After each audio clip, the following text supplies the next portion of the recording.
hearty laughs available each week for listeners who tune to the adventures of Archie Andrews, as you'll find out for yourself in a moment. Why, even the most serious humans have been known to chuckle at the mirthful adventures of this lovable teenager and his ridiculous friend, Jughead. And here's a case where laughs have paid off. 2 years ago, Swift & Company sponsored Archie Andrews on NBC Saturday mornings at 10:30, where it earned an average Nielsen rating of 9.2. Then last summer, it held down a Wednesday evening spot replacing the great Gildersleeve for Kraft. Again, it proved its ability to draw audiences and rating points with a 13-week Nielsen average of 8.0. It's no surprise, then, that a Gilbert survey among young people revealed that Archie is their favorite youth program and their fourth most popular of all radio programs. No advertiser need be told the power of this important pressure group in swinging sales toward a favored product. So let Archie Andrews take your product with him on his weekly visit to millions of American families. Make this friendly welcome program your radio salesman right in your customer's home. But now, listen to Archie and his friends. Hello? Hello, Jughead. This is Archie. Come over right away. It's a matter of life or death. Oh, relax, Archie. Relax. There he is again, the young millions of readers of Archie's comic magazines know and love so well, Archie Andrews and all his gang.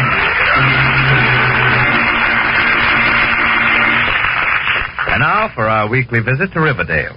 It's Sunday morning as we look in on the Andrews home, and at the moment we find our boy Archie stretched out on the living room floor, deeply absorbed in the funny papers. And Super Duck says to and his friend says that he's going to... Archie, you had the paper. Archie, I said you had the paper. Archie, do you hear me? Oh, Dad. Hiya, Dad. Hiya. And then Super Duck says to his friend...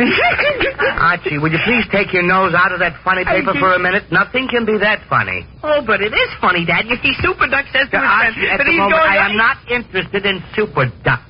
I'm trying to find the financial section of the paper. Now, have you seen it? The financial section? Yes.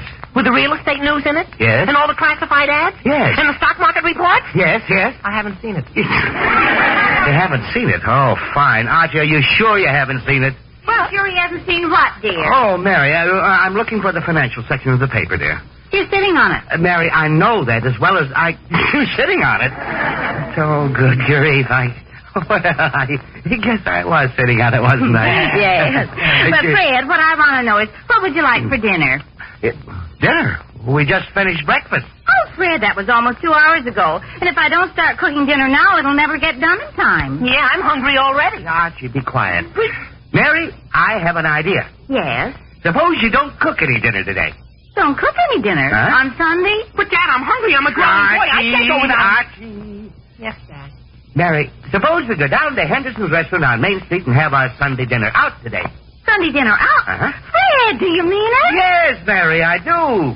Last time we started to have dinner out, half your family dropped in on us and we never had any dinner at all. Now, today, let's go downtown and eat in style, huh? But, Dad, Fred, how sweet. But, Dad, That's a wonderful idea. But, Dad, you're the sweetest man in the whole world to take us out to dinner. But, Dad, I just want... Archie, what is it you want? Don't you like the idea of going out to dinner? Well, sure, Dad, it's terrific, but... Well, I just remembered that I invited Jughead to have dinner here today. Well, fine. He can just take... Jughead? Oh, Archie, you didn't. Well, yes, Dad. I asked Mom a few days ago, and she said it would be all right. Well, yes, but I had no idea you'd want to eat out. Great. Well, Archie, look, I am not going to let Jughead nor anyone else upset our plans for a nice Sunday dinner down at Henderson. So you can just call Jughead and tell him he can't have dinner here. Well, okay, Dad, if you say so. I do so say.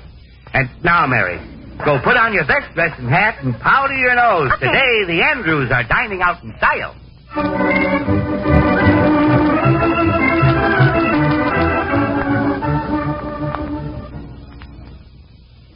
Well, here we are, folks. Hope we can get a table. Oh, Fred, we're lucky. There are several empty tables. Yeah, and am I hungry? Now, Archie, be patient. Good afternoon, sir. Table for three? Yes, please. Table for three. Yes, sir. Right this way.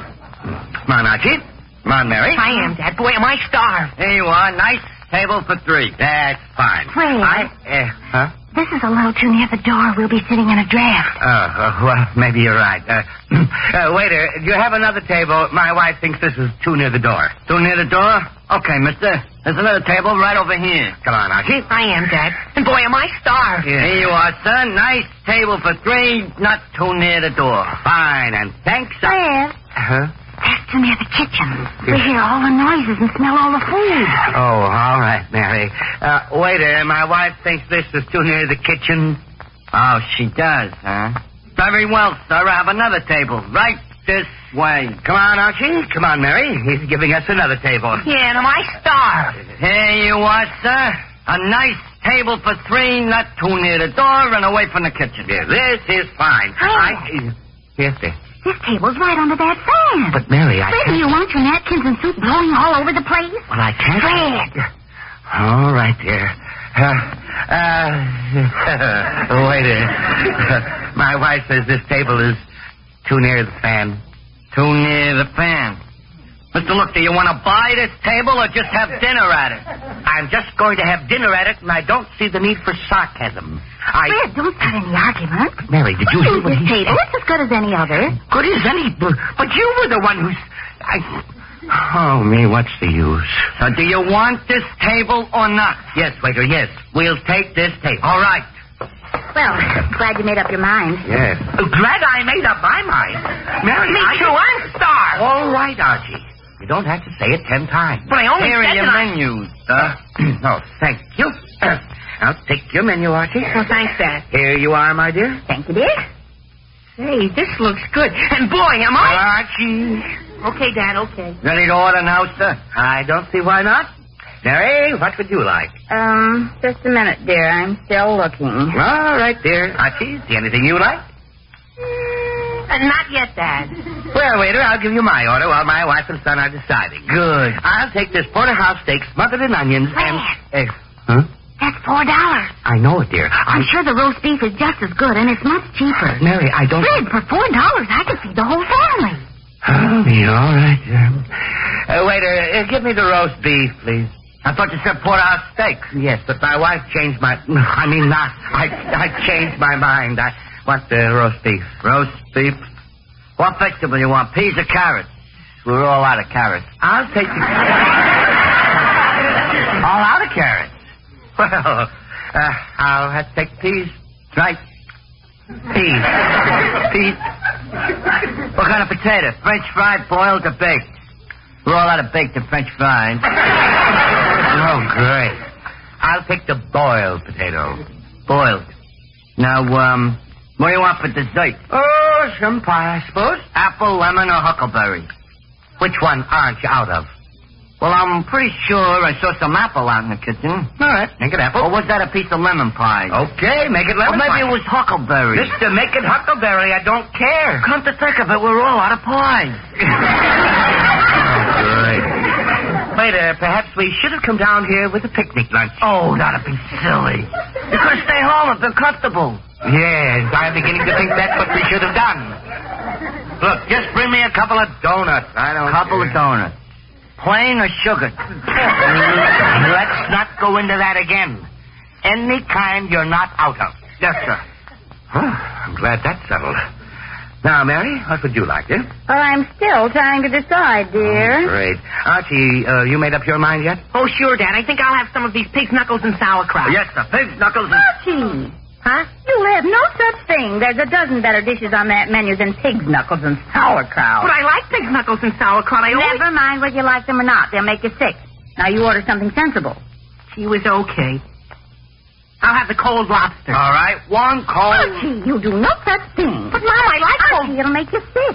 You order something else. She was okay. Give me the chicken chow mein. All right, chicken... No, Archie, you can't have that either. But, Mom, Mary, will you quit babying the boy? He won't get ptomaine poisoning. Well, I know that, but he might as well eat something that's good for him instead of all that fancy stuff. But, Mary, and if I he don't- gets sick, I'm that has to care for him, not you. No, Mary, Mister, are you ready to order now, or should I come back? Waiter, I thought we were ready to order, but I guess we aren't. Would you come back in a few minutes? Yes, sir. But I'm a busy man. Very busy.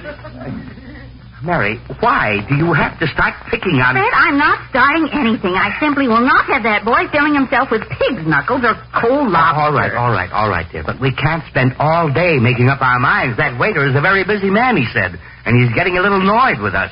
Now, Archie, pick something else. It was okay, Dad. Let's see.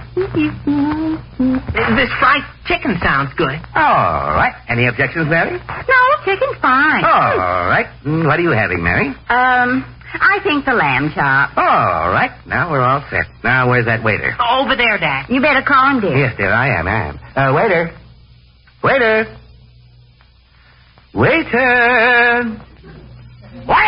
Mister, I am not deaf. I was beginning to wonder. What was that? Nothing, not a thing. We're ready to order now. All right. Now, do you still want the roast beef? Yes, and my son wants the fried chicken. Fried chicken, yes, sir. And lamb chops for my wife. Not too well done. Lamb chops not too well done, yes, ma'am. And whatever vegetables or potatoes you happen to have. Yes, sir. And we'll order our coffee and dessert later. All right, sir, fine. Gee whiz, Dad.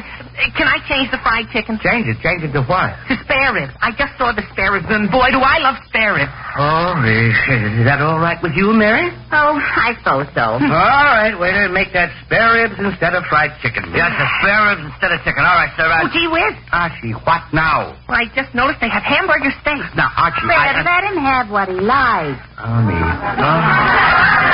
All right, waiter, no spare ribs. Make it hamburger steak. Yes, a hamburger steak. Will that be all? Yes, that's all. Gee whiz. But, Archie, you're not going to change your mind again. But, Dad, they have pork chops, and Archie, this waiter is a busy man. But I love pork chops. Fred, let the boy have pork But we chops. could be here all week. I don't want to rush you, but are you ready to order now or not? Oh, waiter, look, you better give us a couple more minutes to decide once and for all, huh? Yes, sir.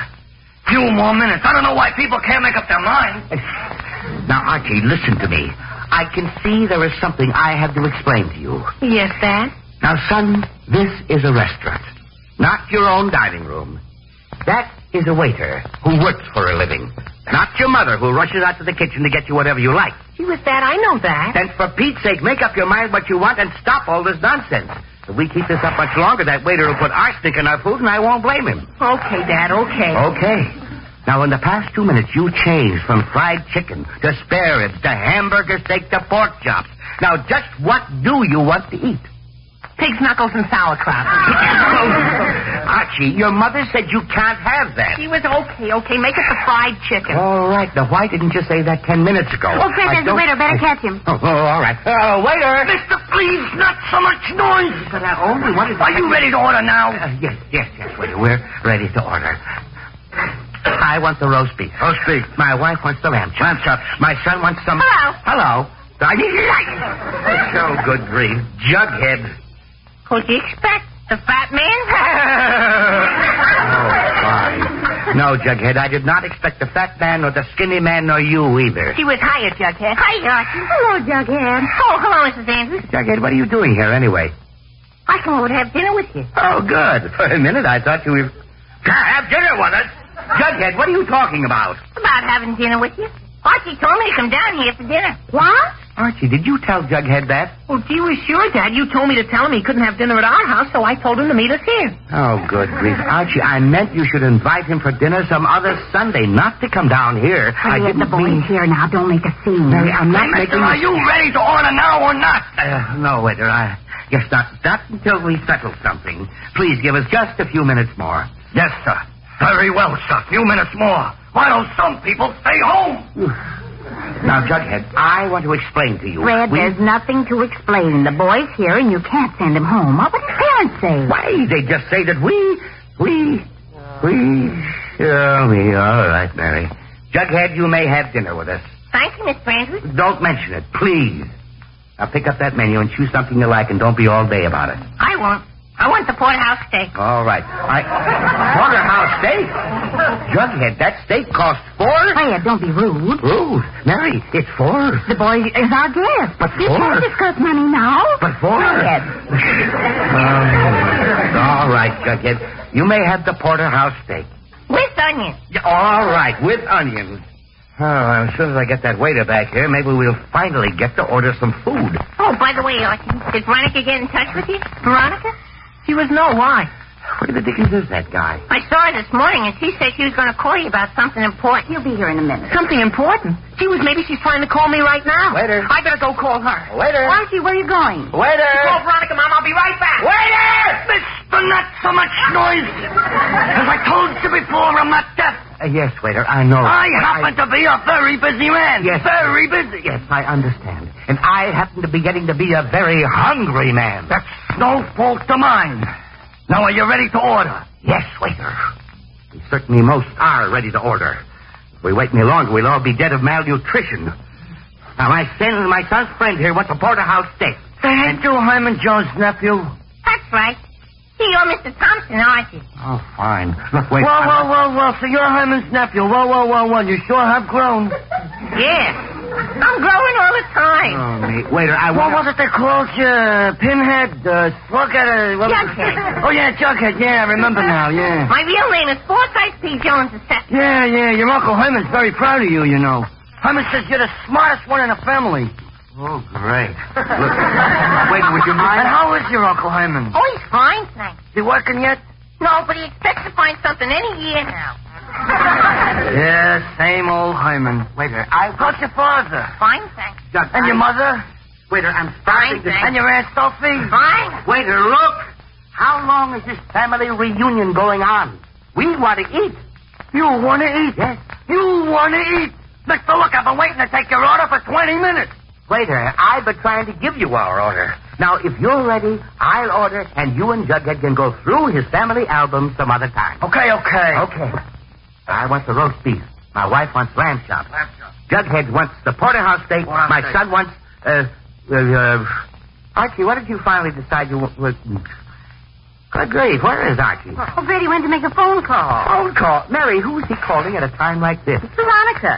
Jughead just told him she was looking for him. Fine. Mister, are you ready to order or not? Yes, waiter, yes, we'll order. I think my son decided to take spare ribs. Oh, Fred, no. I think he picked the pork chop. See, I think it was pig's knuckles. Jug, you weren't even here. No, but Archie always orders pig's knuckles when they're on the menu. Jug, be quiet. Mister, are you or ain't you gonna order? Oh, me, waiter, I guess not until my son gets back here. Okay, but I'm a very busy man. Why don't some people make up their minds, if any? Mary, would you mind telling me why you let Archie go to make a phone call now? Couldn't he have waited until we had placed our order? We're going to be here all day. Fred, there's no sense arguing over it now. I thought you knew what the boy wanted. Now be patient. He'll be back here in a minute, and then we can place our order with no trouble. All right, dear. All right. But how I get into these things, I'll never know. Mr. Andrews, while we're waiting for Archie, I'll go wash my hands. No, you don't. You're going to stay right here. I'm not going to spend all day looking for you and waiting for you and Archie to run around this restaurant. Gee whiz, Mr. Andrews, my mother says it's good manners to wash your hands before you eat. I don't... And I got good manners. Yes, Jughead. Cleanliness is next to godliness. Jughead. All right, go wash your hands. Wash your face. Take a bath if you want to. Mr. Andrews, they don't have bathtubs and washrooms. True. Jughead, never mind the humor. Just go wash your hands. Okay. Well, where's the washroom? Where's the washroom? Jughead, how should I know? I didn't build this place. I'm only trying to eat here. Well, Fred, ask the waiter. He's right there. All right. Waiter. Whoa! Don't tell me you're ready to order at last. Well, not... Good. I was beginning to think you'd never make up your mind. Yes, but... Did you decide on the fried chicken or the pork chop? Well, or the spare rib?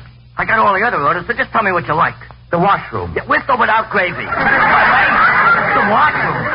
What are you talking about? Your friend, Jughead, wants to wash his hands, and he doesn't know where the washroom is. Oh, brother. Jughead, it's right down that way, second door to the right. Thank you. Be right back, Mr. Andrews. The washroom? Some people come in here to eat, you know. Mary, you see, that waiter is starting to get awfully annoyed with us. Now, we Well, can't... it doesn't matter. As soon as Archie gets back here and we get his order, everything will be straightened out. Here he comes now. And about time. Archie, what did you order? Chicken or... Dad, give me a nickel, quick. Archie, what's the hurry? I want to go through the stuff, and I didn't have enough change. Archie, that can wait. I want to know what you But, ordered. Dad, the operator's waiting on the line. I said I'd be right back. All right, here's the nickel. But, Archie, please tell me what you ordered. Dad. Oh, boy. Archie, was it pork chops or spare ribs? Oh, fine. Mary, we're never going to get any dinner today. Now, Fred, calm down. Archie'll be back in a minute. He couldn't keep the operator waiting. Oh, no, not the operator. But he can keep us waiting all afternoon. We have to wait for Jughead anyway. Oh, here he is now. Hello. Well, Jughead, did you find the washroom all right? Nope. Nope. I went down that way and took the second door to the right like Mr. Thompson said. And there I was in the kitchen. Oh, no. Oh, yes. They had a big sink in there, but they wouldn't let me use it. No, Jughead, I guess not.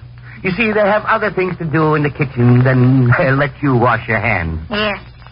Maybe Mr. Thompson's left-handed. I'll look down this way. Mary, I tell you, I have never in all my days seen anyone like that Jughead. He is absolutely the most... Fred, never mind Jughead. Here comes Archie again, and we can order our dinner now. Well, hallelujah. Well, did you make your phone call? Yes, Dad, I got her all right. And it's a good thing, too, because Veronica wants me to go... I don't care where she wants you to go. Just tell me what you want for dinner so I can place the order. Place the order? You mean you haven't even ordered yet? No, Archie, I forgot what you wanted. Was it pork chops or spare ribs? Fried chicken. Oh, great. You see, Fred, I told you. Mary, never mind whether you told me or not. Let's get that waiter back here. Waiter, oh, waiter! You're not calling me by any chance? Yes, I certainly am, and I see no need for sarcasm. Mister, I am not sarcastic. I'm just amazed that you're really ready to order. Well, I am. I want the roast beef. Roast beef. My wife wants the lamb chop. Lamb chop. Jughead wants the porterhouse steak. For a steak. And my son wants the... Well, Archie Andrews of all people. Oh, Miss Betty. great. Why, Betty, hello, dear. Hello, Mrs. Andrews. Hello, Mr. Andrews. Golly, what are you folks doing here? I'm beginning to wonder, Betty. We're if it having would dinner just- here, Betty, but what are you doing here? The same thing. We come down here lots of times. Isn't the food wonderful? Betty, we haven't the vaguest idea. We haven't even had a smell of food yet. You haven't? Well, golly, then I'll join you. Sure. Oh, now, Betty, Now, Fred, don't start another stream. But, Mary, I Mister, can't... are you or ain't you gonna order? I ain't. I mean, I'm not. We're going to need a bigger table. A bigger table. Miss Cooper here is joining us. Oh, all right. Follow me. A bigger table. We usually get banquet reservations in advance. Mary, I don't see why that waiter has to get so nasty. Does he think I like this? Does he think that I like this? That's how waiters are. Here's the table for 6. I hope you're not expecting anyone else. Waiter, I hope so, too. Now, for Pete's sake, everyone sit down and get settled and let's order. Sure, Dad, I'm starved. Well, I'm getting a little hungry, too. Me too. So am I. Now, we know what we want. What'll you have, Betty? Me? Oh, I'm not eating, Mr. Andrews. I just finished dinner. Good. I just finished dinner. Betty, you mean you let us go to all the trouble of changing tables just so you could sit with us? Golly, I thought you understood that. I was just leaving here with my folks when I saw you and came over to say hello. Oh, me. Betty, why didn't you Fred, say... don't go into it now. Just place your order. Yeah, Fred. Just place your order. All right, waiter. You have all the orders but my son's, and he wants fried chicken. All right. Fried chicken? Yes, Betty, fried... Oh, golly, Mr. Andrews, that's one thing you shouldn't order here. But, Betty, Why not? Because Betty... they don't know how to make fried chicken here. Lady, what's wrong with our fried chicken? Oh, it's always so soggy and cold. Betty, please. Archie wants fried chicken, But, so Fred, Archie... Betty must know what she's talking about. She eats here all the time. Mister, I'm not here to get into an argument on our fried chicken. If you don't want fried chicken, take spaghetti. I had spaghetti yesterday. Oh, great. Waiter, you'll have to give us a few more minutes to settle this. Oh, sure. Sure, but please, make up your mind. I go off duty in 5 hours. Mary, that waiter is getting positively Fred, forget it and find out what Archie wants. I have been trying to do nothing but that ever since we set foot in here. Golly, I'm sorry if I caused any trouble, Mr. Andrews. Oh, you didn't, Betty. Now, Archie, what do you want to eat? Fried chicken. Now, let's not go into that again. You can't have fried chicken. What else? Pig's knuckles and sauerkraut. Archie! Okay, make it the pork chop. All right, pork chops. Now, are pork chops healthy enough for you, Mary? Of course, dear. Are the pork chops cooked well enough for you, Betty? Oh, yes, they serve wonderful pork chops. Good. Since it has been moved, seconded, and unanimously agreed that Archie may have pork chops, I shall now order pork chops. Hey, Archie! Good grief, what's that? Hey, Archie! See what he can't find it since we moved to this table. Hey, Archie! Oh, great. Archie, Hey, told us Jughead, now, here we are. Archie, I want to... Over this way. Archie, Can't you see me, Archie, Jug? for Over Pete's here. sake, be quiet! to make so much noise? Waiter, I'm sorry. Jughead got lost and he was calling for Archie. And yes, Jughead, here we are. I hope your hands are thoroughly washed. Nope. Nope. Did you say nope? Yep. I went down that aisle and took the second door to my left, and there I was in a phone booth. Oh, boy. Jughead, how did you expect to wash your hands in a phone booth? I didn't. But since I was there, I called home and asked my mother if I had to wash my hands, and she said my hands were very clean now. Oh, fine. Well, Jughead, I'm glad that's all settled. So if you'll just be quiet for 2 minutes, I'll give the waiter our order. I'm quiet like a mouse. Okay. Waiter, my son has finally decided to have the... There you are, everyone. She was Veronica. No. Oh. Hello, everyone. Hello, Veronica, would you just sit down while Hello, Archie.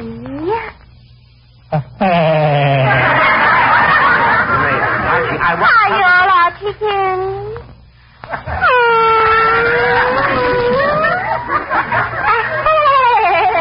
Please. It's awful nice to see y'all, Archie.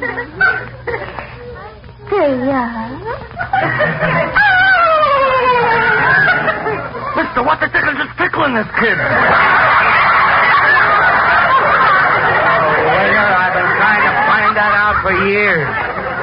And I think he'll quiet down now, so just bring him some fried chicken. Oh, not the chicken, Mr. Andrews. I told you, they don't make that very well here. Oh, that's right, waiter. Eddie, what are you doing here? Veronica, I decided on pork chop Yes, back. Archie, I'm going to... Jughead, will Anything you... wrong with my being here, Veronica? Betty, Now, please. girls, don't start a fight. Just... Mister, are you going to order today or not? Waiter, I don't like graves. Now, just a minute. Just a minute. Now, this nonsense has gone quite far enough. I see no reason why we can't come into a restaurant, sit down and order a meal, and eat it peacefully and quietly like normal human beings. Huh, normal. Yes, Mr. Andrews. Yes, dear. Yes, Dad. And how? Oh, just be quiet. Now, I am going to order right now for everyone, and I want no complaints, suggestions, or criticisms of any kind from anyone. Now, is that clear? I've been trying to give this waiter our order for half an hour, and by George, I am going to, right now, and nothing is going to stop me. Want to bet? And I've had enough of your sarcasm, too. Yes, I want to bet. I'll bet you $5, and I'll put it right up now, and we'll see just how smart you... How smart... Oh, good grief. Fred, what is it? I left all my money home. Left your money home? Yes. Fred, you mean we can't have dinner now after all? Here, I'm sorry. I thought I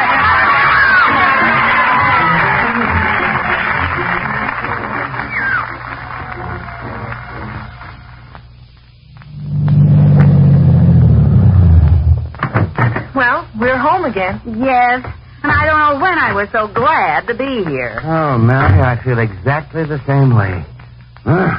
And if you want to know something, after the way that waiter acted, I intend never to go back to that restaurant again. Never. Oh, my goodness, Fred. Huh? What? I'm afraid you'll have to go back. Have to go back? What do you mean? You're wearing somebody else's coat.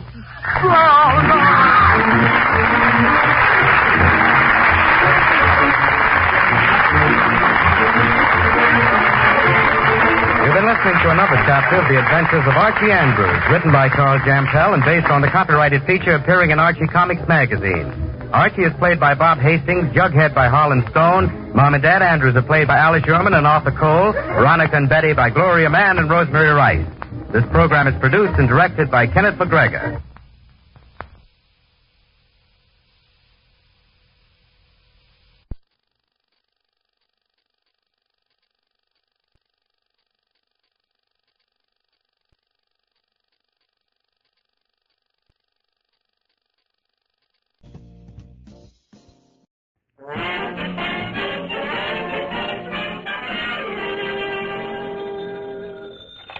Hello? Hello, Jughead. This is Archie. Come over right away. It's a matter of life or death. Oh, relax, Archie, relax.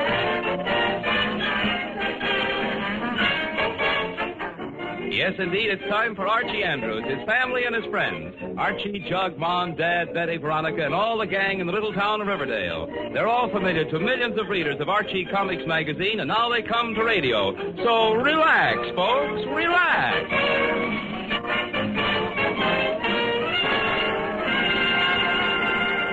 You've heard the old saying, never look a gift horse in the mouth? Well, as far as Archie is concerned, that's a horse of a different color. And furthermore, today's story has nothing to do with horses. It's all about, well, listen and find out. It's early morning, and we find Mr. and Mrs. Andrews in the dining room at breakfast. Where's the toast, Mary? Oh, it's right in your hand, Fred.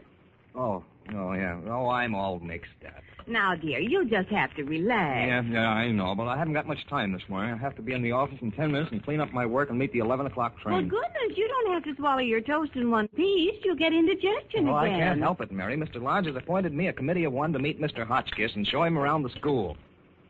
It's entirely up to me to... Don't we have any butter today? It's margarine, Fred, and it's right next to your coffee. Oh, I can't seem to keep my now, mind. Dear, you just have to get hold of yourself. The way you act, anybody would think was a matter of life or death. Well, don't you think the education of the future generation of Riverdale is important, Mary? And don't you think that my contribution is worth anything? Now, Fred, I never said that. I am fully aware of what you said, Mary. As the committee of one, it's up to me and no one else to convince Mr. Hotchkiss that an annex to the high school is absolutely vital. Yes, Fred, I know. And I'm sure that Mr. Hotchkiss will realize the importance of the annex and will agree to recommend the necessary funds. That's where you're wrong, Mary. Mr. Hotchkiss is a hard nut to crack. He's a representative of the governor's office, and where funds are concerned, they... Now, what happened to my coffee? Oh, you got your sleeve in it, Fred. Oh, darn it. Everything's going wrong today. Well, I gotta go. Goodbye, Mary. Goodbye, Fred. Oh, and there's one more thing. Be sure not to use the car today. It's got a carbon monoxide leak, which has to be fixed. Something wrong with the exhaust. Oh? I'm going to call the garage. And don't forget about the dinner, dear. Mr. Hotchkiss is a stick. Yes, Fred, I know. You already told me. No, you don't have to bite my head off, Mary, just because I'm concerned. But I'm not biting your head off. It's you who's been up in the air. Now, Mary, I haven't said anything that you could possibly misinterpret. I'm not misinterpreting. Well, you I said... think, Fred, that you're making a mountain out of a molehill. Now, Mary, that kind of accusation will only lead... Fred, I'm losing my patience. Well, how do you think I feel? Don't you know that... Morning, everybody. And that'll be enough out of you, young man. Gee whiz, what did I do? I don't know. Nothing. Never mind. Just make sure you don't do it. Do what, then? Oh, never mind. Goodbye. Goodbye, Fred. Golly, what's Dad so sore about this morning? Oh, he's worried about the future of Riverdale, Archie. He is? Is it something I should worry about, too, Mom? No, now you sit down and eat your breakfast. Yes, Mom. And don't make a career of it, dear. I have to be in the day nursery in 10 minutes. Okay, Mom. I'll finish my orange juice and toast and oatmeal and milk and eggs and jam before you can say... Well, gee whiz. What's the matter now, Archie? Gee, look at this headline. What headline? Where are you going, Archie? I'm going to call Jughead. Oh, boy. Archie, will you please finish your breakfast? Yeah, Mom, in just a minute. Riverdale 47, operator, 47. Riverdale 417. As soon as I'm finished with this call, Mom, I just want to talk to Jug. Boy, is this going to be something. Hello? Hello, Jughead, come on over. It's a matter of life or death. Relax, Archie, relax. But, Jughead, it's right in this morning's paper. Look for yourself. I mean, listen to this. It says, Nazi prisoner escapes from camp near Riverdale. All citizens are urged to keep a sharp lookout. Uh-huh. See, Jug? Maybe we can organize a searching party. You know, a manhunt. You think so? Sure. Well, all right. But do you mind if I finish my breakfast first, Archie? I can't do much searching on an empty stomach. All right, and I'll finish mine, too. You do that, Archie. Goodbye. I'll see you in 5 minutes. Goodbye. Now, Archie, I want you to keep out of trouble. Oh, sure, Mom. I'm not going to do anything rash. Gee whiz, you don't have to worry. I'm just going to keep my eyes peeled. I can at least do that, can't I? Yes, I suppose so. And if accidentally I should happen to see the Nazi prisoner, the least thing I can do is to report him to the FBI. Isn't that right, Mom? All right, Archie. Eat your breakfast. Oh, boy. Wait till Veronica reads the headline. Local boy captures escaped Nazi single-handed.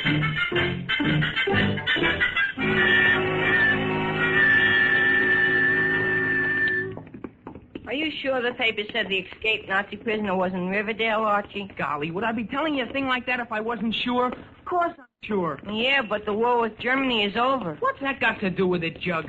Gee whiz, the way you talk, anybody'd think you never read the papers. We still got Nazi prisoners, and when they escape, the FBI wants everybody to keep a sharp lookout for them. Hello, Archie. Hello, Jughead. Hello, Archie. Hello, Veronica. Hello, Betty. Did you read about the Nazi prisoner? No. Right after school, Archie and I are going to organize a hunting party to track him down. Sure, we're going to capture him single-handed. Oh, Archie, you're too funny for words. I don't think that's so funny, Veronica. I don't think that's so funny. I think it's hilarious. Well, I don't. Sure, you tell her, Betty. I think it's a very good idea. And I'd like to come along, too. May I, Archie? Well, I don't know. Manhunts aren't safe for girls. I don't see why not. Now, Betty, let's not argue. Let's not... Gee whiz. What's the matter, Archie? Do you feel sick? Gee whiz. What's the matter, Archie? Do you have the cramps? That's him. Who? That's him. Where? Over there, standing on the corner. The Nazi prisoner. Oh, Archie, this is too silly. Come on, Betty, we'll be late for school. No, you go ahead, Veronica. I want to see what happens. Very well. Bye, Archie. And don't forget to write to me when you get to Washington. And be sure it's on FBI stationery. All right, Veronica, all right. Maybe I will. FBI. Are you sure that's him, Archie? Of course it's him. Didn't you read the description? I think we better do something before he gets away. Oh, there he goes. He's walking up Linden Avenue. Golly, that's right, he is. What do we do now, Archie? Oh, I think we better follow him. Well, that's a good idea. You go first, and I'll be right behind you, backing you up. And I'll be right behind you, Jughead. And I'll be right behind, Oh, come on. Let's get started on our manhunt.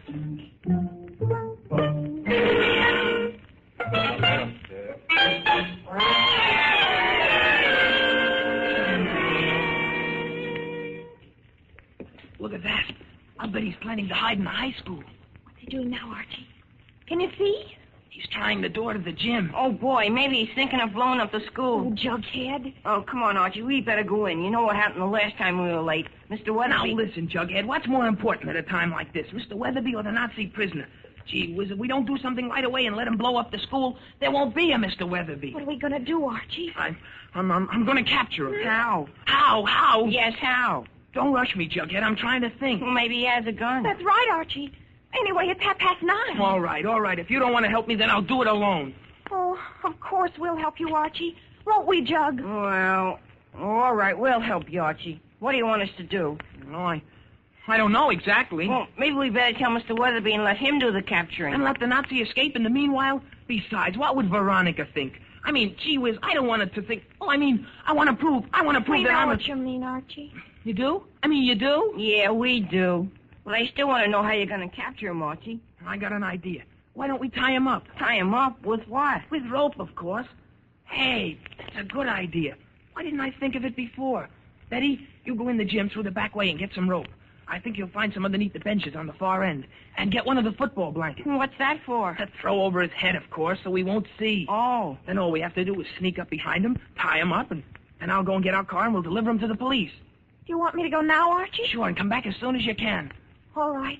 I'll be back in 2 minutes. She'll hear you. Oh, I'm sorry. I'll be back in 2 minutes. Okay.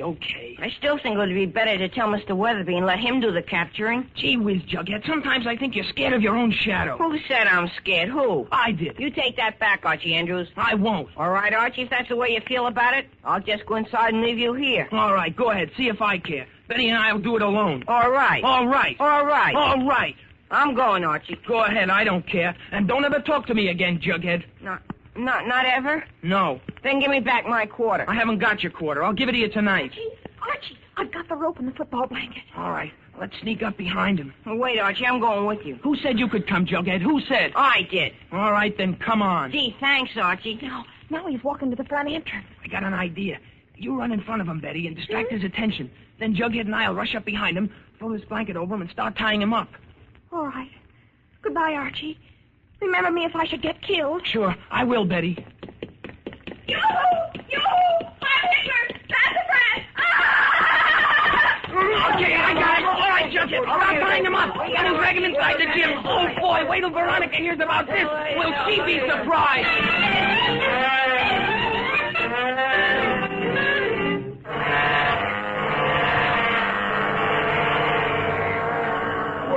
Now grab his feet, Jughead. We'll put him underneath the stand. I can't. He's squirming too much. Give me the shovel, Betty. Don't hit him too hard, Archie. He won't be able to talk when they bring him to the police. Don't worry. I'll just tap him. Oh, there. All right, Jughead, let's carry him. Boy, he heavy. Look out for the horizontal bars, Archie. I can see them, Betty. I can see them. Look out for the wrestling mats, Archie. I am looking out for them, Jug. Archie, my hands are giving way. Hold on to him, Jug. All right, now bring his feet up this way. Okay. We'll roll him under. Oh, boy. I'm numb all over. Do you think we ought to tell Mr. Weatherby now so we can call the police? Now, Jug, I told you we're going to take him down ourselves. Gee whiz, I got to show It's Veronica 10 o'clock, Archie. It is? Gee, I better hurry up and get the car. You and Betty stay here, Jughead, and watch him. Me, Archie, me? Well, alone with the Nazi prisoner? Oh, gee whiz, you'll have Betty here. But she's a girl, Archie. I resent that, Jughead. You resent that you're a girl? I resent your saying. Well, that's a fine thing, Betty, when a man Oh, can't... tie a can on it, Jug. Now, you wait here until I get back. And if he starts squirming again, don't take any chances. Just use the shovel. Don't worry, Archie. When we get through with him, he'll look like a victory garden.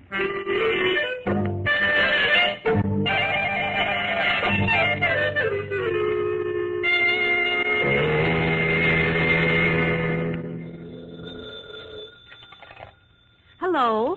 Hello? Hello. Hello, Fred? Yes, is this you, Mary? I've been calling you for the past hour. Where have you been? Well, I've been at the day nursery. And, Fred, I have bad news for you. Oh, look, Mary, I have no time for that. Have you seen Mr. Hotchkiss anywhere? Who? Mr. Hotchkiss, Mr. Hotchkiss. I can hear you. Don't shout, I'm dear. not shouting. He wasn't on the train. They said in the Capitol that they took an earlier train, but he's nowhere in town. I thought maybe he'd come out to our house by mistake. No, dear, he's not here. Fred, I have something to tell you. Mary, if it has anything to do with Archie, I can't listen now. I must find Mr. Hotchkiss. If he's wandering around town somewhere with nobody to talk to, I'll be disgraced for life. I'm sure your Mr. Hotchkiss will turn up somewhere. Now, Fred... Mary, I am very busy. I'll have to call the police. The police? How did you know? How did I know what? That our car's stolen. Without having the exhaust fixed? What? Stolen? Yes. You mean it's not in the garage? No, dear. The garage doors were wide open and the car's gone. Well, why didn't you tell me that before, Mary? Here I've been talking to you on the phone for the past half hour and you didn't mention a thing about the car being stolen. But I've been trying to tell you. Now, Mary, let's not argue again, dear. We'll let bygones be bygones. I'll have to notify the police immediately. Yes, you do that, Fred. And if you hear anything about Mr. Hotchkiss, you let me know at once. If I hear anything about Mr. Hotchkiss, well, goodbye, Fred. I think I'm going to lie down. Oh, what's the matter? Are you sick, Mary? No, but I'm going to be if another thing gets lost or stolen.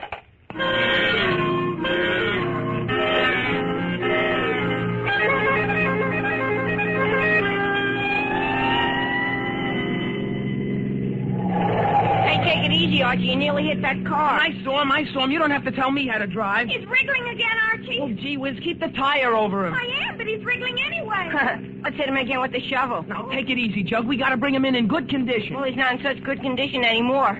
Hey, watch out for that car, Archie. I'm watching it. Gee whiz, I can't do everything.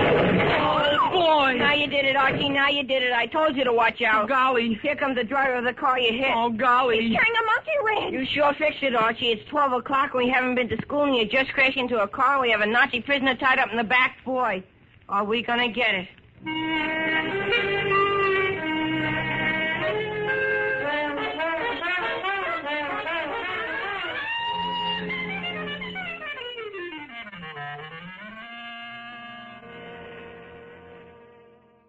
Now then, what's the charge, Mike? Well, please, Chief Clink, I can explain. You see, we were on our way here anyway with the prisoner. What prisoner? The Nazi prisoner, the one we captured. We were bringing him in. That's a fine cock and bull story. You're not going to get off with excuses like that, young fellow. But, Chief, you can look for yourself. He's in the back of the car. Did you see anything in the back of the car, Mike? Nothing, Chief, except an old blanket, a tire, and a shovel. But that's what I mean.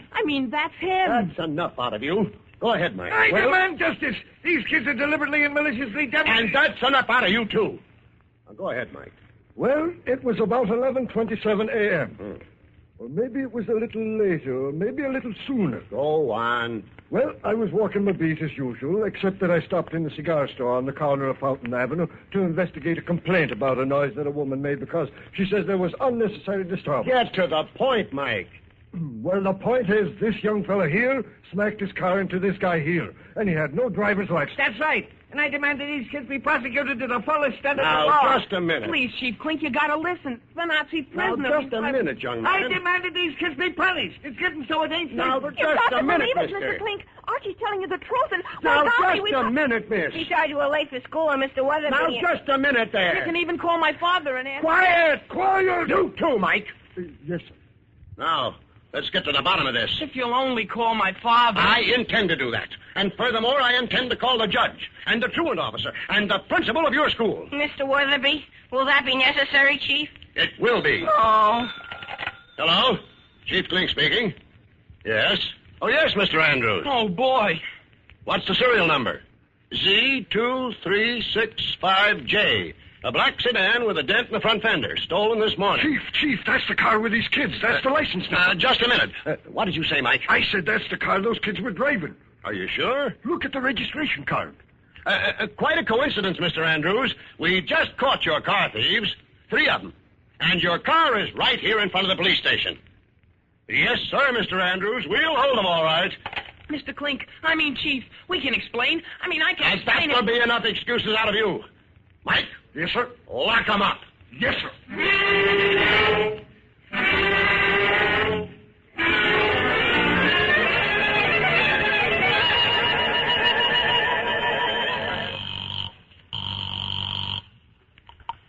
Hello? Weatherby speaking. Oh, Mr. Weatherby, this is Mr. Andrews. How do you do, Mr. Andrews? I'm glad you called. I want to speak to you about Archie. Not now, Mr. Weatherby. Later. I want to speak to you about Mr. Hotchkiss. What about Mr. Hotchkiss? Have you seen him? No. Isn't he with you? No. That's peculiar. Did anything happen to him? That's what I'd like to know.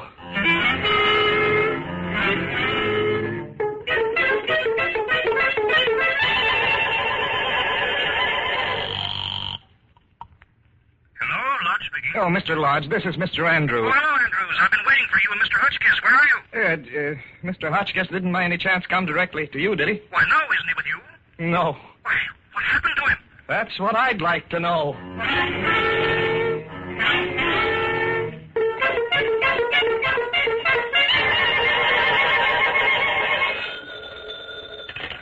Hello? Hello, Mary. Did you hear anything? About what, dear? About Mr. Hotchkiss. No, Fred. Oh, doggone it. Don't swear, Fred. I didn't swear. I only said doggone it. Well, don't say it. Oh, Mary. Fred, have you called his office in the Capitol? I called it 3 times and I sent 3 telegrams. They keep insisting he's right here in Riverdale. Well, how could he be in Riverdale when he isn't in Riverdale? That's what I'd like to know.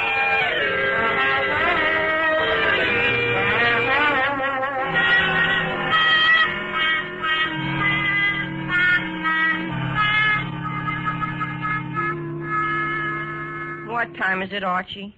2:00. Oh, boy. Gosh, it sure is cold in this jail. Wait till Archie's father gets here and finds out it's us.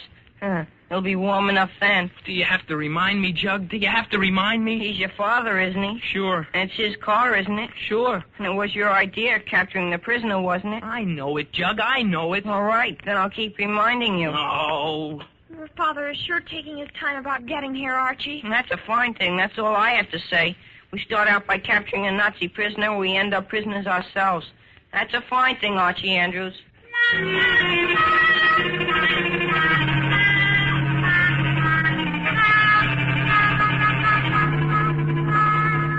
All right, Mr. Andrews. I'm glad we had the situation straightened out. Yes, Chief. Thank you very much. Goodbye, Mr. Andrews. Goodbye, Chief. All right, Archie, come along. I want to talk to you in private. Yes, Dad. I'll be glad to. It wasn't his fault, Mr. Andrews. He was only doing his duty, Mr. Andrews. We'll talk about that later, Betty. Now, where's the car? In front of the police station where the sergeant left it. And the Nazi prisoner's lying in the back. Oh, Archie, I told you I don't want to hear any more nonsense about the Nazi prisoner. When you get home, you will receive your proper punishment, both from me and Mr. Weatherby. Yes, Dad. Oh, all right. Where's the car? It's right. Why, it's right. Standing in front of... Well, gee whiz. What do you know? It's been stolen again.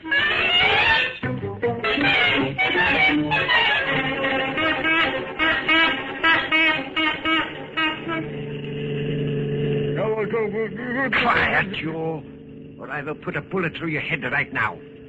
You stupid Americans, you are all the same. Soft, no brains. You will find out soon enough that you have not won the war. Now, listen carefully. I am going to drive into that shed at the end of the road. Then I am going to untie your ropes and we will change clothes. But I want to warn you of one thing. If you make the least sound, I will kill you, you understand? You can't do it. On the other hand, maybe we won't change clothes. No. I will just take yours and put you out on the highway in your underwear. Yeah, that will be funny. That will be very funny. A real American joke.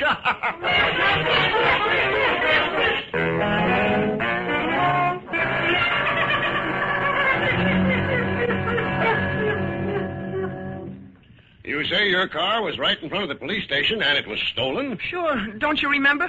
Your man put it there himself. And I'm a witness. So am I. No, just a minute. Nobody can steal a car from in front of a police station. That's unheard of. That's what you say. No, just a minute, Mr. Andrews. There must be some mistake. We'll get this matter straightened out. Well, you'd better get it straightened out, officer. I'll sue the city. No, look here, Mr. Andrews. You can't go around threatening a police officer. I'm not threatening any police officer. I want my car. Now, keep calm, Mr. Andrews. We're going to check. I am calm. Maybe we ought to organize a searching That'll party. get enough out of you, Archie. You caused enough trouble for one day. Oh, boy. Here comes Mr. Lodge. Now he'll tell Veronica. There you are, Andrews. Oh, Mr. Lodge, I've been meaning to get in touch with you about Mr. Hotchkiss. Precisely what I want to talk to you about, Andrews. No. I appointed you a committee of one to meet Mr. Hotchkiss and take him through the school. No, and now you've gone and lost him. I have not lost him. I haven't even seen him. I am not interested in your explanation, Andrews. You were supposed to meet Mr. Hotchkiss, and here I find you in the police station. My car was stolen. That is no excuse. Quiet! Quiet! Shut up! Yes, sir. Now, go ahead. What do you say? Yes? Yes. Oh, is that so? Okay, we'll investigate at once. Well, okay, Mr. Andrews. Your car's been located. We just got a report that it was seen on the main highway heading north. What? And the Nazi prisoner was driving it. A Nazi prisoner in my car? That's what I've been trying to tell you. Yeah, he must have been tied his ropes. Well, what are we waiting for? Come on, let's go. Andrews. What? How about Hotchkiss? I haven't got Hotchkiss. I haven't seen Hotchkiss. I spent all morning looking for him, and I spent the whole afternoon looking for him. And I've made 100 phone calls, and I've sent out 10 telegrams. He wasn't on the train, and he's not in the Capitol. He's not in Riverdale. And what's more, I don't care if he never gets here. I am sick of Hotchkiss, and I'm sick of you too, Lodge. And if you want an annex, you can build it yourself. Now put that in your Hotchkiss and smoke it.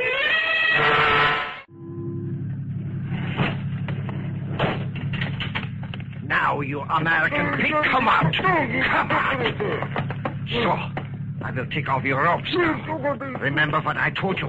If you let out even the smallest whisper, I will kill you. Now, we will take off the blanket. This is an outrageous. Silence! Now start taking off your clothes. No, never. I'll... Do you see this gun? I can assure you I will not hesitate to use it. Remember, my friend, I am a Nazi. We Nazis do not make empty threats. Now, remove your clothes. It's so hot in here. You'll pay for this.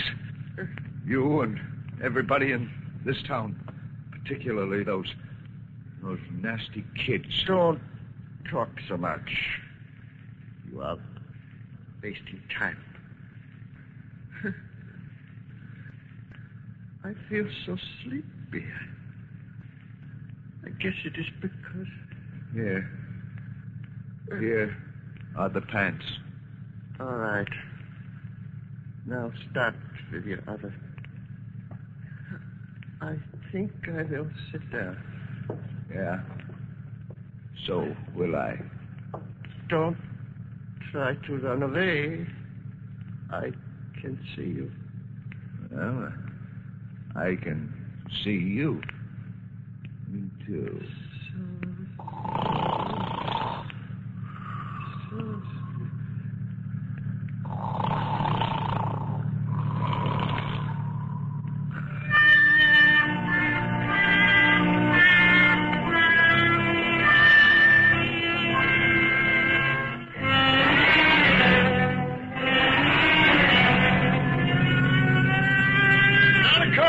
For miles. He must have gotten away. Gotten away? In my car? Look, officer. The tire marks on the side of the road. Mike, slow down. Okay, Chief. Yeah, they lead to that shed. All right, Mike, pull in. Okay. Yeah, looks like maybe we got something here. Now, careful, everybody. This man's dangerous. We're right behind you, Chief. Yeah, right behind you, Chief. Oh, boy, this is exciting. Now, come on, Mike. Give me a hand with this door. Okay. Come out with your hands up. We got your gun. What the devil? Hey, there he is. He's asleep on the floor. His blanket's off. And he's lost his pants. Oh, look, Arch. There's another one. There are two of them. This car is still running. Carbon monoxide must have knocked them both out. Yes, there's something wrong with the exhaust, Chief. All right, Mike. Let's bring them outside. Right behind you, Chief. Come on, Jughead. Let's give him a hand. Okay. All right. Okay, drop them here. Hey, come on. Snap out of it. Come on, you.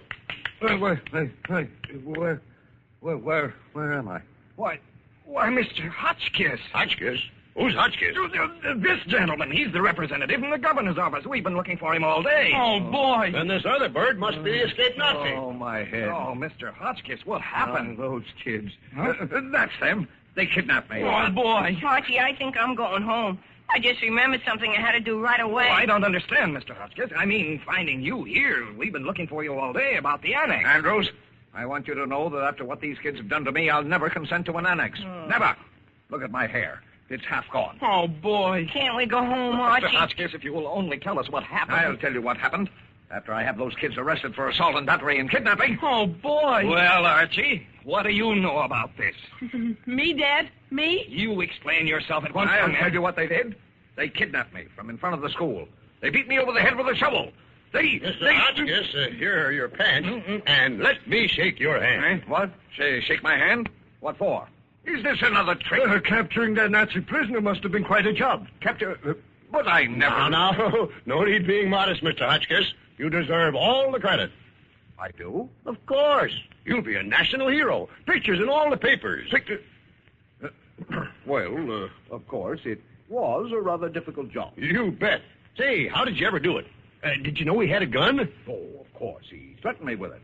But I just said to myself, Hotchkiss, it's your duty to do the patriotic thing and hold your ground. Well, I want to shake your hand, sir. It isn't every day that you have a chance to meet a hero in person. Yes. Archie, we are going home, and when we get there are certain things... Oh, now, look, Andrews, don't be too rough on the boy. I'll handle this in my own way, Mr. Hotchkiss. I can assure you he will get his full and just punishment. And I'll notify the parents of the other two. Now, Andrews, don't be pig-headed. Kids will be kids, you know, but I thought you wanted... Never mind what you thought. Forget it. And don't stand there gaping. Give me my pants so we can go back into town and talk about your annex. Well, thank you, Mr. Hotchkiss. Golly.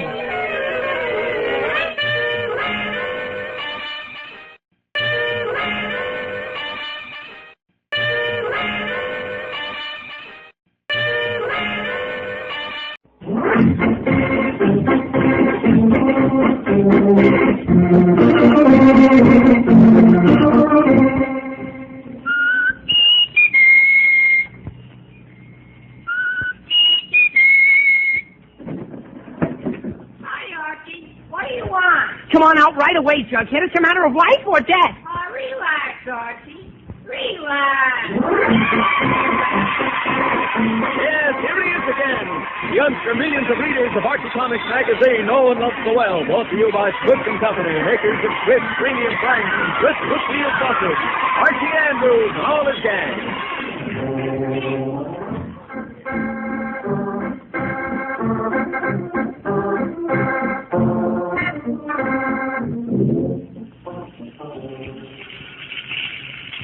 Listen. Hear that, folks? You're listening to the actual sound of 2 delicious lengths of Swift Brookfield sausage sizzling in the skillet. A sound that's an appetizing invitation to enjoy America's favorite pork sausage, Swift's Brookfield sausage. In these days, when everyone is conscious of making food go further, Swift's Brookfield sausage makes an ideal meat. For Swift's Brookfield sausage is all meat, and you eat every delicious bit on your plate. Cook it slowly for best results. You'll enjoy every tasty bite of it. Made of carefully selected pure fresh pork cuts that are extra tender and delicious. Swift's Brookfield sausage is then seasoned with rare, delicate spices that give you just the right blend of delicacy and zest you want. Not too spicy, not too mild. Swift's Brookfield sausage is the sausage with the just right seasoning. It's just good reasoning to get the sausage with the just right seasoning.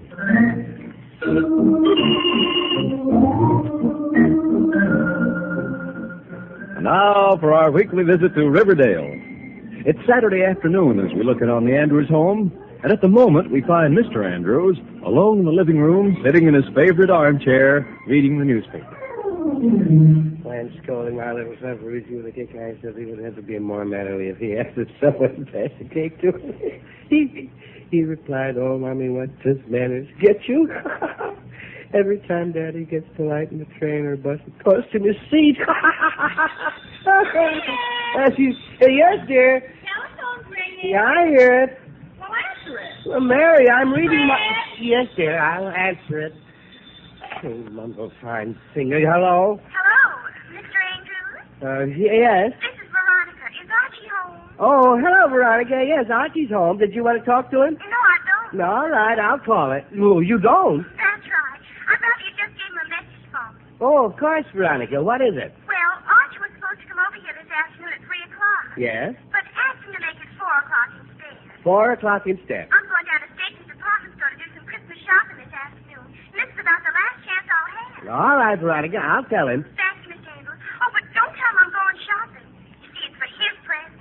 Just tell him the party about changing the date from 3 to 4. All right, Veronica, I'll tell him. Thanks ever so much, Miss Andrews. Bye. Bye. George, it's a good thing Veronica called. I'd forgotten all about Christmas shopping, and I still don't have this very party. But I had to get down to Stacy's right now. This is the last chance I'll have. Oh, fine. Yes, dear. Doorbell's ringing. I hear it, dear. I hear it. Oh, all right, dear. All right, dear. All right. I never had a chance to... Oh, good grief. Jughead. Who'd you expect? Jersey Joe Woolcott? No, Jughead, and I don't want to fight with you either. I'm in a hurry. Oh, gee, hiya, Jug. What are you doing here? Oh, hi, Archie. I came over to see what you're doing. Well, I was... Oh, Archie, Veronica just called. She did? Yes, Archie, she did. And she Gee, said... I never heard the phone ring. Well, it rang. And Well, why Veronica didn't you tell me? Archie... Yes, Dad? Do you care to hear what Veronica said or not? Well, sure, Dad, sure. Then be quiet and I'll tell you. Okay, Dad, okay. She said Oh, yes. She said to change your appointment with her from 3 o'clock to 4 o'clock. From 3 to 4? Yes, an hour later. Gee whiz, I wonder why. Well, she had some things to attend to, and I'm going out. I'll see you later. Yeah, okay, Dad. Goodbye. Bye, Mr. Andrews. Gee whiz, that's great. Huh? Well, now that Veronica's made our date an hour later, I have time to get my Christmas shopping done. But this is practically the last chance I'll have. But it's a good thing I thought of it. But I haven't bought a thing for anyone yet. Including me? Including you. Archie, it's time you did your Christmas shopping. That's right, Jug. Come on, we'll go right down to Stacy's. Oh, what are you going to get me, huh? Jug, you'll just have... Fred, telephone's ringing. Fred? Fred? I guess you answer when I call. I think that... Well, that's funny. He's gone. For pity's sake. Hello. Hello, Mrs. Andrews. This is Betty. Oh, hello, dear. How are you? Fine, thanks, Mrs. Andrews. Is Archie home? Yes, dear. I think he's upstairs. Archie! Archie! That's funny. He must have gone out, too. I wish people would tell me when they're going out. Hello, Betty. Yes, Mrs. Andrews? Archie doesn't seem to be home, dear. Oh, he isn't? No, dear. And, Betty, I hate to cut you short, but I have to run now. I'm just leaving to do my Christmas shopping. Oh, golly, I'm glad you mentioned that, Mrs. Andrews. I haven't done my shopping yet either. Oh, you haven't? Well, would you like to go with me, dear? Oh, I'd love to, Mrs. Andrews. All right. I'll pick you up right away, and we'll go down to Stacy's.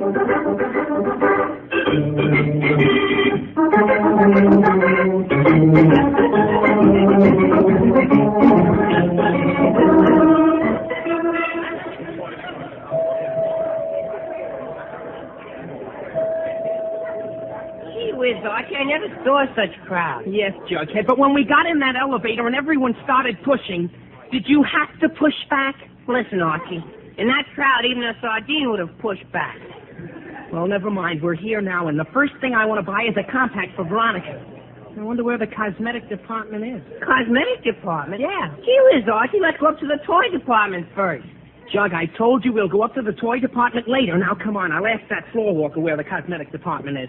Gee whiz, okay. Oh, mister. Yes, yes. Could you tell me where the cosmetic department is, please? Yes, counter 7. Thank you. Come on, Jug. Where is it? Counter 7. Where's that? Gee, I don't know. Oh, mister. Yes. Where is counter 7? On the north side of counter 6. Oh, thank you. I'll just... Mister? Well, what now? Which way is north? Oh, my lands. Sonny, you see the boys' clothing department right there? Yes. Well, go right down on that aisle where the dummies are and turn right. Oh, okay, mister. Thanks a lot. You're welcome. Yes, madam. Can I help you? Where do you say it is, Archie? Right down at the next aisle, Jug. Come on. Oh, okay. Boy, he's sure not a very friendly floor walker. Maybe his wife beats him. I wouldn't be surprised. What was that? You bumped into that dummy. Oh, gee whiz, I knocked the hat off. For a minute, I thought that dummy was a real person. Wait a second, Jug, till I put the hat back on. Okay.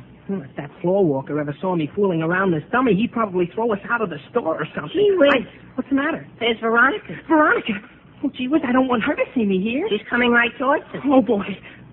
Jug, I'm going to be a dummy. Huh? I'm going to climb up on this platform with the rest of these dummies, and I'll wear this hat. But, Archie, Oh, you Jug, can't don't do argue. Don't argue. Here. How do I look? You're the most natural-looking dummy I ever saw. Don't be funny, Jug, and put that price tag on me quick. Okay. Here. Attaboy. Now remember, don't give me away no matter what happens. Well, okay. What, Jughead? Oh. Hi, Veronica. What y'all doing here? Ooh, just a little shopping. Oh, I am, too. Thank goodness I have most of it done. Oh, that's good. Only thing I still have to get is a gift for Archie. Archie? Uh-huh. I don't know what to get him. He's such a problem. Yeah, he sure is. I can't get him a book or anything because he's not the intelligent kind. I can't get him a baseball glove or anything because he's not much of an athlete. Can't get him a tie or anything because he just doesn't know anything about style. In fact, sometimes I think Archie is an awful dummy.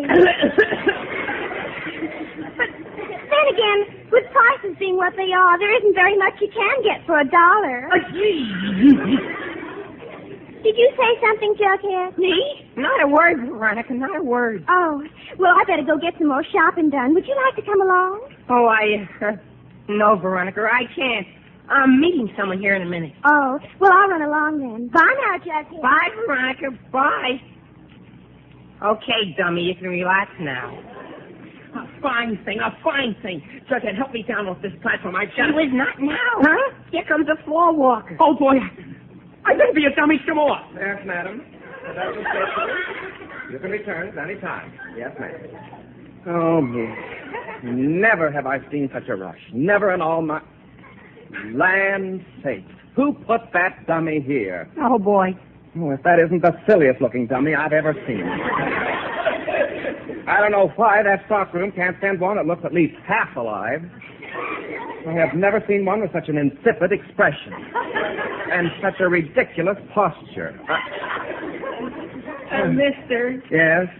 I'm not really a dummy. That makes absolutely no difference. They still shouldn't...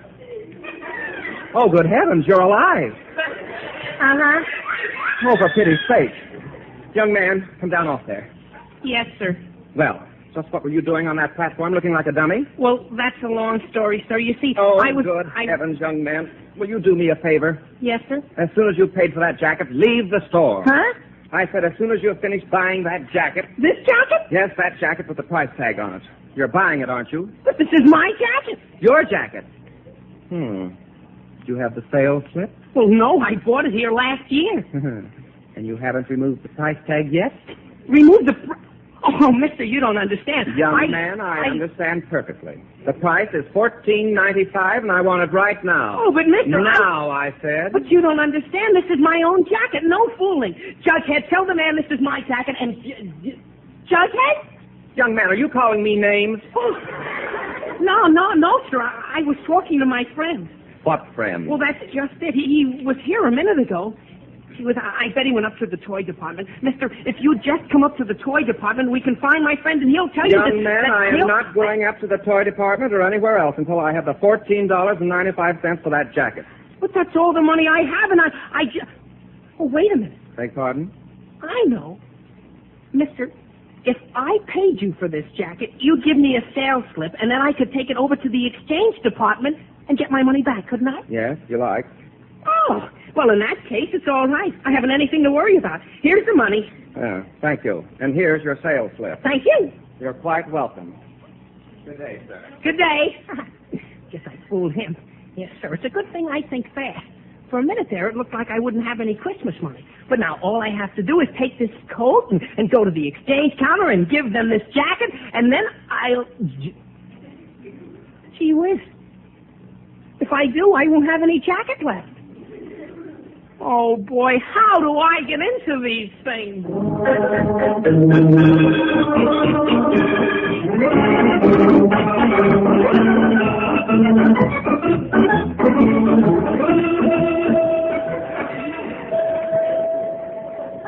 Well, now, let's see. First thing I better do is get that bottle of perfume for Mary. Here's the perfume counter right here. Let's see now. What kind should I get her? Well, they certainly have quite an assortment. Chase Me, $25. Hide and Seek, $32. Wallflower, No More, $40. I never smelled anything worth that kind of money. Oh, here's another one. Evening in Riverdale, $10. Well, that's a little better. I think Mary likes this perfume. That's just what I'll get her. Oh, miss, I'll take this bottle. Mr. Andrews. Well, Jughead, hello. What are you doing here? Oh, hello, strangers. I'm looking for Archie. I thought you were with Archie. Well, I was, but he just... Well, I'm trying to get one of these sales girls to wait on me here, but they're all so busy. Gee whiz. Well, what's the matter? There's Mrs. Andrews. Mary? Where? Right over there. Oh, good grief. If she sees me with this bottle of perfume, she'll know what I'm getting her for Christmas. She's coming this way. Yes, I know. I see. I'll just duck the bottle in my pocket. There, right in this pocket. Now she sees me. Just a moment, please. Yeah? I saw that. Saw what? Oh. Oh. Oh. Oh, now, mister, you don't understand. You don't understand at all. I don't I? No, you... Did you or did you not just had a bottle of perfume in your pocket? Well, yes, but... Have you paid for it? Well, no, but... Well, I don't know what you call it, but we call it shoplifting. Yes, of course, it's shoplifting. Oh, now, wait a minute, mister. I can explain the entire thing. Mm-hmm. I'm listening. Well, you see, I've been trying to get one of the sales girls to wait on me, and I just saw my wife over there, and I hid the bottle because I didn't want her to know what I'm getting her for Christmas. Just where is your wife? Well, she was right over... Oh, good heavens, she's gone. Yeah, I thought so. Oh, but she was right there. Jughead, tell the man how we saw my wife. Well, now, where did he go to? Who? Jughead. He was standing right here just a second ago. I don't know where he... Mister. Huh? Do you imagine these things very often? Imagine what? Do you have delusions? But I... Spells? Oh, but I... Spots before your eyes? Now, keep calm. No need to get excited. Just give me back the perfume, and we'll forget the whole thing, and you can go right home and lie down. Lie down? But who wants to lie? The perfume, please. Yes, sir, I have it right in my... Oh. Something wrong? Uh-huh. It leaked. What leaked? The perfume bottle. It leaked all over my pocket. See, it's half empty. Oh, for land's sake. Now you'll have to pay for it. What? That's right. I was going to forget the whole incident, but I can't return a damaged bottle to the counter. Well, I'm certainly not going to pay for a leaky bottle of perfume. Mister, if you're not satisfied with the item, you can take it to the exchange department, but I must be paid for it. Well, I said I must. Oh, me. You win. I'll go to the exchange department, but how I get into these things, I'll never know.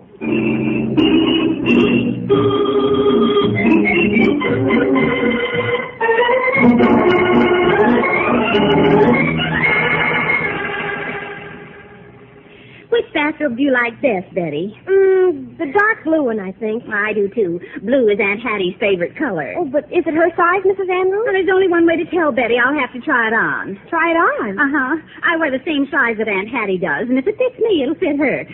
Here, hold my coat, dear, while I step into this dressing room and put this bathrobe on. Oh, all right, Mrs. Andrews. It'll just take me a second, dear. I'd hate to go to all the trouble of buying this and sending it to Hattie and then not have it fit. Uh-huh. Then I'd only have to return it for her since she lives out of... Oh, dear. What is it? There's no hanger in here for my dress. Oh, well, hand it to me, Mrs. Andrews. I'll hold it. All right, dear. Here you are. I have it. Oh, thank you, dear. I'll have this robe on in just a minute. There. Oh, how's it look, Betty? Well, it looks a little big to me. It does? Well, I better take a look in this mirror. Oh, Betty, you don't have to hold my coat and dress. Just put them on that empty rack. Oh, all right, Mrs. Andrews. Now, let's see.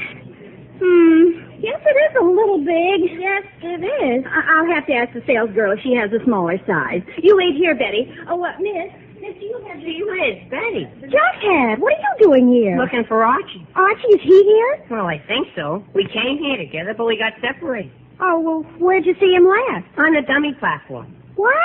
Well, you see, he was being a dummy. What? A dummy. You know, the kind that looks like this.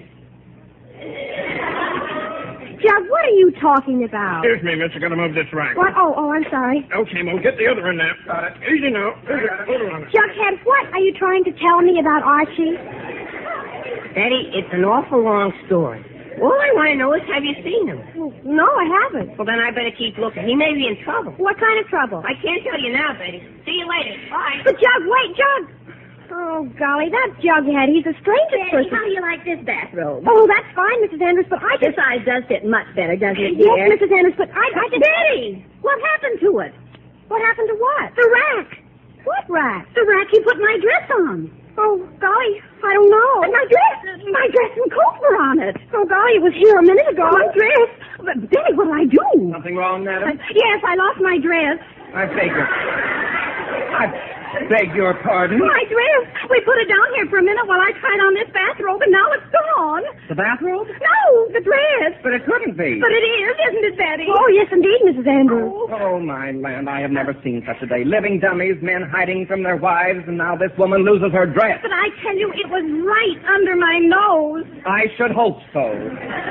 Well, do something. Do something. Madam, what can I do about your dress? Find it. No, madam, be calm, be calm. It was probably taken by mistake, and it'll be turned into the Lost and Found department. Well, where's that? At the other end of the floor, next to the exchange department. Come on, Betty. Madam, where are you going? To the Lost and Found department. But, madam, certainly not in our bathrobe. Well, certainly not without it. Come on, Betty. We'll go see if they have my dress. How these things happen to me, I'll never know.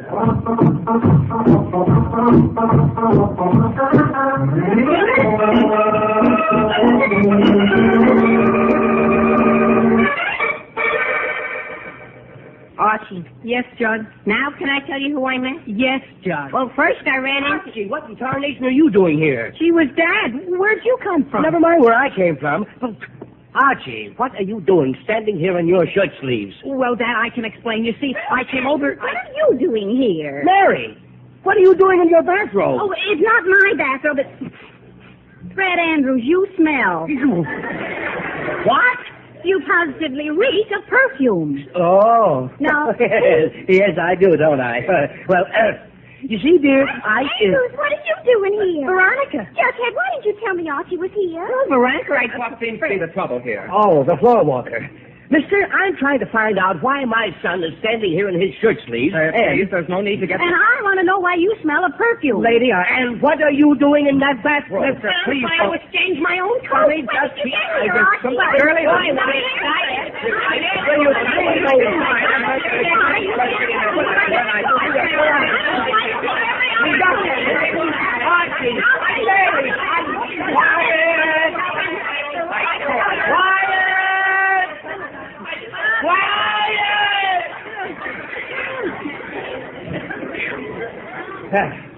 That's better. Now listen to me, all of you. This nonsense has gone far enough. Too far, in fact. Yes, Mr. Andrews. Yes, dear. Yes, Dad. It certainly has. But All afternoon, you people have made my life quite miserable for me. Quite miserable. Yes, sir. Now, if there's any reason for it, I feel I'm entitled to an explanation. Well, mister, you know the coat, the one you thought I was buying? Yes? Well, my mother and father and Jughead and Veronica can all identify it as my old coat. Well, of course that's Archie's coat. I know that's his coat. Oh, dear. You mean it really is? Yes. And maybe you'll recall that you didn't believe my wife was in the store when I hid the perfume bottle in my pocket. Well, yes, Well, this is my wife. Oh, how do you do? I'm very sorry. And I just found out that two of your men moved an empty rack while I was talking to Jughead here, didn't they, Jughead? Sure they did. And that was the rack that had my dress and coat on it. Well, Mr. Floorwalker, what do you say to that? Yeah. Oh, What have you got to say to that? please. I want to know. No tempers, please. No tempers, no tempers. The customer's always right at jail. Stacy, we'll make amends. Mistakes will happen, you know. Young man, Since that does seem to be your own coat, you may keep it, and I'll give you a cash credit slip for what you paid me. Thank you. And you, sir? Yes? I'll be glad to give you another bottle of perfume. Compliments of the store. Well, that's better. And, madam, I'm sure we can find your dress and coat in the Lost and Found department, and you may keep that bathrobe at no charge. Well, thank you. I'm here, too. Judge, shut up. Well, people, that satisfy you? Well, yes, I think that straightens everything out all right. I'm sorry there's been so much misunderstanding. It's quite all right. Quite all right. And now, folks, if everything's settled, let's stop hiding from each other and get this Christmas shopping over and done with once and for all. Yes, Mr. Andrews. Yes, dear. Yes, Dad. All right. Now, What was that? 5 o'clock. Thank heavens. Store's closing. You folks will all have to come back next Monday. Come back?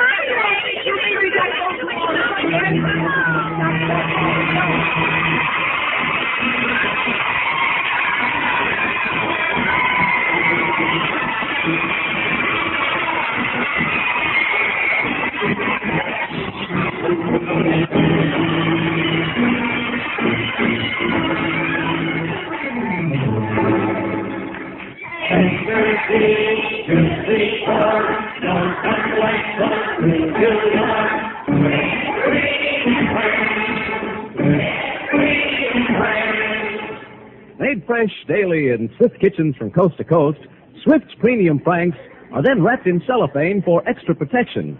Ask for them today. You'll find 8 to 10 of the most delicious franks you ever tasted in each pound package of Swift's premium franks. And while you're at your dealers, look for Swift's premium table-ready meats. Like Swift's premium franks, Swift's premium table-ready meats are economical foods for these days. There's no waste to them because you eat every bit you buy. Another top favorite in these days when every bite counts is Swift's Brookfield sausage. Made of pure, fresh pork, Swift's Brookfield sausage is seasoned just right. Not too spicy, not too mild, but just right. Remember, it's just good reasoning. Get the sausage with the just right seasoning. Swift's Brookfield sausage.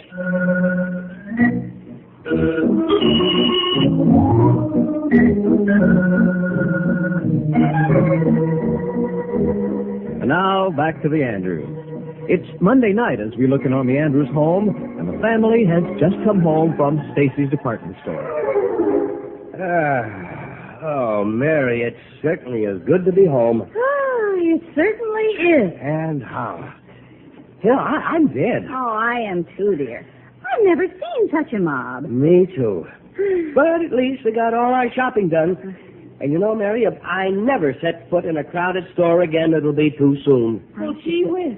Well, what is it, Archie? This letter from Uncle George. Oh? Uncle George? Uh-huh.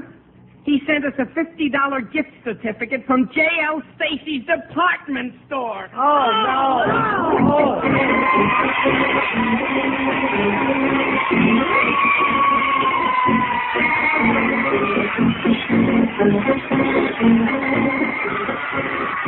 You've been listening to another chapter of the Adventures of Archie Andrews, written by Carl Jampel, and based on the copyrighted feature appearing in Archie Comics magazine. Archie was played by Bob Hastings, Jughead was Harlan Stone. Mom and Dad Andrews were played by Alice Yorman and Arthur Cole. Veronica and Betty by Gloria Mann and Rosemary Wright. The floor walker was Ray Hedge. This program was produced and directed by Kenneth McGregor. Listen next Saturday when Swift & Company, makers of Swift's Premium Franks and Swift's Brookfield Sausage, bring you more of the merry adventures of Archie Andrews. This is Bob Cherry wishing you a very pleasant weekend. So long.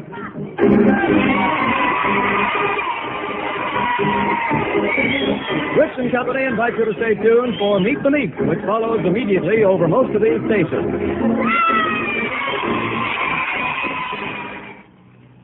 This is NBC, the National Broadcasting Company.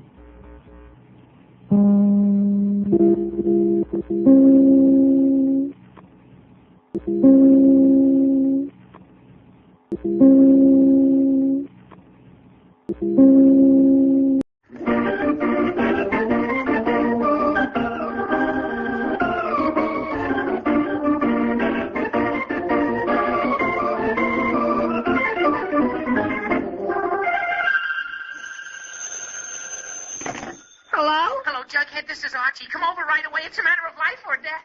Relax, Archie. Relax. Yes, there he is again. The young civilian readers of Archie Comics magazine know and love so well Archie Andrews and all his gang. And now for our weekly visit to Riverdale. It's early evening as we look in on the Andrews home. Archie is in his room studying. Mr. Andrews has gone downtown for some cigars, and Mrs. Andrews is straightening up the living room. Lavender blue, dilly dilly. Lavender green. For pity's sake, what on earth's that? All right, I'm coming. Fred, what on earth were you... Fred, what's that? Mary, look out of my way. This box is heavy. I can't hold it all night. Oh, Fred, what is it? You'll see, dear. You'll see. Now, quick, move that lamp over so I can set this down. All right. There. Boy, that weighs a ton. I should have let him deliver it, but I was so anxious to use it, I brought it home myself. But, Fred, what is it? You'll see in a minute, dear. Now, just be patient, be patient. Now, just hand me the scissors off my desk, and I'll open it. All right, dear. But I don't see why it has to be such a mystery. No mystery at all. Just want to surprise you. Well, you said you were going downtown for some cigars, and you come back with this. Well, I found the store was still open, and I bought it. You know, I've been wanting to buy one for a long time. But wanting what? Well, you'll see. I almost have the box cut open now. Oh. There you are, dear. How do you like that? Fred Andrews, a television set. Uh-huh. Why, Fred, I never dreamed you'd buy a television set. The last time I asked you about one, you said they cost too much money. I know, dear, but they've come down quite a bit in price, and I decided we might as well keep abreast of the time. Do you like it? Oh, Fred, I love it. I adore it. When can we see something on it? Well, the man at the store is sending someone out to install the aerial in 3 or 4 days. Mm-hmm. But he said we should be able to get 1 or 2 stations right now without any aerial. Why, Fred, that's wonderful. Yes, Mary, I think it is, too. From now on, I expect to spend many a long, comfortable hour right in my armchair watching television. Yes, sir. Boxing matches, movies, Broadway reviews, everything right in my own living room. Fred, never mind the speeches and turn it on. I want Hiya, Mom. Hiya, Dad. What's that? Why, Archie, A that's television set. Yes, Gee whiz, Archie. when did we get it? Well, just oh, boy, isn't that terrific? Yes, when Archie. can we see something on it? Just wait till I tell the kids that we got a television set. Oh, boy, Archie. thanks a million, Archie, Dad. you're- Thanks a billion. Archie. Thanks a zillion. Archie! All right. So you're happy we got a television set.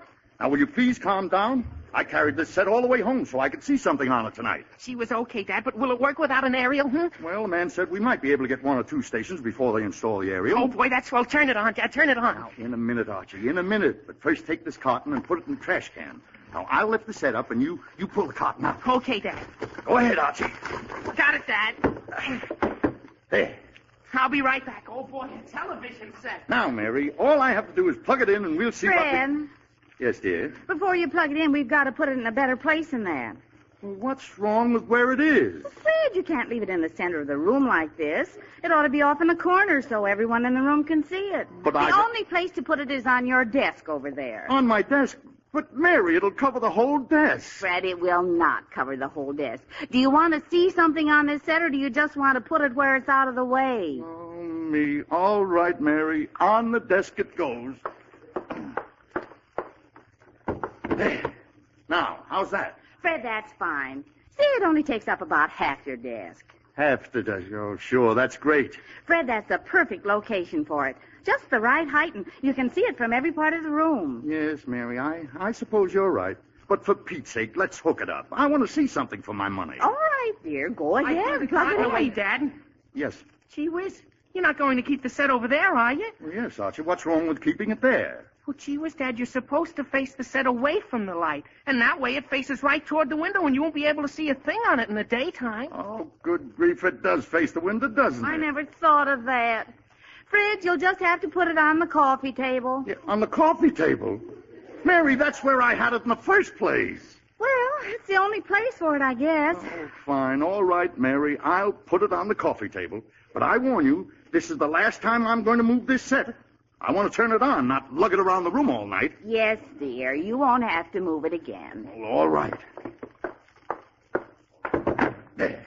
Now, for Pete's sake, let's see some television. Archie, plug this in. Okay, Dad. It's in. All right. Now, I'll turn it on. Gee whiz, nothing happens. Archie, give it a chance to warm up. Fred, look, the screen lit up. Yes, Mary, but we don't seem to be getting any picture. I told you we'd need the aerial first, Dad. Archie, look, the man said at least one of the channels should work without an aerial. Now, let's just dial around and see what we can find. Fred, the screen flickered. Flickered, yes, Mary. That's because I changed stations. Oh. But I don't see anything. No, nothing on that channel. I'll try another. Nothing there either. Nothing there. Oh, dear, I hope we can see something. It'd be just my luck that we won't. Well, how do you like that? I tried every channel, and we don't get a single thing. I don't think you tried this one, Dad. Now, Archie, I tried them all. Gee, Dad, I was sure you missed this one. Well, try them again if you want to. All right. Let's pause for a moment. There'll be more laughs when Bob Hastings returns as Archie Andrews right after these messages. Dimension X. George Burns and Gracie Allen. Hopalong Cassidy. Edgar Bergen. The Shadow. John and Blanche Bickerson. The Whistler. Listen to the best in spoken word audio at MediaBay.com. Old-time radio, audiobooks, audio newsstand editions, and more. MediaBay.com. The best voice on the net. Yeah. And now, let's return to Bob Hastings as Archie Andrews.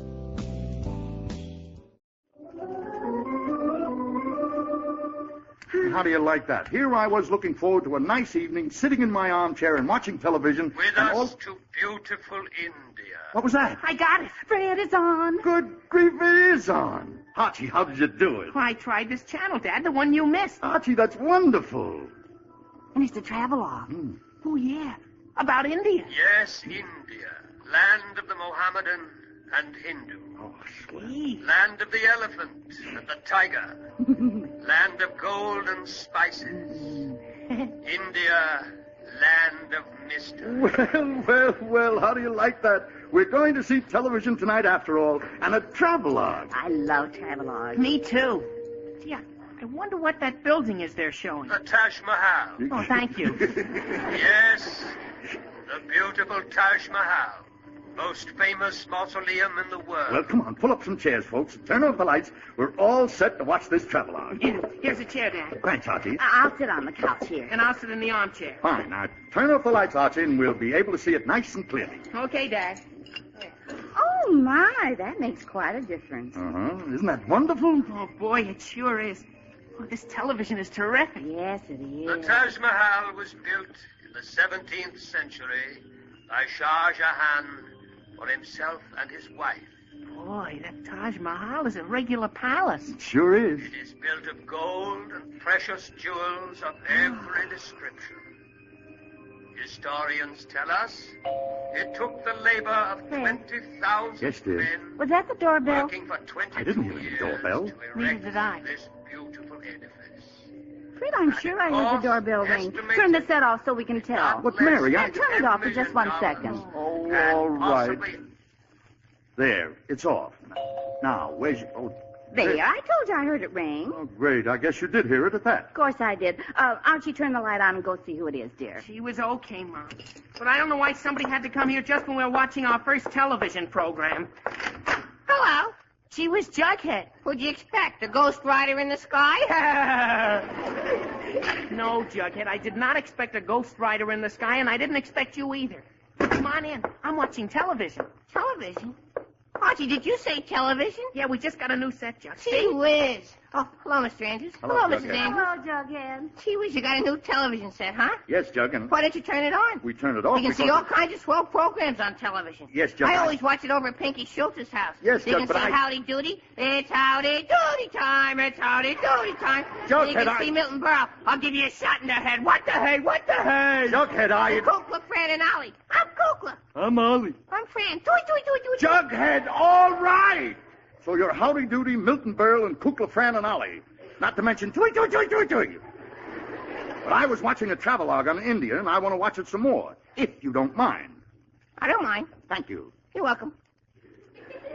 I'll even stay and watch it with you. All right, Jughead. You may stay and watch it with us, but... I better call my mother and tell her where I am, though. Oh, fine. All right, Jughead. Go call your mother. Okay.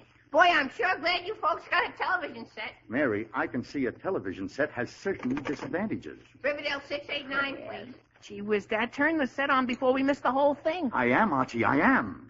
And so we come to Bombay, chief seaport of Western India. Hello? Mom? The city with What? a population of I can't hear 1.5 you. million people. Speak a little loud. Situated on the island of Bombay. Louder. It is Louder. to the mainland by this causeway. I still can't and hear you. breakwaters. Just a minute, Mom. Bombay contains many of the Fred, finest Jughead's calling you. Me? factories. What is it, Jughead? Could you turn the set off for a minute? I can't hear anything. What?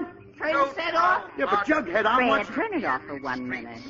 Oh, me. All right, Mary, I'll turn it off for 1 minute. Thanks, Mr. Andrews. Jughead, you're welcome. But I'd like to know why I can't watch Fred, this. Jughead will be through with his call in a minute. Then you can watch your travelogue. Hello, Mom. This is me, Jughead. Yeah, might be Andrews. I'm watching television. Yeah, television. Yeah, they just got a new set. What? I don't know where they got all their money. Oh, fine. Yeah. Yeah, I'll be here for a little while. Yeah. Okay, I will. Bye. Well, Jughead, are you through with your call? My mother said I could stay. Well, that's fine. She said I could even have supper here. Supper here? Oh, for pity's sake. Gee whiz, Mom, what about getting some supper? Oh, I forgot all about it in the excitement of your father's bringing home this television set. Gee, you gotta get supper. I'm hungry. Now, Jughead, be quiet.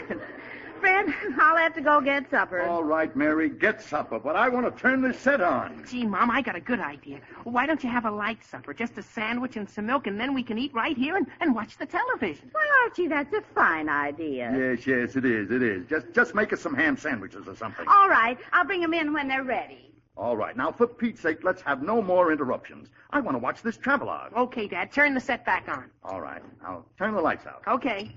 Now, I'll turn the... Hey, what'd you do? Jug, It's dark in here. Jug, I'm afraid of the dark. Jughead, please. I don't even sleep in the dark. Jug, It's too dark with the lights out. Jughead, will you please be quiet? Who, me? Yes, you. We simply turned the lights out so we can watch the television better. Now, there's nothing to be afraid of. Archie and I are right here with you. And when I get the set turned on, it won't be quite so dark. Well. Now, just be quiet and sit down. Okay, I'll sit right here. You Jughead, you're sitting on me. Gee, I'm sorry. I couldn't see anything. Well, get off me and get on your own chair. Okay. I'll sit over here. Jughead, you're sitting on me. Gee whiz, I'm sorry. Well, so am I, and get off me. Okay. Well, where's my chair anyway? To your right a little. Oh, okay. Well, what was that? Jughead, what happened? Sat down on the chair. You told me it was there, but it wasn't. Oh, great. A fine trick that was, Archie. You tell me there's a chair there, and when I lower my landing gear, no chair. Jug, I just wanted... You pull that chair out from under me, I bet. Jughead! Huh? Jughead, I did not pull any chair out from under you. You just missed the chair. It's right here. See? Oh, yeah. I see it now. Okay. Now, for Pete's sake, sit down on it. And be quiet. Okay. Now, I'll turn the set on. The river Ganges, some 1,500 miles long. 3 miles wide at the widest places is the sacred river of India. It is the sacred duty of Hindus Was that the door again? to wash in the waters I heard it. of the Ganges. Gee whiz, Dad, you better shut off the set again so we can tell. Archie. Well, it may be something important. Oh, me, all right, Archie. I'll turn it off again. I sure wish people wouldn't keep ringing that doorbell when we're watching television. Hello, Archie. Well, gee, hiya, Betty. Come on in.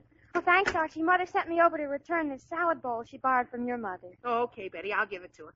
But, Betty, guess what we got? What? A television set. A television set? Archie, you're kidding. No, I'm not. Come on in and see. It's Betty, Dad. Oh, hello, Betty. Hello, Mr. Andrews. Hello, Betty. Hi, Jug. What are you doing here? Watching television. Golly, you do have a new set, don't you, Archie? Pull up a chair, Betty. Well, all right, Archie, but I have to be home for supper soon. Have supper here. I am. Oh, fine.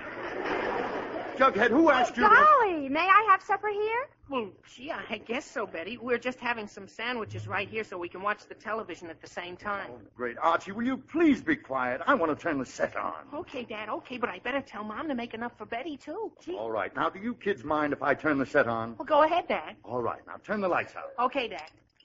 Now, I'll turn the set on. I want to see the Ganges River. Towering peaks of the Himalayas. Greatest mountain range in the world. Oh, great. We missed the part about the river. The Himalayas extend approximately 2,000 miles along northern India. Well, Betty, how do you Range like from 100 Golly, to Archie, that's 600 awful. Yeah, awful. Awful? What's awful about it? Well, the glare is so strong. Glare. Uh-huh. Hey, you're supposed to wear sunglasses when you watch television. Sunglasses? Uh-huh. Then you can see the picture much better, and it's better for your eyes, too. Yeah, they wear sunglasses at Pinky Schultz's house. Gee whiz, Dad, turn the set off and I'll run upstairs and get our sunglasses. Archie, I can see this picture perfectly well without glasses. But just try glasses, Mr. Andrews, and you'll see what a difference it makes. Yes, but Betty, It's much better. You don't want our eyes to go bad, do you? Oh, me. All right, Archie, I'll turn the set off again. I'll turn the lights on. Well, go ahead, get sunglasses. But frankly, I could watch this program a lot better if you kids wouldn't give me so many bright suggestions on how to watch it. I think our sunglasses are right down here in this drawer. Yeah, here they are. Here are yours, Dad. Thank you. And you can wear my mother's, Betty. Well, thanks, Archie. And I'll put mine on. What about me? You can wear my glasses. Oh, golly, Mr. Andrews, what'll you wear? Betty, I did not want any sunglasses in the first place. The picture was absolutely fine the way it was, but I want to see it. You kids will only sit still and not keep making many bright suggestions. Oh, I'm sorry, Mr. Andrews. All right, all right. Now, turn the lights out, Archie. Okay, Dad. Now, I'll turn the set on. You know, those pictures of the Himalaya mountains are interesting. Is the Bengal tiger. The largest type of tiger found anywhere. Oh, great. We missed the part about the mountains. Gee, that's the first green tiger I ever saw. Jughead, that's because you're wearing colored glasses, and be quiet. The Bengal tiger generally hunts its food near waterholes and small ponds, waiting for deer, antelope, wild hogs, and buffalo. Oh, I can see much better now, can't you, Archie? Yeah. Oh, fine. It cuts out all the glare. You ought to try them, Mr. Andrews. Betty, Here, try mine, Dad. Archie, I can't see a thing. Oh, great. If you kids like the sunglasses, wear them. If you don't like them, don't wear them. But I want to watch this travelogue. Do you hear? Okay, Dad, okay.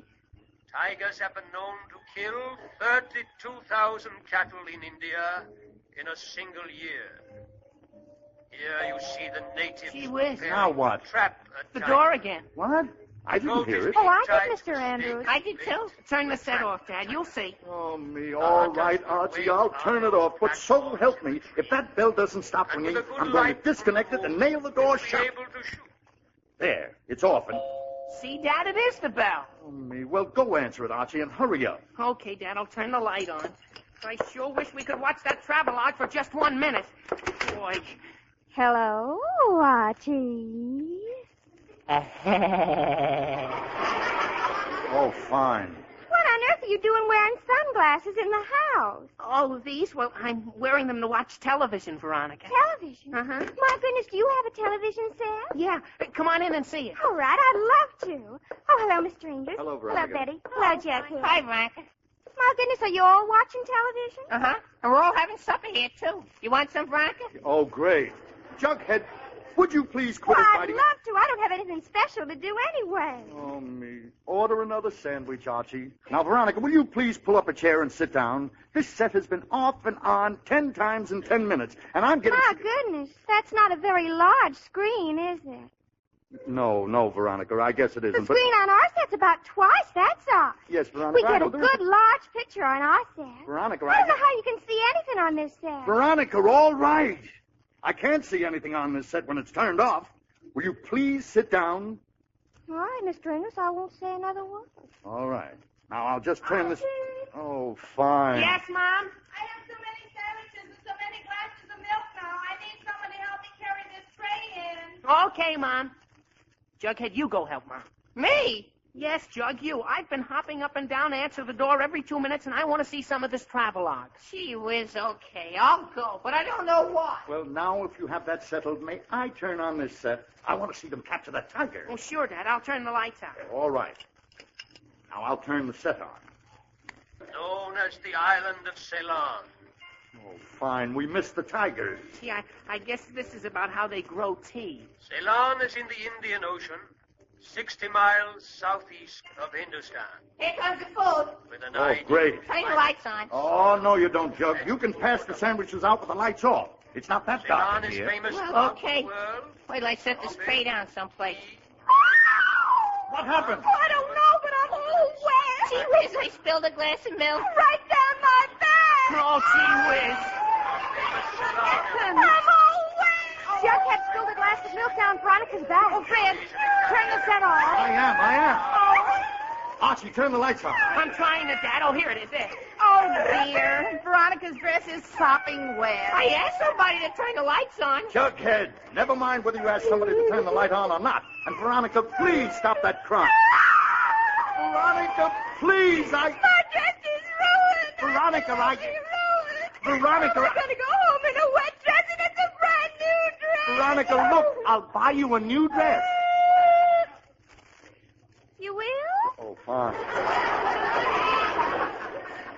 Yes, I will. And you can go upstairs with my wife, and she'll lend you one of her dresses to go home in. Oh, all right, Mr. Angus. That'll be fine. I hope my dresses fit you, Veronica. Well, we have that settled. Now, for Pete's sake, let's watch this program and eat your sandwiches and have no more trouble. Okay, Dad. Okay, I'll turn the light out. And I'll turn the set on. Notice the extremely Pass the sandwiches, primitive Jughead. bombing Pass methods the sandwiches? used by I don't have them. You don't?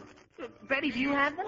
No, I didn't even see them. Will you kids please be quiet? Well, gee, Dad, we're just looking for the sandwiches. Where did you put them? On your armchair. All right, I can find it. On my armchair. Archie, turn the light on. I am, Dad.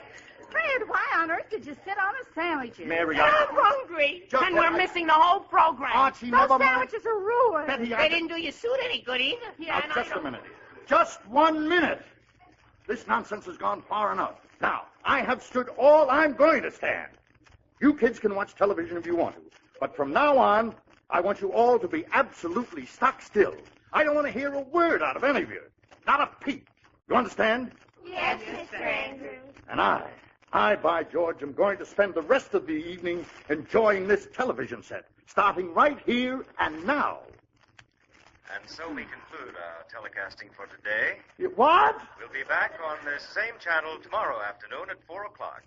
Good night. Oh, no. I missed the only program they had on tonight.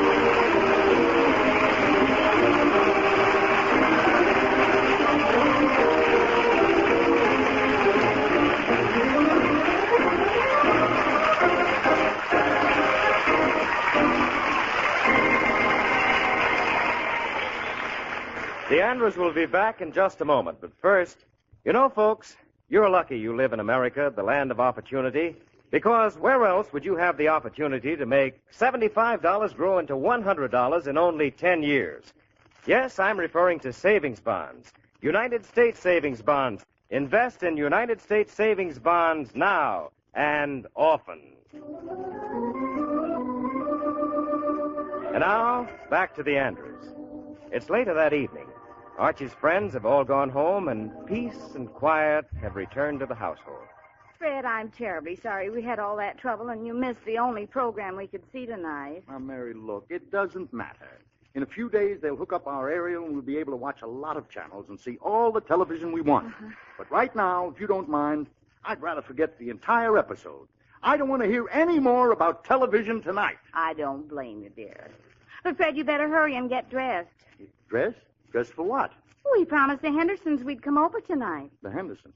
The Hendersons? We did? Oh, Mary, that's fine. Why, there's nothing more I'd enjoy right now than a good game of bridge. Oh, Fred, I forgot to tell you. We're not going to play bridge. We're not? No. The Hendersons just got their set hooked up, and they invited us to watch television. Oh, no.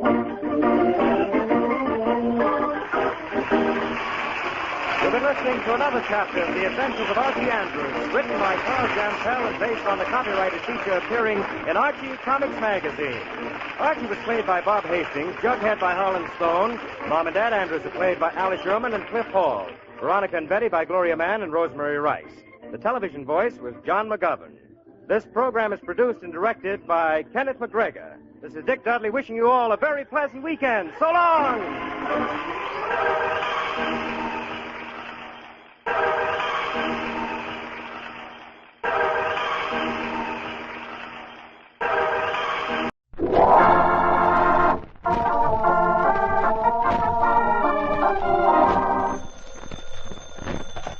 Hello? Hello, Jughead. This is Archie. Come over right away. It's a matter of life or death. Oh, relax, Archie. Relax.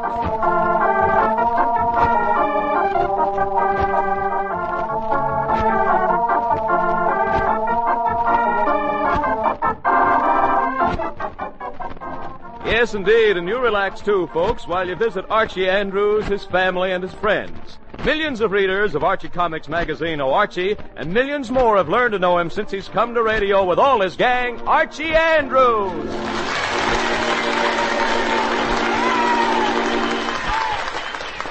Once again, it's Saturday morning as we join the Andrews family in Riverdale. We find Mom and Dad Andrews in the living room. Dad is reading the paper.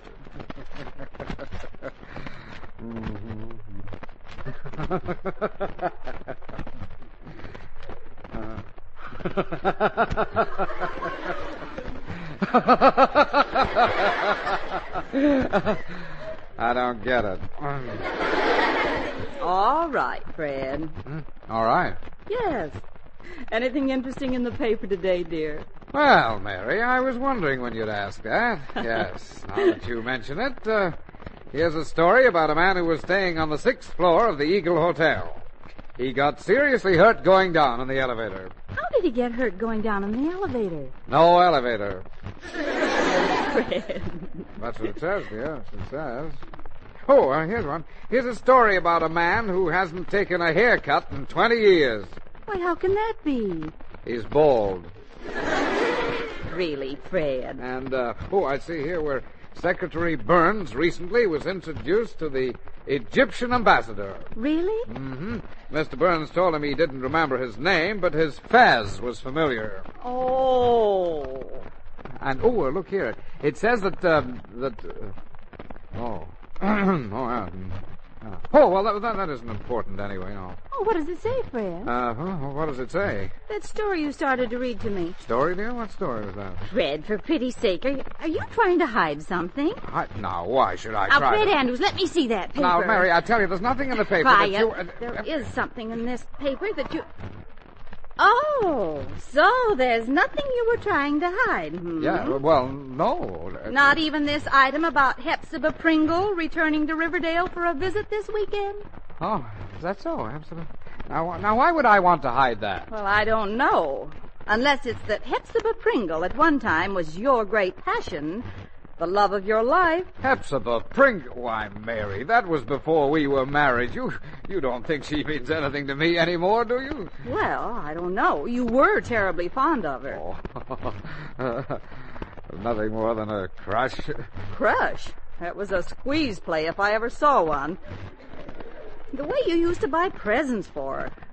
Yes, I used to buy her candy. That girl ate candy as though her life depended on it. Yes, it is. One time a group of us girls went to the theater, and Hepsy dropped a piece of caramel, and she made the usher come to look for it. Just over a piece of caramel? No, her teeth were in it. Mary. Well, anyway, dear, why worry about Hepzibah Pringle? Why, I haven't seen her in years and years.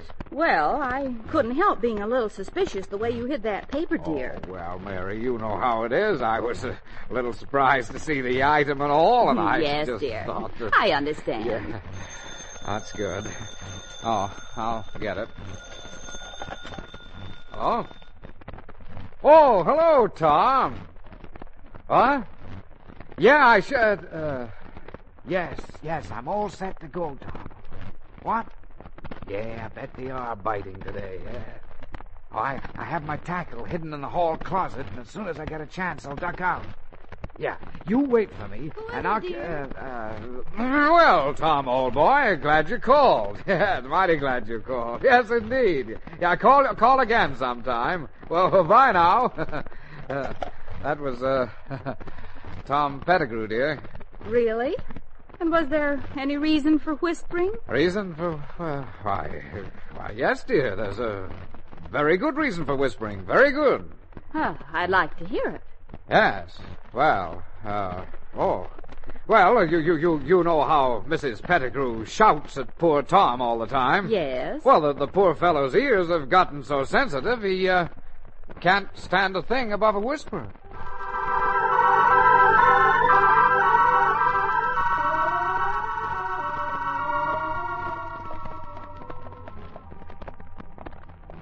What are you going to buy, Archie?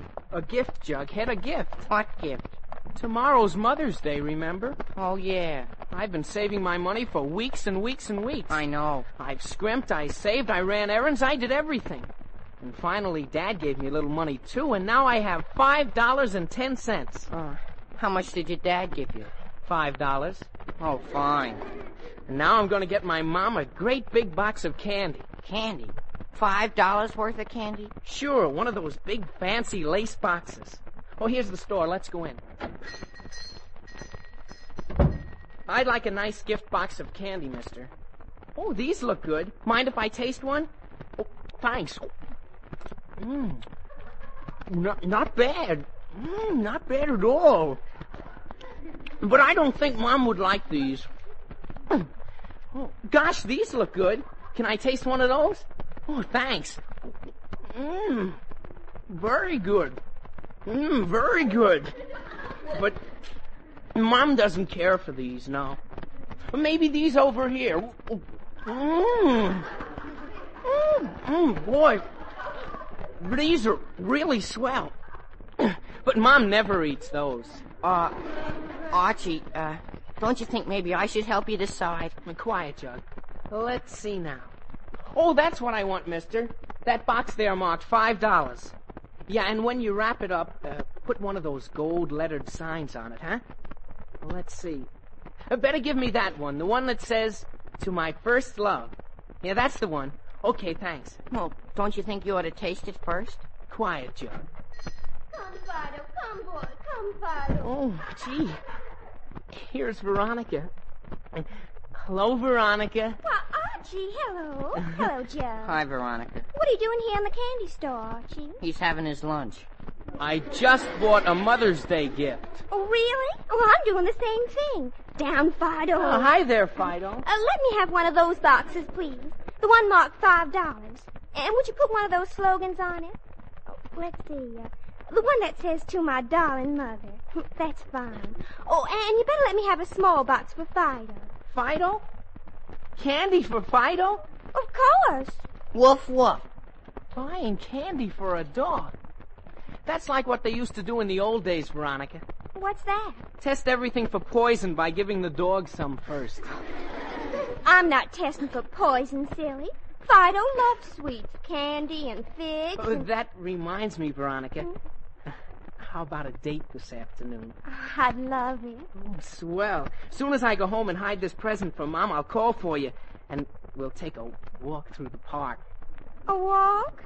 Wouldn't you rather go to the movies? Movies? Why, Veronica, think of the wonderful double feature Mother Nature provided. The breathtaking scenery, the finest stars in all the world, the story of nature blossoming in all its glory, the drama of little flowers unfolding their gentle petals, the comedy of a squirrel climbing up a tree.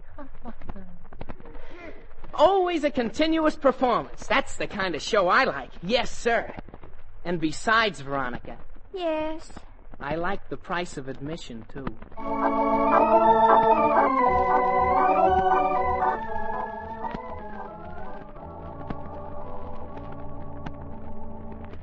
You wait here, Jug. I want to hide this in the hall closet.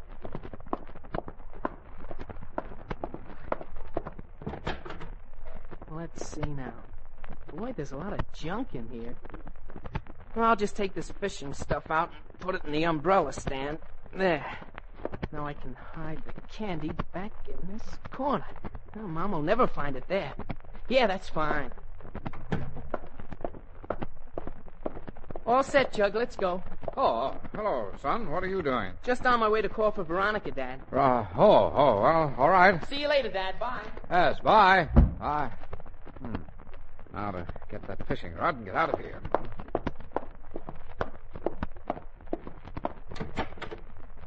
Let me see now. Boy, there's a lot of junk in here. Now, where is that rod? I put it right back in here. That's funny. It's gone. Can't be. But it is. Oh, my God. Operator, get me Riverdale 462. How could that stuff disappear like that? I put it right back there. Oh, hello, Tom. Listen, Tom, I'm ready to leave now, but do you have a rod I could borrow? You do? Well, that's swell. I've lost mine. Oh, Fred. Yes, I had it in the hall closet, but now I can't find it anywhere. Okay, Tom, I'll be right over. Bye. Can't find what, dear? Well, I can't find my fit. Oh, Mary, where did you come from? The kitchen, of course. Who was that? That? Oh, you're on the phone? Oh, no, that was no one important, dear. Well, what can't you find? Nothing important, dear, nothing important. Fred, really, Well, after dear, all, see you later. I've got to rush down to the office. Just had a very important phone call. But very you important. said it wasn't very well, important. I was mistaken, Mary. It is very important. Very important. Goodbye. Now, what was he acting so strangely about? Well, what couldn't he find in the hall closet? Well, I'll soon find out. Let's see now. Ooh, why, there's a lot of junk in here. Now, just what could he been looking for? I don't seem to see. Oh, here's something. Why, it's a box of candy. And a motto on the cover. To my first love. Oh, so I might have known. Fred is in love with Hepzibah Pringle after all.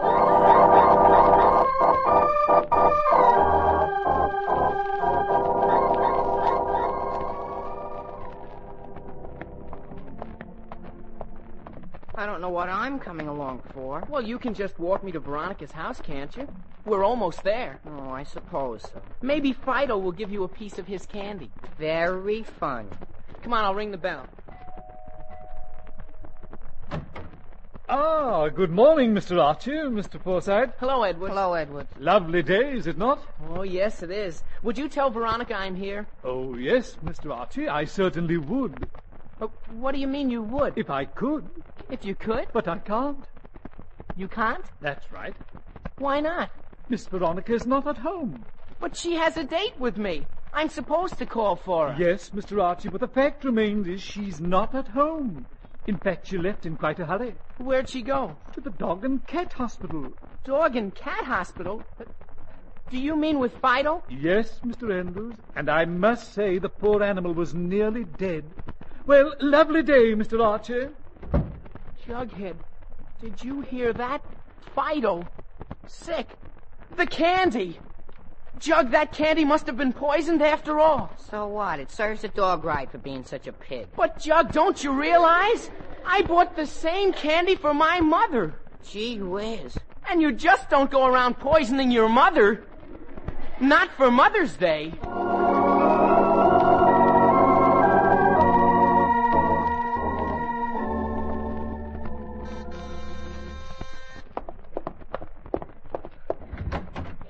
Yes? What? Do my eyes deceive me? It's not Hepzibah Pringle. Oh, yes, it is, Mary. Yes, it is.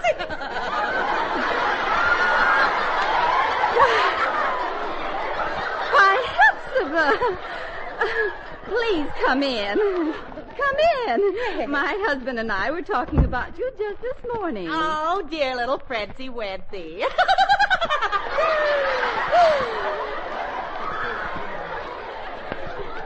What did he say about me? Not very much, Hepzibah. Sit down, won't you? Oh, thank you. Oh, I haven't seen dear little Fredsy for years and years. How's the dear boy? Fine, just fine. Oh, I'm so glad to hear it. Oh, we spent some happy days together as youngsters. Those happy, carefree days. He used to call for me in a dashing yellow Surrey, and we'd drive out Lover's Lane. Oh, that's gone now. Oh, yes, I suppose it is. And we used to drive out by the old mill. Yes, that's gone now. And I used to love to muss his curly black hair. That's gone now. Oh, yes, gone. All gone. But you haven't changed much, Hepzibah. Oh, I have changed, Mary. Oh, I've changed a great deal. Well, just in a few places. Oh, you're right. In fact, that new song should be dedicated to me. You know the one, I'm a big girl now. Oh, I thought you meant the other one. What other one? I'll be seeing you in all the old familiar places. Oh, Mary, Fred always did like the clever girls. You know, I guess I've always liked Candy too much. You know, dear, I wouldn't tell this to anyone but you, but I do weigh nearly 300 pounds.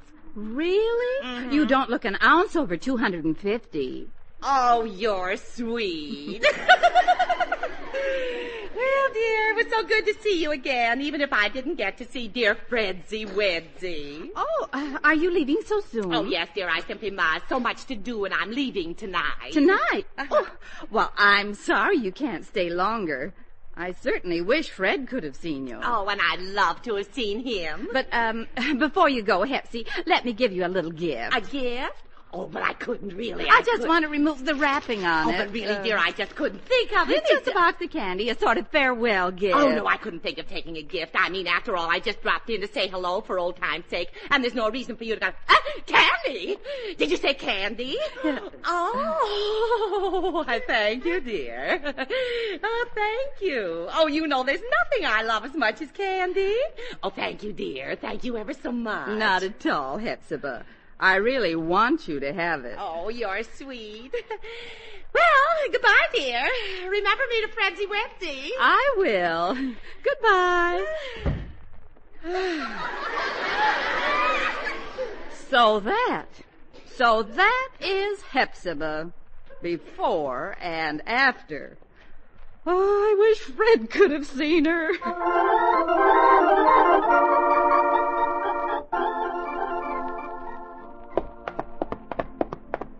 Come on, Jug, we've got to get that candy back. Now, I put it right back here and... Gee whiz! What's the matter? It's gone. Gee whiz. Archie, what are you looking for in that closet? Mom, you didn't see a box of candy, did you? Well, yes, I did. Well, Mom, I just found out all about that candy, and you haven't eaten any of it, have you? No, I haven't. I just gave it to Hepzibah Pringle. And how did you find out about that candy? Who did you give it to? Hepzibah Pringle, an old sweetheart of your father's. What? Oh, but Mom, that candy yes, dear, I know all about that candy. And you gave it to Hepzibah Pringle? Yes, dear, I wanted her to have it. But Mom... Now stop worrying about it. I knew exactly what I was doing. I'll be out in the kitchen if you want me, dear. But Mom! Oh, gee whiz. Jughead, do you realize what's happened? What? My mother's become a Lucretia Borgia. She's decided to poison the other woman.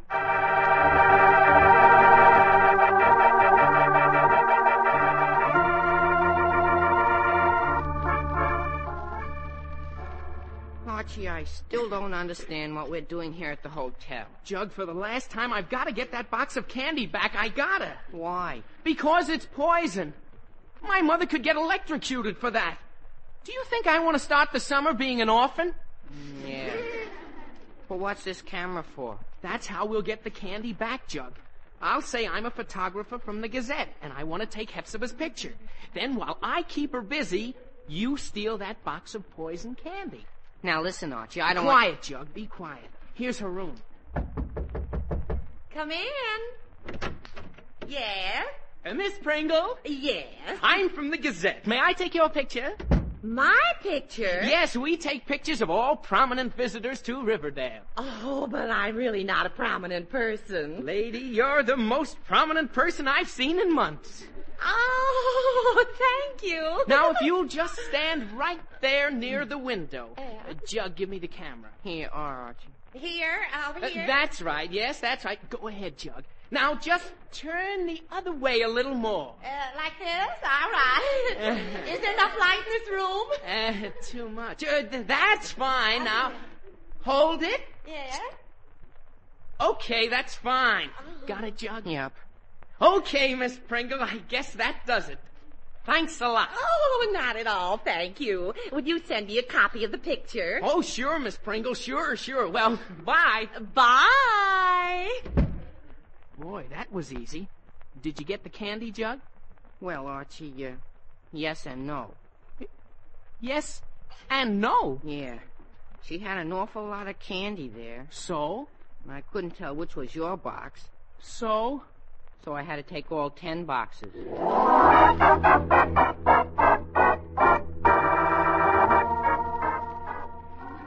I'm a big girl now. Da-da-da-da-da, I'm a big girl now. I'm on the street line. Oh, I hope those pictures turn out all right. I'm a big girl now. Oh, I'm a big girl now. That man from the newspaper forgot his camera. Why, those pictures will never be printed. I'd better call the newspaper. Operator, get me the Riverdale Gazette. I'm a big girl now. I'm a big girl. Hello? Gazette?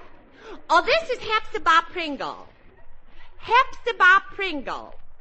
What? Well, I know it's not your fault. I simply want to tell you that your photographer forgot his camera. The one named Albert or Arthur or Archie. Yeah, that was it, Archie. Oh, but you must have a photographer named Archie. A racket? Oh, no, they didn't ask for any money. But it couldn't be a racket. I tell you, it was your photographer, and he said, hello? Hello? Oh, for pity's sake, now isn't that silly? The idea of suspecting two perfectly lovely, clean-cut young men like us. Ah! Oh! Operator! Quick, get me the police department. I want to report 10 boxes of stolen candy.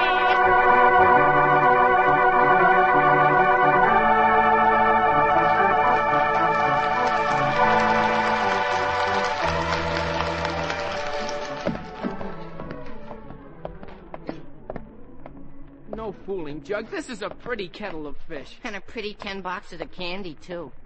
Now what are we going to do? I don't know. Hello, Archie. Oh, brother, Betty, as if we didn't have enough trouble now. Hi, Betty. Hi, Jug. Hi. What are you doing out in the backyard with all that candy, Archie? Betty, it's a long and gruesome story. I'll tell you all about it later. Right now, I've got to get rid of this candy. Get rid of it? Well, for pity's sake, give it to me. No, don't touch. They're poisoned. Poisoned? Yes, poisoned. Not all of them, just one of them. We don't know which one. Oh, what are you going to do? I guess we'll just have to destroy all 10 boxes. Destroy all that beautiful candy? Yup, it's the only way. Jug, dry those tears. Now the question is how? I could bury them. Oh, no, some poor dog might dig them up tonight. Yeah. Could throw it in the river. You might poison the whole water supply. Yeah, that's right. Well, I guess the only way is to burn them. Jughead, quit crying and give me a match. I don't have any. Well, I do. I just finished baking a cake. Here. Well, thanks, Betty. Now, pile the boxes up, Jug, and quit waving goodbye. Now, I light the match. Touch it to this box. There we are. Oh, that caught quick. Oh, gee, and those boxes are so pretty, too. All covered with lace. And just because of a little poison. Yup, in a minute it'll be just arsenic and old lace. 10 boxes make quite a fire. Better stand back, Jug. But, Archie... Quiet, Jug. Gee, look at it burn. I love fires. But, Archie... Quiet, Jug. Boy, that's some fire. Yeah, reminds me of camp. But, Archie... Quiet, Jug. Well, it'll be all burned out in a minute. All finished. Yes, Archie. But I think those sparks on your roof are just beginning.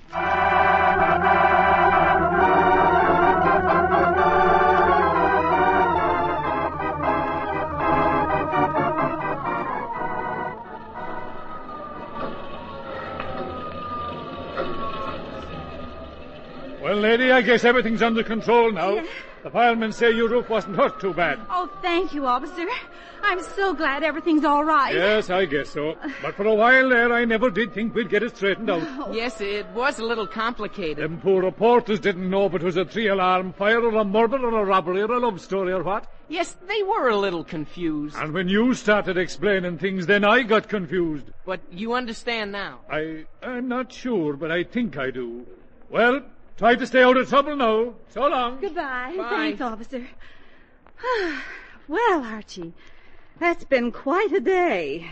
Yeah, it sure has, Mom. Well, what are you so glum about, dear? Nothing, Mom, but I was just, well, kind of thinking. Yes? I guess I won't have any Mother's Day present for you, Mom. I spent all my money on that candy. Why, Archie, you silly boy. Don't you think I appreciate your being concerned over me more than any present you could buy? Gee, Mom, do you? Of course I do, dear. Why, I think the way you worried about me was the sweetest thing in the world. Gee, then I guess everything's all right after all, isn't it? Of course it is, dear. Archie Andrews. So there you are. I guess I spoke too soon. I hope you have some reasonable explanation for keeping me waiting all afternoon when we were supposed to have a date to But go to... Veronica... Archie, don't interrupt. But If Veronica... you wanted to break our date, you might have at least called. But Veronica, I would... Goodbye, Mr. Andrews. But Veronica, how's your dog? My dog? Yeah. Did Fido die? Die? Why should Fido die? But I thought he was After poisoned. all, just because he got into a fight with a cat's no reason for him to die. Fight with a After all, cat? don't You get mean to mad. stand there and say that he never ate that Well, candy? that's That you what took him to the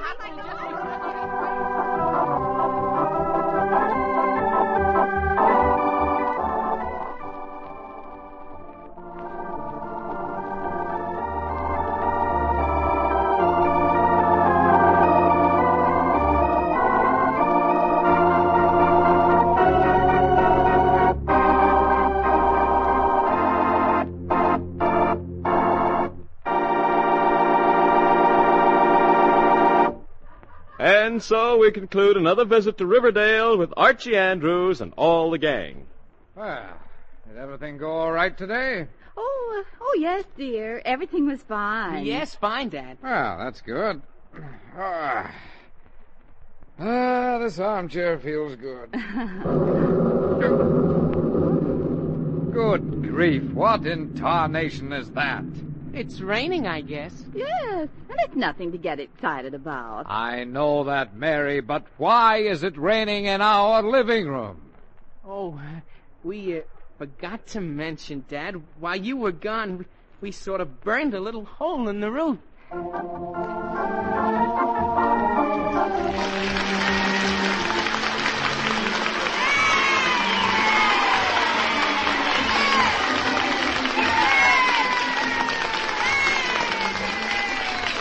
Archie Andrews is written by Carl Jampel and is based on the copyrighted feature appearing in Archie Comics magazine. Archie is played by Bob Hastings, Jughead by Harlan Stone. Others in the cast include Alice Uhrman, Ian Martin, Gloria Mann, and Rosemary Rice. Music by Felix McGuire. Production was under the direction of Charles C. Urquhart. If you'd like to see our show, just write to Archie Andrews, NBC, Radio City 20, New York City. Or if you live nearby and are in the neighborhood some Saturday morning, you may obtain tickets right at the studio. Just ask to see Archie Andrews. And now this is Bob Sherry wishing you a very pleasant weekend. So long.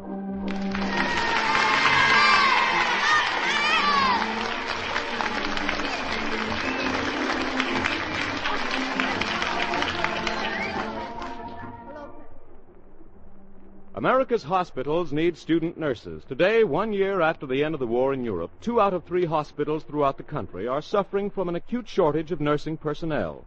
A high percentage of these hospitals have been forced to close beds and facilities, and often entire floors or wings. As a result, literally thousands of patients are doing without adequate nursing care. Every young woman is urged to consider nursing as a career. Besides being one of the best-paid fields a woman can enter, it offers a wealth of challenging opportunities to its members. If you're between the ages of 17 and 35 and are a high school graduate with good health, get in touch with your nearest hospital or school of nursing. Explain that you're interested in obtaining more information about a career in registered nursing. Officials will be very happy to discuss the details with you. Nursing is an attractive profession, a fascinating career. This is NBC, the National Broadcasting Company.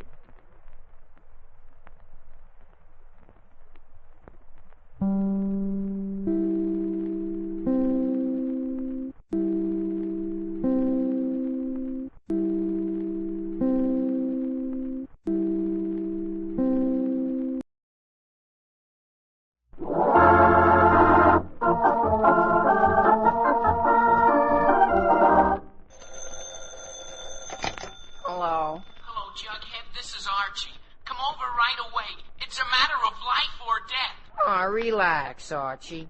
Relax.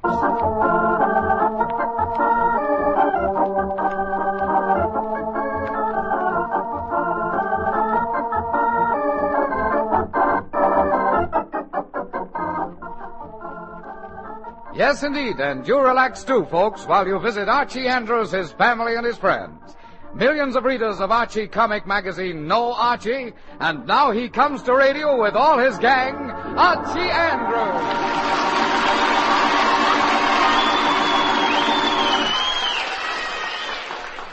Well, it's Friday morning as we look in on the Andrews home in Riverdale. Mom and Dad are having breakfast. Archie is still upstairs. More coffee, dear? Oh, yes, dear, please. Anything interesting in the paper this morning, Fred? Oh, yes, now that you mention it. Says here that a famous scientist has just discovered that giraffes have something no other animal has. Well, what's that, dear? Little giraffes. Fred. Well, that's what it says, dear. That's what it says. Oh, I see where a 10-year-old boy has been admitted to Harvard. 10 years old? And in college? I wonder what he'll be 15 years from now. 25. Fred. Well, he will, won't he? Certainly will. Oh, and listen to this. A noted anthropologist has concluded his studies on the origin of man and has decided that women are an improvement on men. An improvement? Fred, that's ridiculous. Oh, no, it isn't, Mary. Aren't men always out looking for improvements? Fred. Now, here's a story Not about... right now, dear. I have to wake Archie up. He'll be late for school. Archie! Archie! Time to get up.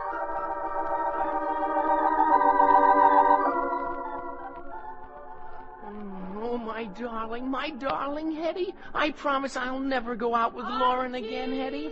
Huh? Yes, Hetty?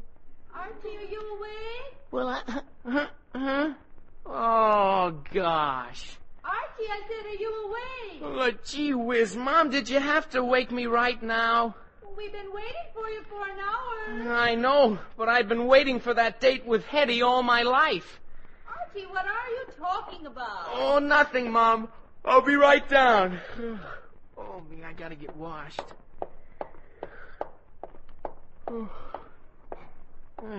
Where's that faucet? I never can find that faucet with my eyes closed. Oh, here it is. Well, that's done with. No, where's that towel? I never can find my towel. Well, maybe it's in my room. Oh, gosh. Oh, yeah, there, this feels like it. Oh, that's funny.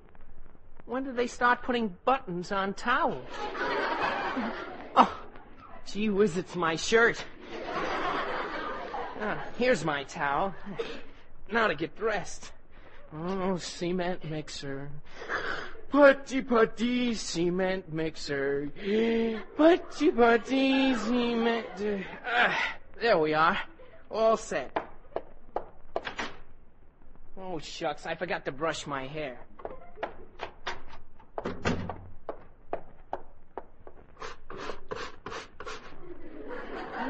Yeah, there we are.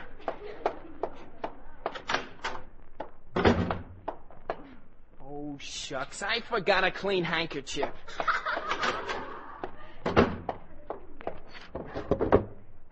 There we are.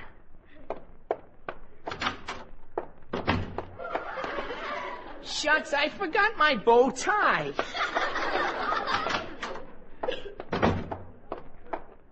Here it is. I'll just snap it on. There we are. Oh, cement mixer. Now I'm all set. Morning, Mom. Morning, Dad. Morning, sir. Archie. Huh?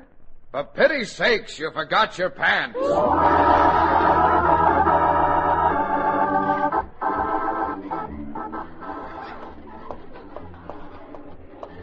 Jug. Yeah?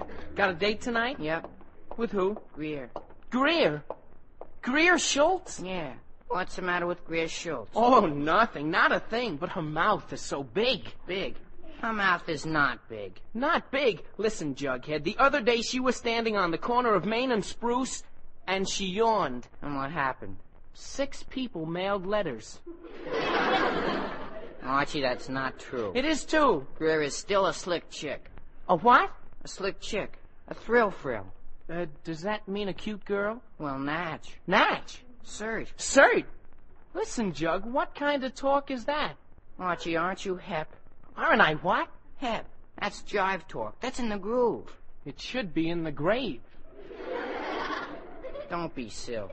That's the only way to rate a date. You mean talking like that? Boy, are you a square. But with long hair. If I gotta talk like that to get a date, I'd sooner do without one. Well, the girls like it. Jug, they do not.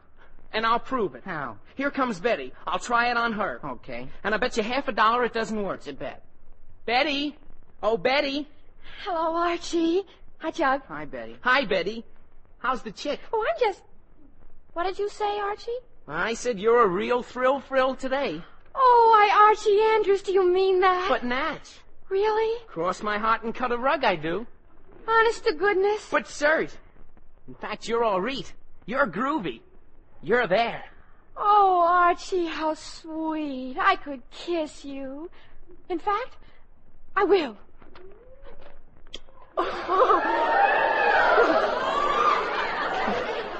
Golly. Well, Archie, what do you say to that? Well? The only thing I can say is... Yes? Yes? Jughead, you win. Win? Win? You mean you had a bet? Yeah, Archie bet me 50 cents that well, you... I might have known of all the awful tricks. Archie Andrews, I never want to see you again as long as I live. But, Betty, Gee whiz. Jug, I knew that jive talk was no good. Listen, Archie, you owe me 50 cents. But, Jug, Betty saw at me. It didn't work at all. Archie, from where I stood, I'd say it worked 50 cents worth. At least.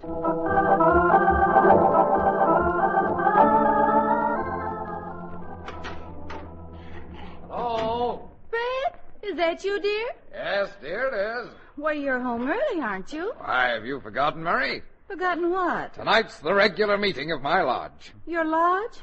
Again? Yes, sir. Tonight, the Benevolent Brotherhood of the Bull, Grange 1, Pasture 3, Barn 2, holds its regular monthly meeting. Yes, sir, the Benevolent Bulls will graze tonight. Oh, brotherhood, I'm a benevolent bull. Moo, moo, moo, moo, moo, moo. Oh, brotherhood, I'm a benevolent bull. Moo, moo. Fred, let's not go through all that. I'm only singing the lodge song, dear. Yes, Fred, but you better save your voice. And why are you in such good spirits, anyway? Why, Mary, don't you realize that tonight I'll be advanced from the rating of short-horn calf to full-fledged ox? Oh, I'd forgotten. I can't remember. But I don't know why you don't join a decent lodge, the Elks or the Masons. Now, Mary, just because this lodge is new and small doesn't make any difference. I like it. Fine thing. Now, where is my lodge uniform? I want to get it ready for tonight. Oh, it's in the hall closet, I think. Okay, I'll get it. Oh, brotherhood, I'm a benevolent bull. Moo, moo, moo, moo, moo. Benevolent bull, of all the ridiculous things. As soon as we leave our books, Jug, we'll go get a soda. That you, Archie? Oh, but Natch, Mom, Natch. What'd you say, Archie? I said Natch. Oh, that's what I thought you said. Hello, Jughead. Hello, Mrs. Andrews. Well, dear, did everything go all right at school today? Cert. That's... what did you say? I said cert. That's what I thought you said. Mom, aren't you hep? Oh, yes, dear. Of course I'm hep. I'd hate to think you were a square. A what? A square. You know, icky. Rube. A long hair. Archie, let me touch your forehead. My forehead? But, Mom... Archie, stick out your tongue. But, Mom... Archie? Oh, all right. Nah. Quit snickering, Jug. Oh, you seem to be all right. Of course I'm all right. Well, I don't know. Now, Mary, I'd better take this lodge uniform to the tailor and... Oh, hello, Jug. Hello, Archie. Hello, Mr. Andrews. Oh, Joe, what do you know? Oh, nothing much. What did you say? I just said hello, Joe. What do you know? That means hiya. Archie. Fred, what's wrong with your uniform? It needs pressing, and the tail has come off. The tail? Yes, the cow tail on the back of the jacket. Well, the tailor can sew it on. Yes, well, maybe I'd better take it right down there. And, Mary, while I'm gone, would you fix the hat? The hat? Yes, shine up the badge and the horns. Shine them up. All right, dear. But, Fred, why don't you let Archie take the uniform to the tailor? Oh, I can do it, dear. It'll only take a minute. Well, Archie's not doing anything, dear. But, Mom... No, I want to explain to the tailor where the tail goes. I'm sure he can figure out where the tail goes perfectly well. Yes, but... But, Mom, if Dad wants to go himself, why argue? Archie, take this uniform right down to the tailor. Oh, okay, Mom. And be sure to tell him to sew the tail on. Natch, Mom, Natch. Come on, Jug. Well, Mary, what was that all about? I wanted to speak to you alone, dear. Alone? What's the mystery? Well, Fred, haven't you noticed? Notice what? Noticed how strange Archie's been acting lately. Archie always acts strange. I mean stranger than usual. Mary, that's not possible. Fred, I'm serious. Archie's been quite pale and worried-looking lately. Mary, if the world was coming to an end, the only thing Archie would worry about is whether he could get his allowance in advance. Fred, the boy's been acting very nervous lately, and now his speech. What about his speech? Well, he doesn't talk sense anymore. Oh. Well, if you really think there's something wrong, have Dr. Higgins look him over. No, not Dr. Higgins. Now, what's wrong with Dr. Higgins, Mary? Nothing, dear, but this is something I'd better discuss with a psychiatrist.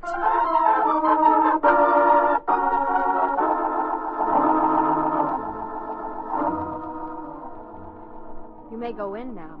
Thank you.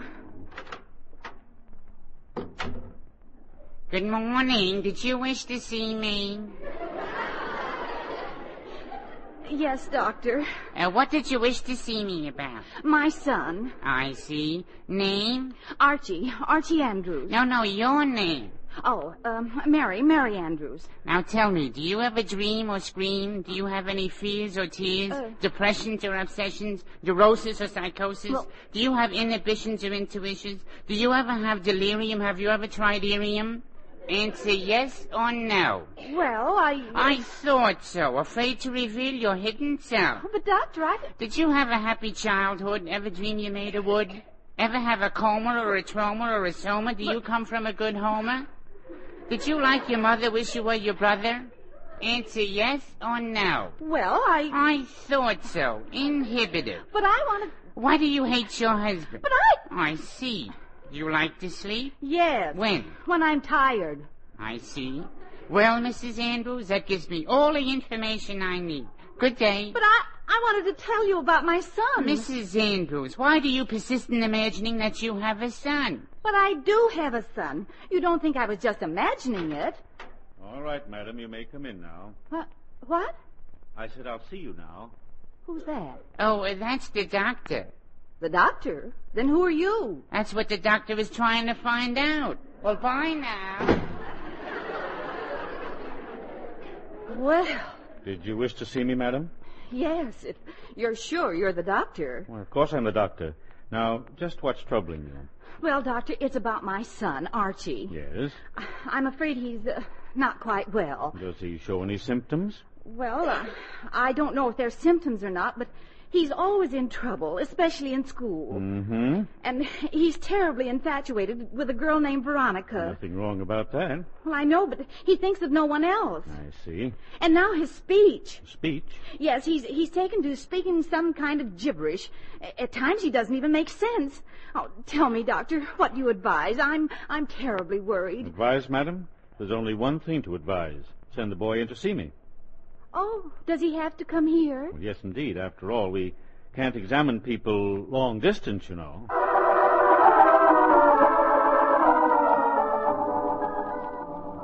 Archie, did you take Dad's uniform to the tailor? I sure did, Mom. That's good.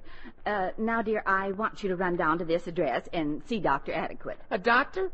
Gee whiz, Mom, what for? Oh, I just want the doctor to give you a thorough checkup. I told him all about your condition. Condition? But, Mom, I feel fine. Now, Archie, you do just as I say. I guess I ought to know whether you feel fine or not.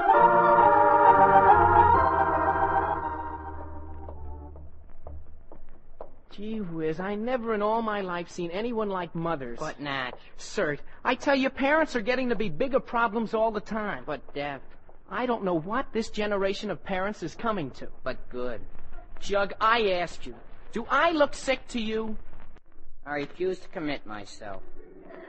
A lot of help you are. Archie Andrews. Oh, gee. Hello, Veronica. Hiya, Veronica. Hello, Jug. Where you all going, Archie? Oh, down to the doctor's for a checkup? Oh, anything wrong? Oh, no, Mom just wants the doctor to look me over. Oh, what a shame. It's such a lovely afternoon. Wouldn't you like to take a drive out in the country? I'll get my car. A drive in the country? Oh, brother, that's for me, but Nat. Well, Archie, what do you say? Well, excuse me a minute, Veronica. I gotta have a conference. Conference? Yeah, with my conscience. Now, look, Andrews, here's the proposition. You're supposed to go to the doctor. Well, I know that, don't I? Yeah, but Veronica wants to drive out into the country. I know that, too, don't I? Sure, stupid. But which would you rather do? Hold hands with Veronica or a doctor? Ask a foolish question, and I get a foolish answer. Now, the problem is, if I go driving with the doctor, will Veronica pass the exam? Oh, no. I mean, should I go driving or go to the doctor's? Satan, get thee behind me and quit pushing. Andrews, this is getting no place. Make up your mind. I just did. Fine, good, huh? Veronica, I've decided. I'll go. Oh, that's fine, Archie. Yeah, I just got an idea. Jughead, come back here. Every time you get an idea, I'm in trouble. It's no trouble at all, Jug. Can't I ask you to do me a little favor? I'm listening, but I'm not promising. Jug, I want you to go take that checkup for me. Me, Archie? Me? Yes, you. Well, what good would that do you? Jug, it's obvious. How many chin-ups do I do in gym? 6. How many do you do? 6. What mark did you get in physical ed last month? B. What mark did I get? B. You see? It's plain as can be. We're both in the exact same condition. So what difference does it make if the doctor examines you and thinks it's me? The answer, Archie, is no. Oh, you sound like my father. The answer is still no. Jug, I'll give you the 50 cents I owe you. It's a deal. Okay, here's the doctor's address on this paper. Now, you be there at 4 o'clock. Okay. And, Jug, when Veronica and I are sitting in the shade of the old apple, we'll be thinking of you. Sitting in the shade of a stethoscope. So long, Jug. But, Archie. See you later, Jug. Happy blood pressure. But, Archie, you forgot my 50 cents. Archie! Jughead, you're the biggest fool I know.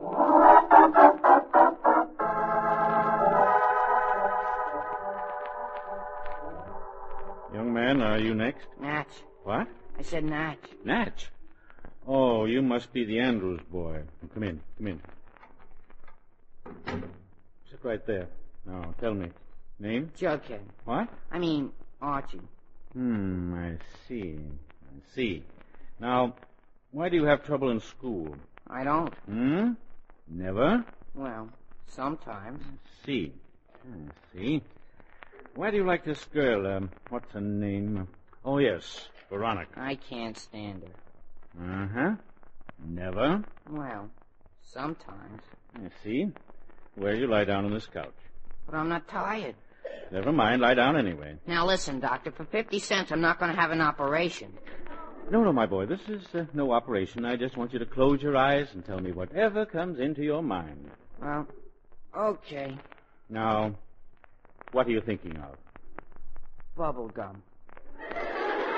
No, you don't understand. You're not relaxed enough.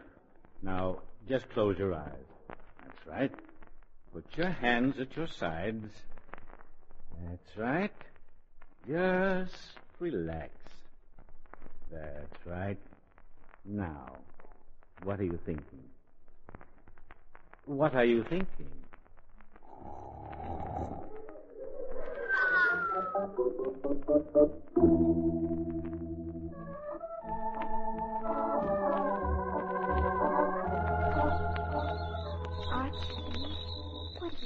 thinking? Just what a pretty spot this is.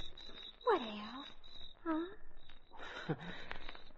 Well, I was thinking of that song. Song? Yes, you know the one that goes, onesie, twosie, I love yousie, twosie, threesie, you love mesie? Yes, Archie, yes. Isn't it a shame I can't count past 3? Archie. Huh? Do you really like me? Oh, but Death. Really? Nat. Yes, Veronica? Archie, honey, Yes? there's something I'd love to ask you. Yes? As a special favor to me. Anything, Veronica, anything. Would you? Yes? Could you? Yes? Could you please stop talking jive talk? Jive talk. Don't you like jive talk? No, I don't. Not a bit. You don't? But I I thought think it's cheap and vulgar. Well, gee whiz. Veronica, say no more. I'll never speak another word of it as long as I live.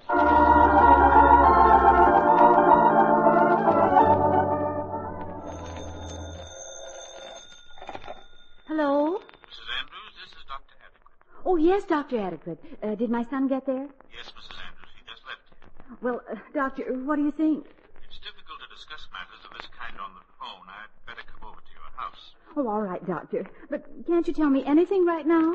Well, Mrs. Andrews, I'll say this much. From what you told me about him and from what I found in examination, Yes. your boy is suffering from the worst case of split personality I've ever seen.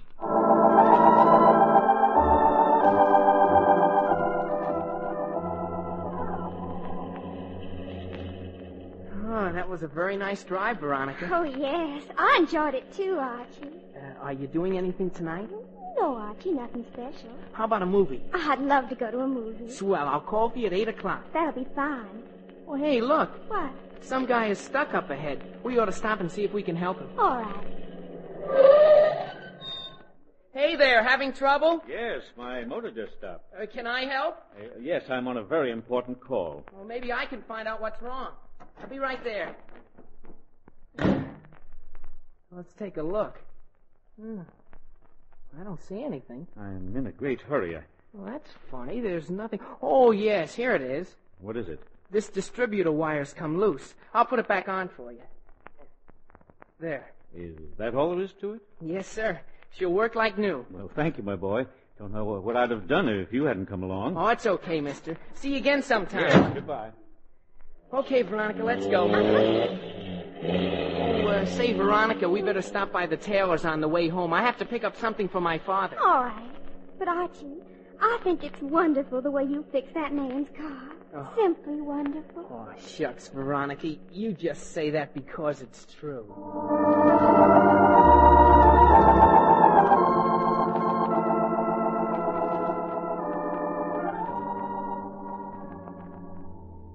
Mary, Yes, dear. has Archie brought my uniform back from the tailor yet? Not yet, dear. Well, where in the world is he? I'm due at the lodge meeting in half an hour. Well, don't worry. Your benevolent bulls won't stampede. Archie will be here any minute now. He better be. Hi, Mom. Oh, hello, Archie. Your father's been waiting for you. Do you have his lodge uniform? Oh, sure, Mom, right here. Good. Now tell me, dear, how'd you make out this afternoon? Huh? Did the doctor say you'll be all right? Well, no, Mom. He didn't exactly say that. Oh, did he say you were sick? Well, no, he didn't exactly say that either. Well, don't you worry about it, dear. I know you'll be all right again. But, Mom, I'm not worried. Yes, dear, I know. But you'll understand everything when you're well. Mom, I tell you, Mary, has Archie come home yet? Yes, dear, just this minute. Archie, you better take that uniform right up to your father. Okay, Mom, but I tell you, I feel fine, perfectly fine. Oh, now what? Oh, Dr. Adequate. Come in. I've been expecting you. Good evening, Mrs. Andrews. Had a little trouble with my car on the way over. Now, about your boy. Mary, Oh, pardon me, Doctor. Yes, dear. have you polished my horns yet? Not yet, dear. I will right away. That was my husband, Doctor. He's Mom, getting can I it. have some cake and milk? I'm kind of hungry. Oh, hello there. Well, hello. Hello, I didn't expect to see you again. Neither did I. Well, I'll be out in the kitchen, Mom. All right, Archie. Fine boy. Fine boy. I didn't know you had two sons, Mrs. Andrews. Oh, yes, I've always had two... did you say two sons? Yes. That boy is your son, isn't he? Well, of course. Why didn't you tell me you had two boys, Mrs. Andrews? Doctor, have you seen a psychiatrist lately? Mrs. Andrews, did I or did I not examine your son this afternoon? Certainly. Then tell me, who is that boy who just went out in the kitchen? My son? Then who came to my office this afternoon? Hi, son. Mrs. Andrews? Mary! Oh, pardon me, Doctor. Yes, dear? Mary, they forgot to sew my tail back on. Well, don't worry, dear. I'll sew it on for you. That's my husband, Doctor. Oh, dear. Pardon me, Doctor. Oh, is Archie home? Oh, he yes, owes me Jug. 50 cents on. Gee. Hello, Dr. Adequate. Well, hello again. Archie's out in the kitchen, Jughead. Okay, Mrs. Andrews. Thanks a lot. Do you know that boy, Doctor? No way, Mrs. Andrews. That's the boy I examined this afternoon. Oh, but, Doctor, it couldn't be. It certainly is. Well, Doctor, you're terribly confused. I'm confused. I'm confused. Mary! Yes, dear? Never mind about the tail. I pinned it on myself. All right, dear. But, Doctor, if you examined Jughead, how did you know Archie when he came in? Because he helped me fix my car. Oh, dear, now I am confused. And there's nothing wrong with that boy. Oh, but I thought... He's a perfectly well-adjusted, energetic young fellow, and his speech is quite normal. But I don't understand. I thought that... Brotherhood, I'm a benevolent bull. Moo, moo, moo, moo, moo, moo. Brotherhood, brotherhood. Oh, I didn't know we had visitors. Yes, this is Dr. Adequate Fred. Doctor, my husband. I'm very glad to meet you. Very glad. The doctor was just saying there's nothing wrong with Archie. Well, of course there isn't. Mary, are my horns on straight? Yes, dear. Well, Doctor, I'm terribly sorry you went to all this trouble. Mrs. Andrews, it's a good thing I did. Why? Your son is all right, Mrs. Andrews, but your husband is not very well. Oh, well, what? Just how long have you been a bull, Mr. Andrews? Now, look, Doctor. I'm on my way to becoming a full-fledged ox. All the other bulls are waiting. And I have no time for any nonsense, so good night. Oh, brotherhood, the brotherhood. I'm a benevolent bull. Just as I thought. Mrs. Andrews, you'd better have your husband at my office first thing tomorrow. But, Doctor, it's only a lodge meeting. Are you sure he's sick? Am I sure? But Natch, Mrs. Andrews. Natch!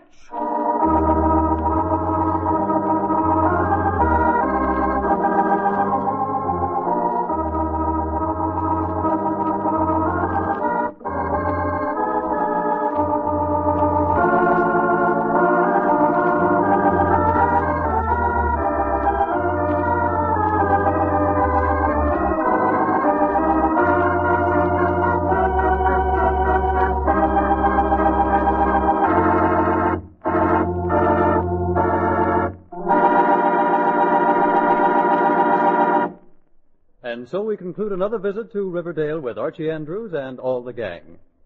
Archie? Archie, wake up. What is it, Mom? There's someone in the house. I think it's burglars. What? Listen. Oh, gee whiz, Mom, it's only Dad. Well, I declare, it is your father coming home from that lodge meeting. Yeah, and dragging his tail behind him.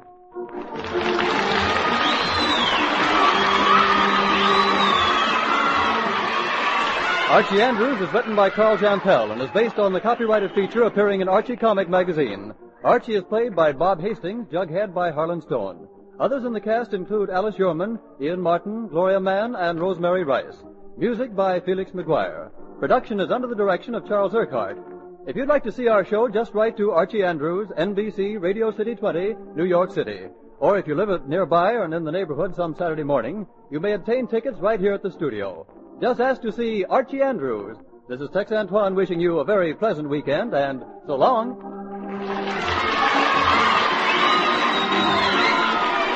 This is NBC, the national broadcasting company.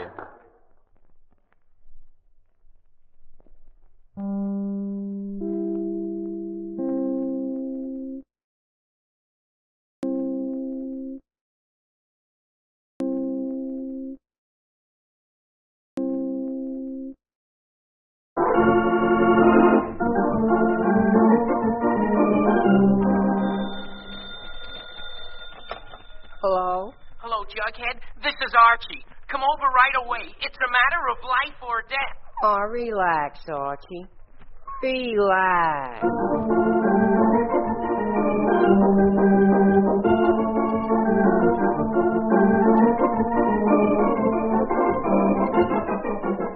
Yes, and you relax too, folks, if you can, because here he is again, right out of the pages of Archie Comics magazine with all his gang, Archie Andrews.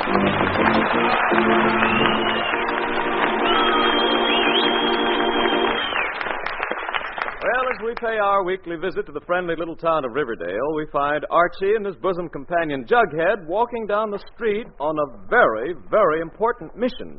It seems the boys are going... Swimming. Boy, what a day for swimming. Yeah. I can hardly wait to get to that diving board, Jug.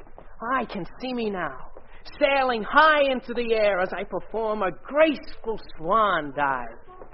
Archie, you always hold your nose and jump in, and you know it. Jug, I'm one of the best... Uh-oh. What's the matter? Here comes Butch McGonagall. Gee, let's cross the street. Two ladies seen us. Oh, gee whiz. Be careful, Archie. Ah, quit worrying, Jug. I'm not afraid of that Butch McGonagall. Not the least bit you. Hello, Butch. Hello, Butch. Hello, Butch what? Hello, Butch, sir. That's better. Archie, I thought you said... Jug, for gosh sake, be quiet. Why should he be quiet? No reason, Butch. What, are you bullying something? Oh, no, sir, no, sir. If anybody's going to do any bullying around here, it'll be me. You know what I mean? Yes, Butch. Okay. Now, Jughead, go ahead and talk all you want. Okay, That's enough. Now, what's the big secret going on around here anyways? Secret? You heard me. What was this strip going to say that you wouldn't let him say? Come on. Well, he was going to say that... Butch, let go of my tie. Come on. Well, he was going to say that I'm not afraid of you. Oh. So you're not afraid of me, huh? Oh, but I would just... Oh, my nose. Oh, my nose. And next time, don't be so smart, see? Oh. So long, wise guy. Oh. So long, Butch. Sir. Oh, fine friend you are, Jug. Why didn't you do something when he stopped me? I did. What? I winced. That's a lot of help. But, Jug, I'm not going to take this lying down. Help me up. Here. Thanks. Yes, sir, I'm going to fix that, Butch. Yes, sir, he's going to regret this day. I'll fix him. Gee whiz, Archie, what are you going to do? What am I going to do, Jug? What any full-blooded man would do in my place. Go to the library for a book on boxing.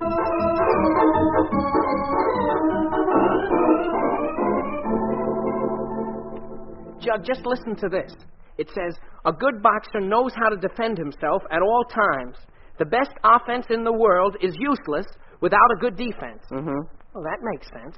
It says, take a position as shown in the illustration.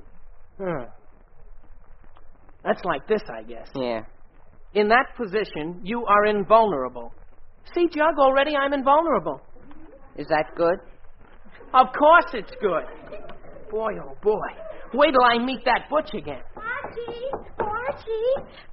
What you doing? Oh, hi, Betty. I'm busy. Now, it says here... Mind if I sit down? No, go ahead. Now, it says here, Jug... Move over, Jug. Okay. The boxer is now able to parry a blow from any direction whatsoever. Gee whiz, let's try it, Jug. I'm tired. Oh, come on, Jug. Just stand here for a minute, can't you? No. Gosh, you're a lot of help, you are. Can I help, Archie? Oh, no, you can... Yeah. I guess you could at that. Okay. What do I do? Well, you stand here and put your hands up like mine are. Yeah, that's right. Now, try and hit me.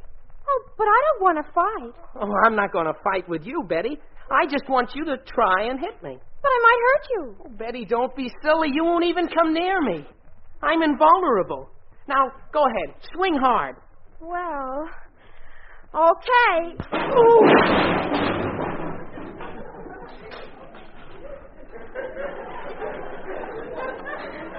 Archie, speak to me. Gee whiz. Oh, well, I'm all right, I guess. But, Betty, would you do me a favor? Yes, Archie. Take this book and throw it in the ash can.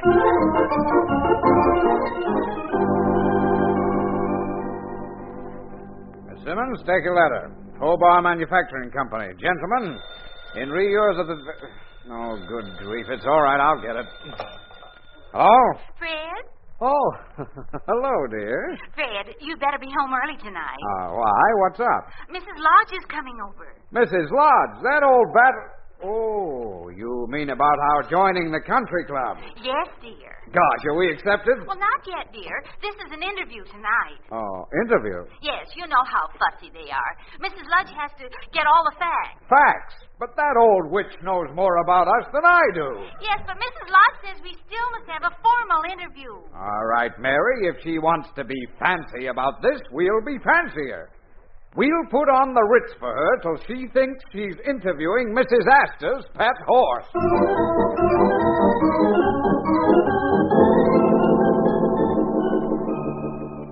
Jug, the time has come. For what? For me to find that butch and show him a thing or two. I know everything that book says. Yeah, but look what Betty did to you. Well, that's because I'd read only the first chapter. Now, I'm a finished fighter. Finished is right. Never mind, come on. Okay, it's your funeral. Yes, sir, I'll show him. I'll feint with my left, then I'll feint with my right, then he'll cross with his left. And you'll faint all over. Oh, yeah? Well, listen, I can... Archie Andrews. Oh, golly, Veronica. Hello, Veronica. Hello, Archie. What are y'all all going on? Well? Oh, are you finished? I thought there was one more all. Silly boy. What you doing, Archie?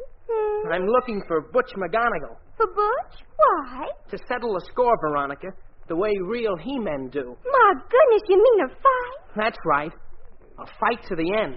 But, Archie, dear, you're so handsome. So what? So good-looking. So what? Your face is so young and gay. So what? And Butch is going to make such a mess of it. So, Veronica, don't talk that way. Well, he will. Butch is awful tough. Yes, but I'm tougher. I come from fighting stock. Really? Sure. My grandfather used to fight with my grandmother all the time. Well, Archie, I had no idea you're so brave. Brave isn't the word for it, Veronica. I'm obnoxious. Also delirious. Anyway, I'm a great fighter. Well, in that case, Archie, you should fight the Masked Marvel. The what? The Masked Marvel. He's appearing in Riverdale tonight and offering $100 to anybody who can knock him out in 3 rounds. Oh, gee whiz, I hadn't heard about it. Well, of course. Come on, Archie. I'll drive you down to the gym and you can sign up right away. Okay, Huh? Oh, no, Veronica. I'd love to, really. I'd like to very much, but, well, I can't sign up to fight the Masked Marvel. Why not? I don't have a pencil. Archie, the trouble with you is you're so modest. So retiring. So unassuming. And since I haven't anything else to do, Archie, dear, I'll stop by the gym and enter your name. But I better hurry. Bye now. Bye, Veronica. Jug, did you hear that? She said that I'm... Sign up! Me, Veronica, come back! Veronica! Oh, Jughead, won't I ever learn to keep my big mouth shut?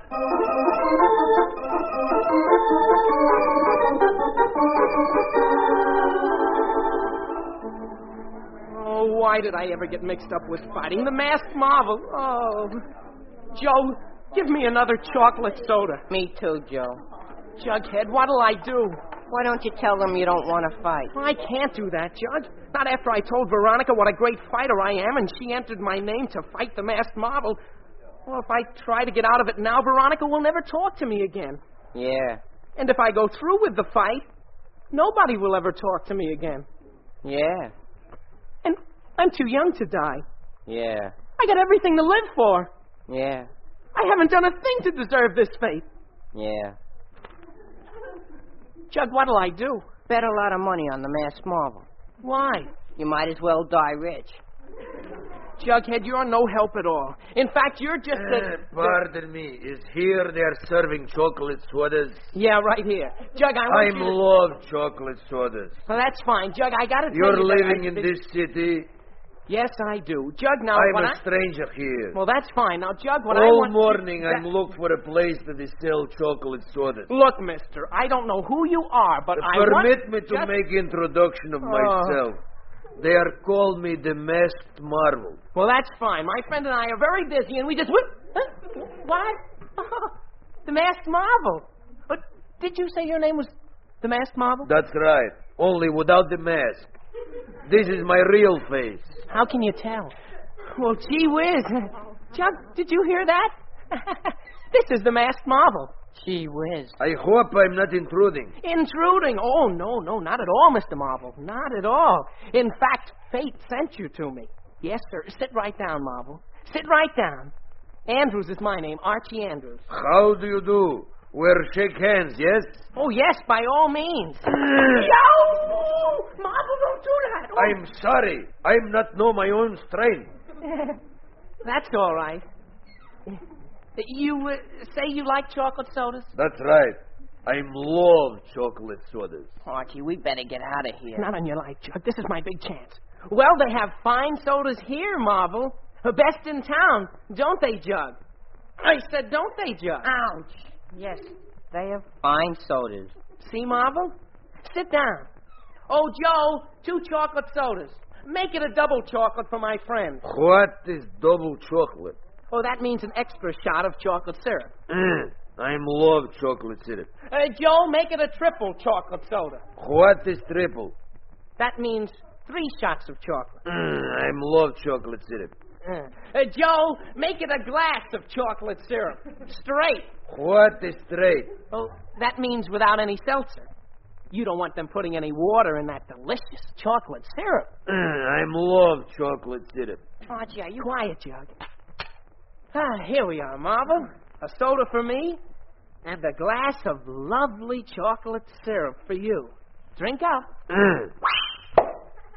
Marvel, did you finish that glass of syrup already? I love chocolate syrup. Oh, brother. How do you feel? Hungry. What? Well, Marvel, I'll order you a special American dish. I love special American dishes. Yes, you'll love this. Joe, give my friend 1 large buttered pickle. Yes, you heard me. What is buttered pickle? Oh, you'll see, Marvel. You'll love it. It's a favorite food in this country. Lots of people eat it. Yeah, and they're all in straitjackets. Jug, quiet. There you are, Marvel. Now, doesn't that look good? Da. Help yourself. Good. Oh, yes, it is. Put a little salt and pepper on it. It's better that way. Better. Well, Marvel, how do you feel now? Ay.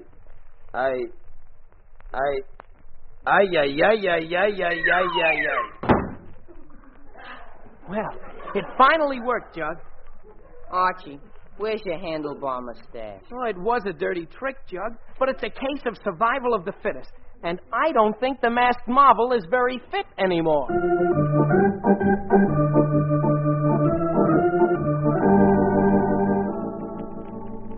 Well, what do you want? I wanted to get some information about the fight tonight. Why?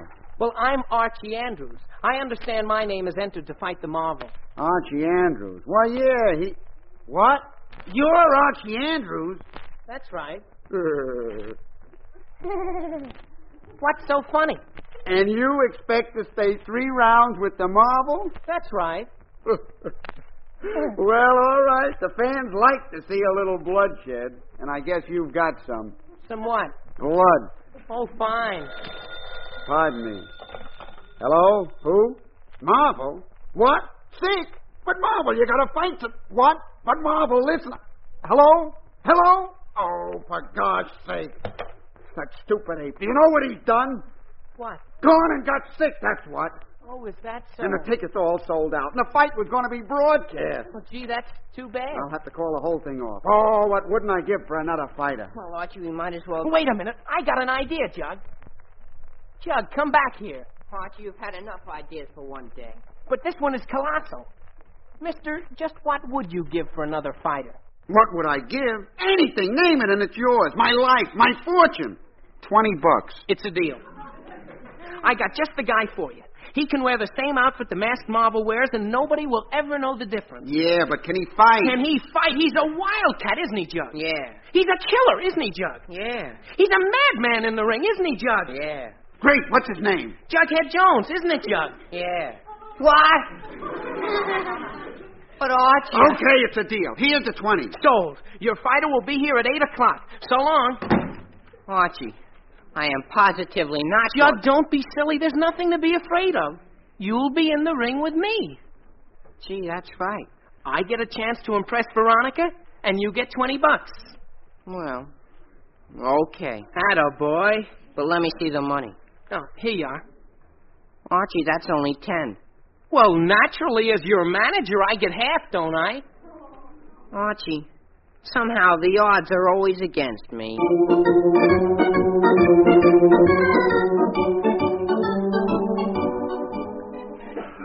Now, Mary, all we have to do is follow my plan, and our worries will be over. Plan? Exactly. I want to get into that country club once and for all if it's the last thing I do. Why, do you realize what it would mean to my business, to our social standing, to everything? Oh, yes, dear, I do. Good. Now, then, here's what we do. You get out your evening gown and my tuxedo. Well, what on earth for? To impress Mrs. Lodge. And we'll fix the place up fancy.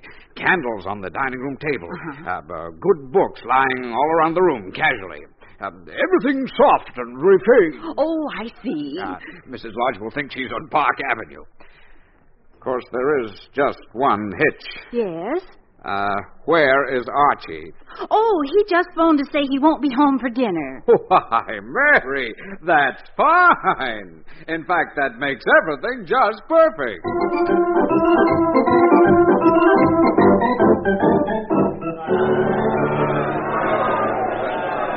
Good evening, folks. This is Clem McCarthy, about to bring you the big fight. The masked marvel against the local contender. What's that name, Joe? Oh, yes, Archie Andrews, the Riverdale Killer. The referee is in the ring, and yes, here comes Killer Andrews now. Andrews is climbing through the ropes. He bows to the crowd. He's waving to somebody. Oh, yes, to the girlfriend sitting at the ringside. There's one thing you have to say for this Andrews. For a fellow who's going up against the masked marvel, he's showing a lot of self-confidence. Yes, sir, plenty of confidence.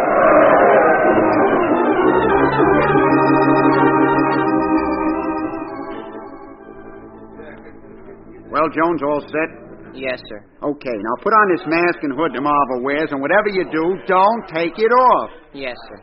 I was just... Whoa! What are you doing? Marvel, what are you doing here? I thought you were sick. I was, but I'm better now. Oh, that's wonderful. Terrific, in fact. How did you recover so quickly? I found out what was wrong with me. And what was wrong? I was only hungry. Gee whiz. Well, I'm glad you got here. You get into your mask quick. They're waiting.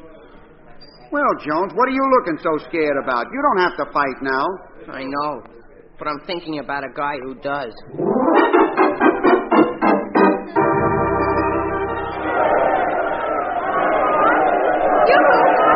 Gee, hello, Veronica. Oh, Archie, dear, I just want to wish you luck before the fight. Oh, gee, that's sweet of you, Veronica. And I want to tell you I'm terribly, terribly proud of you. Gee, thanks. Oh, look, here comes the masked marvel now.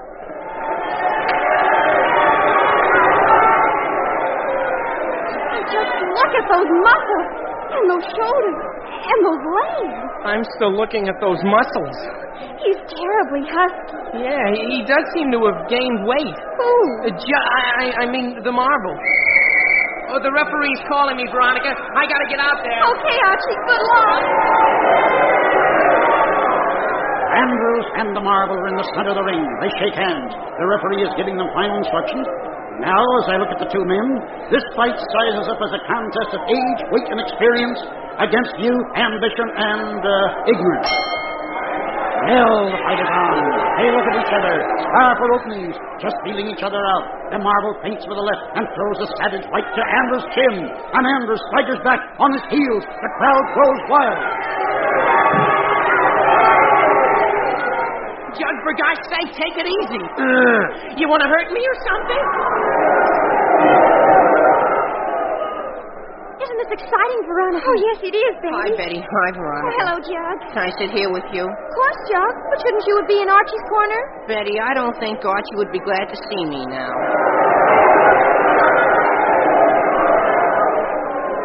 Jughead, for God's sake, take it easy. Oh, don't you think that hurt? Oh, Jug, you have to hit so hard. Oh, don't ask for that.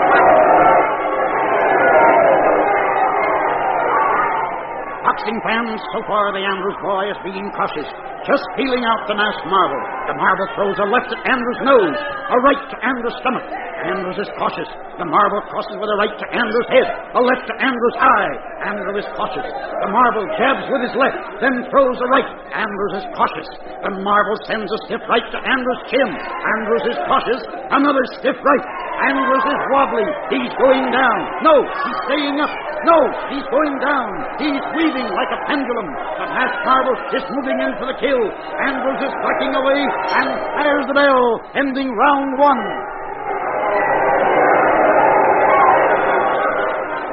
My goodness. I don't think Archie did so well. He certainly didn't. Look at him. Jug, go see if you can help him. I don't know, Veronica. Go ahead, Jug. He's all in. Well, okay.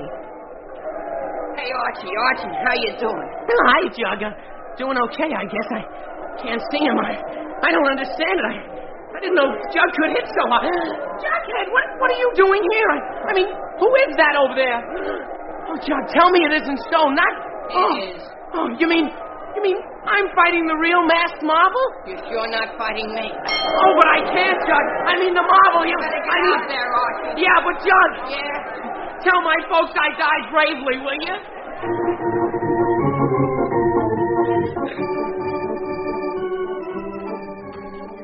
Oh, by the by, Mrs. Lodge, terribly sorry my son isn't here, but he sends his regrets. He had to, that is, he was going to, Mary, darling?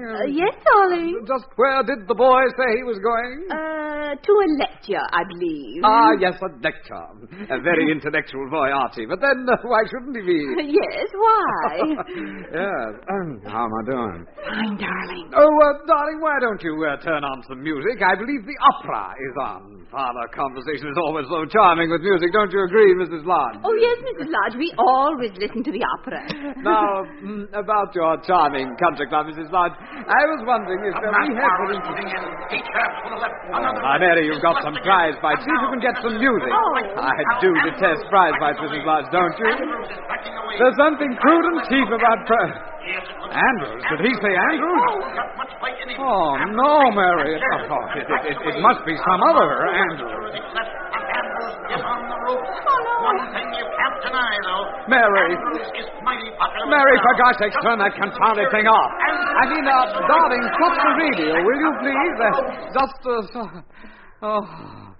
Mrs. Lodge, where are you going? Mrs. Lodge, I'm sure I can explain it. Well, I've never in all my life been so embarrassed, Fred. Fred, where are you going? Mary, if that boy of mine wants to fight, I'll give him something to fight about.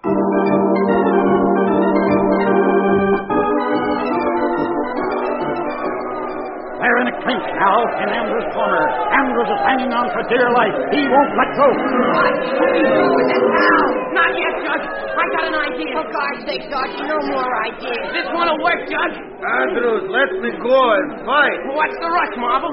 Going to get another chocolate soda? Oh, please don't talk about chocolate sodas. A nice syrupy chocolate soda? Just think, Marvel. Andrews, shut up. What's wrong with a lovely, gooey glass of chocolate syrup? Oh, you are giving me a bellyache. Stop it. With chocolate ice cream. Archie, let me throw in the towel. Nothing doing, Judge. Not until I try the old 1-2 like it said in that book. Folks, something is going on up there. Something very strange in that ring. Something mighty strange. They've broken out of that clinch. Now they're in an argument. They're shouting at each other. This is really a grudge fight. The Marvel dropped his guard. He's holding his stomach. He seems to have... Wait a minute. Andrews sees his chance. He's moving in. A left to Marvel's chin. A right to the heart. A left. Another right. And Marvel goes down. Marvel is out cold. The referee is counting. But wait a minute. Andrews has collapsed too. The referee doesn't know who to count out. Ladies and gentlemen, this is prize fight history.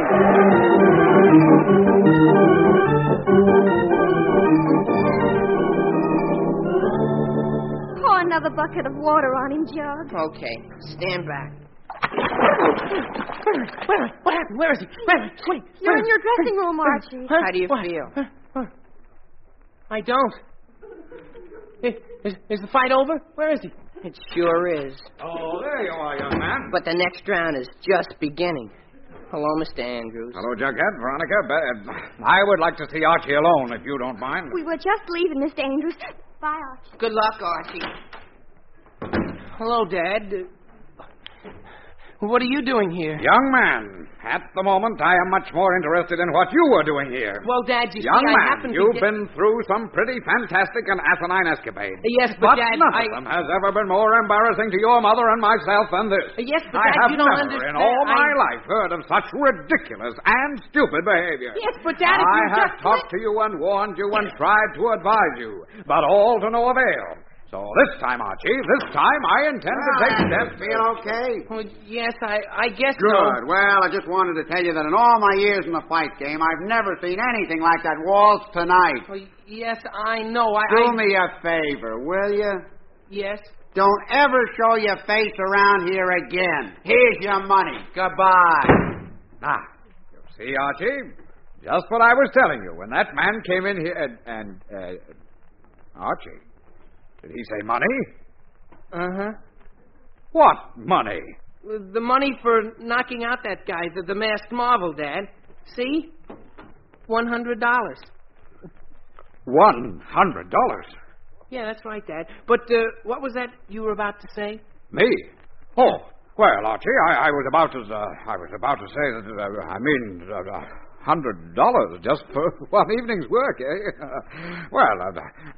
I was about to say, son, that there is nothing more important than the manly art of self-defense.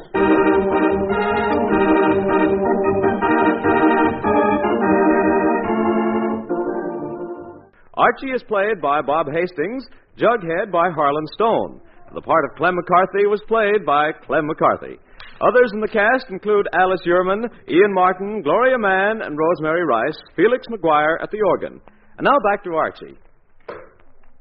Archie, did you ever settle your score with Butch? Well, Veronica, yes and no. Yes and no? Yeah, after the fight with the masked marvel, I decided to teach Butch a lesson. Oh, how'd you make out? Well, not so good. You know that book I read? Yes. Butch's uncle wrote it.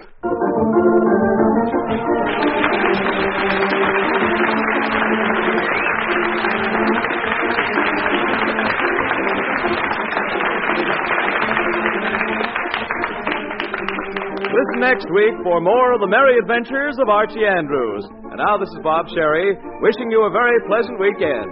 So long.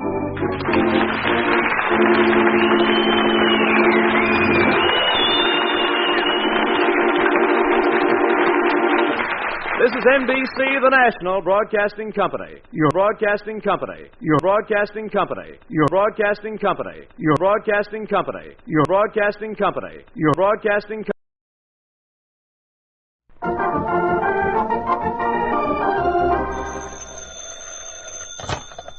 Hello? Hello, Jughead. This is Archie. Come over right away. It's a matter of life or death.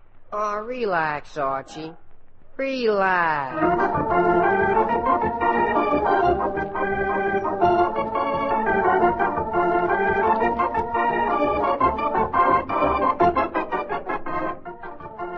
Yes, and you relax too, folks, if you can, because here he is again, right out of the pages of Archie Comics magazine with all his gang, Archie Andrews.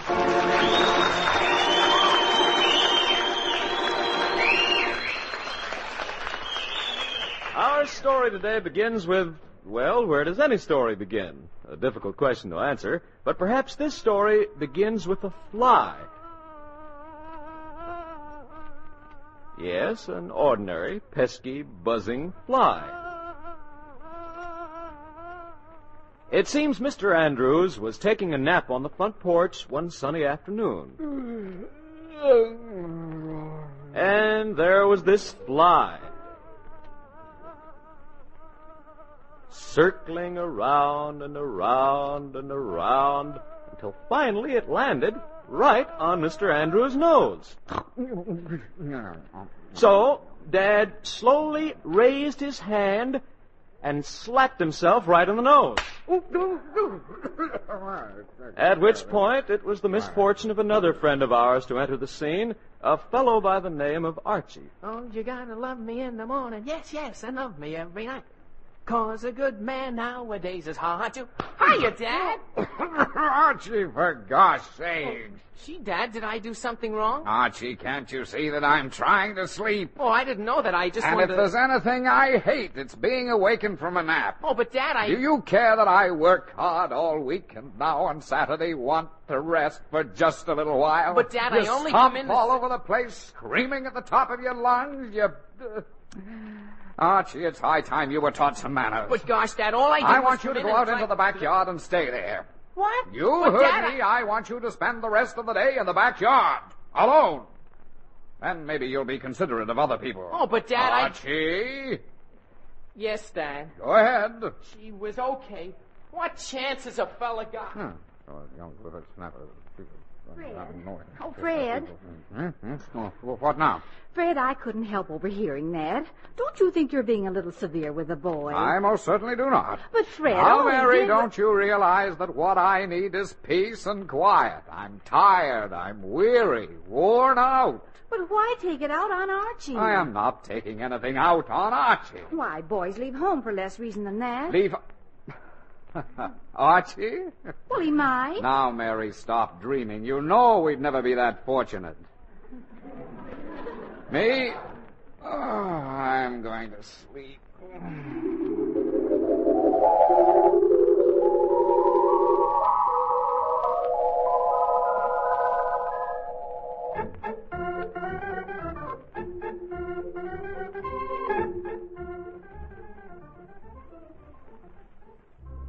Hey, Archie.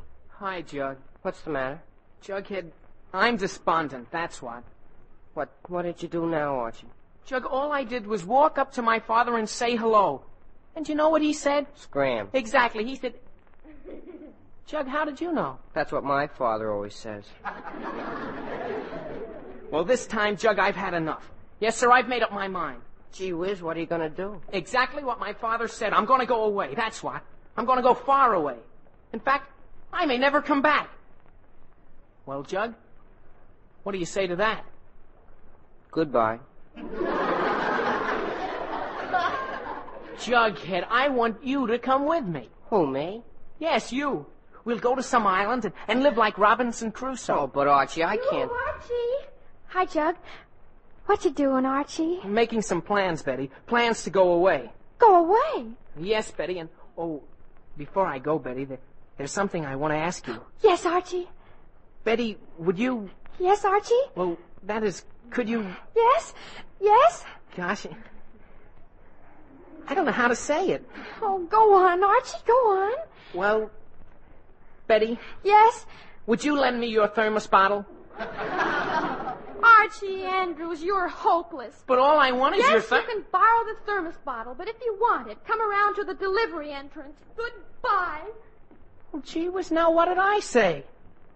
Jug, I tell you, I'm glad we're going where there won't be any women. In fact, I can't wait till we get there. Archie Andrews. Of course, there's no sense rushing things. Gee. Hello, Veronica. Hello, Archie. What you doing? Veronica, I have some bad news for you. Really? And I know it'll hurt you, Veronica, but be brave. Yes? Veronica, I'm going away to a lonely island. My goodness. But, Archie, before you go... Yes, Veronica? Stop at my house, Archie. and Yes, yes. I'll lend you my portable radio. Well, I gotta run now. Bye, Archie. Bye, Jug. Gee whiz. Jug, I tell you, the more I see of women, the less I understand them. I tell you, I'm glad we're going to live like Robinson Crusoe. Yeah, but he never had thermos bottles and portable radios. Well, yes, but there's no sense overdoing it, you know.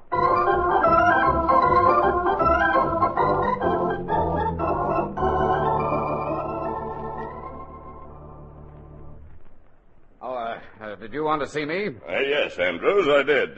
Beagle is my name. J.P. Beagle of the law firm of Beagle, and Beagle.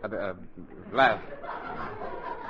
I'm very glad to know you, sir. Well, I might as well get right down to business, Mr. Andrews. Yes, by all means. Now, it is my unpleasant duty to inform you that your uncle, Ezekiel Q. Andrews, recently passed away, and, left a sizable will. Well, that's wonderful. I mean, he did. Oh, poor old Uncle Zeke. Well, that's right. Now, I gather your uncle was somewhat eccentric. Oh, he was as batty as well, yes, he was a little eccentric. At any rate, he left a rather strange will. Oh, really?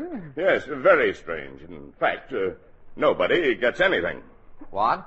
That's right. Your uncle made all his money with a chain of cafeterias. Yes, I know. And in death, as in life, he wants people to help themselves.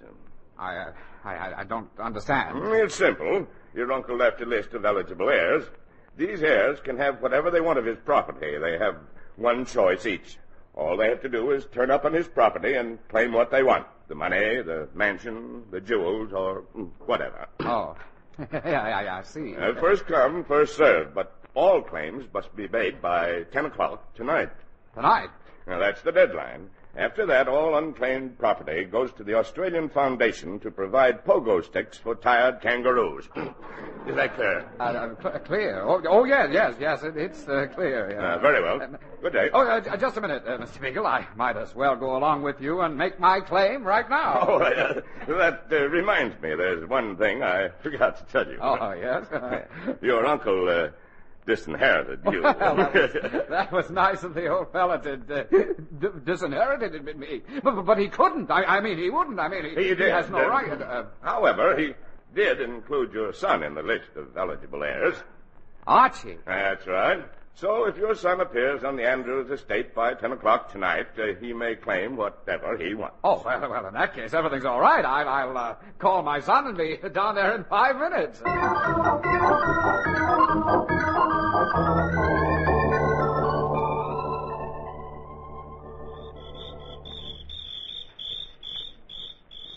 5 years, Archie. 5 years? Sure. Or maybe we'll stay here for 10 years. I like this island. Lots of peace and quiet. But 10 years is a long time. Well, what's the matter, Jug? Don't you like our new home? Well, the rent is low enough, and it's a quiet neighborhood, all right. But don't you think there's too much cross-ventilation? Jug, don't be silly. I see no reason why we can't stay here forever. I do. What? We forgot the food. Well, what difference does that make, Jug? We can always... The food! Jughead, I told you to take the box of sandwiches. I forgot. Oh, well, never mind. As a matter of fact, Jug, I'm glad we forgot the food. Glad? Why? Because it gives us a chance to prove to ourselves that we're self-sufficient. Prove it to our egos. Archie, I'd much rather prove it to our stomachs.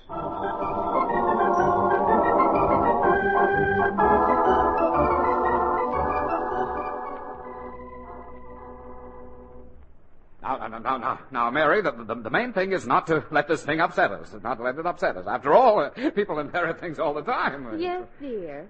Fred, would you like vegetable soup with dinner tonight? And we have to remember that, after all, I was the first one notified by the lawyer. Yes, dear. Or would you prefer cream of mushroom soup? Archie, we'll be home any minute now, and we'll just go down and make our soup. Clean. Yes, dear. Well, maybe vegetable soup would be best. Yes, the main thing to do is just to keep calm about this, Mary. I know it's difficult here. I know it's a strain, but try, dear. Just try. Perhaps chicken soup. Chicken soup. Mary, how can you talk about soup at a time like this? Fred, for pity's sake, what are you so nervous about? Me? Nervous? I'm not nervous, Mary, but why doesn't that boy get here? Well, he'll probably be home any minute, dear. Yes, he'll be. Just let's be patient. The main thing is to keep calm. Calm. Fred, where are you going? To find that boy, Mary, if I have to turn over every stone in Riverdale.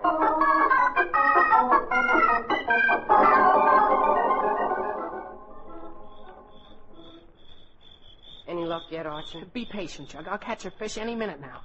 Yes, sir, this is the life. Just sit here and catch our supper. Oh, can't you see it, Jug? 2 juicy lake trout simmered to a crisp golden brown. So fresh, they'll melt in your mouth. Boy, how I love fresh lake trout. Archie, right now I'd sell for a stale goldfish. Jug, don't be so silly. Don't you realize that nature is bountiful? Why, we're living just like our forefathers did. Yeah, and they're dead. Jug, will you stop being funny? I'm bound to catch a... Jug, I think I got something. Well, yeah, Yeah, I got one. Look at that rod bend. Hang on to it, Archie. Yeah, I am. Weighs a ton. Keep reeling, Archie. Keep reeling. Well, I am. I hope that rod doesn't break. It feels like a whale. Don't think I couldn't eat one. Here it comes, Jug. Here it comes. Gee whiz. How do you like that? An old tire. Yeah. And not even Robinson Crusoe would eat that.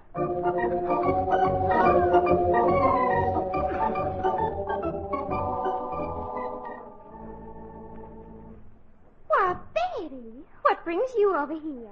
Oh, nothing special, Veronica. I just don't have anything to do. Neither do I. I'm glad you came over. Did you hear about Archie? Yes, I did. In fact, he borrowed my portable radio before he left. Gee, said he was going to stay away a long time. Uh-huh. But personally, Betty, I don't really care. Neither do I. Sometimes Archie makes an awful nuisance of himself. Yes, he does. In fact, it's refreshing not to have the boys around for a change. I was just thinking the same thing. Well, I'm sure we can find many interesting things to do without them. Of course we can. Well, there's any number. Oh, my goodness. What is it? This package on the table. Archie must have left it here. What? Oh, it's the sandwiches. The boys forgot the food. Really? Veronica, I've got an idea. Yes? Let's go over to the island and take it to them. Oh, Betty, that's a wonderful idea.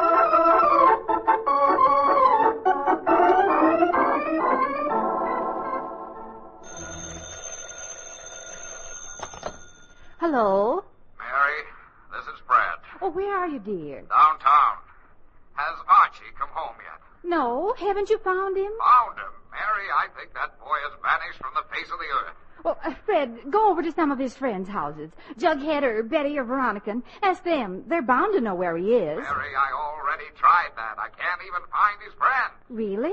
Well, maybe they went to the movies. There's a murder mystery playing. Oh, now, Mary, how can I find anyone in a movie? Remember the inheritance, dear. Yes, but Oh, all right, Mary, I'll look at the movie. I'm in a good mood for murder anyway.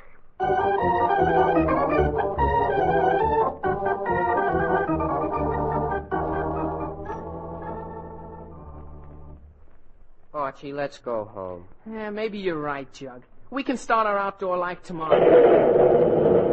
Uh-oh. We better hurry up before it rains. Archie, I think our outdoor life starts right now. Why?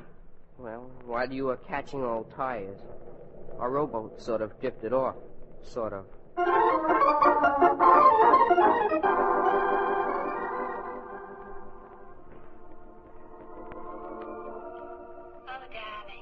Can it be true? Can it really be true that this glorious love is ours? Tell me, darling. Tell me. Archie! Oh, Archie! You seem so restless, darling. So uncertain. Archie! Tell me, what is it you're seeking? Me? Oh, I'm just looking for my... Oh, you weren't talking to me. I'm sorry. Excuse me. You know, darling. Archie! Sometimes I feel Archie! Oh, I'm sorry. I'm looking for my son. I'm sorry. I'm only looking for my son. Oh, I'm terribly sorry. Was that your foot? It's so dark in here. I can't... Hey, what's going on here? I'm looking for my son. Where'd you lose him? While he was right under the... No, I didn't lose him. I'll cut out the noise or I'll have to throw you out. Yes, no, yes, sir. I'm terribly sorry. I'll be very quiet. Well, see that you do. Yes, sir. I'll be quiet.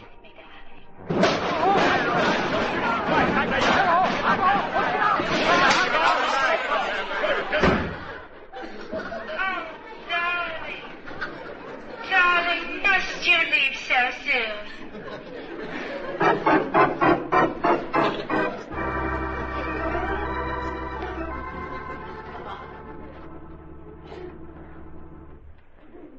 No luck at all, Fred. Mary, Houdini in his prime couldn't have disappeared more completely than that boy has. Oh, but Fred, it's getting late. We'll lose our claim on the will. Well, don't worry, dear. I'm going to take desperate action. Well, what are you going to do? I'm going right down to the local radio station and try to get them to broadcast a plea for Archie to come home. Uh-huh. And, Mary, if that doesn't do it, nothing will.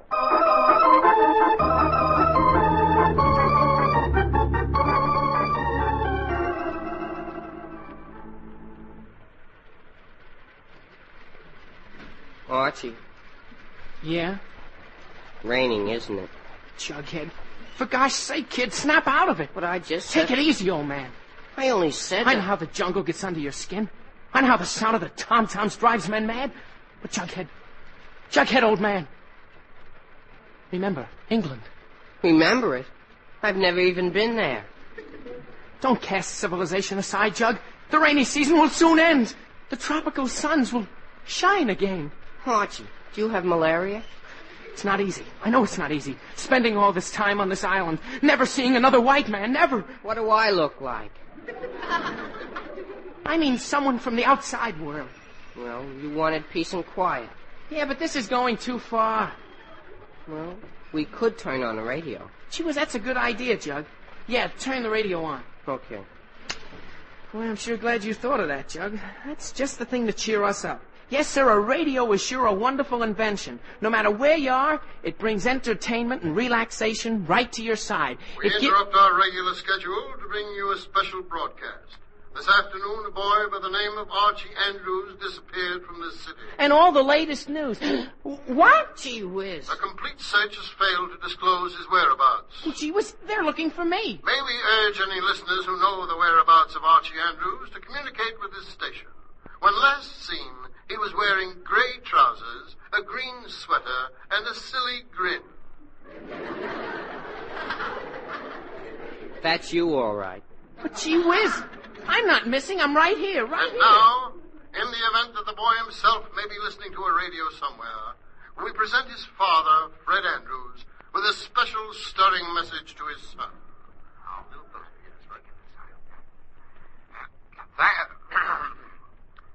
Thank you. If my dear boy is anywhere within the range of my voice, I would like to say this to him. Archie, if you know what's good for you, get home in a hurry. Get home in a hurry, but how? I don't care how you do it. If need be, call a taxi.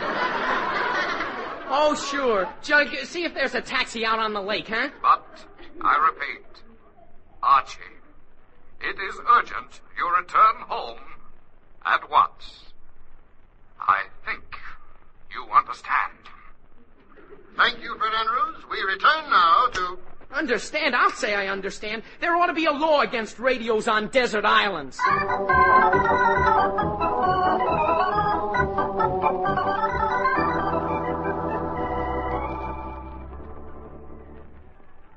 Well, Mary, we might as well face it.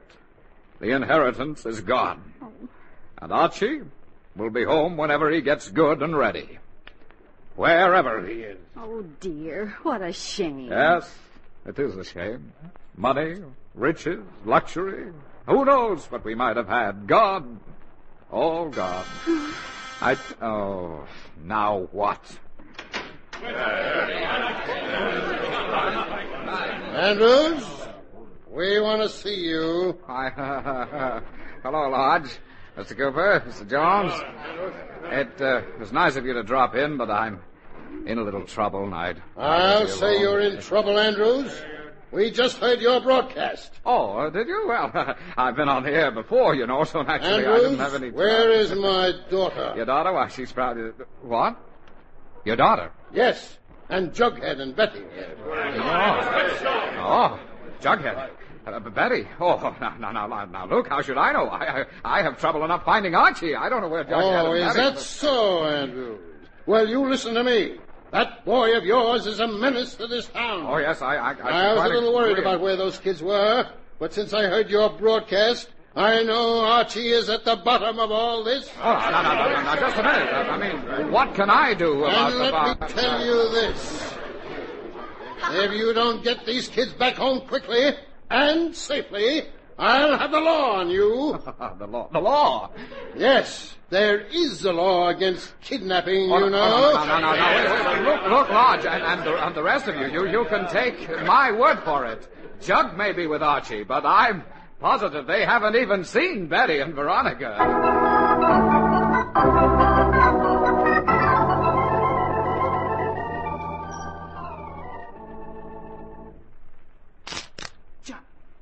There's something moving out there. Gee whiz. Quick, get your gun. Archie, I don't have a gun, and you know it. Well, I can dream, can't I? Gee whiz, there it is again. Archie, do something. Don't worry, Jug. I'll handle this. Just leave it to me. I'm not afraid. I'm not scared at all. It's probably just a squirrel anyway. Hello? Hello? See, I told you it was just a squirrel. For a squirrel, that sure sounds like Veronica. Well, all squirrels sound like... Huh? Veronica, is that you? Is that you, Archie? Veronica, for gosh sake, where did you come from? Oh, we've been here for hours. And Betty. Gee whiz. Oh, boy, am I glad to see you kids. Oh, we're glad to see you too, Archie. Yes, it was awfully scared out there in the woods. Well, don't you worry for a minute. Everything's okay now. Everything is fine. It is? Sure, Jug. Don't you realize we're rescued? You came over in a boat, didn't you, Veronica? Yes, we did, but... Well, then we can go home right now. Oh, boy, will I be glad to get... Archie. Yes, Veronica? Archie, we have a boat. Yes. But we lost both our oars. All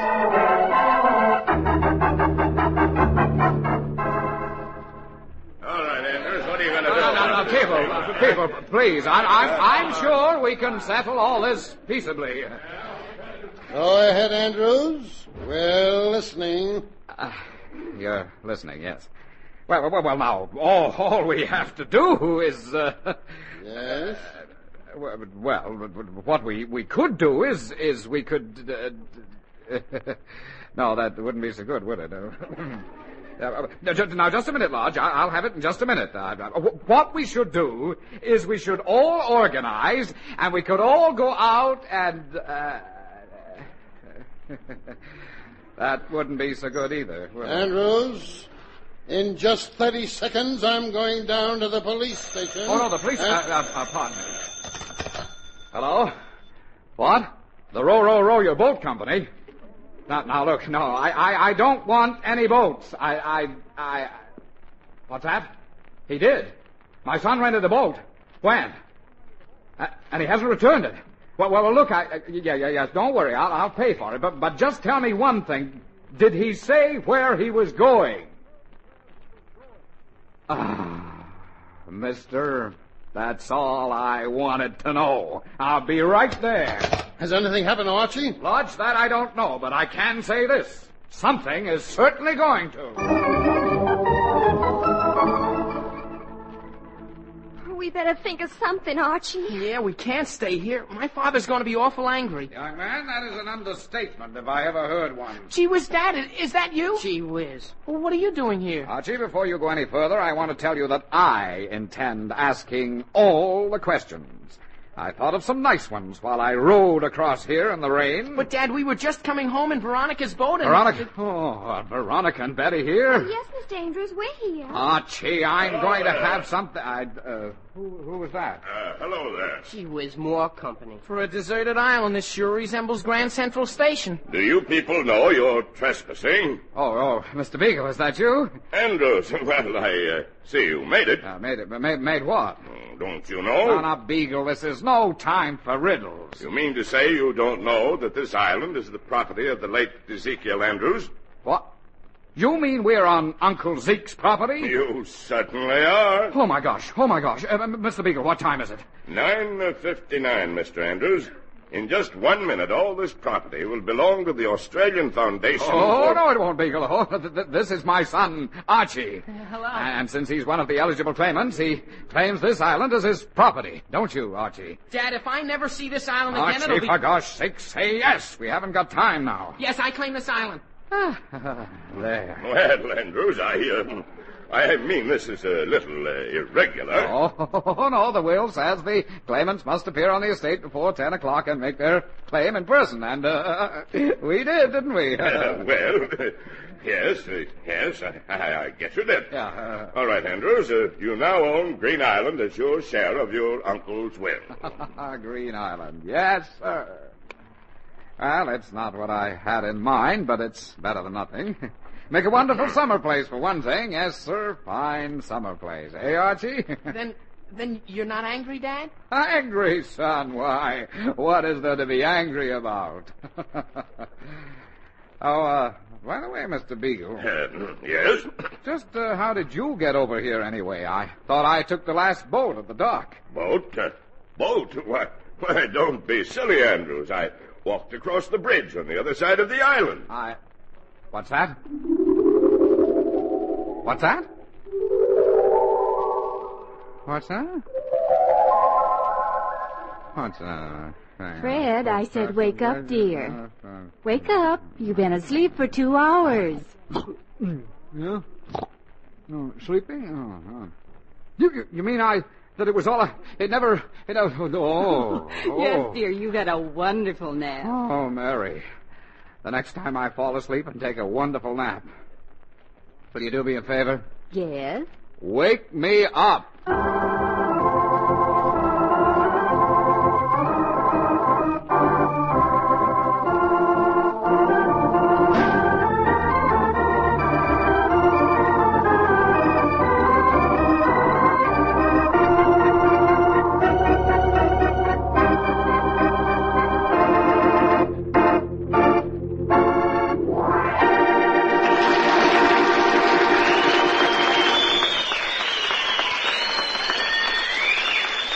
Listening to another chapter of The Adventures of Archie Andrews, written by Carl Jampel and based on the copyrighted feature appearing in Archie Comics magazine. Archie is played by Bob Hastings, Jughead by Harlan Stone. Others in the cast include Alice Uhrman, Ian Martin, Gloria Mann, and Rosemary Rice. Felix McGuire at the organ. Production was under the direction of Charles Urquhart.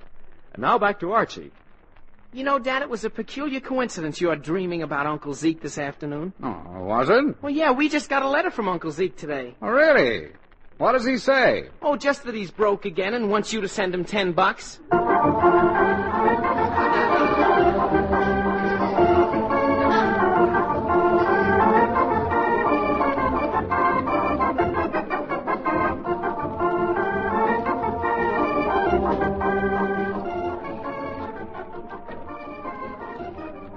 Listen next week for more of the merry adventures of Archie Andrews. If you'd like to see our show, just write to Archie Andrews, NBC, Radio City 20, New York City.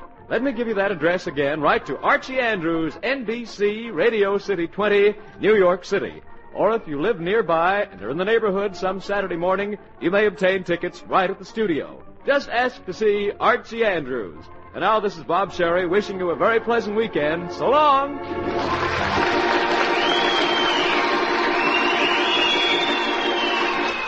This is NBC, the National Broadcasting Company.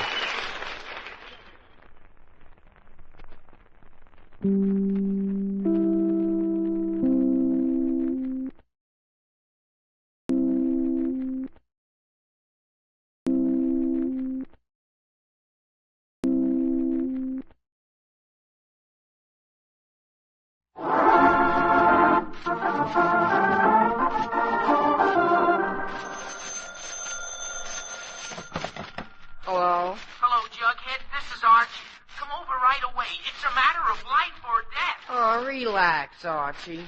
Relax.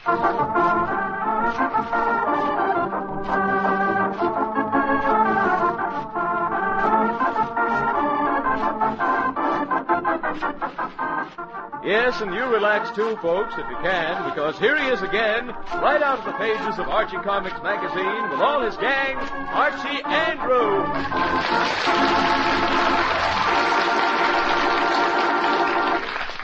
Well, it's a sunny Saturday morning as we look in on the Andrews home in Riverdale. Archie has just come downstairs. Is that you, Archie? Yes, Mom, it's me. I. What? It's I. Yes, I know it's you, Mom. No, Archie. You said it's me, and you should say it's I. Well, what's the difference, Mom, as long as I'm here? All right, Archie, you win. I'm glad you're up early, dear. There's some things around the house I want you to do, and you can get... but, Mom, on a day like this... Well, I know, dear, but it's high time you mowed the lawn. Oh, but, Mom, just think, where would Napoleon be if he'd spent his time mowing lawns? Or Edison, or Abraham Lincoln, or any great man? Did they putter around the house? They certainly did. You see, Huh? Oh, but, Mom, I got important things to do. Now, just what is so important? Gee whiz, Mom, what do you think it is? I'm going swimming. Oh, I hadn't realized it was anything that important. Sure, as soon as I get someone to go with me. All right, Archie, go ahead. I suppose it's too warm to do anything else. Oh, gee, thanks, Mom. I'm going to call Veronica.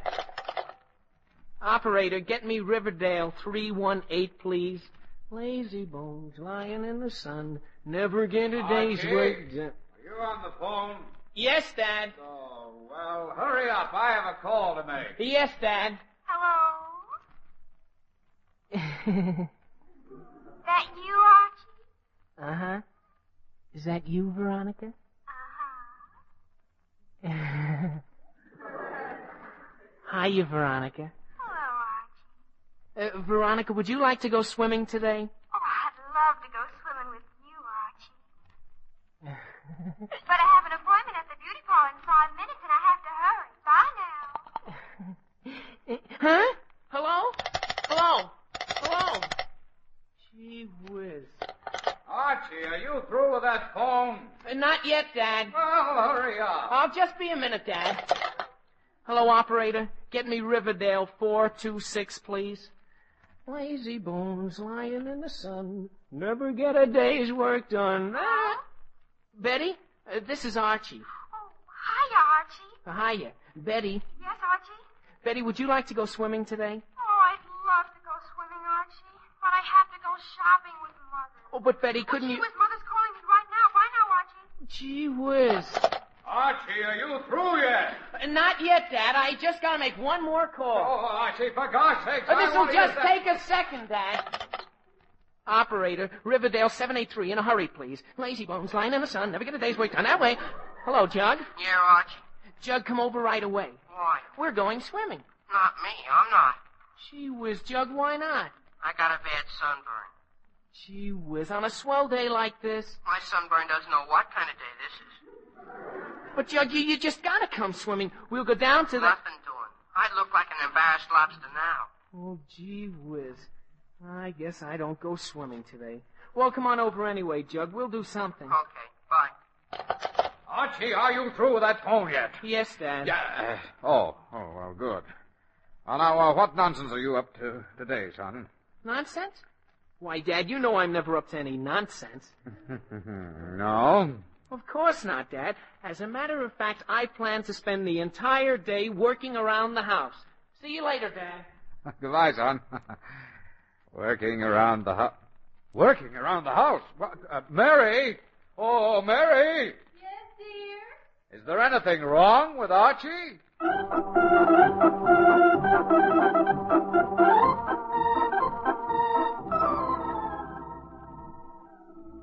Jug, I ought to be doing something. There's a lot of things to be done around the house.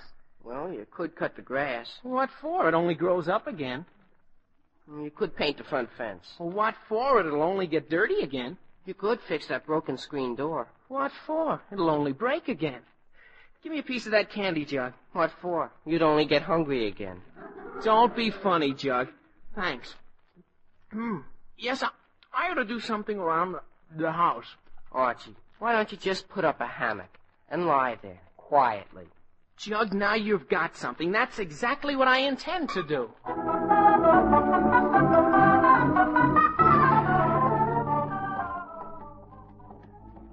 Yes, sir, I can see me now, just lying in the shade, swinging gently back and forth.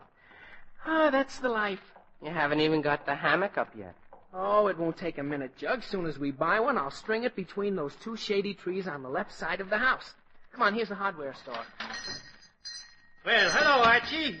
What can I do for you today? Hello, Mr. Higgins. I want to buy How about a new lawnmower, Archie? Just got a beauty in, special at $14.95. No, thanks. We have a lawnmower. All I want is a How nice... about a mop? Or brooms or pails, huh? No, thanks. Just a Or nice some small... screws, tacks, or nails? No, all I want is You one... care for some batteries, knives, or pans? No, thank you. I just want a nice... How about some paint or turpentine and cans? Mr. Higgins, I don't want any paint or turpentine or batteries or pails, nails or snails. Well, what do you want? I forgot. A hammock, remember? Oh, yeah, that's right. A hammock, Mr. Higgins. Well, why didn't you say so? Why didn't you say so? Well, I've been trying to for about Say, 5 minutes. Here's a dandy hammock made by the Swing Low Sweet Chariot Company. Only $5, this one. Oh, mark down, half $5. Gee whiz. I think it's the last hammock I have, too. Well, okay, I'll take it. Here you are. Thank you. Bye now. You sure you don't need a garden hose? No hose, thanks. How about some oil or a hammer? No hammer. You need a lawn sprinkler? No, thanks a lot. Or a rake or some grass seed? No, thanks. Oh, wow. I thought we'd never get out of there. He's a real salesman, that guy. Yeah. Archie Andrews, I was just looking for you. Oh, gee, Veronica, well, what are you doing here? Well, I decided it was much too hot to go to the beauty parlor, so I canceled my appointment. You did? Uh-huh. And I'd love to go swimming with you. Gee whiz, I can't go now. Well, why not? I just spent my last cent on this hammock. Oh, really? Gee whiz. Jug, why did you have to suggest my putting up a hammock in the first place? But, Archie, all I said Wait a minute. Maybe Mr. Higgins will take it back and give me my money. Oh, do you think he will? Of course he will. After all, I bought it just a minute ago. It hasn't even been used yet. You wait right here, and I'll be right back. Oh, gee, Jug, I hope he gets it. I'd certainly love to go swimming. Yeah. It's a lovely day for swimming. Yeah. Oh, well, here comes Archie. Did he give you your money back, Archie? Give me my money back? Veronica, he sold me a cushion to go with the hammock.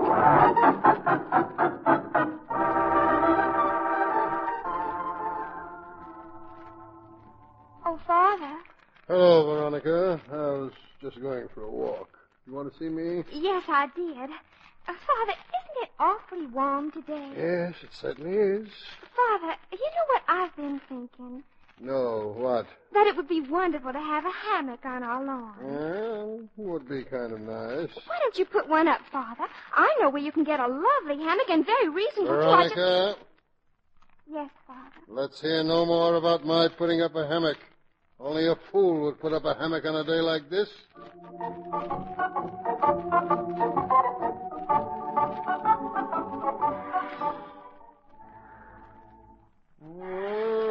Lazy bones lying in the sun. Never seem to get a good day. Work done. Mary. Yes, dear? Mary, do you have some more of this lemonade? Yes, dear. I'll bring it right out. All right, dear. Oh, never get a day's work done. Lying in the new moon. Hey, son, hey, son. When you go fishing, I'll bet you keep wishing. You look comfortable. Hi there, Lodge. Yes. Well, I'm comfortable. Come on up here in the shade. All right. Thanks. Don't mind if I do. Well, where are you going? No place special. Just a little stroll. You know, I believe your porch has better ventilation than mine. Oh, does it? Yeah, real comfortable here. Yes, it is. Of course, there is one thing you need on your property. Really? What's that? A hammock. A hammock? Yeah. There's nothing more comfortable than lying in a hammock in the shade. You know, Lodge, you've got... Yes, you're right. You could put it over right on the right side of your house. Yeah, that would be a nice place for it. Why don't you do it right now? Now, or is that... No, I don't know. It's a little too hot for that, I think. Oh, of course, if you're not handy with tools... Not handy?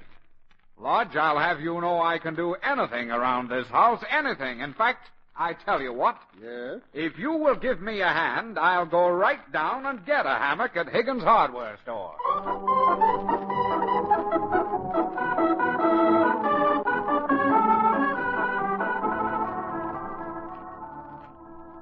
How'd you make out, Jug? Oh, Pinky's father doesn't like hammocks. How'd you make out? Betty's father says he always falls out of hammocks. Gee. And Mr. Lodge doesn't want a hammock. Yeah, but Veronica's talking to Mr. Mandel. Maybe he'll... Oh, here she comes now. How'd you make out, Veronica? Oh, just fine. You mean Mr. Mandel will buy the hammock? Oh, no, but Reggie wants to take me swimming. Oh, fine. That's great. Great. Oh, but Archie, you wouldn't want poor little me to sit home and just melt away on a day like this, would you? Gosh, no, Veronica. But I tell you what. Just wait right here. Maybe my father will pay for this hammock. Well, all right, but hurry. Mom! Oh, Mom! Yes, dear? Where's Dad? He went downtown for a while. Gee whiz. Okay, Mom, thanks. Well, Veronica, I guess you better keep your date with Reggie. My father probably wouldn't want a hammock anyway.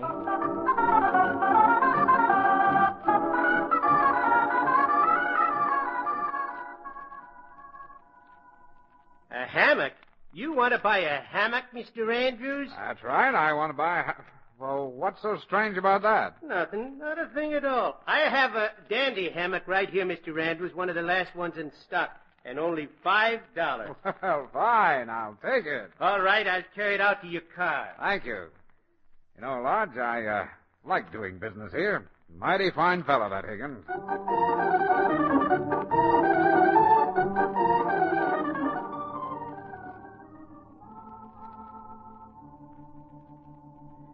Well, Jug, as long as I'm stuck with a hammock, I might as well lie in it. Give me one of those hooks. Here you are. Now I'll screw it into this tree here. Won't take a minute. There. Now the other hook in the other tree. Yeah, I'd rather lie in a hammock than go swimming any day. There. Well, that's done. See how easy it is? Yeah. Sure. In fact, I'm very glad I thought of putting up a hammock. You thought of it. Archie, Never mind, Jug. Hand me the hammock and I'll hang it. I'm anxious to see how it looks. Yeah. Now I hang one end on this hook, and the other end on the other end on. Well, gee whiz. Jughead, it doesn't reach. Gee whiz. This hammock's too small. Maybe the trees are too far apart. Oh, for gosh sake. Why didn't I think of measuring the distance before I rushed off and bought this thing? Now what'll we do? I could stand here and hold the other end. No, that's no good. The termites would get you in one season. I know. I could sink a post into the ground and hang the other end on that. Yeah, I guess you could. Sure. Jug, you know, sometimes I think I'm a genius. The rest of the time, I know it.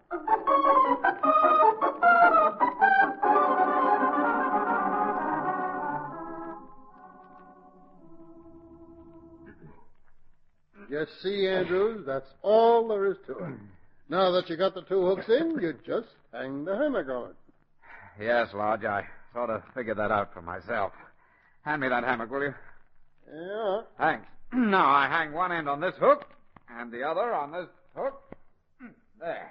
Now we're all set. Well, that was easy. I told you it would be. Yes, Lodge. Well, now for the test flight. I'll hop right into it and... What happened? I hit bottom. Oh, my gosh, it's resting right on the ground. That's because the trees are too close together. Yes, Lodge, I could tell.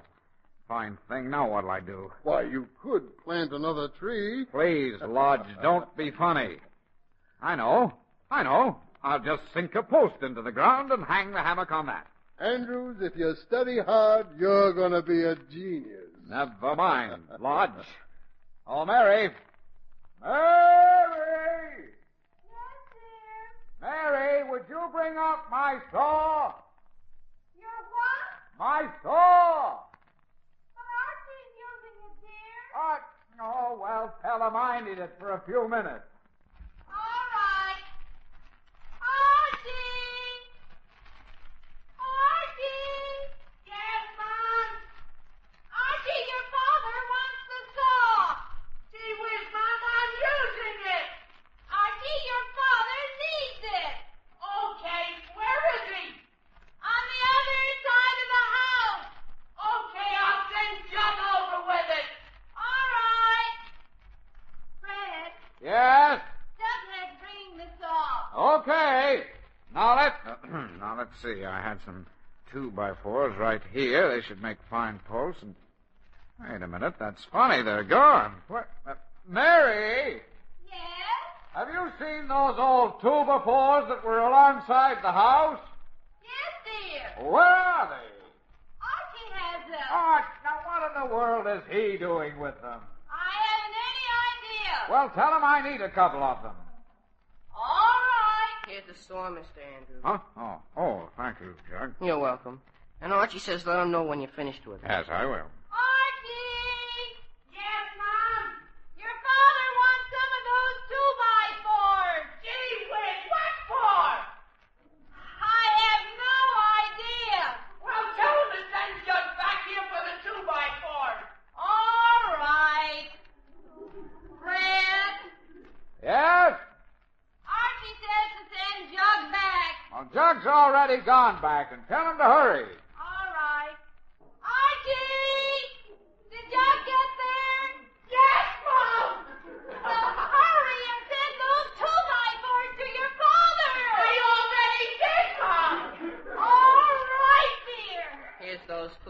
for us, Mr. Andrews. Oh, fine. That's fine, Jug. And Mr. Andrews, Yes? Archie says if you need anything else, just holler.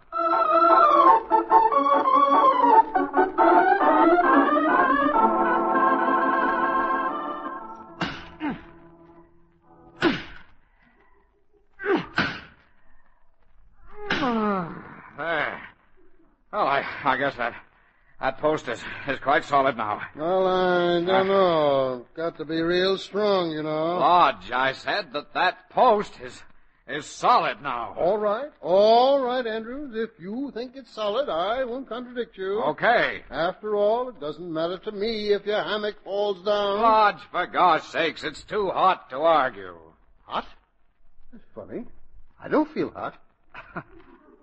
Well, if I was just drinking cold lemonade by the gallon and standing in the shade looking important, well, I wouldn't be, Lodge, what is the shade doing over where you are? I never touched it. Good grief, the sun's moved. You can't hang a hammock right in the sun. No, not if you want it in the shade. Oh, well, for gosh sakes, I guess there's only one thing to do.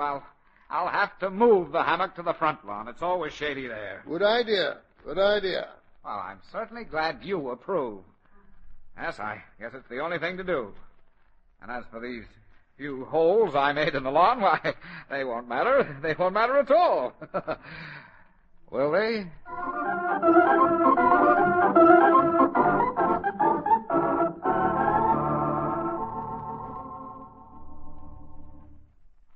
Well, Jug, I guess we're ready now. Yeah, ready to collapse. What are you tired about? You think it's easy running back and forth between you and your father? What's he doing anyway? I don't know. Well, he'll be surprised when I show him this... Gee whiz. What's the matter? Jug, the shade is gone. Gee, so it is. Jughead, do you know what happened? What? The sun moved. It frequently does, Archie. Gee whiz. Jug, why didn't you watch the sun? I've seen it before. Very funny, very funny. But now do you know what I gotta do? What? Move this hammock around to the backyard. It's always shady there. Good idea. And as for the few holes I dug here, they won't matter. Won't matter at all. Will they?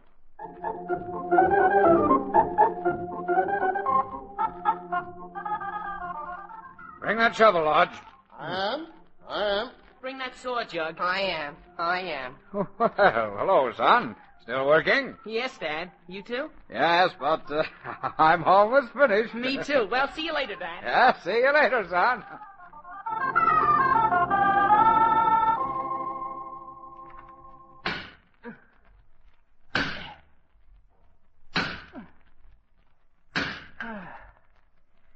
Well, Jug, there it is. One hammock, complete and ready for use. Oh. Yeah, you look a little tired. A little. Jug rigor mortis has already set in. The next time I decide to put up a hammock, put me in a straitjacket, will you? Okay. Well, that's nice of you, thanks. But anyway, the job is done now, and I'm just... Hello, Archie. Oh, hi, Betty. Hello, Betty. Hi, Jug. Well, was it fun, Archie? Was what fun? Swimming at the lake. Oh, that. I never went swimming. Why not? I decided to put up this hammock instead. Fool that I am. A hammock? You decided to put up a hammock? Well, yes. What's so strange about that? See, here it is. A work of art, if I do say so myself. Well, yes, but... And it took plenty of blood, sweat, and tears, too, Betty. From now on, if anyone asks you, you tell them for me. Putting up a hammock is about the most difficult job in the world. Yes, but But it's finished now, and I intend to spend many a comfortable hour in it. And you can use it, too, Betty. Anytime it's empty, you can come right over and swing in this hammock. Yes, Archie, but why do you need two hammocks? Oh, because everybody needs to. Two hammocks? Betty, what are you talking about? You mean you don't know that your father just finished putting up a hammock on the front lawn? Oh, my goodness, he's fainted. Yeah, and not everybody can faint right into a hammock. Oh, Archie, are you all right? Where am I? In your hammock. Oh, don't say that word again, Jug. Betty, tell me, is it true what you said? My dad put up a hammock on the front lawn? Yes, it is, Archie. Oh, well, we certainly don't need two hammocks. Jug, hand me that sledgehammer. But, Archie, you don't know Jug, give me the hammer. Thanks. Now...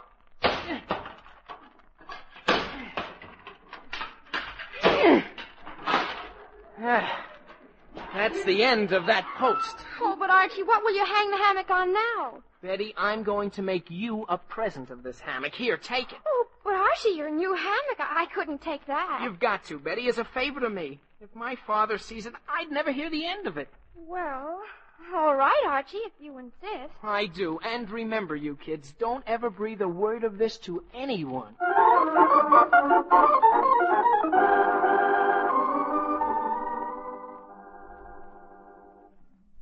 Well, Lodge, finally up.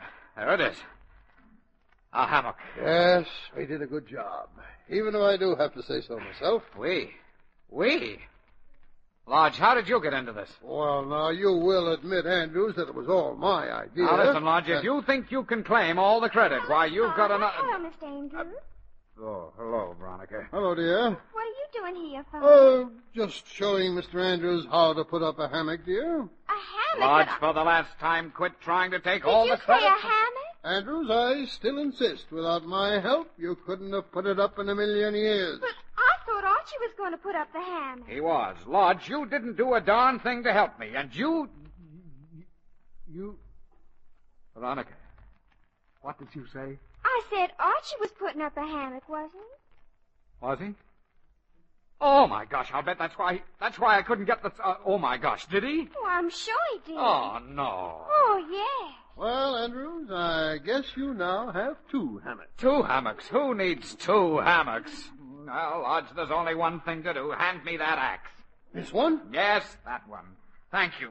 If I never hear the word hammock again, it'll be too soon. There.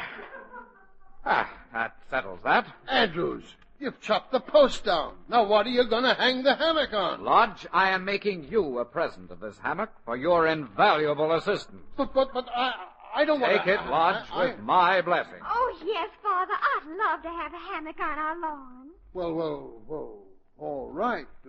Thanks a lot, Andrews. Don't mention it, please. And, I have just one favor to ask of you and Veronica. Yes? Don't ever say a word about this to my family. I'd never live it down. Oh, don't worry, Andrews. Don't worry. You can trust us. Well, let's go, Veronica. Bye, Mr. Andrews. Goodbye. Goodbye. Oh, Dad. No, Archie. Hello, son. Oh, hello, Jughead. Hello, Mr. Andrews. Are you finished with your hammock, Dad? Why, yes, I did. Hammock? Did you say hammock? Uh-huh. Why, what hammock? The one Betty said you were putting up. Oh, well, she must have been mistaken. You can see there's no hammock here. She must have meant your hammock. My hammock? Oh, but you must be mistaken, Dad. I haven't any hammock. Now. What? Archie, tell me the truth. Did you or did you not put up a hammock? Well, I don't have a hammock now. Archie, answer my question. Yes, Dad. And you didn't... Archie, did you tear that hammock down? Yes, Dad. Oh, how do these things happen to me? Of all the idiotic, imbecilic things I ever heard, both of us working all afternoon, spending all kinds of money, and then both tearing down the hammocks. Archie, Now, gee whiz, Dad, it's not my fault. You bought a hammock, too, you know. It most certainly is your fault. Well, maybe it isn't entirely your fault. No. Of course it isn't. Look, son, I tell you what. Suppose we just forget the whole thing. Forget it? Yeah, just pretend the whole thing never happened. And above all, let's not say a word to your mother about this. We'd never hear the end of it. Okay with me. You hear that, Jug? Yes, Mr. Andrews. And one thing more. I never want to hear the word hammock again. Me too, Dad. Fred. Oh, hello, Mary. Where have you been? Out shopping. Hello, dear. Hi, Mom. Well, did you two finish your work? Work? Oh, yes, we did, Mary. Good. Well, I have a wonderful surprise for both of you. Surprise? Yes, I got it at Higgins' hardware store. I'm sure you'll just love it. It has an iron stand, and it's portable, and you can put it almost anywhere you Mary, want. just what has an iron stand and is portable? Why, a hammock, dear. A portable hammock.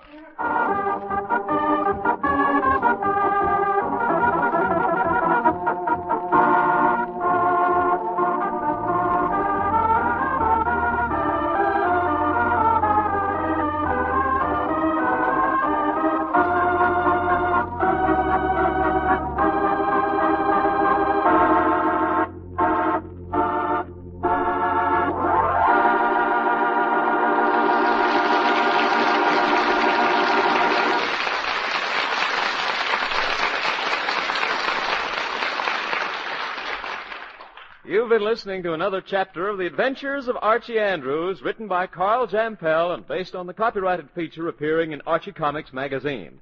Archie is played by Bob Hastings, Jughead by Harlan Stone. Others in the cast include Alice Uhrman, Ian Martin, Gloria Mann, and Rosemary Rice. Felix McGuire at the organ. Production was under the direction of Charles Urquhart. And now back to the Andrews.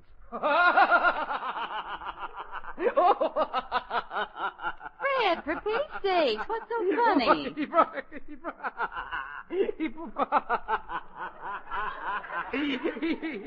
He broke his arm. Oh, my. Fell right out of the hammock and that broke his arm. Fred, I don't see anything funny about that. Who broke his arm? Mr. Higgins, Mary. Mr. Higgins of the hardware store.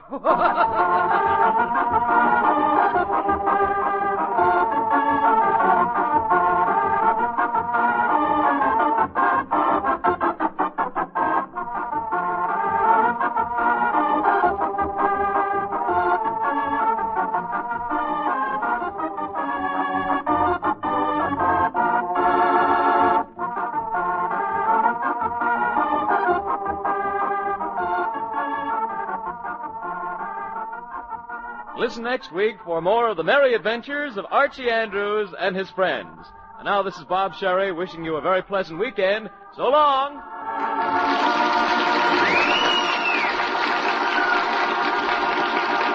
This is NBC, the National Broadcasting Company.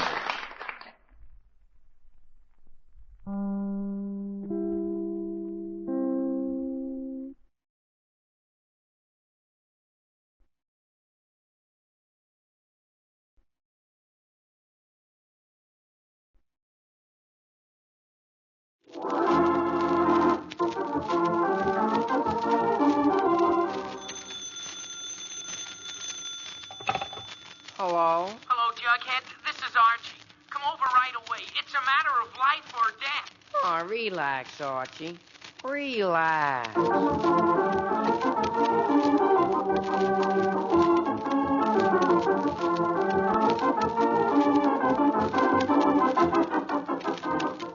Yes, and you relax too, folks, if you can, because here he is again, right out of the pages of Archie Comics magazine with all his gang, Archie Andrews!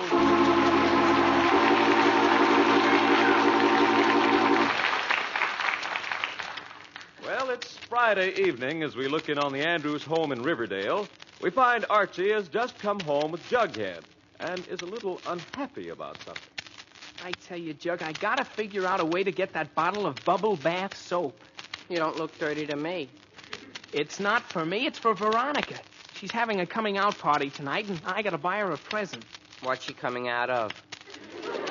Jug, I don't know how you can be that stupid and live. It's easy. Jug, Veronica is making her debut in Riverdale society tonight, and I want to buy that bubble bath soap we saw in the drugstore as a gift. Now, is that plain enough? Go ahead and buy it. I'm not stopping you. But I don't have the money, Jug. Reggie Mandel will probably bring some fancy gift. And how will I look? How? Embarrassed. I might just as well stay home.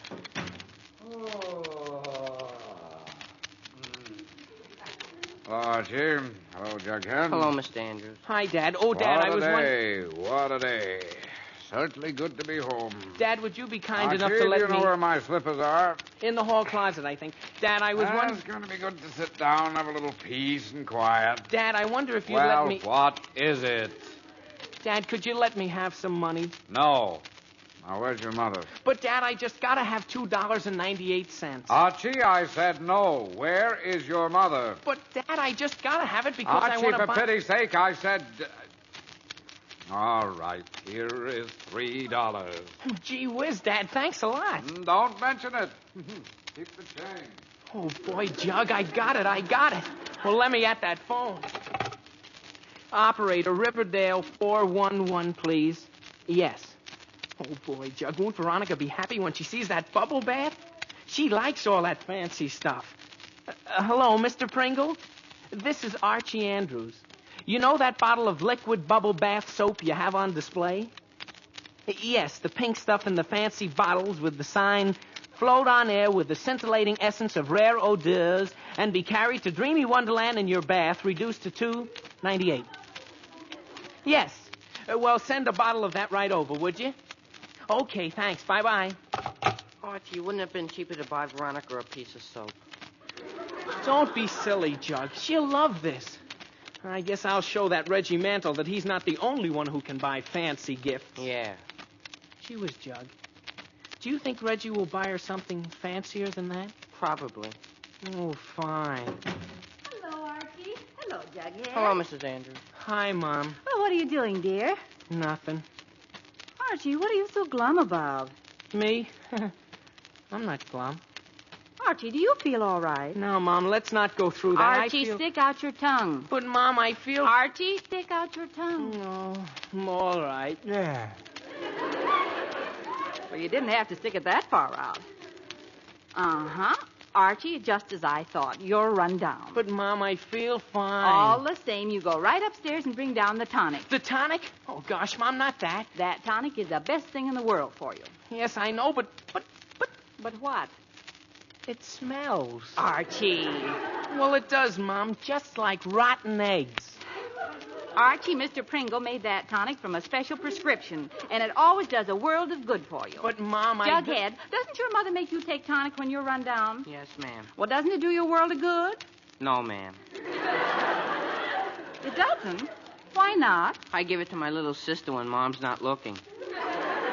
Jughead, you don't. Don't I? All right, Jughead, maybe you do. But, Archie, you still march right upstairs and bring that tonic down. Oh, gee whiz, what chances a fella got? Jug, you wait there. Okay.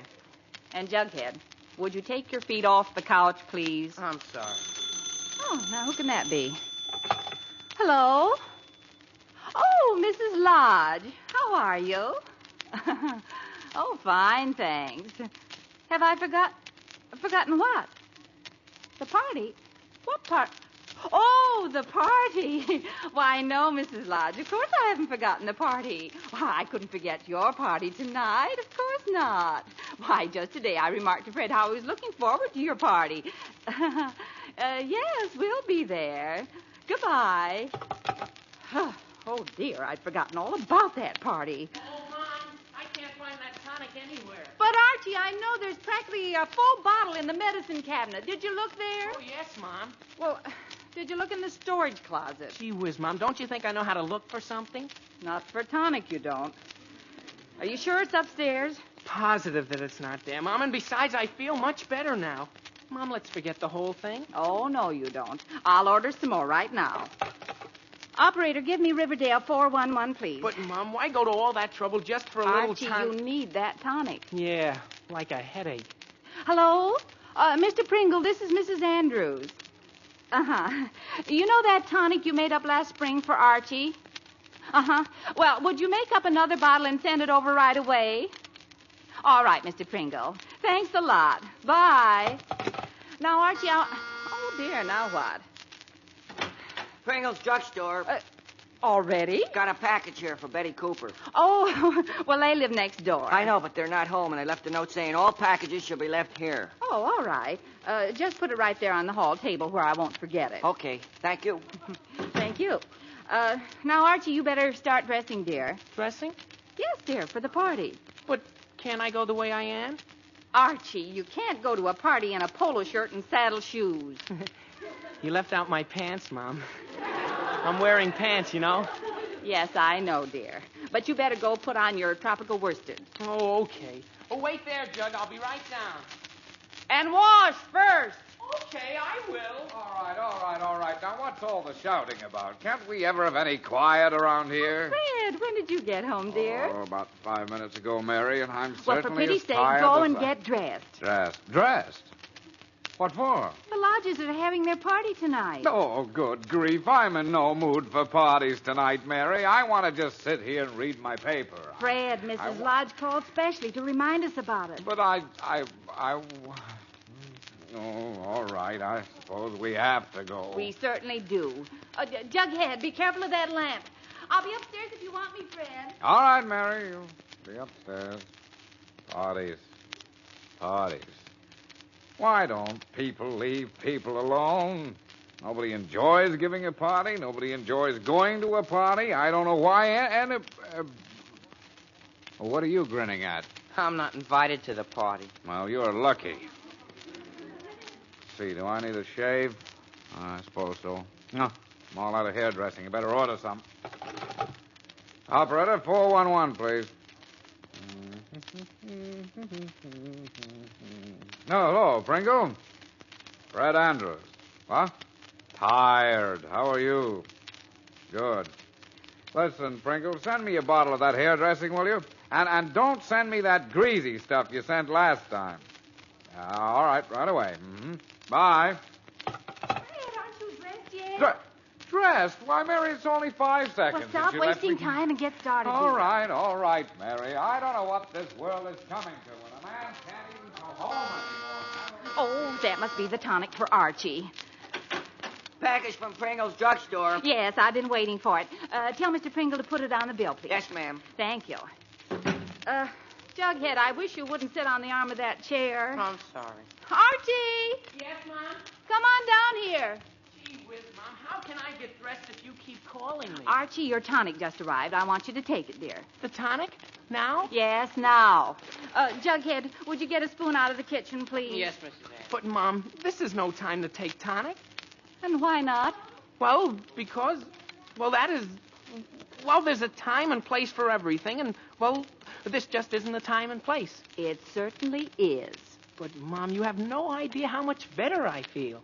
I thought you didn't feel sick in the first place. I didn't, but I'm much better now. Here's the spoon, Mrs. Andrews. Benedict Arnold. Me? What did I do? Traitor. Now, Archie, that's quite enough. Now, just this one spoonful won't kill you. You never can tell. Those are awful big spoons. Archie, for pity's sake, I don't have time to argue now. Please take this tonic. Gee whiz, okay. Gee whiz. Gee whiz, Ma. Gee whiz. But gee whiz. If I only... Gee whiz. Yes, Archie, gee whiz. Now take it. In cold blood? Just take it, just like that? Well, close your eyes if it'll help. It'll help more if you close your mouth, too. Jughead. I'm sorry. Gee whiz. Archie, don't say that again. Well, gosh. Archie, I'm getting impatient. Well, I'm gonna. Let me take it myself. Very well. Here. Okay, Mom. I might as well get it over and done with. Yeah. Ooh, wow. Oh, phew. Gee, that wasn't as bad as I thought. Well, I told you so. Mary, do you like this bow tie with this suit? Oh, yes, dear. Now come upstairs, Archie, and put a clean shirt on. Yes, dear. Fine thing when a man can't even ask his own wife if she likes his tie without her giving him an... Well, what are you grinning at? I was just thinking of my father's ties. What about your father's ties? Does he tie them differently than I do? Yes. He just snaps his on. Oh, fine. Now, what in the world is keeping that delivery boy? Why, that druggist is the slowest... Oh, what's this on the hall table? Label says Pringle's Drugstore. When did that get here? Oh, why doesn't anybody tell me these things? Here I've been waiting for my hairdressing, and it's been here all the while. But, Mr. Andrews... Gee whiz. Say, Jughead, do you like this tie with this suit? No. Me too. But I can't decide whether I don't like the suit with the tie or the tie with the suit. Now, who can that be at a time like this? Pringle's Drugstore. Oh, boy, my bubble bath. Why? No, not for me. For a friend of mine. I'll take it. Here you are. Thank you. Gee whiz, I almost forgot about this. Well, open it and let's see it. Okay, don't rush me. Hey. Gee whiz, now who can that be? Hello, Archie. How are you all? Veronica. Gosh, hiya, Veronica. Come on in, Veronica. Jug, it's Veronica. Yes, I could tell. Hi, Veronica. Hello, Jug. Archie, I just dropped by to remind you about my party tonight. I'm very anxious for you to be there, Archie. In fact, I might say I'm looking forward to dancing with you. You will be there, won't you, Archie?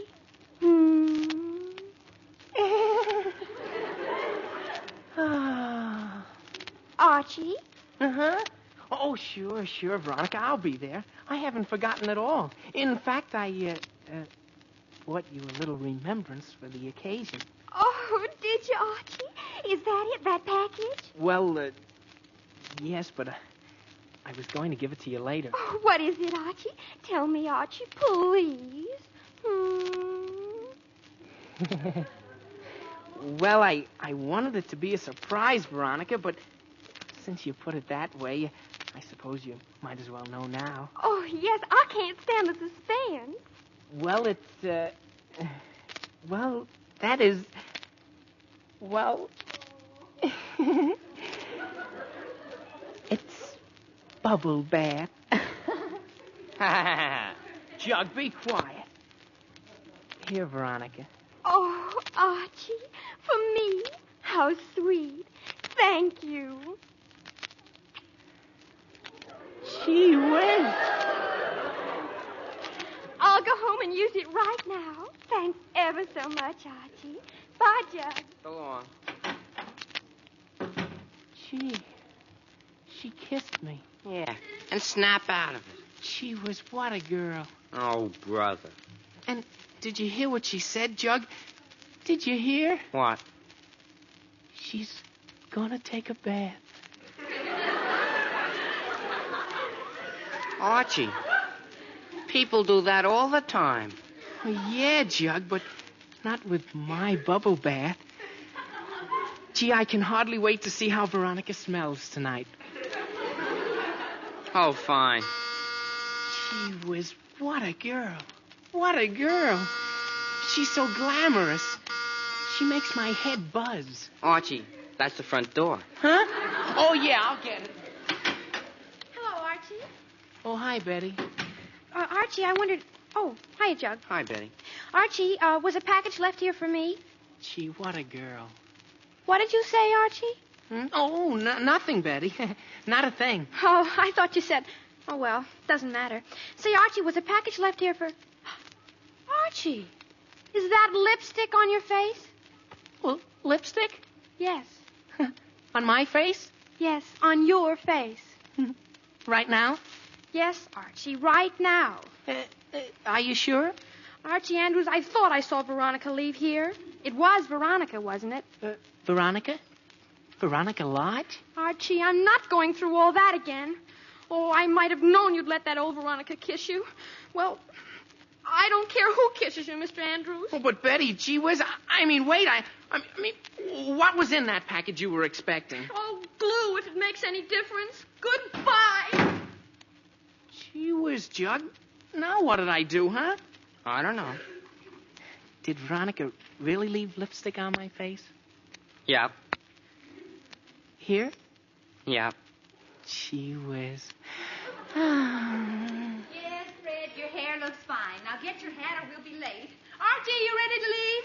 Yes, Mom. Archie, what's the matter with you? Me, Mom? Not a thing. Archie, maybe you should have some more of that tonic. Now, Mom, let's not go through that again. Gee whiz, you don't want to be late for the party, do you?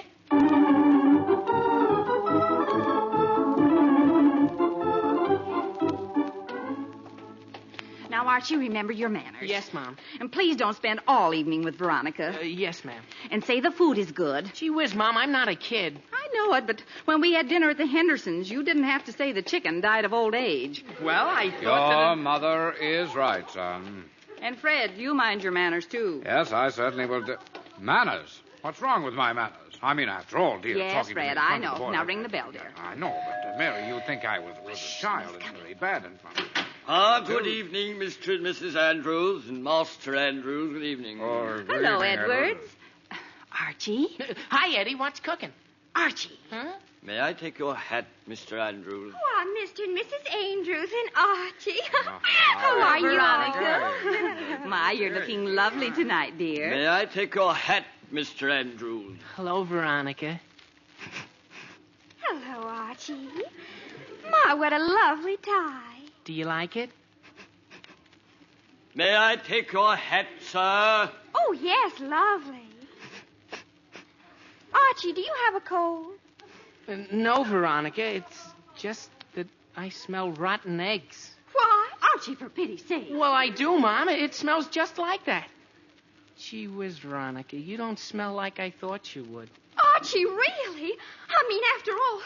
Well, I'd better go see how my other guests are doing. Oh, but, Veronica, wait. You don't understand. Veronica, I can explain. Archie, for pity's sake. But, Veronica, you just don't understand. I understand perfectly. May I please take your hat, sir?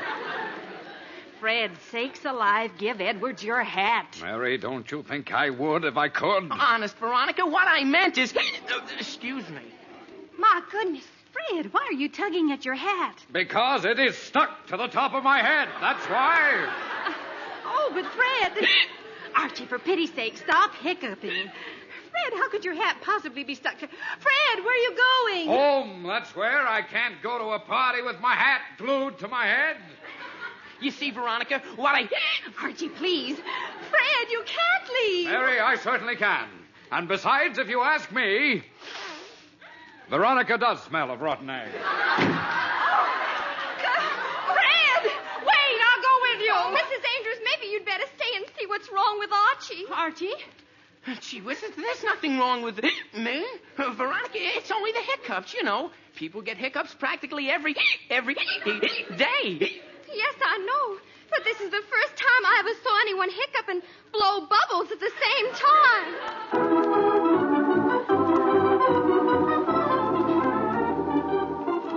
Now, Archie, I'll have the doctor in just a minute, dear. You just sit there and try not to hiccup. I am, Mom, but what do you think Veronica thought of me? Never mind that.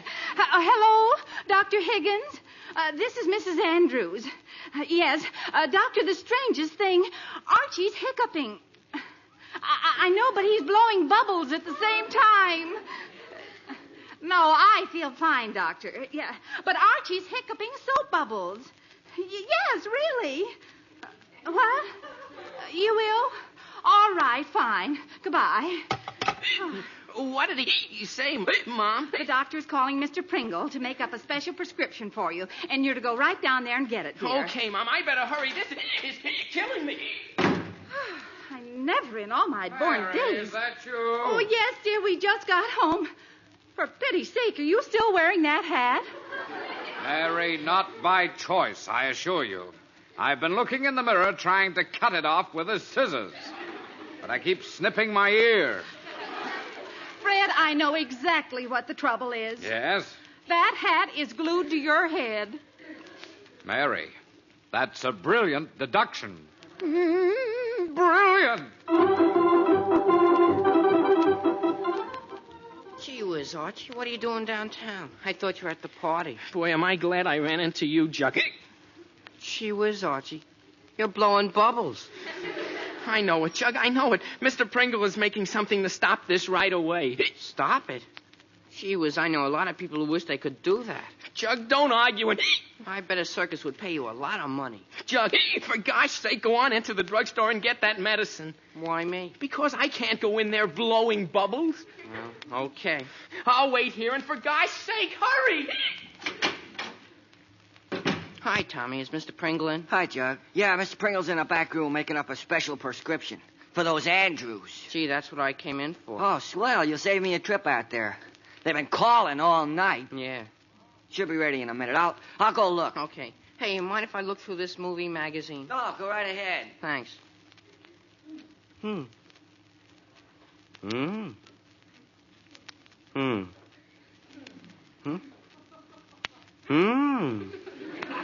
Here you are, Jug. All set. Thanks. Gee, Tommy, you know that Betty Grable has some swimming pool. Yeah. But you better hurry with this prescription. Mr. Pringle says they need it right away, and it's just the thing. Okay.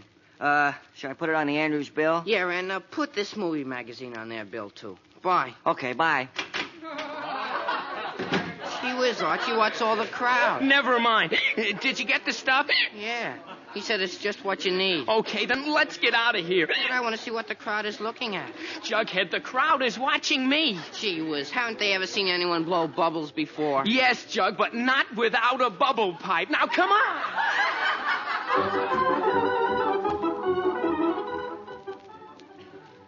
Oh, no. Oh, Mary, that water is hot. Ooh. I know it's hot, dear, but it's the only way to get that hat off. All right, but you don't have to boil it off.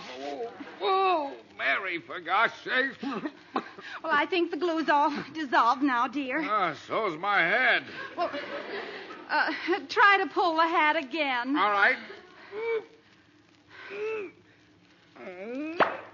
Oh, you did it, Fred. It's off. Ah, yes. Finally. Mary, did it take all my hair with it? Well, let's see.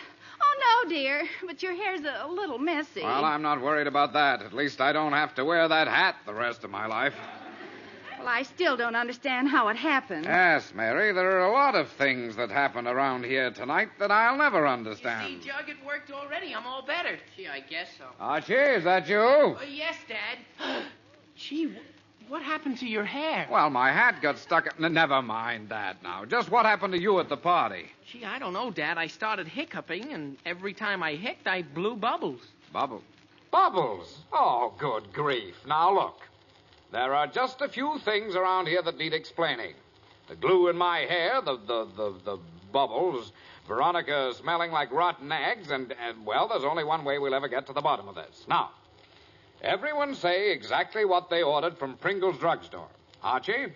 Well, I ordered some bubble bath for Veronica. And I ordered the health tonic for Archie. And I ordered the hairdressing for myself. Well, now we're getting somewhere. We are? Of course, it's as plain as can be. When your tonic came, I thought that it... No, that's not right. Let's see. Oh, when my hairdressing came, Mary, you thought, naturally, that it was the hair... That doesn't seem to be right either, huh? When the glue came, the glue. Say, who ordered that glue? Glue? Oh, gee, Betty did, and had it delivered here. Oh, and I forgot to tell her it was here. Aha, now we're getting someplace. Now, just who handed me that glue? You took it yourself, Mr. Andrews. Jug, keep out of this. Come on now, confess. Who had... Myself. You mean I'd... The bottle on the hall table. Was that glue? Yes, dear. Evidently you have no one to blame but yourself. Oh, yes, but who gave me the bubble bath? I did. But you didn't tell me you'd ordered it. I thought it was the tonic, dear. And how did Veronica get the tonic? Well, she got here before I had a chance to open the package, and I gave it to her thinking it was bubble bath. Well, then it's your own fault. Well, then, evidently nobody is to blame. Of course not. Gee whiz. Well, at any rate, we have that little mystery straightened out. I still don't know how it ever happened. That is beside the point, Mary. The main thing is to see that it does not happen again. Now, I hope we've all learned our lesson. I hope we've learned that everyone should let everyone else know what everyone else has ordered whenever everyone has, well, you get the point. Yes, Dad. Oh, I'll get it. Just a minute. I'll get it. We've had enough trouble for one night. Pringle's drugstore. Here's that medicine. Medicine, but I didn't order Good, any we've been waiting for that medicine. Medicine? Medicine? Then what was it I just took? And what happened to my order? Your order? Fred, what did you order? Well, I called Pringle to send me some shampoo to get this glue out of my hair, and he said... Shampoo? Shampoo! Archie. Now, Mary, for gosh sakes, that boy is blowing bubbles again.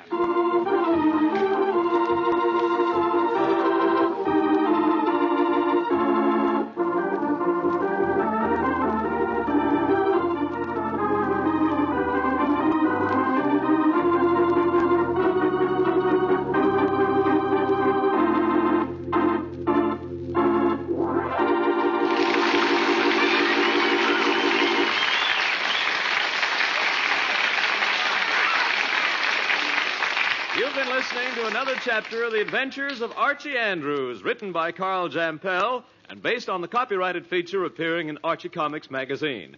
Archie is played by Bob Hastings, Jughead by Harlan Stone. Others in the cast include Alice Uhrman, Ian Martin, Gloria Mann, and Rosemary Rice. Felix McGuire at the organ. Production was under the direction of Charles Urquhart. And now back to the Andrews. More toast, Archie? Yes, please, Mom. Gee, that was quite a mix-up last night, wasn't it? Yes, it was, dear. And you know, after I got into bed, one thing kept puzzling me. What was that, Mom? Whatever became of that first bottle of tonic? I'm sure we had some in the house. Oh, that. Well. Good morning, everyone. Good morning. Dad. What are you so gay about this morning, Fred? Oh, I don't know. I always feel good after I wash and shave. That aftershave lotion does it, I think. Perks a man up. Yes, dear. Well, sit down and have you... Fred. Yes, dear? You smell like rotten eggs.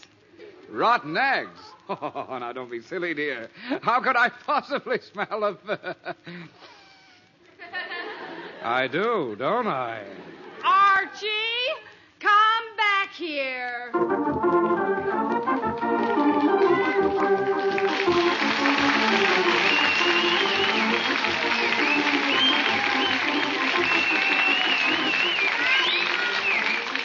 Listen next week for more of the merry adventures of Archie Andrews. Friends, if you'd like to see our show, just write to Archie Andrews, NBC, Radio City 20, New York City. That's Archie Andrews, NBC, Radio City 20, New York City.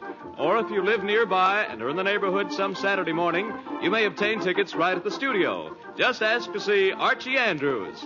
And now this is Bob Sherry wishing you a very pleasant weekend. So long.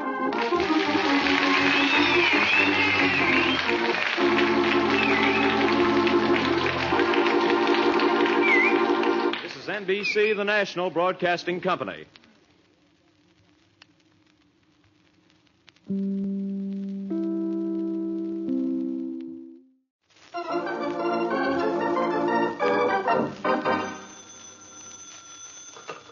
Hello? Hello, Jughead. This is Archie. Come over right away. It's a matter of life or death. Oh, relax, Archie. Relax.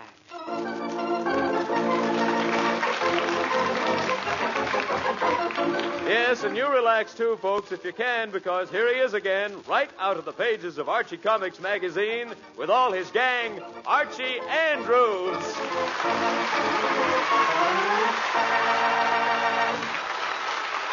Well, tonight is Saturday night as we look in on the Andrews home in Riverdale. We find Mrs. Andrews in the living room sewing as Archie enters. I'll be down to get you in a taxi, honey. Da-da-da-da. Oh, hi, Mom. Well, Archie, what's all the rush? Big date, Mom. Excuse me. I got to call Jughead. Well, don't let me keep you. Operator, get me Riverdale 247, please. Better be ready about 8:30. Da-da-da-dee-dee-dee. Da-da-da-dee. Jughead? This isn't Gregory Peck. Jughead, what kind of an answer is that? I heard that on a radio program. Very funny. But listen, Jug, what time are you coming over here? As soon as I finish dressing. I want to get to the dance early. Why? Because the only time I can dance without bumping into everyone is when no one else is on the dance floor. Well, all right, Jug. We'll try to get there early so you can dance. You come over here as soon as you can, and then we'll call for Betty and Veronica. Okay. Are you dressed yet? No, but I'm going to get dressed right now. Okay, see you later. Yeah, bye, Jug. Huh? Bye. Oh, bye. Who are you taking to the dance, dear? Well, it's a long story, Mom. I wanted to take Veronica, but Betty wanted to go with me, too. And Jughead had no one to take, so we made it a double date, and we're all going together. Oh, I see. Well, I better start dressing or I'll be late. Oh, I'll be down the deck in a taxi. Oh, that boy, he's exactly like his father. Saturday night is the loveliest night in the week. Oh, Saturday night is the... Oh, hello, dear. Newspaper down here? Yes, dear, right there. Fred, why are you wearing your bathrobe and slippers? Ah, yes. Fred, I asked you a question.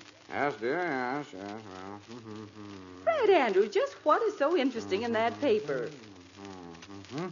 Oh, nothing, dear, nothing. Just glancing through it. It says here United Nations Week starts tomorrow. Yes, I know, but... General Assembly opens October 23rd. Yes, dear, that's fine, but I still want an answer to my question. Question? Question? What question? Well, I asked you why you're wearing your bathrobe and slippers. Oh. Well, now, Mary, what do you want me to wear? A negligee and galoshes?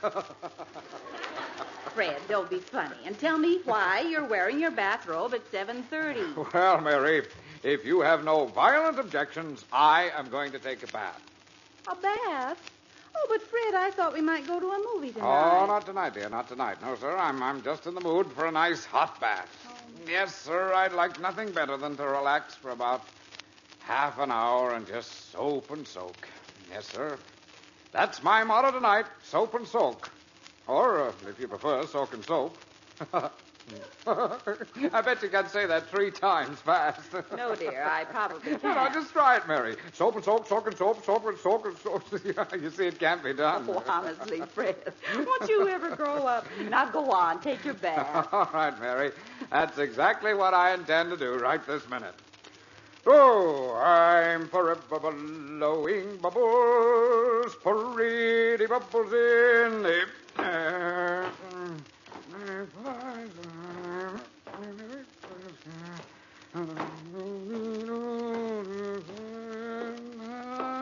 Fortune's only bubbles, everywhere. Wonder if that's going to be hot enough. Ooh, it's hot as blue blazes. Now, a little cold water will fix that. I'm forever blowing bubbles. Oh, they fly so high, nearly reach. Let's see now. That should be just about... Ooh, it's freezing. Oh, just a minute ago it was red hot, and now it's well, a little more hot will do. There we are. Soap and soak, soap and soak, soap and... No, it can't be said, Well, let's see now. The water should be just about... there we are. Just right. Yes, sir. Just exactly right. Now, I'll just... huh? What do you want, Mary? Telephone, Fred. No. Oh, for gosh sakes, who is it? Tom Henderson. Well, what does he want? He wants to talk to you. Oh, all right, I'll be right there. At least he called before I got in the tub. Keep him calling all the time. Were you in the tub, Fred? Almost, but not quite. Now, I wonder what the dickens that old windbag wants. Here you are. Huh? Oh, thanks. Hello? Oh, yes, fine, Tom. How's yourself? Good. I'm glad to hear it. Yes. Well, I was... yes. All right, yes, let's do that. Yes. Well, glad you called, Tom. Bye. What do you want, dear? What did he want? He just wanted to say hello. Well, I guess he did. He did. I don't know why that old windbag calls me up all the time. He never has a thing to say, not a blessed thing. Well, up to the bath. I'm forever blowing. Now, who locked this confounded door? Archie, are you in there? Yes, Dad, I'm taking a bath. Oh, I'm taking a bath. Well, that's... Taking a bath? In my tub? Archie, for gosh sakes, I was going to take a bath. But gee whiz, Dad, I'm going out and I got to take a bath before I get dressed. Oh, sure, so you just jumped right into my nice tub of hot water. Do you think that water grew there? Oh, gosh, no, I thought Mom got it ready for me. Oh, fine. Well, I suppose now that you're in the tub, you're in the tub. I sure am, Dad. But don't be all night about it, you hear? Be out in 2 minutes, Dad. All right, see that you are. Turn you back for a moment. Mary. Yes, dear? Mary, do you know what happened? What? Well, while I was down here listening to Tom Henderson say hello, your son got into the bathtub. Oh, for pity's sake. I don't know why. The moment I turn my back, somebody's Fred, always... will you answer that, dear? Oh, all right, I'll answer it. But if that's Tom Henderson, I'll have something... Hello? Mr. Andrews? Oh, Veronica, yes. This is Mr. Andrews. Is Archie there? Oh, no, he's upstairs in the... he's upstairs, Veronica. Oh, would you mind calling him to the phone? Calling him to the... Why, Veronica, that would be a pleasure. Archie! Oh, Archie! Calling me, Dad? Yes, telephone. Gee whiz, who is it? Veronica. Gee whiz, I'll be right there. All right, Veronica, he'll be right here. Oh, thank you, Mr. Andrews. Well, Mary, I guess that'll teach the boy to go around bathing behind people's backs. Fred, you're just cutting off your nose to spite your face. Now you'll only have to wait that much longer to take your bath. Mary, I don't care if I have to... I never thought of that. But, Gee, thanks, Dad. Archie, you'll catch your death of cold running around in that towel. Oh, I'll only be a minute, Mom. all right, see that you're no longer... Hello? Hello, Archie. How are you, Archie-kin?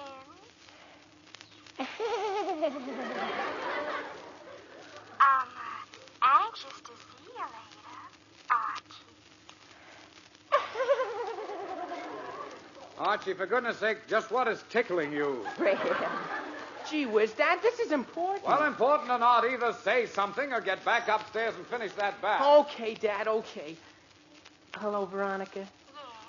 I got a rush now. Did you want to speak to me about anything special? Well, yes. What time are we going to the dance? Well, I don't know. About 8:30, I guess. Well, could we make it a little later? Later? Uh-huh. I hate to be the first one there, don't you? I'd much rather make an entrance.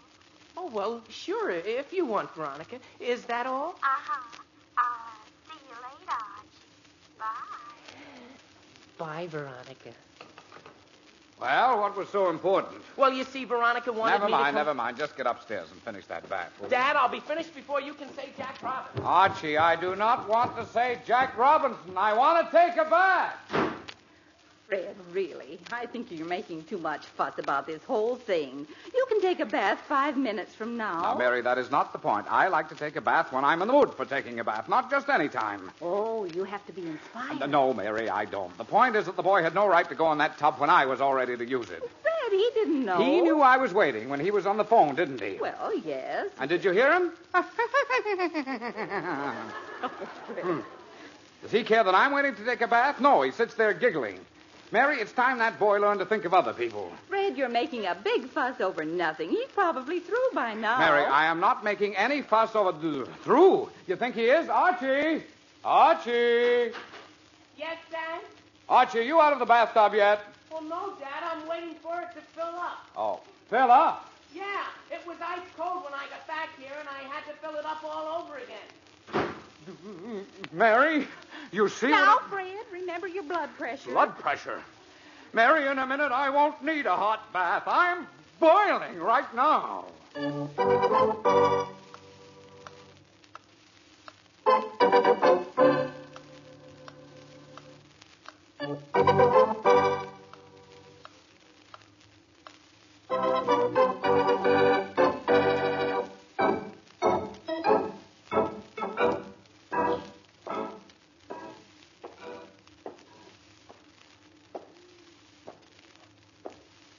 Fred, will you please stop pacing up and down? Mary, is that boy going to stay in that bathtub all night? I'm sure I don't know. He had to. Dad, I'm all through with the tub. When I was a boy, we took a... Through? Archie, did you say you were through? Yes, Dad. Well, it's about time. There, you see? See what? Oh, never mind, dear. Just go up and take your bath. Oh. Well, thank you. Thank you, madame. I'm certainly glad I have your permission. Keeping people out of the bathtub all night. I'm forever blowing bubbles.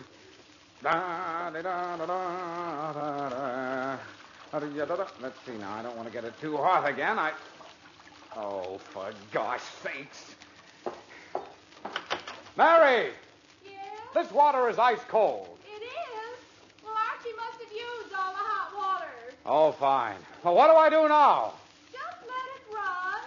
Just what? Just let the water run. There'll be more hot water in a minute. All right. Let it run. I don't know why we can't have enough hot water around here. I like to... Oh, for gosh sake.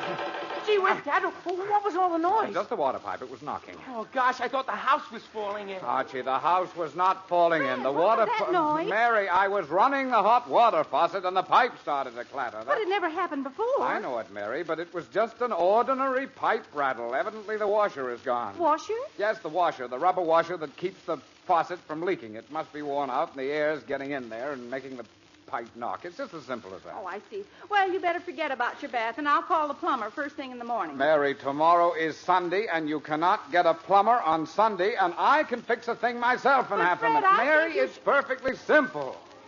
All I have to do is go down to the basement and shut off the hot water, then open this faucet up and put in a new washer. Well, I still think a plumber should do it. Me too, Dad. Now listen. I am not paying any plumbers to do this job. I can do it myself. I want a bath. And by gosh, I'm going to get one if I have to rebuild the house to do it.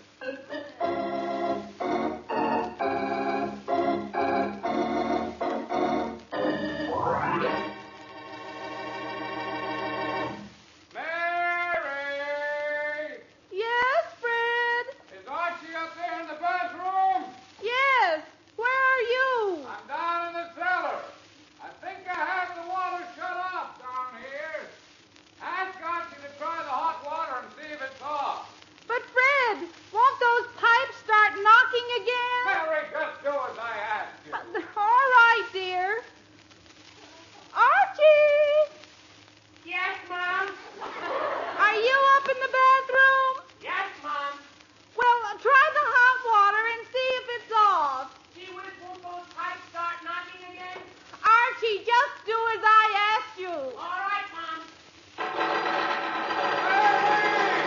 Yes, Fred? All right. Archie!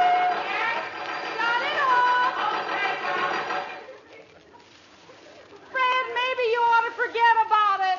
Don't be silly, Mary. It's only a matter of my finding the right knob to turn down here. Well, I found it. where was it, dear? It's under the boiler. Under the boiler? Fred, how'd you ever get under there?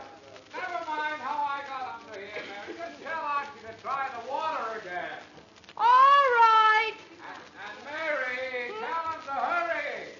I can't stay here all night. All right, dear. Oh, dear.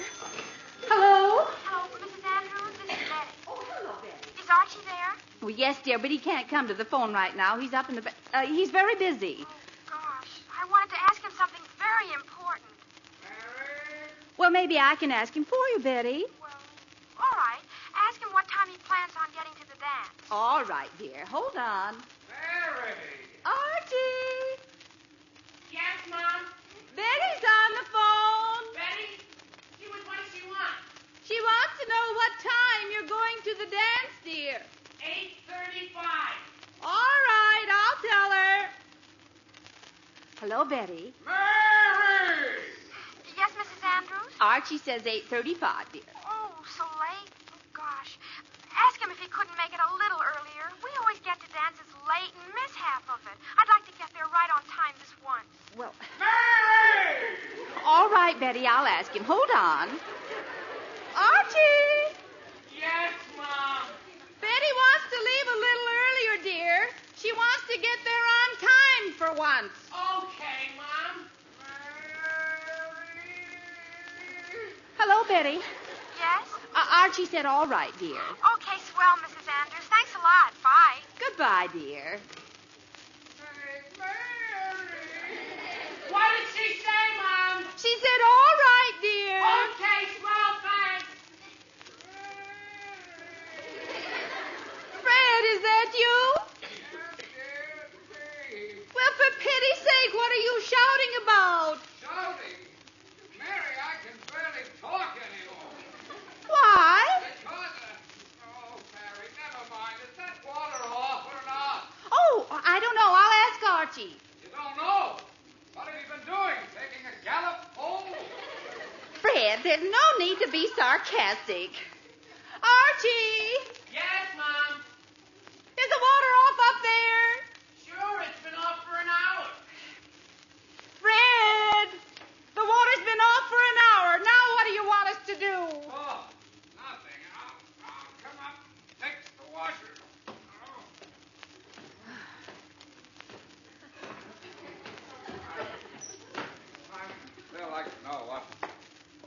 you while I was waiting to find out if the water was off or not. Fred, it doesn't matter now. No, I suppose it doesn't. But I still think you ought to let a plumber do the job. Mary, may I remind you that I intend to take a bath tonight. All right, dear, but don't say I didn't warn you. I won't. Oh, you told me. Everybody tells me. Does anybody ever ask me what I want to say about the whole thing?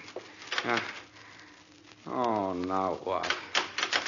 Archie, are you in there? Well, sure, Dad. Don't you want me in here? No, I don't want you in there. Open the door and let me get at that bathtub, will you? Open it. I never locked it. Archie, you must have. This door is locked. See? Gee whiz, I don't know how it could have happened. Archie, I am not interested in how it happened. Just unlock it. But, Dad, the lock part isn't turned. The doorknob must be broken. Archie, I can... broken? Oh, they couldn't be broken. I mean, I never heard of a lock just breaking. Well, how am I going to get in to take my... Archie, are you sure? Positive. No. Oh, fine. What are you shouting about? Haven't you started your bath yet? No, Mary, not yet. There's just a little something else I have to attend to first. Oh, nothing important. I just have to saw this bathroom door open, that's all.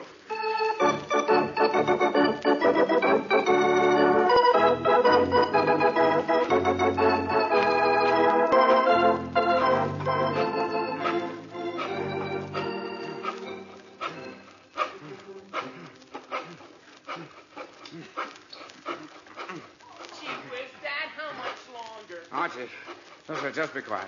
Gee whiz, I never knew wood could take so long to saw. Well, Archie, your father's almost finished. Yes, just be patient. I'm almost finished, all right.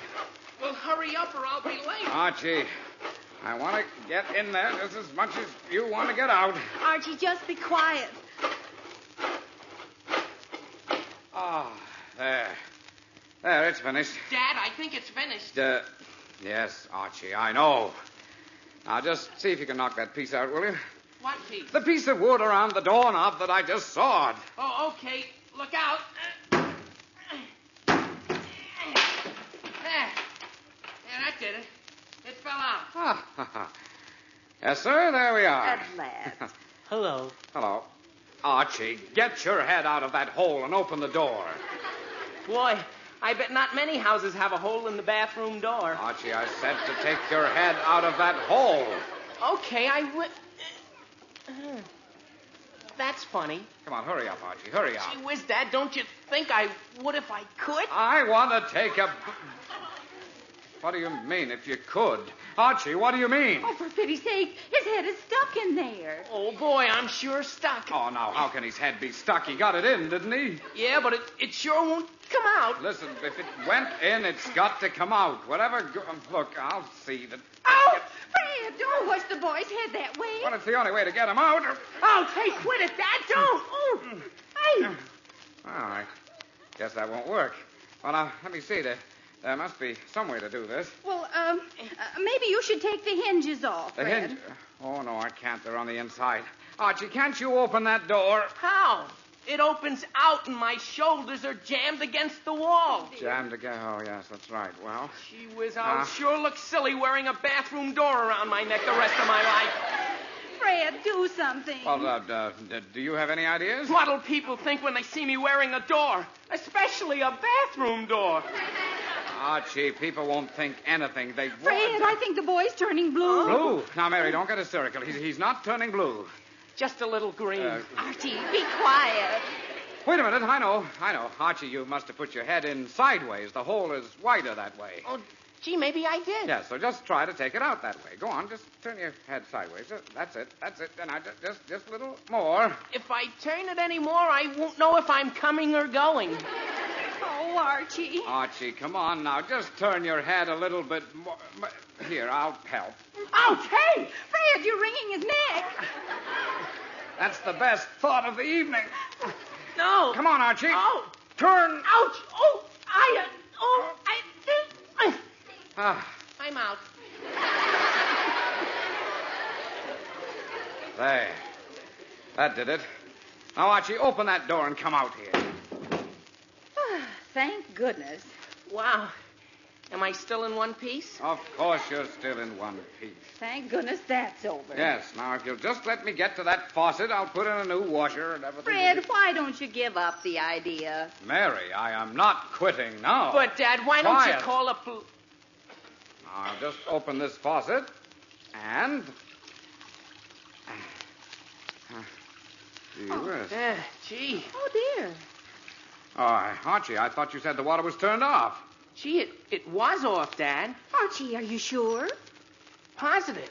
Oh, no. How do these things happen to me? Here I go, traipsing around the basement all evening and come up here, and Archie's locked in, and he sticks his head into the hole, and then I can't get in the hole when I want to. I mean the tub when I want to, and now I find the water is still running. But, Fred, the pipes didn't knock. Yeah. The pipes didn't knock the least bit that time. Does that have to be explained to me? Didn't knock. But if the washer's worn out, they've... I mean, the last time I tried the pipes, they were... They didn't knock, did they? No, they didn't. Well, then let's try that faucet again. By gosh, they don't knock. And just feel that water. Piping hot. Well. Oh, that's swell, Dad. Yes, dear. What did you do to fix it? What did I do to fix it? What did I do? Yeah. Well, you know, Mary, that's easy. I just went down to the basement and I simply went under the boiler and while I was, it's a highly technical matter, Mary. I don't think, isn't that the front door? Oh, yeah, it is. I bet that's Jughead. Yes, I bet it is Jughead. You'd better hurry. Yeah, well, see you later, Mom. See you later, Dad. Yes, see you later, Archie. Hey, Archie! I'm coming, Jug, I'm coming. Well, saved by the bell. Well, dear, I guess I can finally take that bath. Yes, dear, I suppose so. But later, I wish you would explain that highly technical matter of how you fix the water pipes. I'll be downstairs if you want me. Yes, all right, dear. Later. I'll explain it all later. Much later. Well, it's been quite a night. Quite a night. That's all water under the bridge. I don't suppose anything else can happen. Oh, I'm forever blowing a bubble. Well, that should be enough water, I think. Let's see how that is. Yeah, just right. Oh, that's fine. Oh, I'm forever blowing bubbles. Pretty. Oh, that's a little warm. Oh.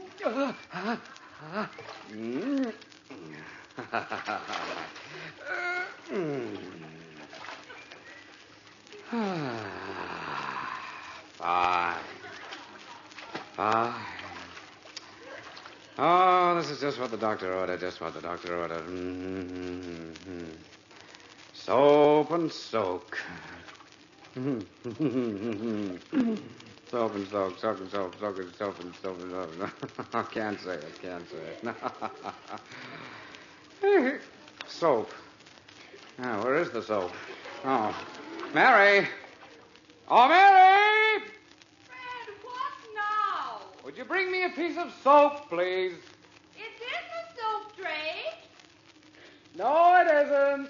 Well, it must be. Mary, I say that there isn't a drop of soap in here. Archie must have used the last of it. Oh, dear. That's terrible. Mary, never mind the editorial comments. All I want is another piece of soap. Well, that's just it, dear. There isn't any. I went to 6 stores today and couldn't get a single cake of soap. Fred, you'll just have to forget your bath. Forget my... Oh, how do these things happen to me?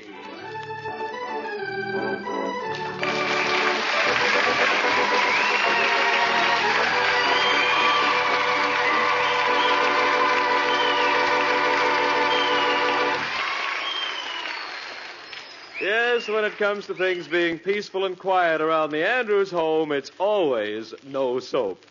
You've been listening to another chapter of The Adventures of Archie Andrews, written by Carl Jampel and based on the copyrighted feature appearing in Archie Comics magazine. Archie is played by Bob Hastings, Jughead by Harlan Stone, Mrs. Andrews by Alice Yorman, Dad by Ian Martin, Veronica and Betty by Gloria Mann and Rosemary Rice. This program is directed by Kenneth McGregor. But now for another glimpse of the Andrews. Later that night, Mom and Dad have just gotten into bed. Good night, dear. Good night. Good night, Fred. But I still say the whole thing was Archie's fault. Oh, Fred, let's forget it. It doesn't really matter. Well, all right. But it does matter. Fred. Good night, dear. Good night. Good night, dear.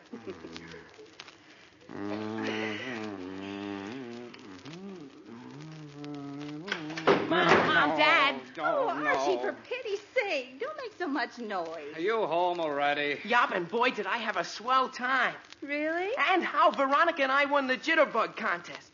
But that dance committee, you'd think they'd spend a little money on prizes. Well, didn't you get any prizes? Oh, yeah, Veronica got a bottle of perfume. Well, that's nice. Oh, sure, but you know what I got stuck with? Oh, what? Bath soap. Plain old bath soap. What? Oh, no!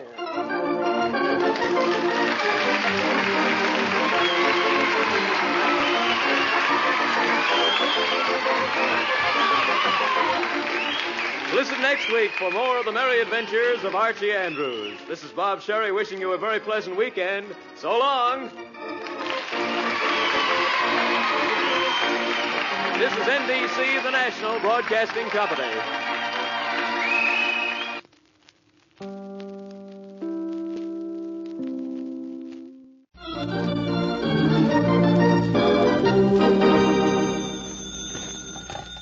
Hello?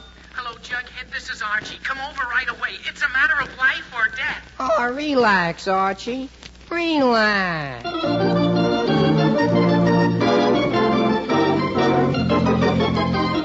Yes, and you relax too, folks, if you can, because here he is again, right out of the pages of Archie Comics magazine with all his gang.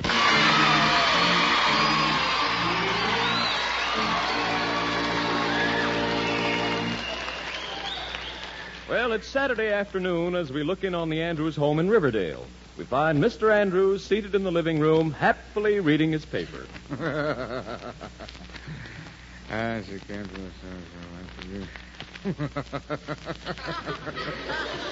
Hi, Dad. huh? Oh, hello, son. Hello, son. Dad, could I have the comics, please?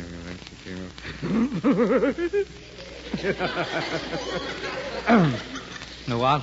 Oh, comics. No, Archie, you certainly may not. Gee whiz. Well, how about the sports section, huh? Sports section. No, Archie, no. You cannot have the sports section or the comic section or any other section. I'm reading this paper, and you can't have any of it. Now, is that clear? Gee whiz, yes, Dad. Yes.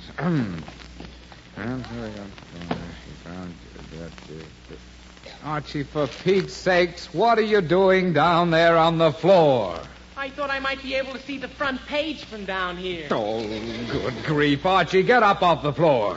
Yes, Dad. Haven't you anything better to do than heckle me while I'm trying to read this paper? Why don't you call up Veronica? I have nothing to talk to her about. Well, there must be something you can do. Some place you'd like to go. Well, I would like to go to the movies. Fine.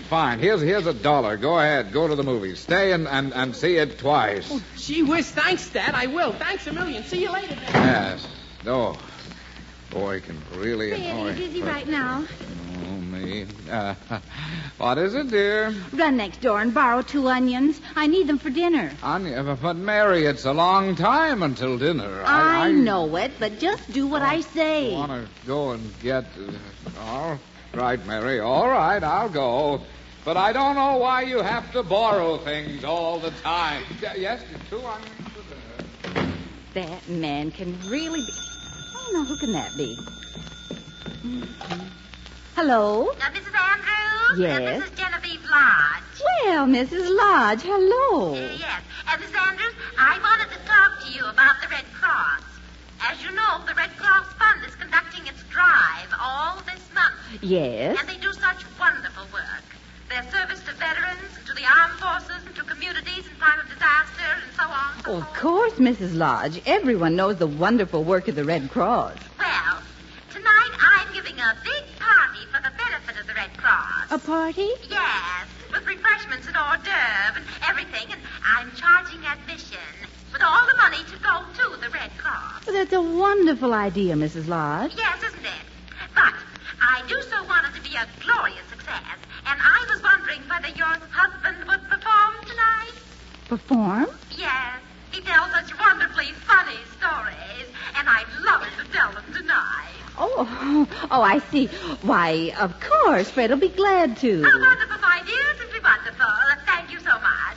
I'll see you tonight. We'll be there. Bye. Goodbye. Oh, dear. I hope Fred doesn't mind. Maybe I should... Here are your onions. Oh, thank you, dear. But, Fred, Mrs. Lodge just called. Mrs. Well, what about it? Well, she's giving a benefit party for the Red Cross tonight. Oh, you didn't say we'd go, did you? Fred, that's no way to talk. Now, Mary, I have nothing against the Red Cross. In fact, I have already given them one contribution, and I'm going to send them another check before the month is over.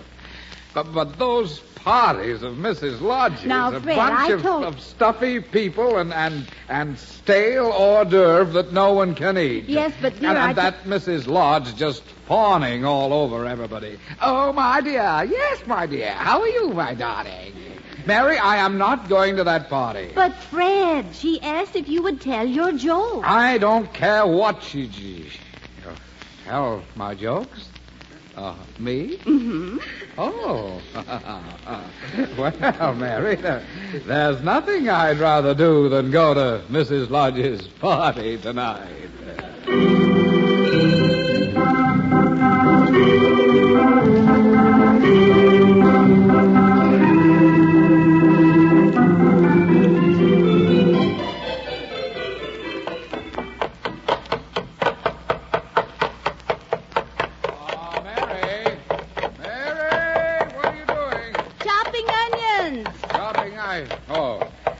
Dear, I've finally got my routine all set for the party. Would you listen to it, dear? I want to get your reaction to the... Why, of course, dear. Go right ahead. Yes. Well, I thought I would begin by... Well, go on. Go on, I'm listening. Oh, all right, dear. I thought you were busy. I thought I would begin...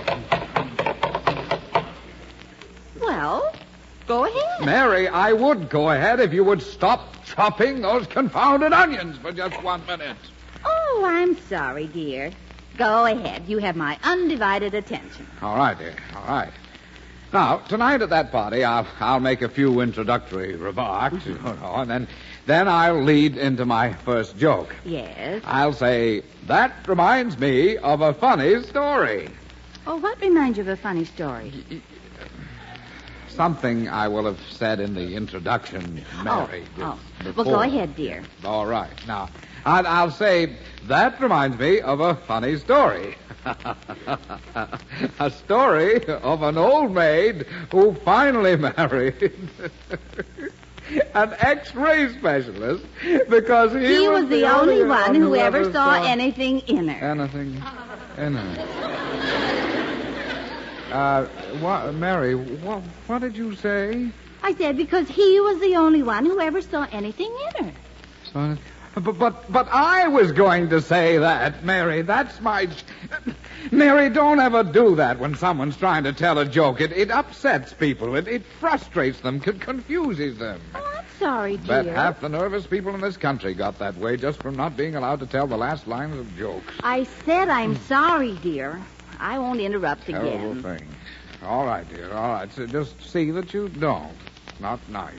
Now, after I tell this joke about the X-ray specialist, then I have a very funny story about the lightning bug who got caught in the lawnmower. Oh, that must be a new one, dear. How does it go? Well, first of all, I say, do you know what the lightning bug said when he got caught in the lawnmower? No. Well, he said,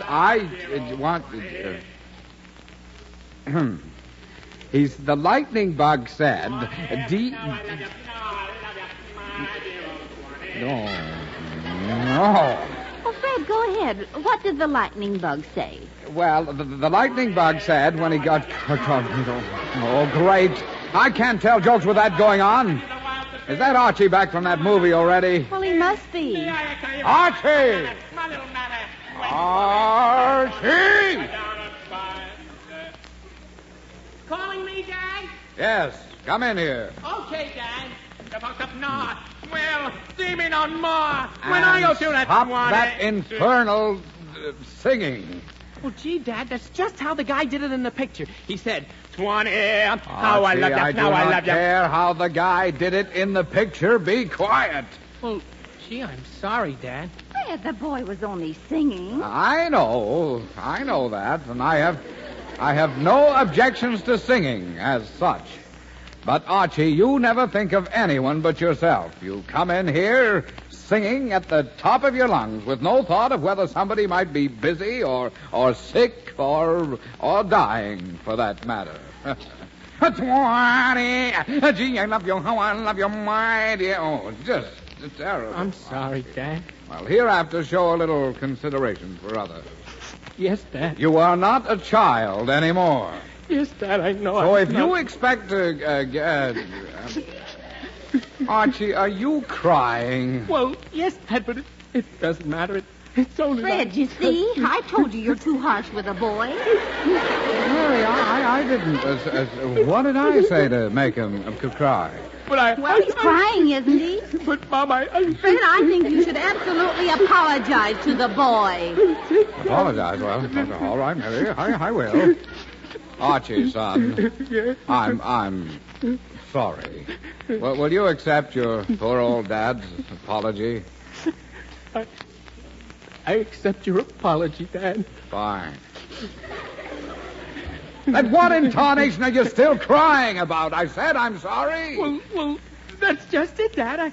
I wasn't crying because of anything you said. There must be onions around here someplace. Oh, for pity's sake. I've been chopping onions in this bowl. Is that what's making you cry? Well, sure, Mom. You know how sensitive I am to onions. Great. Mary, I told you that I did not say anything to make that boy cry. Fred, I'm sorry. Well, sure, I feel fine. Oh, yes, you sound fine. Look, if you can't stand onions, go into the other room, Archie, but just be quiet. Okay, Dad, I'm going. I sure can't stand those onions. Well, certainly glad that's over. Well, Mary, perhaps now I can tell you what the lightning bug said when he got caught in the lawnmower. Well, yes, Fred. Go right ahead. Well, when the lightning bug got caught in the lawnmower, he said, delighted, no end.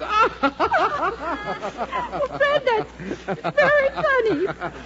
Very, very funny. Mary, are you crying at my joke? No, Fred, your joke is all right. I guess these onions are getting me, too.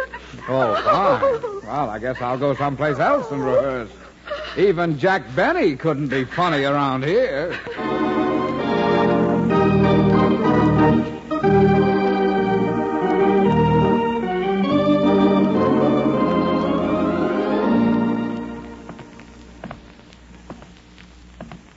Boy, this fresh air sure feels good. Funny thing how I just get near an onion and I go all to pieces. I wonder... Hi, Archie. She was Jughead. What'd you expect? Uncle Remus? Gee, Jug, I wish you'd been here a little while ago. I just saw a swell picture all about Al Jolson. Oh, I heard that was pretty good. Yeah, but I can do as good as that guy, I bet you. Oh, sure. Better, in fact. You want to hear me? Sure, go ahead. Okay, listen to this. Mommy, my little mommy, the sun shines east, the sun shines west, but I've got to learn where the sun shines best. Mommy, mommy. Jughead! is singing this anyway? I just joined in a little. Well, don't. I'm trying to show you how I would do that song. Okay. All right, now I'll try another one. Now listen. Swanee, now I love you, my dear old Swanee. I give the world to thee, and Jughead. Huh? Jughead, just what do you think you're doing? Singing. Jug, it so happens that I'm trying to show you how I can imitate Larry Parks imitating Al Jolson. Well, I'm just imitating Archie Andrews, imitating Larry Parks, imitating Al Jolson. I know it. But can't you even keep quiet for just a minute? Why? I like to sing. Jug, you can sing all you want to, but right now I just want... said I should keep quiet. Well, that doesn't mean you Well, can't how can sing. I keep quiet and still sing? But if you didn't talk so much, Well, I'd explain you. so I'm trying to do a much? little... I'm the only one I'm trying to... Well, you're Look, the I'm one trying to that's- imitate Al What's Jolson. the All matter? you have to do is What give me are a little you two chance arguing about? Huh?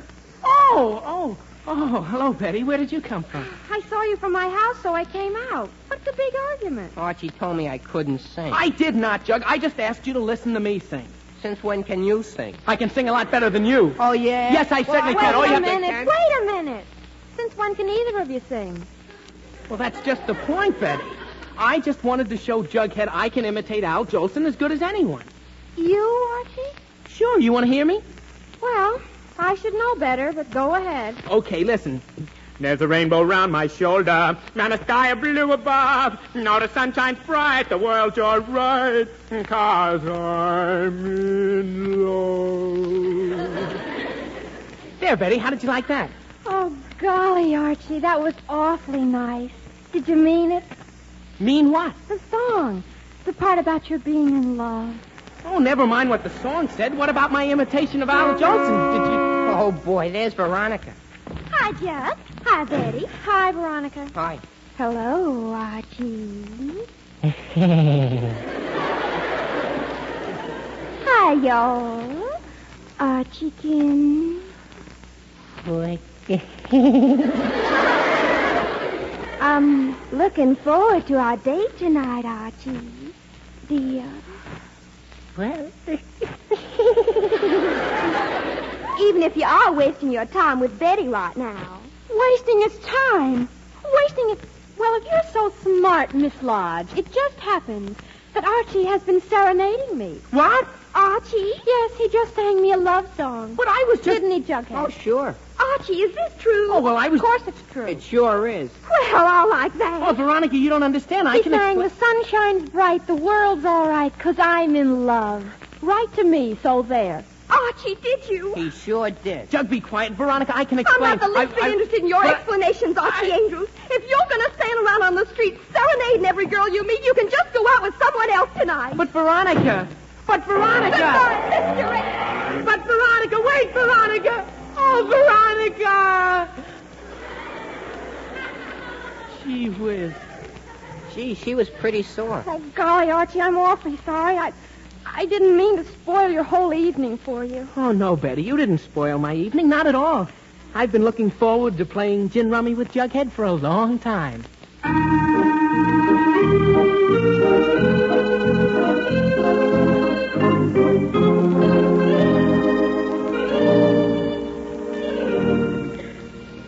Fred, you ready? Ready as I'll ever be, dear. Well, is Archie going with us? Well, I don't think so, dear. This morning he said he had a date with Veronica for tonight. Veronica? Why, isn't she going to be at her own mother's party? Evidently not. Well, let's go, dear. All right, Mary. You know, something tells me we're going to have a very enjoyable evening at the lodges.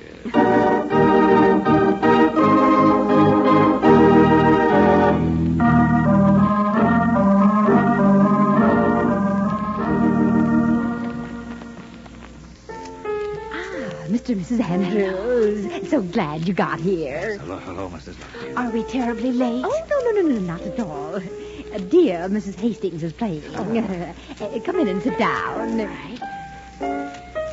Oh, Mary, good grief, listen to that. Fred, be quiet. Now, sit right there, Mrs. Andrews. Oh, thank you. You sit there, Miss Andrews? Thank you, Mrs. Yes. Lodge.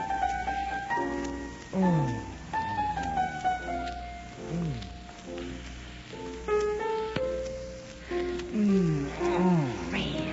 I didn't say anything, dear. Well, fidgeting.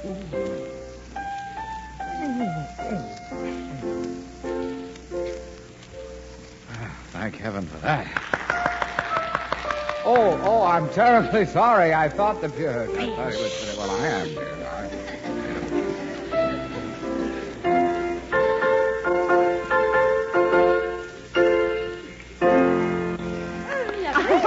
Lovely, simply lovely. Great applaud. Why?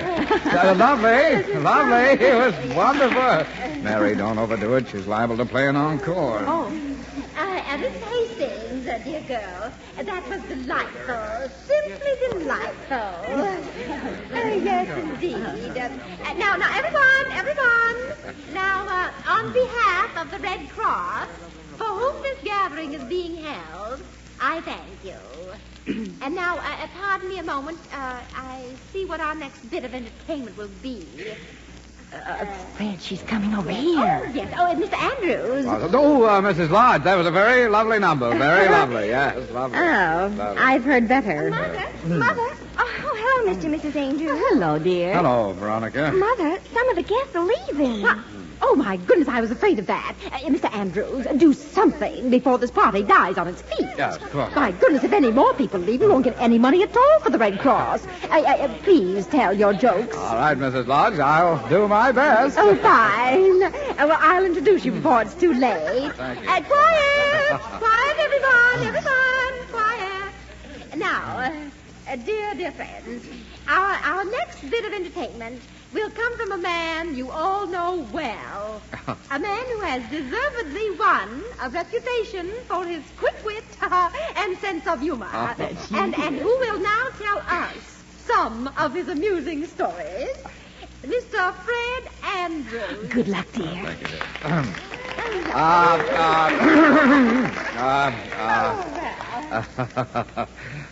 Thank you, Mrs. Lodge, for that very flattering introduction. You read it just the way I wrote it. For a while there, I thought you weren't going to introduce me at all. I thought I was going to be a wallflower tonight. Yeah, which reminds me of a very funny story that I just heard about an old maid who had tried to find a husband for many years. Well, finally she succeeded in getting someone to marry her, an X-ray specialist. It seems that he was the only...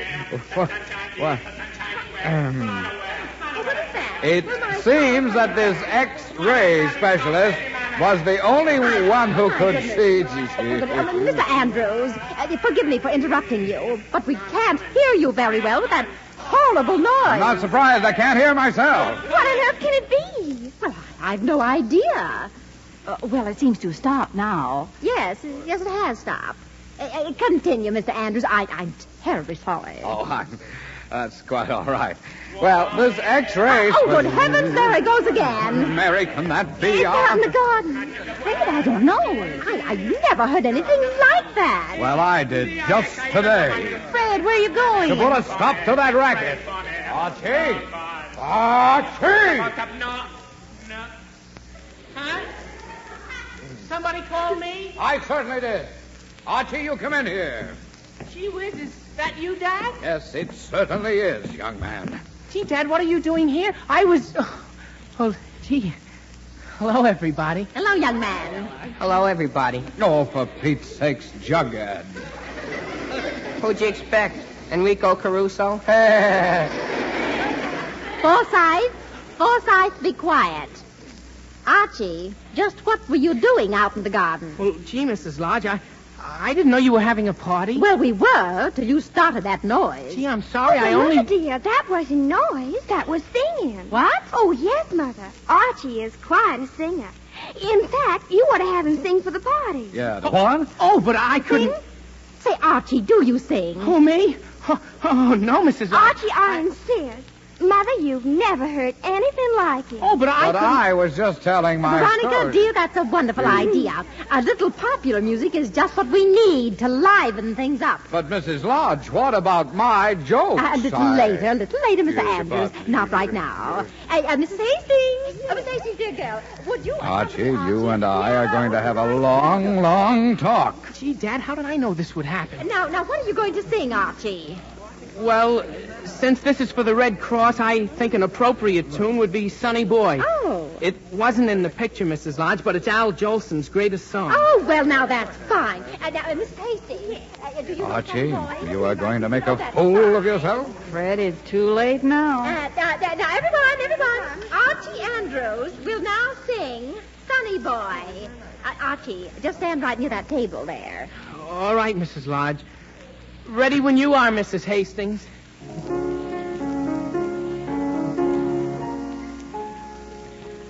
Climb upon my knee, sonny boy. You are only 3, sonny boy. You've no way of knowing, there's no way of showing what you mean to me, sonny boy. When there are gray skies, I don't mind those gray skies.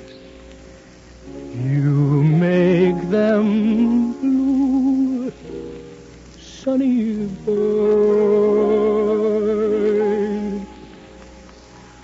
All friends may forsake me. Let them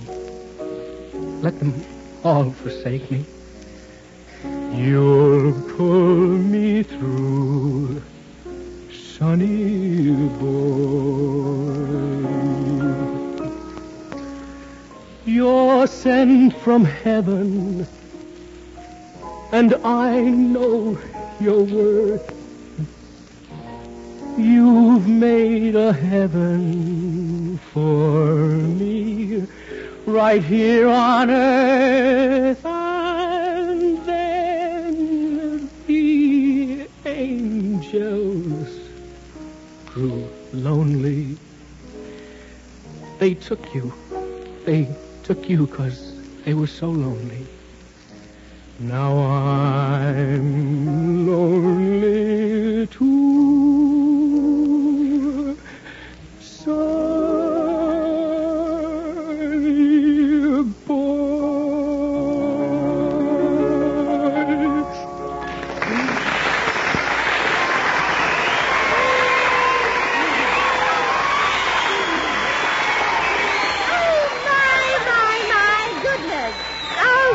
My goodness, that was wonderful.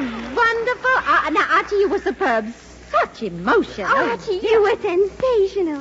So moving. Darling, you were great. Yes, son, you were terrific. Oh, it wasn't anything. And Archie, I apologize for thinking you couldn't sing. You deserve a great big kiss. And, I apologize, too, son. You were fine. Oh, I'm so proud of you, dear. Thanks, Mom. Now, excuse me a moment, Archie. This is the psychological moment to take up another Red Cross collection. Now, people, I want all of you to show your appreciation. I had no idea I'd be such a hit. Well, neither did I, son. Why, you almost had me in tears the way you sang that. Why didn't you tell your mother and me, Archie, about this secret talent? Talent? Dad, that wasn't talent. What? Well, sure, you see that table I was standing next to? You mean the one with the sandwiches and the hors d'oeuvre? Sure, Dad. Onions. Remember? Oh, onions. Onions? Archie, You mean not those so loud. onions on the Nobody table knows and about back it. if you She were was what not- caused all the tears?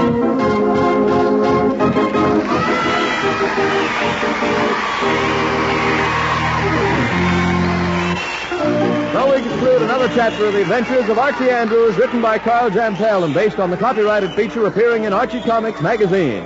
Archie is played by Bob Hastings, Jughead by Harlan Stone. This program is directed by Kenneth McGregor. Listen next week for more of the merry adventures of Archie Andrews. This is Bob Sherry wishing you a very pleasant weekend. So long. This is NBC, the National Broadcasting Company.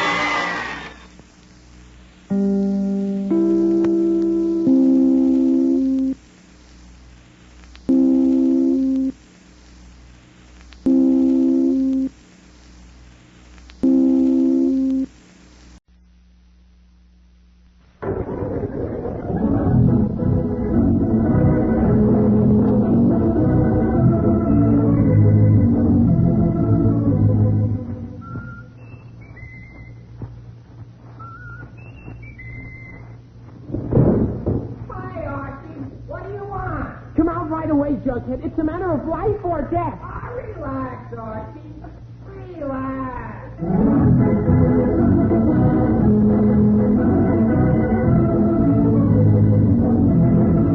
Yes, and you relax too, folks, if you can, because here he is again, the youngster millions of readers of Archie Comics know and love so well, and brought to you by Swift & Company, makers of Swift's Premium Franks, Archie Andrews and all his gang.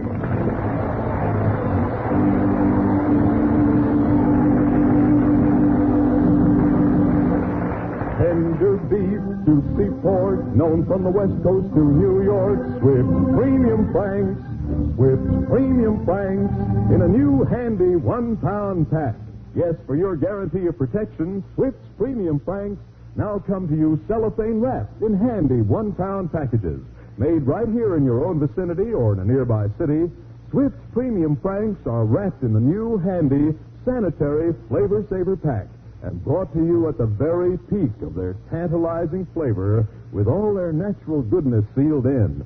That mouth-watering flavor goodness of beef and pork blended together is wrapped in cellophane for your protection. So, kids, tell your mom that you want Swift's Premium Franks. And, Mom, get some today. They're delicious. And you'll be glad to know that every delectable morsel of Swift's Premium Franks is extra nourishing, extra good. Ask for them today. Swift's Premium Franks in the sanitary 1-pound package.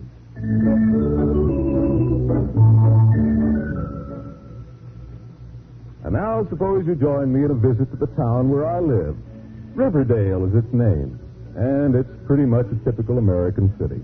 It's got 2 schools, 1 park, 7 churches, a museum, a zoo, and the Andrews family.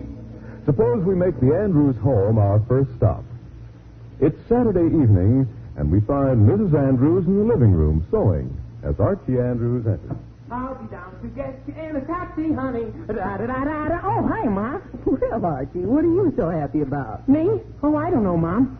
Guess maybe it's my big date tonight. Oh, are you going out? Sure, Mom. It's Saturday night, you know. I'm going to the dance. Oh, who are you taking, dear? Well, I'm taking Veronica and Jug's taking Betty. But we're all going together. Oh, well, that's nice. You should have a lovely time. Yeah, I think we will.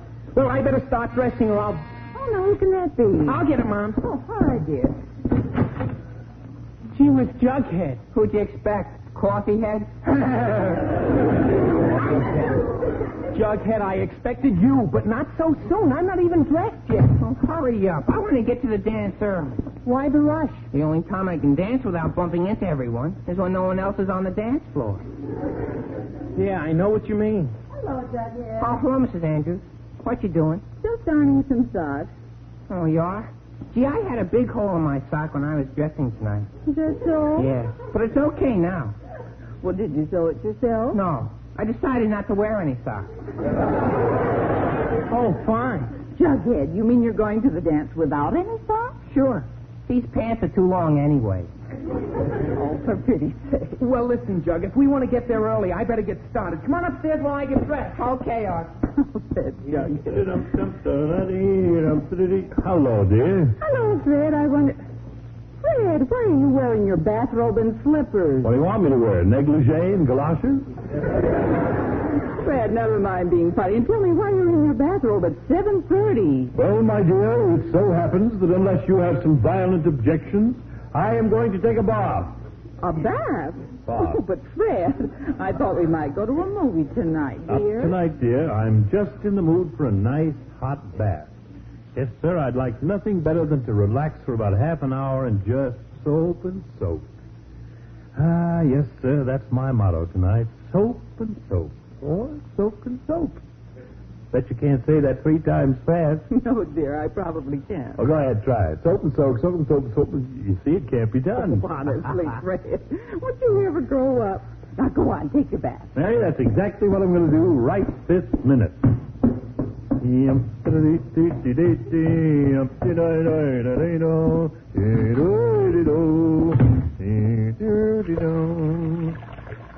Now, wonder if that's going to be hot enough.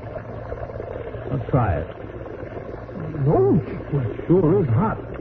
Whew. Gosh, better put some cold water on.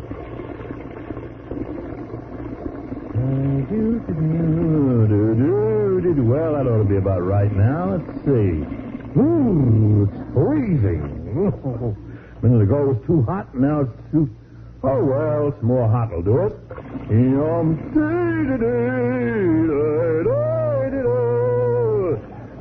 That should do it. Now, let's see. Ah, yes, sir, just right. Yes, sir. Just exactly. Is that the phone? That is the phone. Mary, are you getting that? Mary?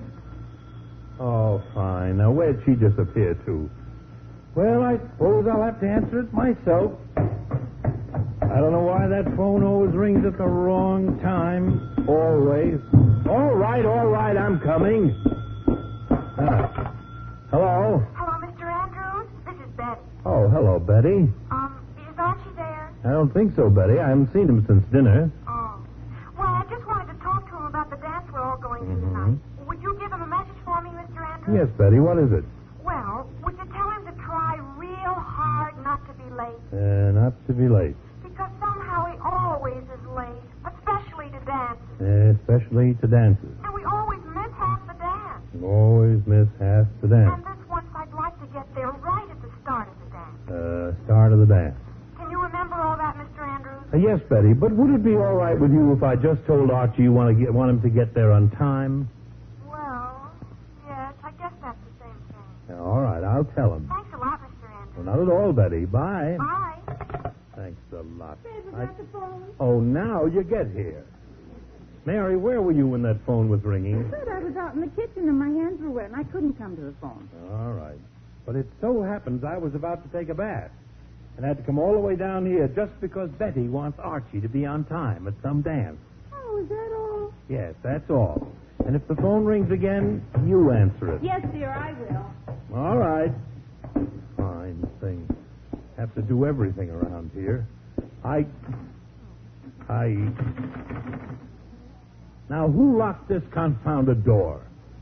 Archie, are you in there? Yes, Dad. I'm taking a bath. Oh, all right, but don't be too... Taking a bath? In my tub? Archie, I was going to take a bath. Gee whiz, Dad, I'm going out tonight and I gotta take a bath before I get dressed. So you see a nice tub of hot water and you just jump right in. You think that water grew there? Gee, no, I thought Mom got it ready for me. Oh, fine. Well, I guess now that you're in the tub, you're in the tub. But don't stay there all night, you hear? Be right out, Dad. Yeah, we'll be right out. Jughead, what are you doing in there?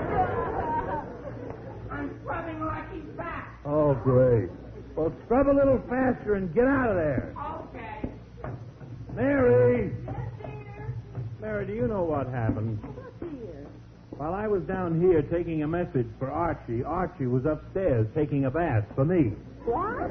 Yes, he did. Jumped right into the bathtub while my back was turned. Oh, for pity's sake. Yes, oh, for pity. Oh. Hello. Mr. Andrews? Oh, Veronica. Is Archie there? No, he's upstairs in the... he's upstairs, Veronica. Oh, would you mind calling him to the phone? Mine? Huh. I'd love it, Veronica. Absolutely love it. Archie! Oh, Archie! Calling me, Dad? Archie. Telephone. He was okay, Dad. Just a minute. Veronica, you'll be right here. Well, Mary, I guess that'll teach that boy to take a bath when no one's looking. What? Well, you know what I mean. Yes, but you're just cutting off your nose to spite your face, you know. Now you'll only have to wait that much longer to take your bath. Yes, but I never thought of that. Thanks, Dad. Archie, what are you doing running around in that towel? Gee whiz, Mom, I can't run around without it. Archie, don't be funny.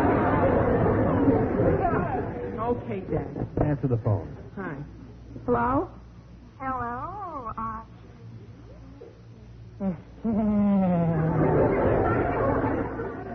Oh, me. Archie,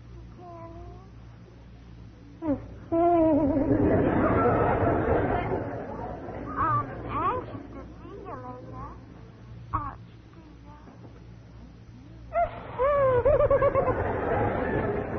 Archie, either say something or get off that phone. She was okay, Dad, okay. Hello, Veronica. Yes? Did you want to speak to me about anything special? Well, yes, Archie. I wondered if we could get to the dance a little late. Did you say late, Veronica? Uh-huh. I hate to be the first one there. I'd sort of like to make an entrance, wouldn't you? Well, I guess so. All right. Then I'll see you a little later. Bye now, Archie. Bye now, Veronica. Bye now. Bye now. Bye. Bye. Gee, that's Veronica. Archie, I'll Veronica you. Get up there and finish that bath. Oh, okay, Dad, okay. I'll be out before you can say Jack Robinson. Archie, I don't want to say Jack Robinson. I want to take a bath. Mary, we're going to have to do something about that boy. Oh, now, Fred. Never mind the now, Fred. I like to take a bath when I'm in the mood for taking a bath, and not just any time. That boy knew I was waiting, and yet he stood around on that phone giggling like he was laying an egg. Yes, Fred. But he'll be through in a minute. Laying an egg? No, taking a bath. Well, a minute's too long. He should be through by now. Archie! Yes, Dad? Archie, are you out of that tub yet? No, Dad, I'm waiting for it to fill up. Oh, all right. Fill up! Well, yes, sir. The water was ice cold when I got back up here, so I had to fill the tub up all over again. Mary, you see what Fred, remember your blood pressure? Blood pressure? Mary, in a minute I won't need a hot bath. I'm boiling right now.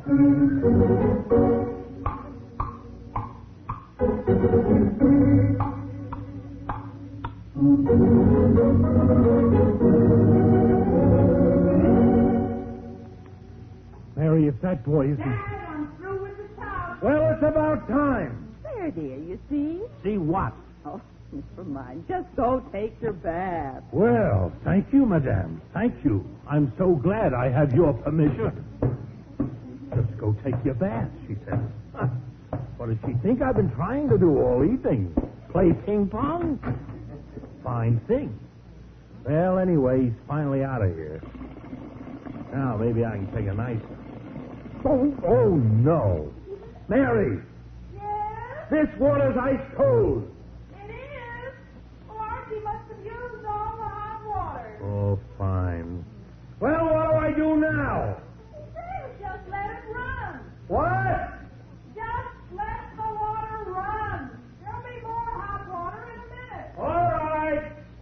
Let it run. Gee whiz, what was that? The water pipe. It was knocking. I thought the house was falling in. Jug, it wasn't the house. It was the water pipe knocking. What was that? Mary, for the third and last time, the water pipe was knocking. Knocking? Yes, knocking. Evidently, the washer is gone. Wash it? Yes. The rubber washer that keeps the faucet from leaking must be worn out. Look, why do I have to explain how the whole house is built? This faucet needs a new washer, that's all. Oh, well, I guess you just have to forget about your bath. I'll call a plumber tomorrow, dear. Mary, I am not going to forget about my bath. Tomorrow is Sunday, and you can't get a plumber on Sunday. And I want a bath tonight. And any fool can put a new washer in a faucet. So I'm going to do it, by George, even if I have to rebuild the whole house.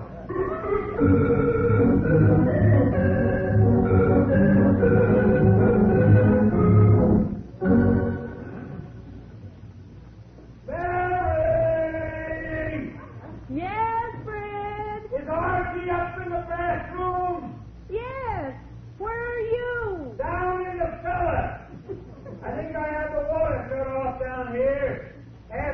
to try it. Stay at the door. But, Fred, won't those pipes start knocking again? Mary, just do as I ask you. All right, dear. Archie. Yes, Mom?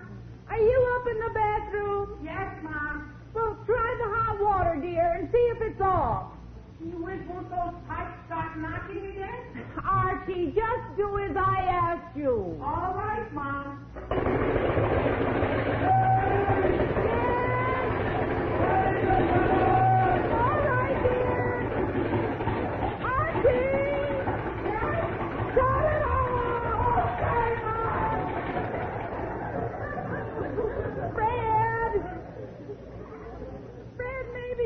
Forget about it. Don't be silly. It's only a matter of my finding the right knob to turn down here. I think this one must be the one. Which one? The one under the boiler. Under the boiler? Fred, how'd you ever get under the boiler? Mary, never mind how. Tell Archie to try the water again. All right, dear. Oh, dear. Now look at that, dear. All right, I'm coming. Oh, well, hello there, Mr. Sherry. How nice to see you. Won't you come in? Thank you. Well, Mrs. Andrews, I just dropped by to tell you the news. News? What news? The big news. What big news? You mean you haven't heard? Oh, no, I don't think I have. Oh, that's fine. Then I can be the first to tell you. Tell me what? Well, gosh, I just don't know where to begin. But I just found out that Swift's Premium Franks, you know those extra delicious Franks that are all dinner quality meat, well, you can get them now in a new handy 1-pound cellophane package. Really, Mr. Sherry? Well, that's simply grand. It will be so convenient that way to buy them in a handy package. Mary! Oh, and that cellophane package makes them completely sanitary, doesn't it? Sanitary? Well, that cellophane wrapping, you know that Swift's Premium Franks are extra fresh, wholesome, and flavorful, no matter where or when you buy them. Mary! Ma'am? What was that? What'd you say? I didn't say anything. Oh, excuse me. As I was saying, besides being convenient and sanitary, the new cellophane package assures you that Swift's Premium Franks reach you at the very peak of their flavored goodness. Juicy pork and tender beef blended together in one delightful Frank.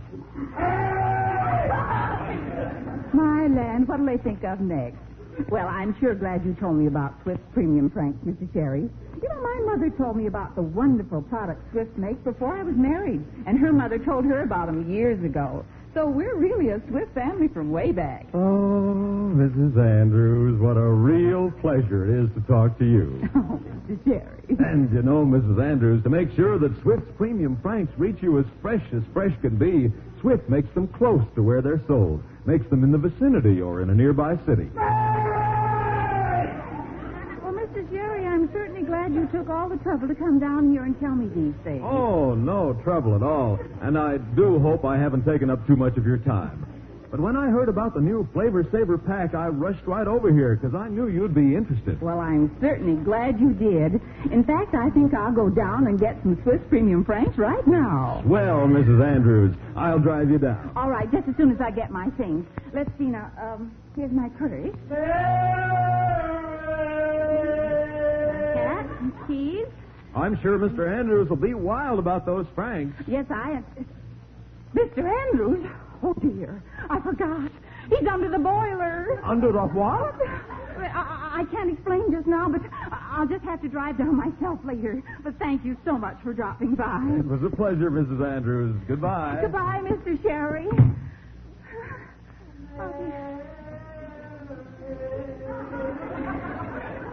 Fred, what are you shouting about? That water off! Well, Fred, I don't know. You don't know? What have you been doing up there? Taking a gallop cold? Fred, don't be sarcastic. Archie! Yes, Mom? Is the water off up there? Sure, it's been off for 10 minutes. Fred, the water's off. Now what do you want me to do? Not a thing, Mary, not a thing. Just come pull me out from under this boiler.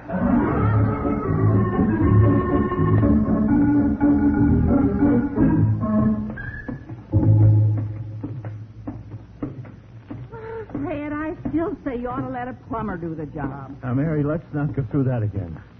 Now that we have the water shut off, it won't take 2 seconds. Besides, I really need a bath after crawling around down in that basement. Well, you could let him do it. Oh, gee. Oh, hello, Jughead. What are you doing up here? Waiting for Archie. Where is he? In the bathroom. In the bathroom? Archie, are you in there? Sure, Dad. Don't you want me in here? No, not anymore. Now unlock this door so I can get at that faucet. Unlock it? But I never locked it. Archie, you must have. This door is locked. See? Gee whiz. How could that happen? I am not interested in how it happened. Just unlock it.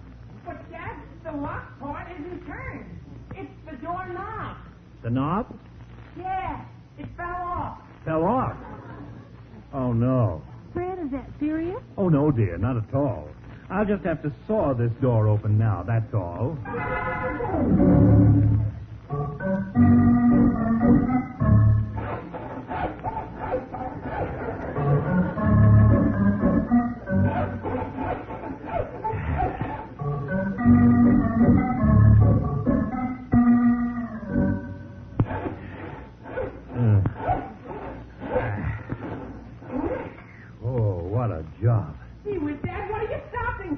Archie, I just stopped to catch my breath for a minute. Now be patient. I'm almost through here. Gee, can you hurry, Dad? Jug and I got saved. Archie, I am hurrying. Now just be quiet. I didn't intend to spend Saturday night waiting outside a bathroom. Jug, you be quiet, too. Your father be through in a minute, Archie. Yeah. Just a few more strokes. And I... There. That does it. Thank goodness. Archie, see if you can knock that piece out. What piece? The piece of wood around the doorknob that I just sawed. Oh, okay, Dad. Look out. There, that did it. Good boy. That'll last. Hello, everybody. Hello. Now get your head out of that hole and open the door. Boy, I bet not many houses have a hole in the bathroom door. Archie, just get your head out of that hole. Okay, I'll... That's funny. Archie, hurry up. Gee whiz, Dad. Don't you think I would if I could? Yes, Archie, I know you... If you could. Archie, what do you mean? Oh, dear. His head is stuck in there. And how? Stuck? How can it be stuck? He got it in, didn't he? Yeah, but it sure won't come out. Gee whiz. Now, listen, Archie. If it went in, it's got to come out. Archie, hold still a minute. Hey, what are you doing, Dad? Don't put your boy's head that way. The only way to get him out. Dad, quit it. Hey, don't do that. Well, I guess that won't work. Now, let's see. There must be some way to do this. Maybe you should take the hinges off. I can't. They're inside. Well, Archie, can't you open that door? No, Mom. It opens out and my shoulders are jammed against the wall. Well, there must be some way. There better be some way. I'll sure look silly wearing a door around my neck the rest of my life. Especially a bathroom door. I knew it looks good. Jug, be quiet. Fred, never mind, Jughead, and get Archie out. I think he's turning blue. Now, Mary, don't get hysterical. He is not turning blue. No, just a little green. Jug, keep quiet. Well, Fred, do something. Mary, I am. Now, just be patient for a moment. Look, Archie, I have a plan. You must have put your head in sideways. The hole is wider that way. Gee, maybe I did. Well, then try to take it out that way. Go on, turn your head sideways. Okay. Turn it more. Okay. Turn it more. Archie. If he turns it any more, he won't know if he's coming or going. Keep crying, Archie. Here, I'll help you. Ouch, not so loud, Dad. Fred, you're wringing his neck. The best thought of the evening. Come on, Archie, turn. Okay, I'm trying. Hey, I'm out. Gee, at last. Archie, I think... Oh, dear. Jughead, please go see who that is. Okay, Mrs. Ann. Now, Archie, look out so I can get to that faucet and put that washer in. Fred, why don't you give up that idea? Give up now? Mary, don't be silly. The worst is over. All I have to do is turn this faucet on and... Gee whiz. Oh, dear. Oh, for Pete's sake. Archie, I thought you said the water was turned off. Gee, it was off, Dad. Archie, are you sure? Positive. But the pipes didn't knock that time. Yes, I know they didn't. You didn't knock. Oh, good grief. Did not. Fred, you mean you started all this fuss for no reason? Now, Mary, I had no... Betty and Veronica Jughead, are please. here. Hello, Archie. Veronica, just wait a moment. Hello, Veronica. Archie, this is Hello, no... everybody. Betty, would you please wait while I... Veronica, Mary, how do I know this? I don't know anything about it. I tried my best. I did all I could for it. All right? You let me talk. Quiet. Quiet. Quiet!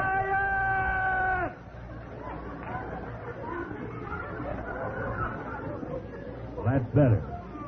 Now listen to me, all of you. Nonsense has gone far enough. Do you hear? Far enough. Yes, Mr. Andrews. Yes, dear. Yes, Dad. Now, all I want to do is take a bath. That's all. Just a nice, quiet bath. Is that asking too much? No, Mr. Andrews. No, dear. No, Dad. All right. Now, I admit I don't know what the dickens happened to those water pipes. But the fact remains, if you kids hadn't been getting in my way all evening, I'd have had my bath an hour ago. Yes, Mr. Andrews. Yes, dear. Yes, dear. Dad. So if you kids are going to a dance, for Pete's sake, go ahead and I'll get my bath. Okay, Dad, okay. Come on, kids, let's get out. Go ahead. Goodbye. Well, that's settled. And thank goodness it is. I don't want to hear any more about a bath. Don't worry, you won't. Oh, me. Quite a night. Quite a night. I don't suppose anything else can happen. Just feel that water. Just right. Well,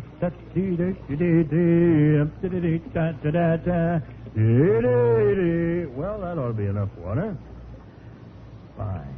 Now, just take this bathrobe off. There. And step in. Oh, a little warm. Oh.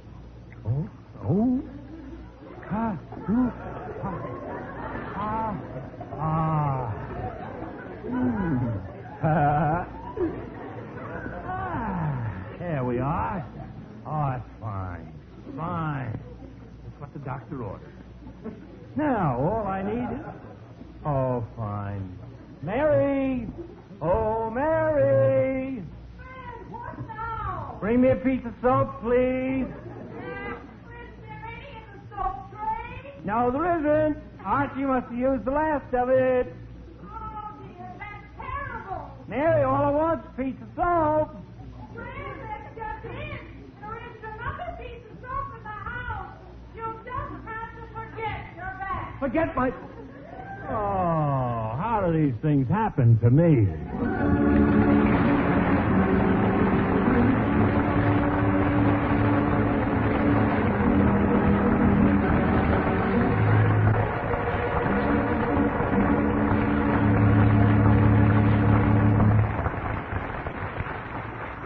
It never rains, but it pours at the Andrews house.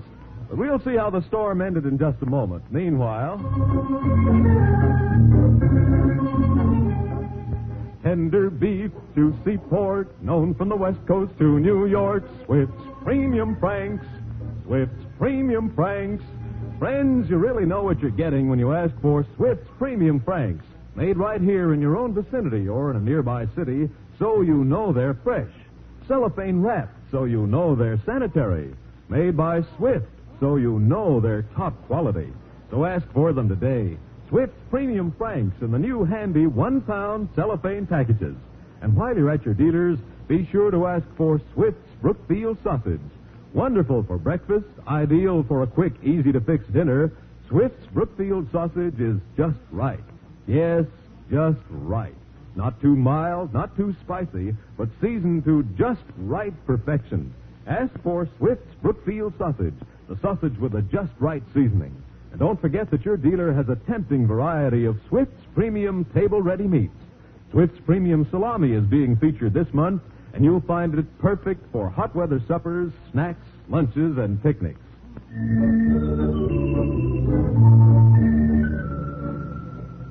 And now back to the Andrews. Mr. and Mrs. Andrews have just gotten to sleep.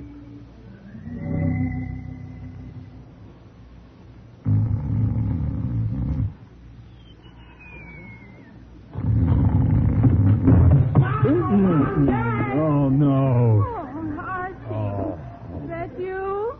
Gee, did I wake you? Yes, Archie, you certainly did. Oh, Gee, I'm sorry. I didn't think you'd be asleep. Well, we're not now. You have a nice time at the dance, dear? Well, sort of, Mom. Veronica and I won the jitterbug contest. Oh, that's nice. But you'd think that dance committee would spend some money on prizes. Why? What'd you get? Well, Veronica got some nice perfume, but all I got was some plain old bath soap. What? Oh, no.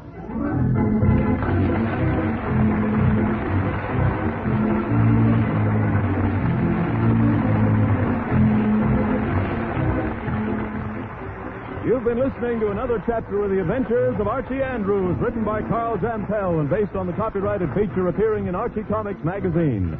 Archie is played by Bob Hastings, Jughead by Harlan Stone. Mom and Dad Andrews are played by Alice Yorman and Arthur Q. Bryan. Veronica and Betty by Gloria Mann and Rosemary Rice.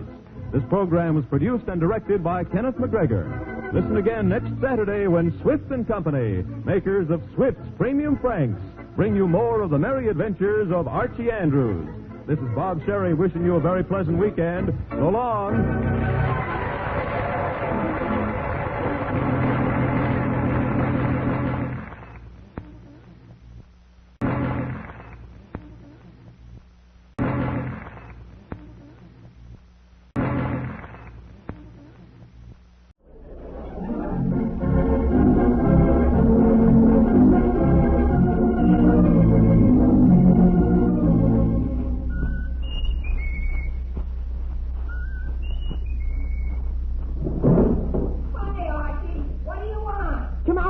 Jughead. It's a matter of life or death. Oh, relax, Archie. Relax.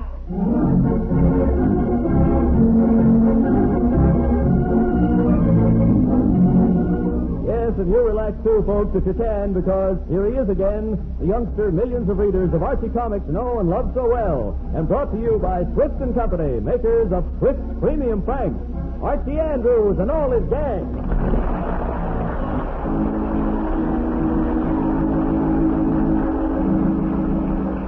Tender beef, juicy pork, known from the West Coast to New York. Swift Premium Franks, Swift Premium Franks, in a new handy 1-pound pack. Yes, for your guarantee of protection, Swift's Premium Franks now come to you cellophane wrapped in handy 1-pound packages. Made right here in your own vicinity or in a nearby city, Swift's Premium Franks are wrapped in a new handy sanitary Flavor Saver pack, and brought to you at the very peak of their tantalizing flavor with all their natural goodness sealed in. That mouth-watering flavor goodness of beef and pork blended together is wrapped in cellophane for your protection. So, kids, tell your mom that you want Swift's Premium Franks. And, Mom, get some today. They're delicious. And you'll be glad to know that every delectable morsel of Swift's Premium Franks is extra nourishing, extra good. Ask for them today. Swift's Premium Franks in the sanitary 1-pound package.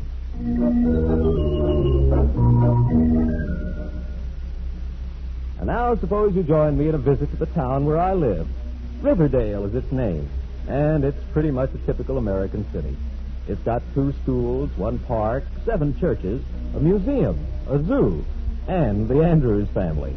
Suppose we make the Andrews home our first stop.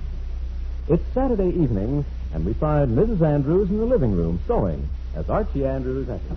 I'll be down to get you in a taxi, honey. Da-da-da-da-da. Oh, hi, Mom. Well, Archie, what are you so happy about? Me? Oh, I don't know, Mom. Guess maybe it's my big date tonight. Oh, you going out? Sure, Mom. It's Saturday night, you know. I'm going to the dance. Oh, who are you taking, dear? Well, I'm taking Veronica and Jug's taking Betty. But we're all going together. Oh, well, that's nice. You should have a lovely time. Yeah, I think we will. Well, I better start dressing or I'll... Oh, now, who can that be? I'll get it, Mom. Oh, all right, dear. She was Jughead. Who'd you expect? Coffee head? Jughead, I expected you, but not so soon. I'm not even dressed yet. Oh, hurry up. I want to get to the dance early. Why the rush? The only time I can dance without bumping into everyone is when no one else is on the dance floor. Yeah, I know what you mean. Hello, Jughead. Oh, hello, Mrs. Andrews. What you doing? Just darning some socks. Oh, you are? Gee, I had a big hole in my sock when I was dressing tonight. Is that so? Yeah, but it's okay now. Well, did you sew it yourself? No, I decided not to wear any socks. Oh, fine. Jughead, you mean you're going to the dance without any socks? Sure. These pants are too long anyway. Oh, for pity's sake. Well, listen, Jug, if we want to get there early, I better get started. Come on upstairs while I get dressed. Okay, Art. Hello, dear. Hello, Fred. I wonder... Fred, why are you wearing your bathrobe and slippers? What do you want me to wear? Negligee and galoshes? Fred, never mind being funny. And tell me why you're in your bathrobe at 7:30. Well, my dear, it so happens that unless you have some violent objections, I am going to take a bath. A bath? Bath. Oh, but Fred, I thought we might go to a movie tonight, dear. Not tonight, dear. I'm just in the mood for a nice hot bath. Yes, sir, I'd like nothing better than to relax for about half an hour and just soap and soap. Ah, yes, sir, that's my motto tonight. Soap and soap. Or soap and soap. Bet you can't say that 3 times fast. No, dear, I probably can't. Oh, go ahead, try it. Soap and soap, soap and soap, soap and... You see, it can't be done. Oh, honestly, Fred. Won't you ever grow up? Now, go on, take your bath. Mary, that's exactly what I'm going to do right this minute.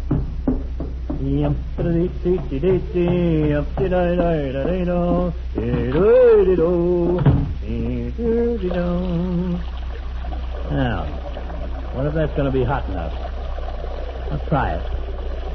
Oh, it sure is hot. Gosh, better put some cold water on.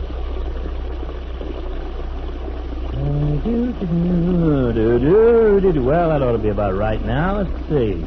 Ooh, it's freezing. A minute ago it was too hot, and now it's too... Oh, well, some more hot will do it.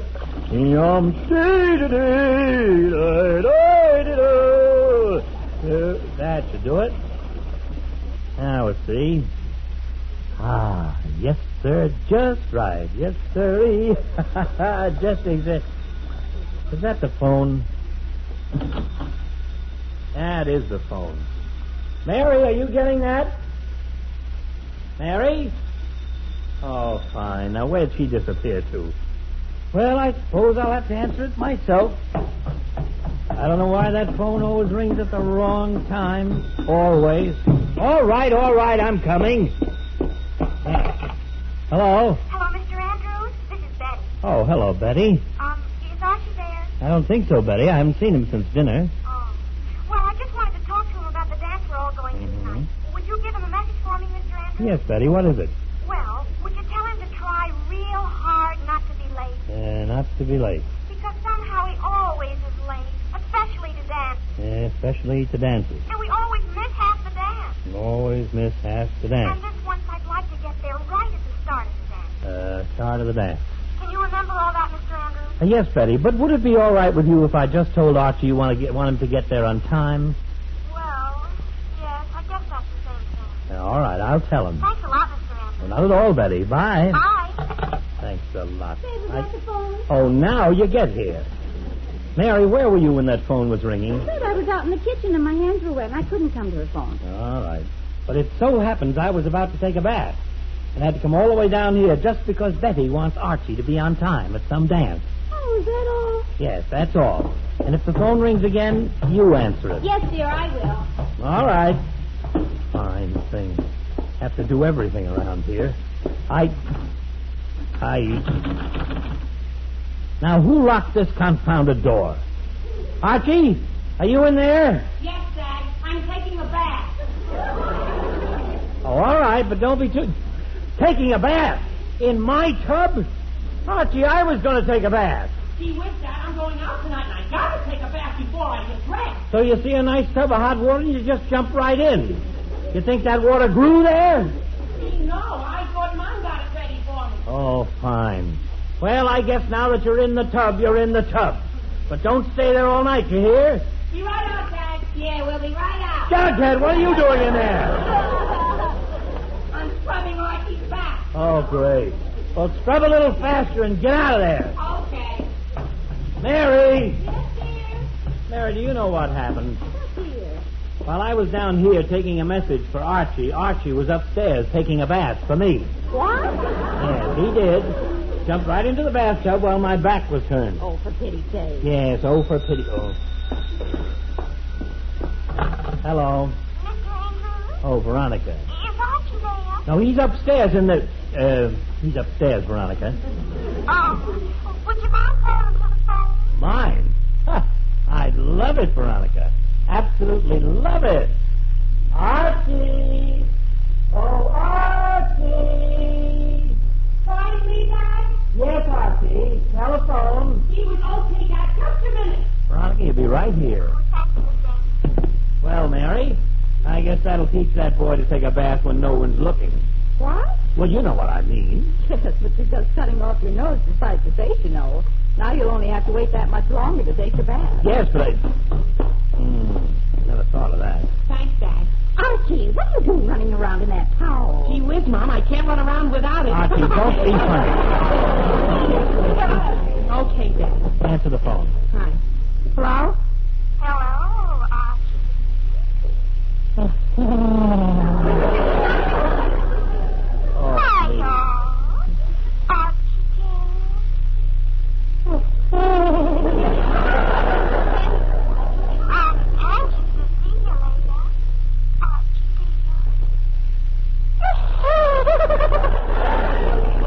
Archie, either say something or get off that phone. Gee whiz, okay, Dad, okay. Hello, Veronica. Did you want to speak to me about anything special? Well, yes, Archie. I wonder if we could get to the dance a little late. Did you say late, Veronica? Uh-huh. I hate to be the first one there. I'd sort of like to make an entrance, wouldn't you? Well, I guess so. All right. Then I'll see you a little later. Bye now, Archie. Bye now, Veronica. Bye now. Bye now. Bye. Bye. See that, Veronica? Archie, Veronica, you get up there and finish that bath. Oh, okay, Dad, okay. I'll be out before you can say Jack Robinson. Archie, I don't want to say Jack Robinson. I want to take a bath. Mary, we're going to have to do something about that boy. Oh, now, Fred. Never mind the now, Fred. I like to take a bath when I'm in the mood for taking a bath, and not just any time. That boy knew I was waiting, and yet he stood around on that phone giggling like he was laying an egg. Yes, Fred. But he'll be through in a minute. Laying an egg? No, taking a bath. Well, a minute's too long. He should be through by now. Archie! Yes, Dad? Archie, are you out of that tub yet? No, Dad. I'm waiting for it to fill up. Oh, all right. Fill up! Yes, the water was ice cold when I got back up here, so I had to fill the tub up all over again. Mary, you see what I'm... Fred, remember your blood pressure. Blood pressure? Mary, in a minute I won't need a hot bath. I'm boiling right now.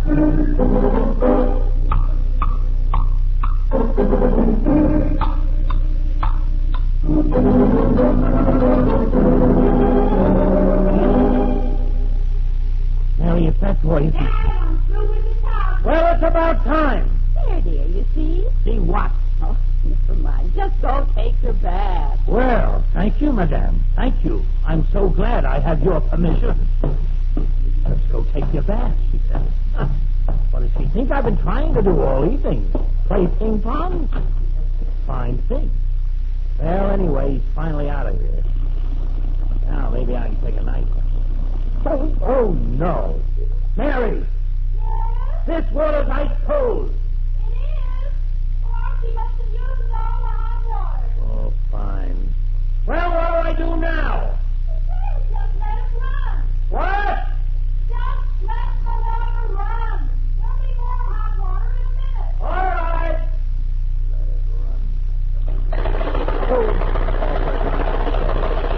See what was that?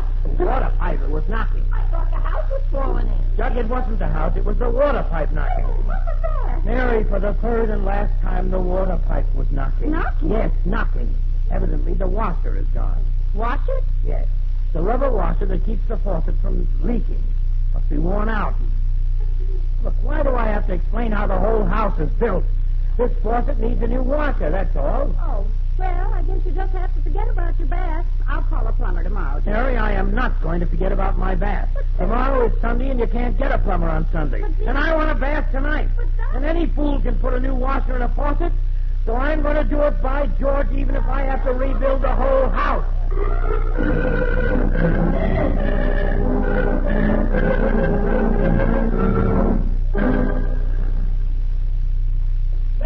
Mary!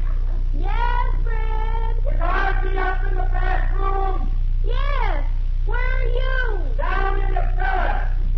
I think I have the water shut off down here. Ask Archie to try it and seal the door. But, Fred, won't those pipes start knocking again?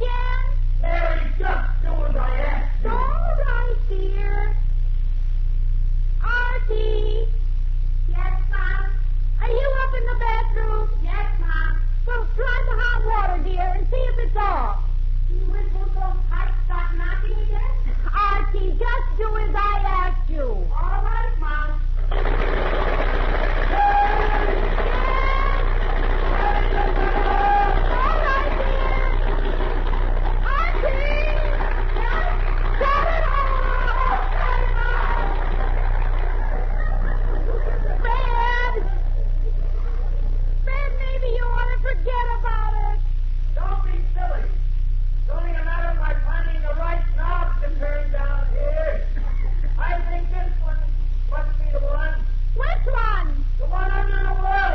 Under the boiler? Fred, how'd you ever get under the boiler? Mary, never mind how. Tell Archie to try the water again. All right, dear. Oh, dear. Now, look at that, please. All right, I'm coming.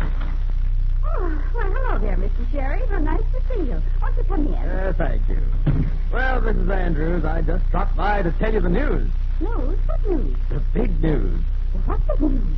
You mean you haven't heard? Oh, no, I don't think I have. Oh, that's fine. Then I can be the first to tell you. Tell me what? Well, gosh, I just don't know where to begin. But I just found out that Swift's Premium Franks, you know those extra delicious Franks that are all dinner quality meat, well, you can get them now in a new handy 1-pound cellophane package. Really, Mr. Sherry? Well, that's simply grand. It will be so convenient that way to buy them in a handy package. Mary!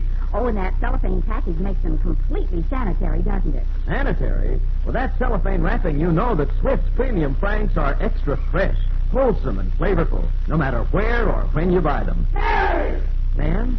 What was that? What did you say? I didn't say anything. Oh, excuse me. As I was saying, besides being convenient and sanitary, the new cellophane package assures you that Swift's Premium Franks reach you at the very peak of their flavored goodness. Juicy pork and tender beef blended together in one delightful frank. My land, what'll they think of next?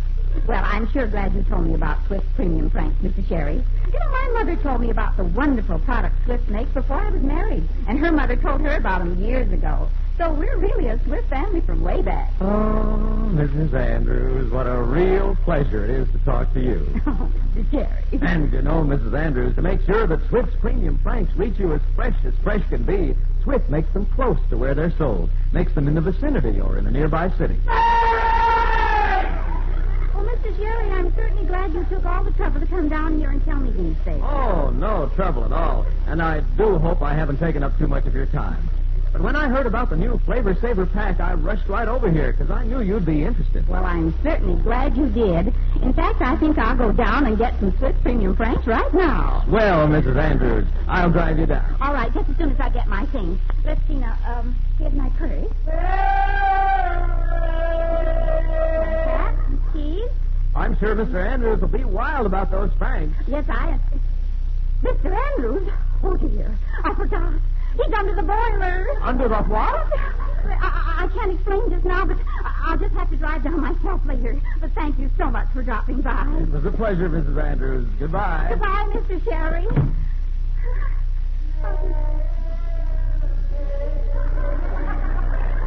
Fred, what are you shouting about? That water off? Oh, Fred, I don't know. You don't know? What are you doing up there? Taking a gallop pole? Fred, don't be sarcastic. Archie! Yes, Mom? Is the water off up there? Sure, it's been off for 10 minutes. Fred, the water's off. Now what do you want me to do? Not a thing, Mary, not a thing. Just come pull me out from under this boiler.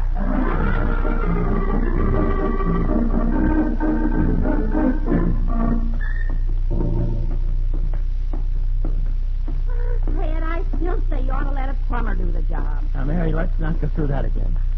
Now that we have the water shut off, it won't take 2 seconds. Besides, I really need a bath after crawling around down in that basement. Well, you could let him do it. Oh, gee. Oh, hello, Jughead. What are you doing up here? Waiting for Archie. Where is he? In the bathroom. In the bathroom. Archie, are you in there? Sure, Dad. Don't you want me in here? No, not anymore. Now unlock this door so I can get at that faucet. Unlock it? But I never locked it. Archie, you must have. This door is locked. See? Gee whiz. How could that happen? I am not interested in how it happened. Just unlock it. But, Dad, the lock part isn't turned. It's the door knob. The knob? Yeah, it fell off. Fell off. Oh, no. Fred, is that serious? Oh, no, dear, not at all. I'll just have to saw this door open now, that's all.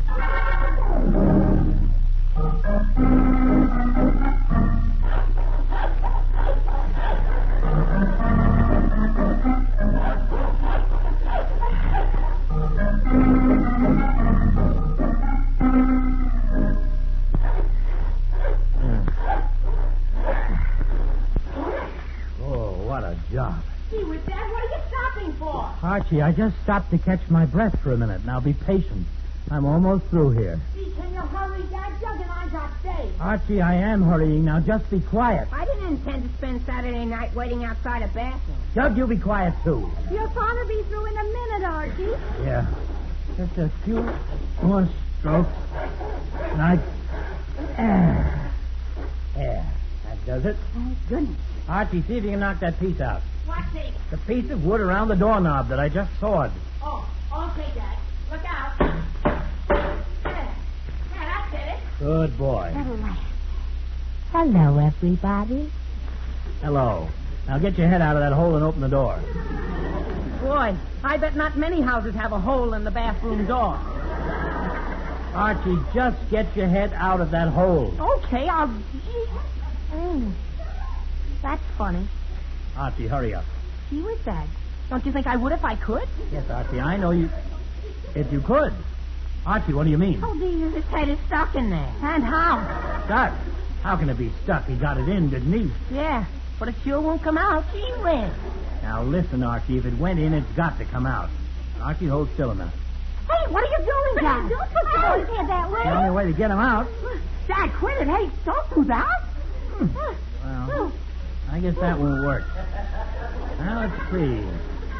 There must be some way to do this. Maybe you should take the hinges off. I can't. They're inside. Well, Archie, can't you open that door? No, Mom. It opens out and my shoulders are jammed against the wall. Well, there must be some way. There better be some way. I'll sure look silly wearing a door around my neck the rest of my life.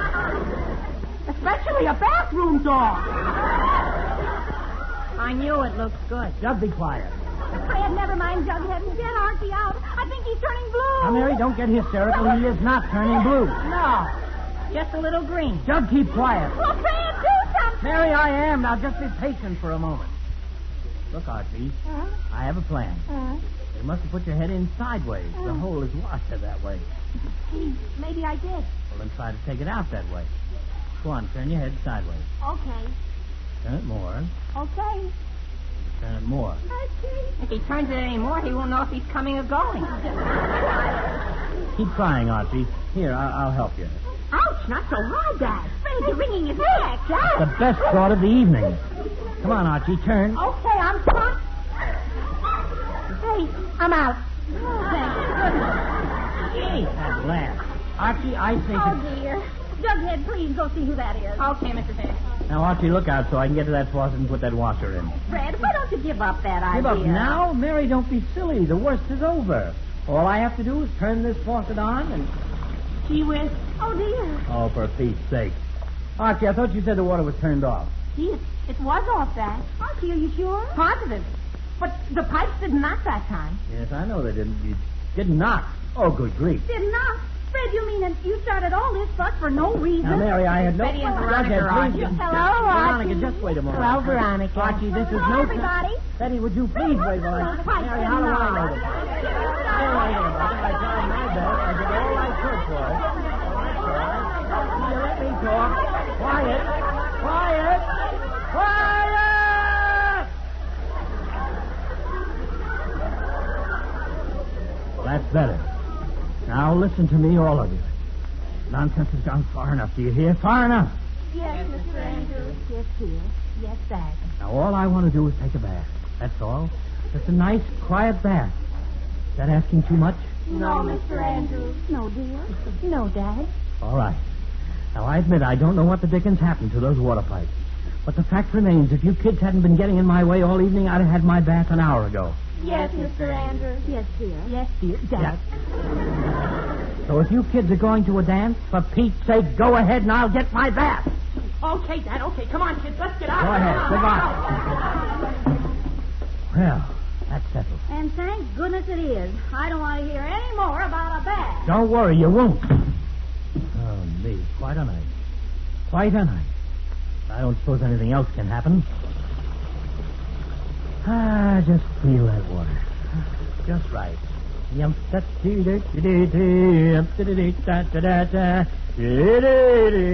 that ought to be enough water. Fine. Now, just take this bathrobe off. There. And step in. Oh, a little warm. Oh.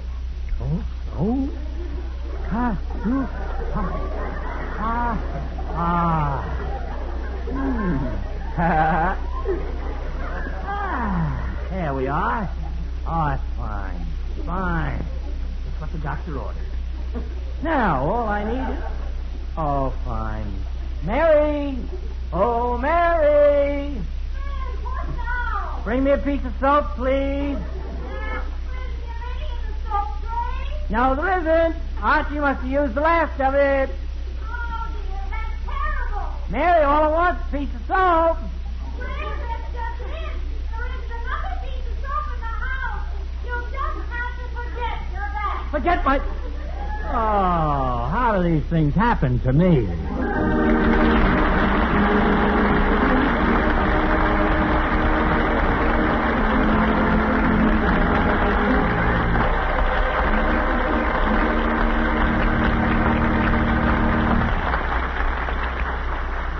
It never rains, but it pours at the Andrews house. We'll see how the storm ended in just a moment. Meanwhile...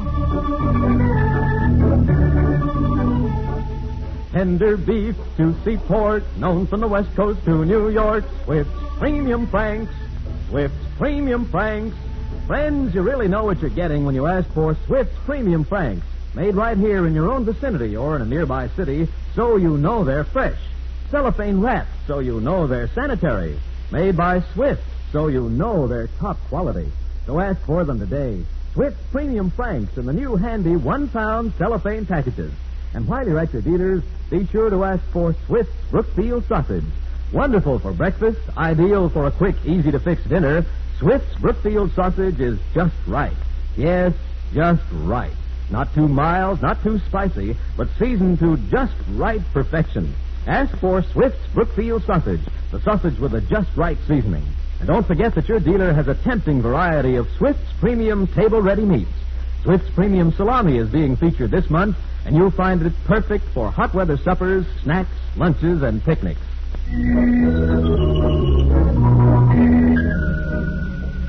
And now back to the Andrews. Mr. and Mrs. Andrews have just gotten to sleep.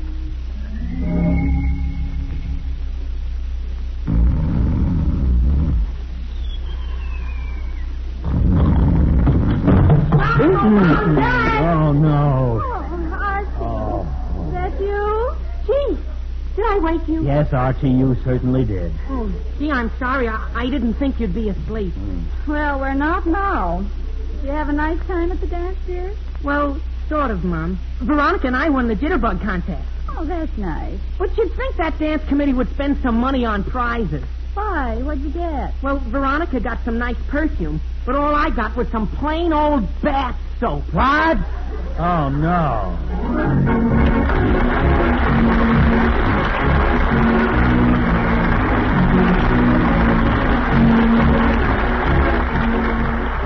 You've been listening to another chapter of the Adventures of Archie Andrews, written by Carl Zampel and based on the copyrighted feature appearing in Archie Comics magazine. Archie is played by Bob Hastings, Jughead by Harlan Stone. Mom and Dad Andrews are played by Alice Yorman and Arthur Q. Bryan. Veronica and Betty by Gloria Mann and Rosemary Rice. This program was produced and directed by Kenneth McGregor. Listen again next Saturday when Swift and Company, makers of Swift's Premium Franks, bring you more of the merry adventures of Archie Andrews. This is Bob Sherry wishing you a very pleasant weekend. So long.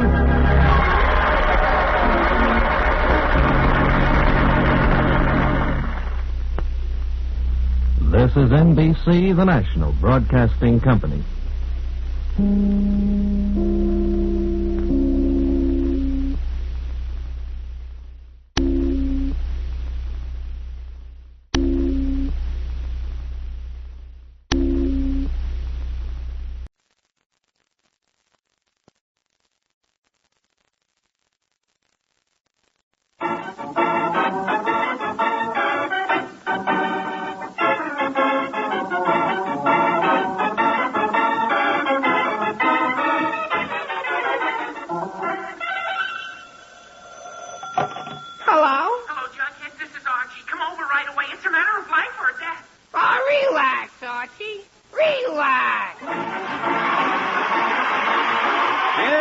is again the youngster millions of readers of Archie Comics magazine know and love so well, Archie Andrews and all his gang.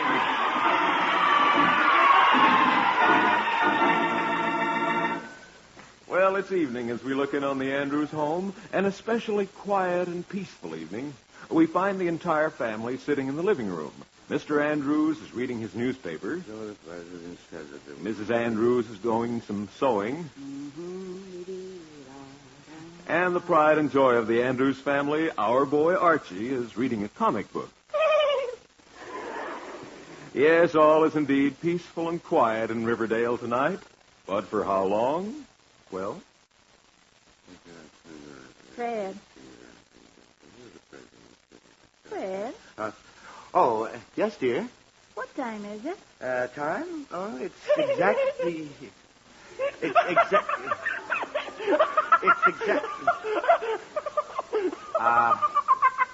Archie. Archie. Yes, Dad? I am trying to tell your mother the time, so if you must laugh, do it more quietly, please. Oh, okay, Dad. Mary, it's exactly... Archie, Okay, Dad, okay. Okay. Mary, it's exactly 9 o'clock. Why? Oh, no reason, dear. Just happened to wonder what time it is. Oh, fine. Gee, that was a swell story in this comic book. Dad? Yes, Archie? What time is it? Oh, great. Archie, I just told your mother the time. Didn't you hear me? Oh, no, Dad, I was reading. Oh, well, it's 9 o'clock. Oh, thanks, Dad. You're welcome. Only 9 o'clock? Boy, it sure feels later than that. I'm getting sleepy. Archie, cover your mouth when you yawn. Oh, yes, Mom. Oh, well, I guess I'm getting sleepy, too. Yeah. For Pete's sake, Archie, what are you yawning about? Oh, gee whiz, Dad, I can't help it if I have to yawn. All right, but do it more quietly, please. Yes, Dad. Mary, what are you yawning about? Oh, I can't help it, dear. Seeing Archie yawn makes me yawn. Oh, fine. Well, he isn't yawning. Archie, will you please stop that? Oh, gee whiz, Dad. Seeing Mom yawn makes me yawn. Oh, fine. First you yawn, so your mother yawns, then you yawn. That grief, you got me doing it now. Oh, it's making me do it. Now, just a minute. Now, let's put a stop to this merry-go-round once and for all. Everybody stop yawning. Yes, dear. Yes, Dad. Okay. Archie. Okay, Dad, okay. Okay. Yeah, but the trouble is, Dad, that I don't have anything to do. Well, you haven't anything to do and you're sleepy. Why don't you go to bed? Go to bed? Yes, go to bed. A good night's sleep for a change wouldn't hurt you. In fact, we all ought to go to bed. But, Dad, who ever heard of going to bed at 9 o'clock? And what is so early about 9 o'clock? You know, if you must know, young man, it so happens that when I was a boy, we went to bed with the cows and got up with the roosters. Gee, wasn't it uncomfortable? It certainly was. No, what? Archie, it was not uncomfortable. I mean, that was just a way of saying we went to bed at sundown and got up at sunrise. Gee, you did? Yes, we did. And did it hurt us? Well. What? Oh, I say, that's what makes you look so well. Yes, you're darn right. Best thing in the world for people is to get a good night's sleep. Yes, sir. In fact, we'll all go to bed right now. But, Dad, I'm not tired. Archie, Oh, okay, Dad, okay. So we'll go to bed early.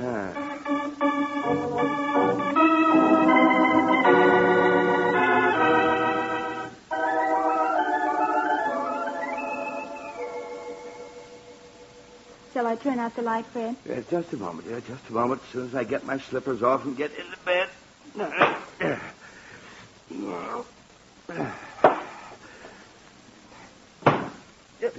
Fred, what was that? I knocked the book off the night table. Oh, all right. Sounded like you were wearing 3 slippers. 3 slippers? Now, Mary, who ever heard of a silly thing Never like that? mind, Wearing dear. 3 sides. Can I turn off the lights now? Yes, dear. All right.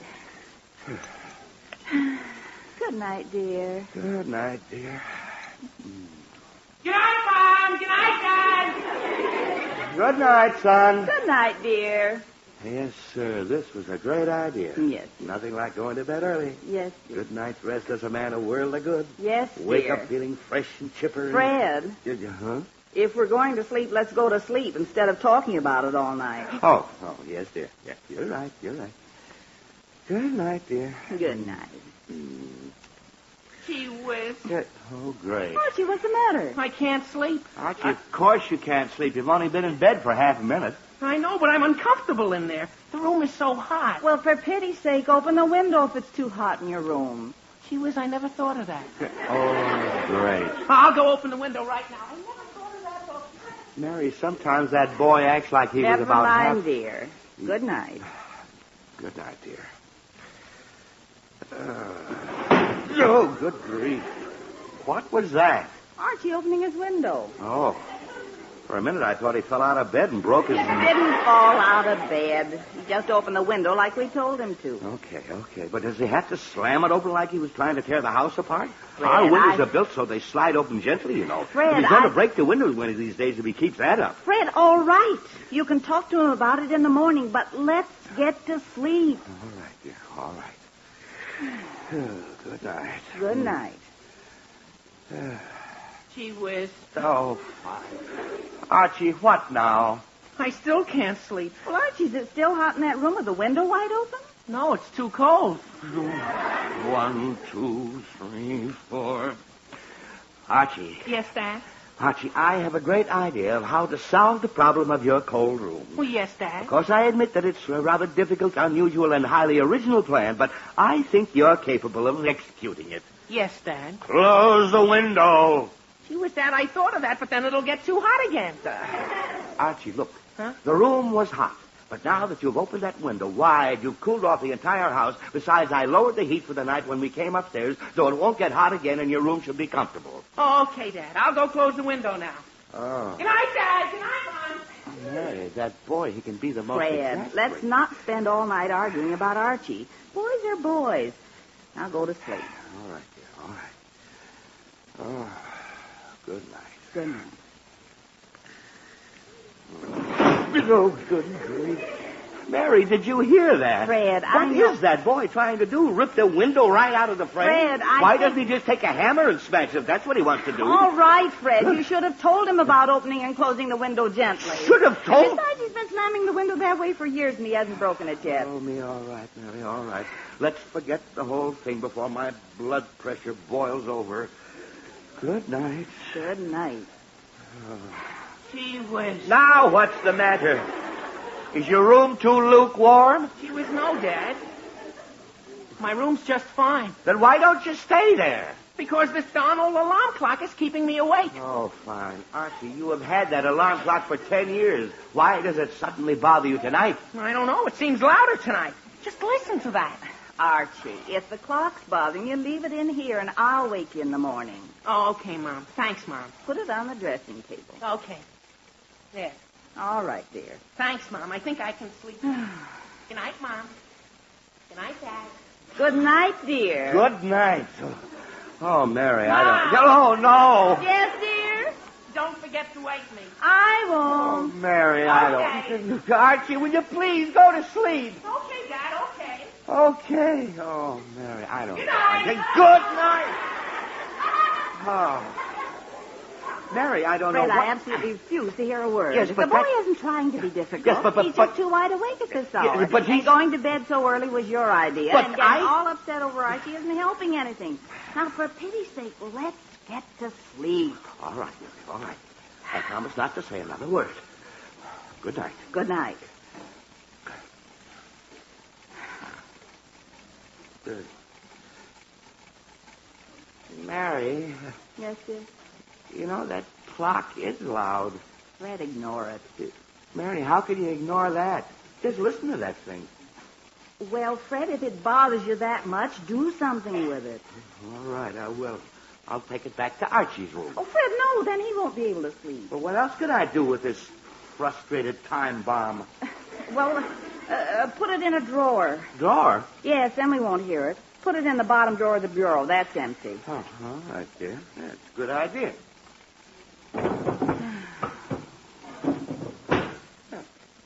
All right. That's better. Maybe now we can get some sleep. Yes, dear. Good night. Good night.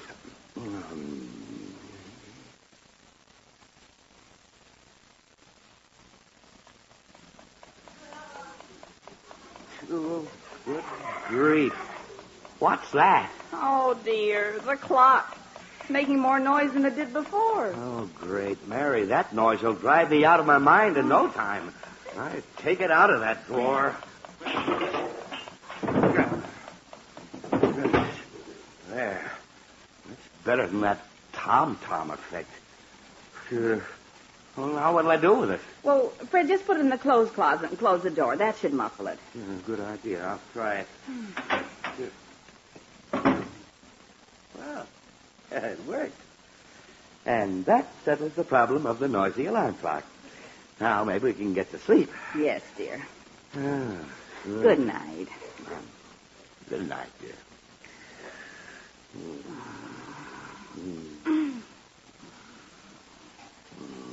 Oh, good grief, the clock. I must have hit the alarm button. Oh, hurry, Fred, shut it off. Got it. Oh, Mary, how... What was that?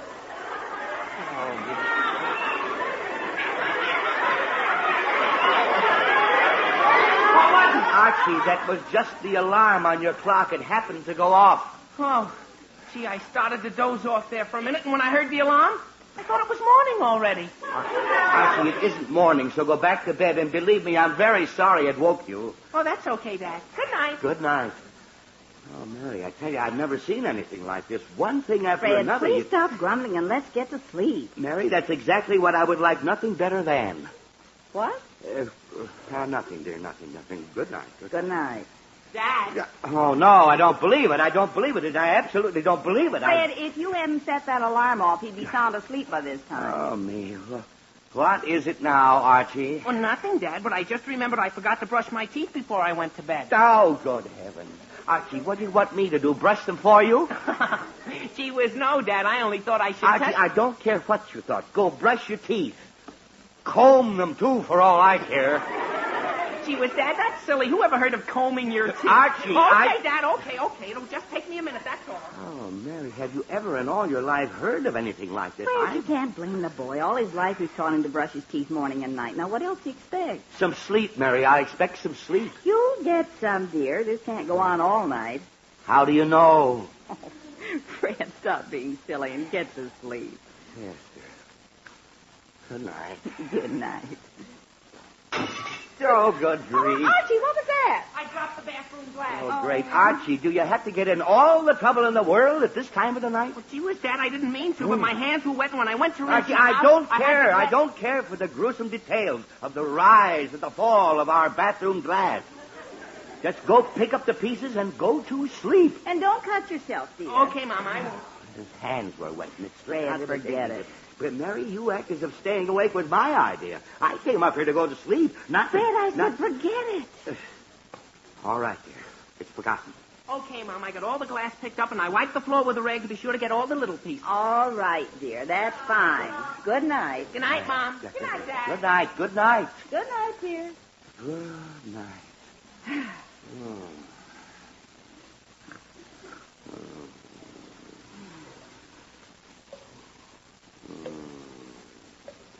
Fred. Fred, what's that? What? A noise. What noise? That noise. Sounds like water dripping.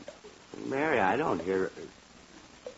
Oh, good grief. It is water dripping. Oh, dear. Archie left the water in the bathroom dripping. Fred, you'll have to go shut off the faucet. Shut off the... Look, Mary, Archie left it dripping. Let him go and shut it off. Fred, the boy's in bed now. Let him stay there. All right, dear, all right. I'll go shut off the faucet. But so help me, Hannah. This is the last time I'm getting out of bed tonight.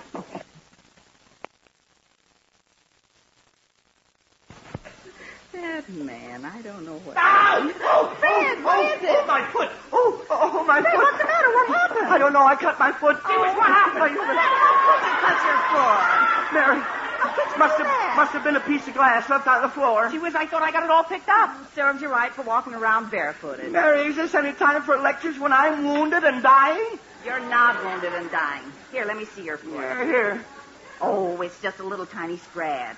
Yeah, but it's an awful big foot. Archie, leave my big feet out of this.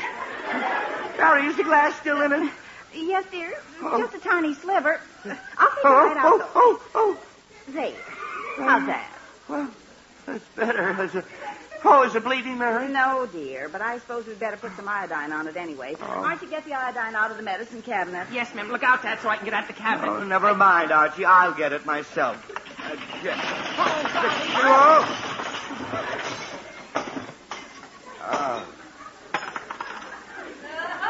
Gee, dropped a few things, didn't you? Archie, don't... Fred Andrews, what have you done? Mary, I didn't do it. Look at that. Yes, but Mary, Just I'm look sorry. at my iodine, mercurochrome, toothpaste, cold cream, hair tonic, cough syrup, and corn pads. Mary, I rubbing alcohol, witch hazel, mineral oil, lipstick, and nose drops. Mary, please don't mascara, Band-Aid, shaving lotion, nail polish, aspirin, and Vaseline. Mary, I wish... Salts, razor blades, bicarbonate, santan oil, vitamin pills, cod liver oil.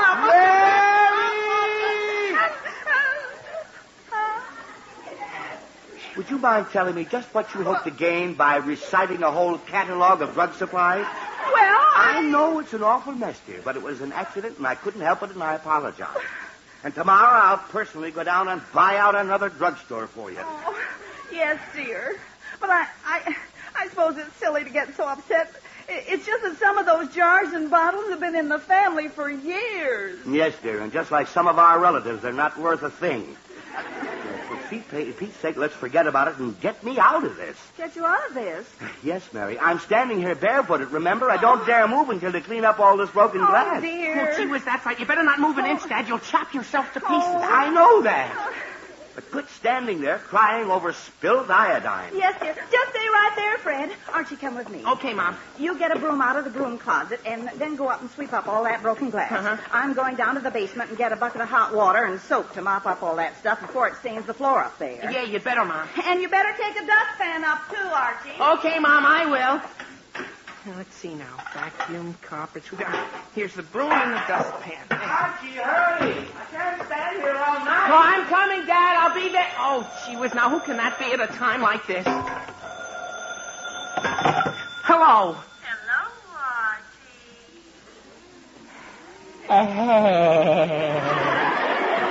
Hi, y'all, Archie.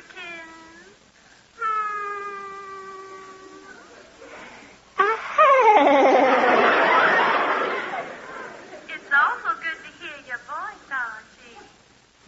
Dear. Archie! Gee, Veronica, it's good to hear your voice, too. Oh, Archie, you say the sweetest thing. Only to you, Veronica. Oh, Archie. But tell me, Veronica, how come you're calling at this hour? Mary! This hour? Archie, it's only a little after 9 o'clock. Oh, gee whiz, that's right. I forgot we went to bed early. Went to bed? You don't mean you were asleep? Oh, no, Veronica. Not asleep yet. But we've been trying to get to sleep. Archie! Oh, I'm sorry I disturbed you, Archie. Gee, Veronica, you didn't disturb me.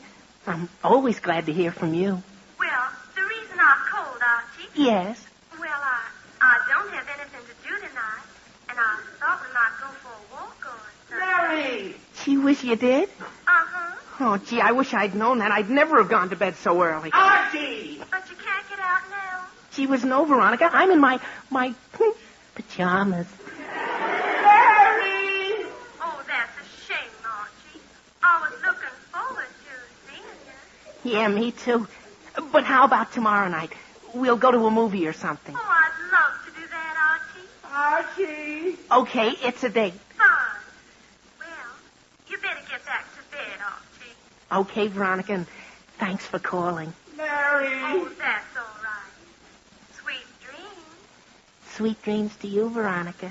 Archie! Nighty-night. Nighty-night. Mary! Bye now. Bye now. Bye. Bye.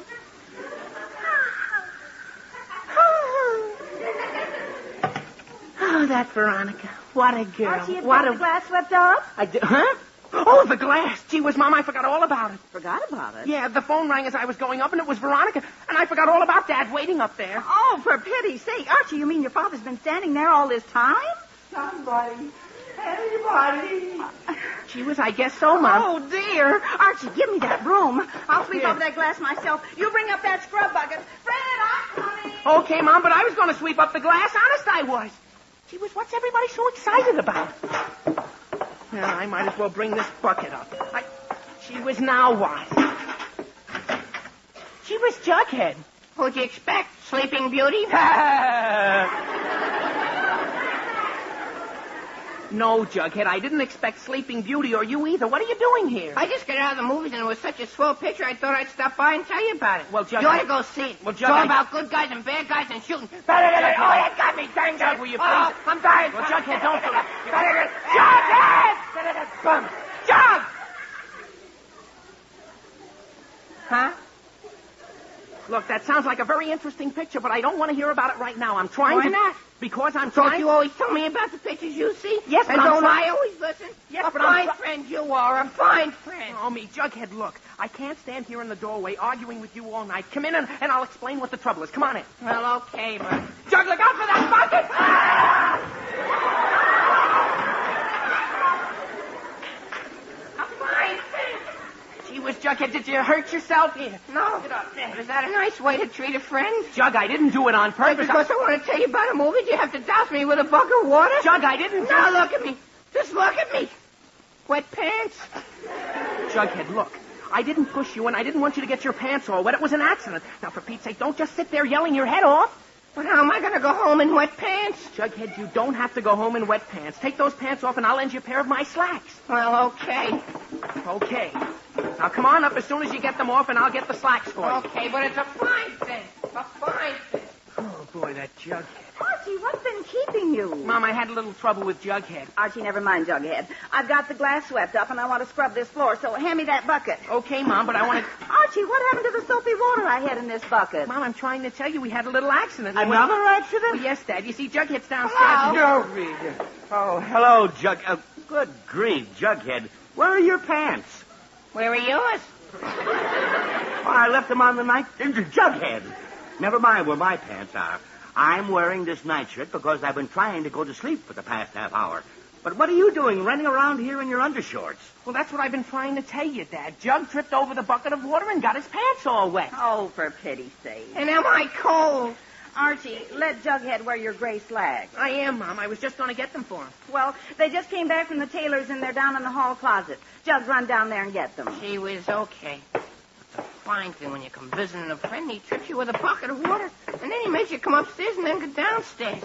It's a fine thing. Jughead, if you're talking to us, we can't hear you. I was just talking to myself, Miss Sanders.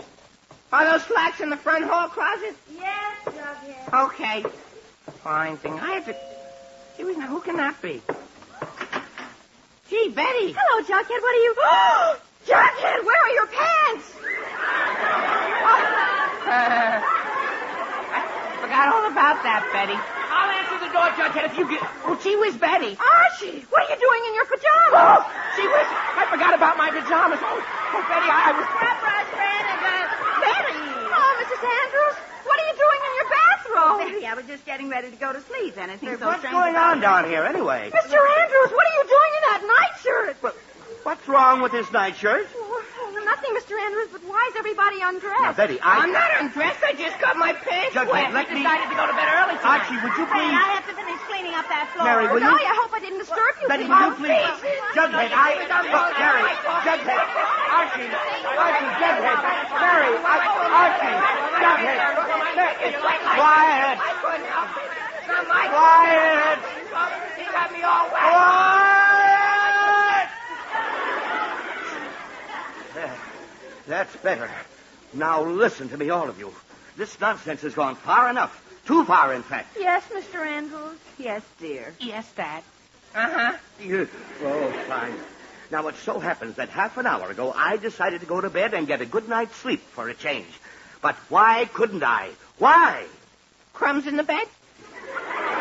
Yes, I had some crackers before... No! Jughead, be quiet. Okay. Okay. I couldn't get to bed because of Archie. Archie can't sleep. Archie says his room is awfully warm. It's too cold in his room. The clock is too loud. He wants to brush his teeth. He's got to talk to his friends on the phone. Then Jughead nearly drowns in a bucket of water. Who nearly drowned? I can swim. Jughead.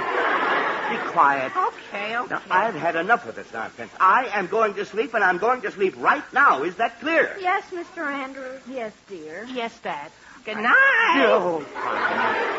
Jughead, get those pants on and go home right now. Oh, I am. And Betty, I don't know what you came over here for, and I hate to be so abrupt, but you'll just have to come back tomorrow. All right, Mr. Andrews. Come on, Jug. Okay, Betty. Good night, everyone. Good night. All right. Now, Mary, you'll scrub that floor in the morning. Oh, but Fred, I No have to buts get about back. it, dear. We're going to go to sleep right now, and that's final. The floor will wait. Yes, dear. All right. And Archie, I want you to go straight to your room, get into bed, and stay there, you hear? Yes, Dad. I don't care whether your room is hot, cold, or indifferent. Go to sleep. Yes, Dad. All right. Good night. Good night, Dad. Good night, Mom. Good night, Archie. Oh, now, Mary, let's go to sleep. Yes, dear. Oh, turn out the light. Yes, dear. No. Good night. Good night, dear.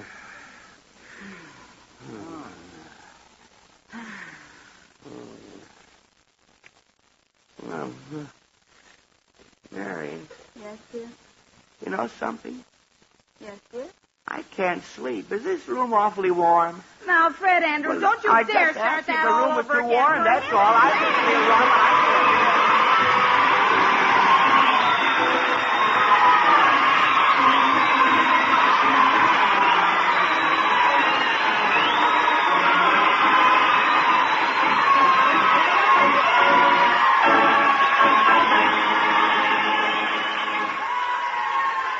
The Andrews will be back in just a moment. But first, there's an old Irish legend that if you bury a bit of gold in the dark of the moon, the little folk will add more to it, and years later you can dig up a fortune. Well, that's just a story. But there is a way to make your money grow, and without depending on leprechauns. United States security bonds pay back $4 for every 3 you put in, and in only 10 years. Money invested in savings bonds today means security tomorrow. Don't trust in magic to make your dollars grow. Buy a bond today.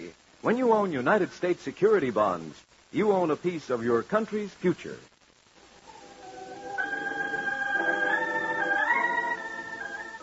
And now, back to the Andrews.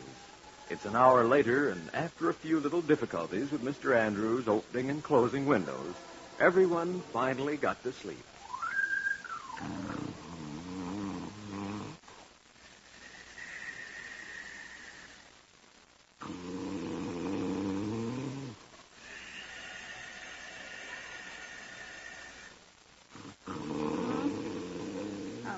Fred. Yeah, Fred, telephone's ringing. Fred, answer that. Gee whiz, now who can be calling up at this hour? Archie, you going to answer that? Yes, Bob, I'll get it.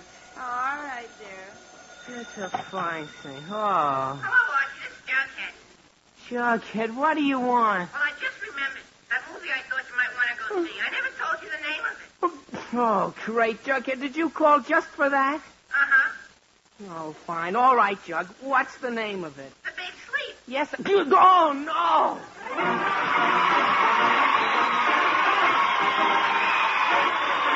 You've been listening to another chapter of The Adventures of Archie Andrews, written by Carl Jampel and based on the copyrighted feature appearing in Archie Comics magazine.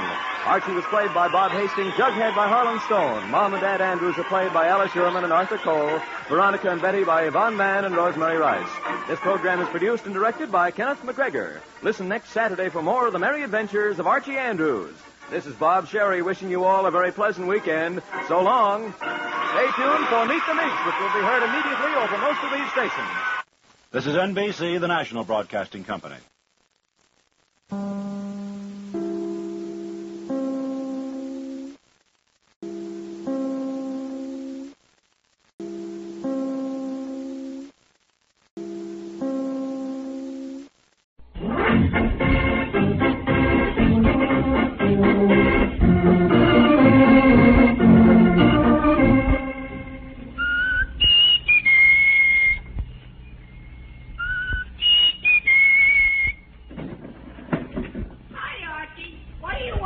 Come on out right away, Jughead. It's a matter of life or death.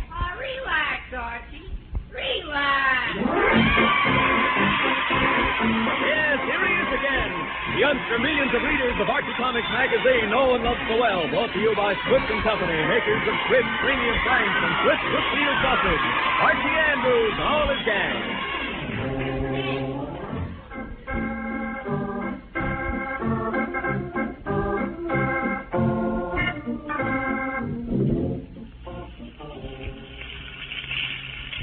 Listen. Hear that, folks?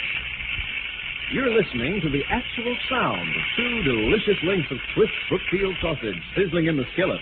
A sound that's an appetizing invitation to enjoy America's favorite pork sausage, Swift's Brookfield sausage. In these days, when everyone is conscious of making food go further, Swift's Brookfield sausage makes an ideal meat. For Swift's Brookfield sausage is all meat, and you eat every delicious bit on your plate. Cook it slowly for best results. You'll enjoy every tasty bite of it.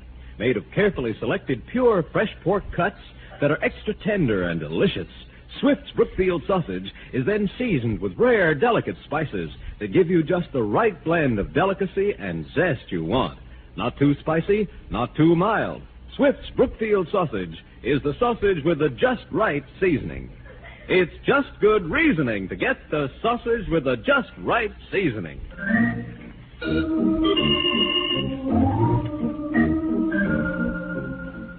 And now for our weekly visit to Riverdale. It's Saturday afternoon as we look in on the Andrews home, and at the moment we find Mr. Andrews alone in the living room, sitting in his favorite armchair, reading the newspaper. I'm scolding my little son for reaching with the cake. I said he would have to be more mannerly if he asked that someone pass the cake to him. He replied, "Oh, Mommy, what does manners get you?" Every time Daddy gets polite in the train or bus, it posts him his seat. Yes, dear. Telephone's ringing. Yeah, I hear it. Well, answer it. Well, Mary, I'm reading my... Yes, dear, I'll answer it. Oh, mumble fine singer. Hello? Hello, Mr. Andrews? Yes. This is Veronica. Is Archie home? Oh, hello, Veronica. Yes, Archie's home. Did you want to talk to him? No, I don't. No, all right, I'll call it. Oh, you don't? That's right. I thought you just gave him a message for me. Oh, of course, Veronica. What is it? Well, Archie was supposed to come over here this afternoon at 3 o'clock. Yes? But ask him to make it 4 o'clock instead. 4 o'clock instead. I'm going down to Stacy's department store to do some Christmas shopping this afternoon. And this is about the last chance I'll have. All right, Veronica, I'll tell him. Thank you, Miss Andrews. Oh, but don't tell him I'm going shopping. You see, it's for his present. Just tell him the part about changing the date from 3 to 4. All right, Veronica, I'll tell him. Thanks ever so much, Miss Andrews. Bye. Bye. George, it's a good thing Veronica called. I'd forgotten all about Christmas shopping, and I still don't have anything from Mary. But I hadn't get down to Stacy's right now. This is the last chance I'll have. Oh, fine. Yes, dear. Doorbell's ringing. I hear it, dear. I hear it. Oh, all right, dear. All right, dear. All right. I never have a chance to... Oh, good grief. Jughead. What'd you expect? Jersey Joe Woolcott? No, Jughead, and I don't want to fight with you either. I'm in a hurry. Oh, gee, hiya, Jug. What are you doing here? Oh, hi, Archie. I came over to see what you're doing. Well, I was... Oh, Archie, Veronica just called. Gee And... whiz, she did? Yes, Archie, she did. And she Gee, said... I never heard the phone ring. Well, it rang. And Well, why Veronica didn't you said... tell me? Archie... Yes, Dad? Do you care to hear what Veronica said or not? Well, sure, Dad, sure. Then be quiet and I'll tell you. Okay, Dad, okay. She said Oh, yes. Yes, she said to change your appointment with her from 3 o'clock to 4 o'clock. From 3 to 4? Yes, an hour later. Gee whiz, I wonder why. Well, she had some things to attend to, and I'm going out. I'll see you later. Yeah, okay, Dad. Goodbye. Bye, Mr. Andrews. Gee whiz, that's great. Huh? Well, now that Veronica's made our date an hour later, I have time to get my Christmas shopping done. But this is practically the last chance I'll have. It's a good thing I thought of it. But I haven't bought a thing for anyone yet. Including me? Including you. Archie, it's time you did your Christmas shopping. That's right, Jug. Come on, we'll go right down to Stacy's. Oh, what are you going to get me, huh? Jug, you'll just have... Fred, telephone's ringing. Fred? Fred? I guess you answer when I call. I think that... Well, that's funny. She's gone. Oh, for pity's sake. Hello. Hello, Mrs. Andrews. This is Betty. Oh, hello, dear. How are you? Fine, thanks, Mrs. Andrews. Is Archie home? Yes, dear. I think he's upstairs. Archie! Archie! That's funny. He must have gone out, too. I wish people would tell me when they're going now. Hello, Betty. Yes, Mrs. Andrews? Archie doesn't seem to be home, dear. Oh, he isn't? No, dear. And, Betty, I hate to cut you short, but I have to run now. I'm just leaving to do my Christmas shopping. Oh, golly, I'm glad you mentioned that, Mrs. Andrews. I haven't done my shopping yet either. Oh, you haven't? Well, would you like to go with me, dear? Oh, I'd love to, Mrs. Andrews. All right. I'll pick you up right away, and we'll go down to Stacy's.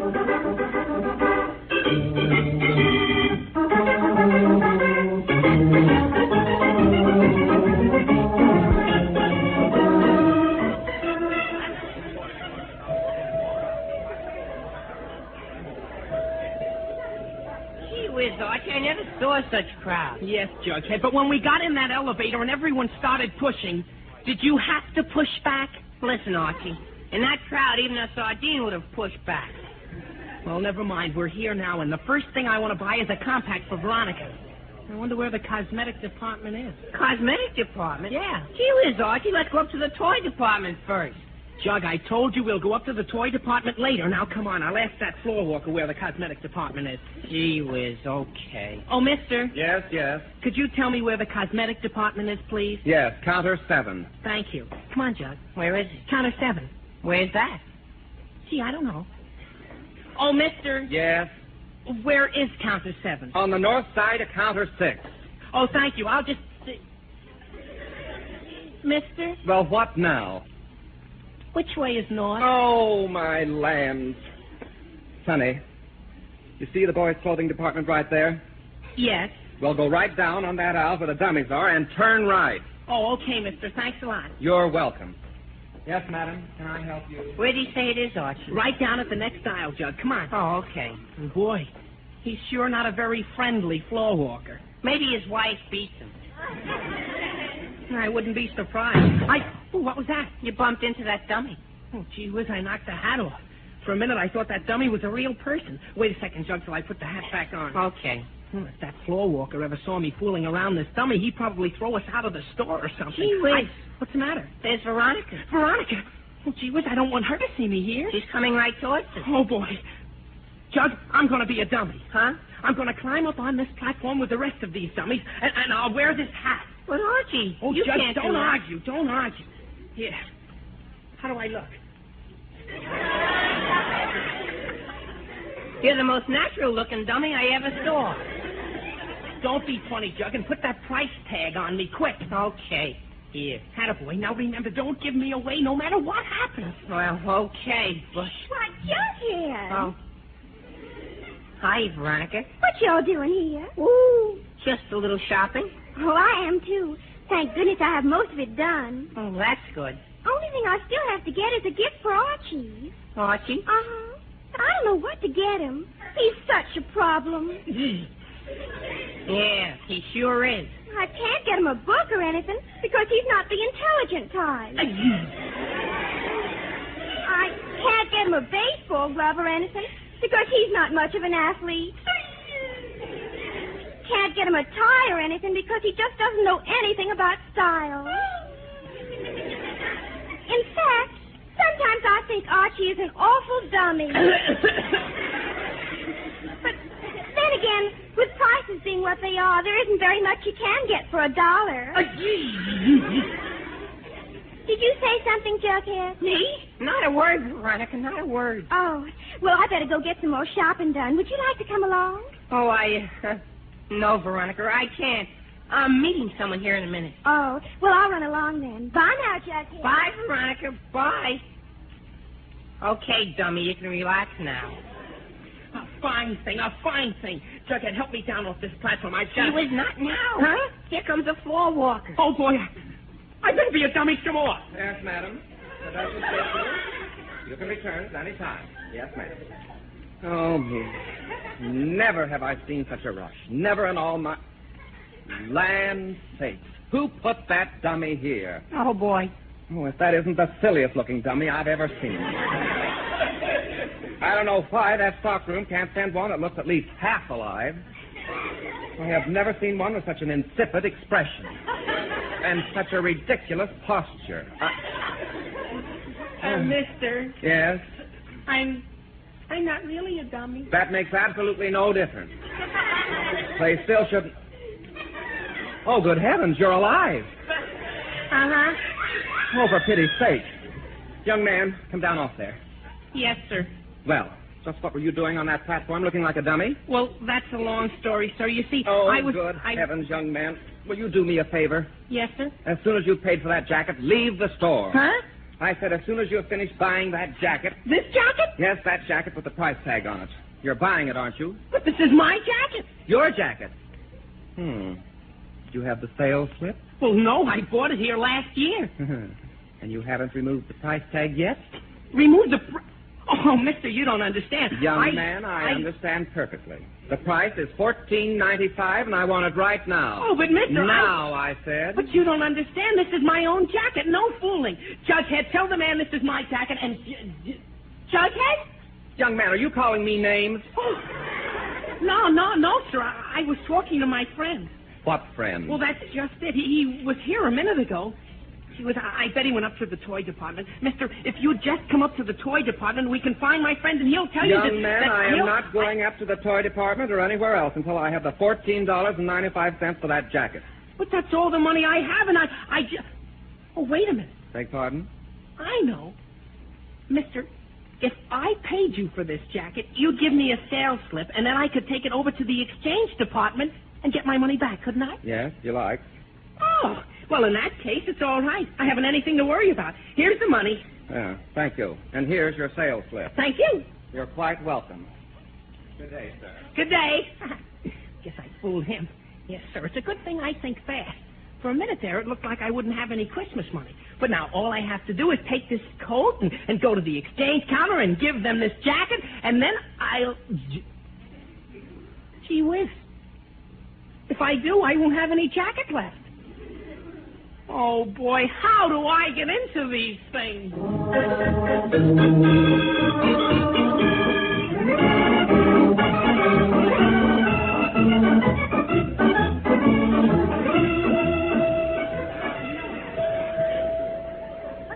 Well, now, let's see. First thing I better do is get that bottle of perfume for Mary. Here's the perfume counter right here. Let's see now. What kind should I get her? Well, they certainly have quite an assortment.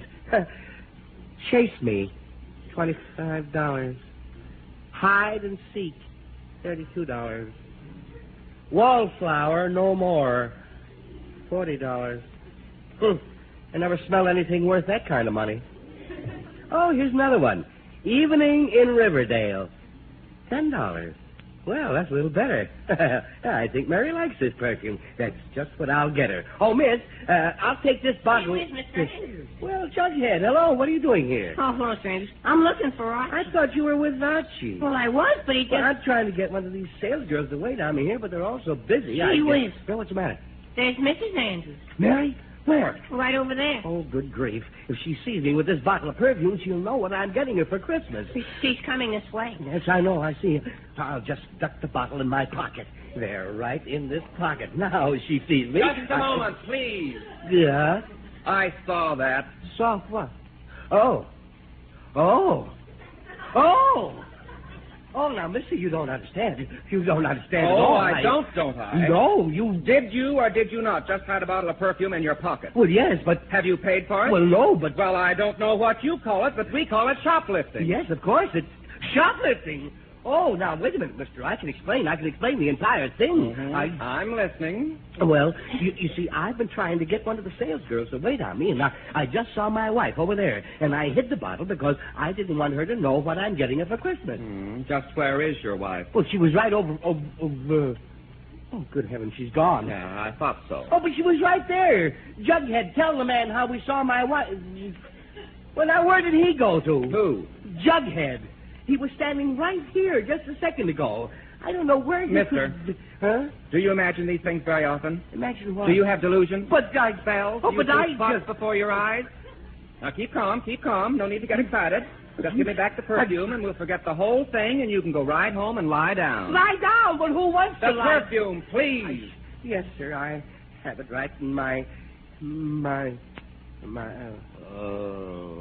Something wrong? It leaked. What leaked? The perfume bottle. It leaked all over my pocket. Feed's half empty. Oh, for land's sake. Now you'll have to pay for it. What? That's right. I was going to forget the whole incident, but I can't return a damaged bottle to the counter. Well, I'm certainly not going to pay for a leaky bottle of perfume. Mister, if you're not satisfied with the item, you can take it to the exchange department, but I must be paid for it. But... I said I must. Oh, me. You win. I'll go to the exchange department, but how I get into these things, I'll never know.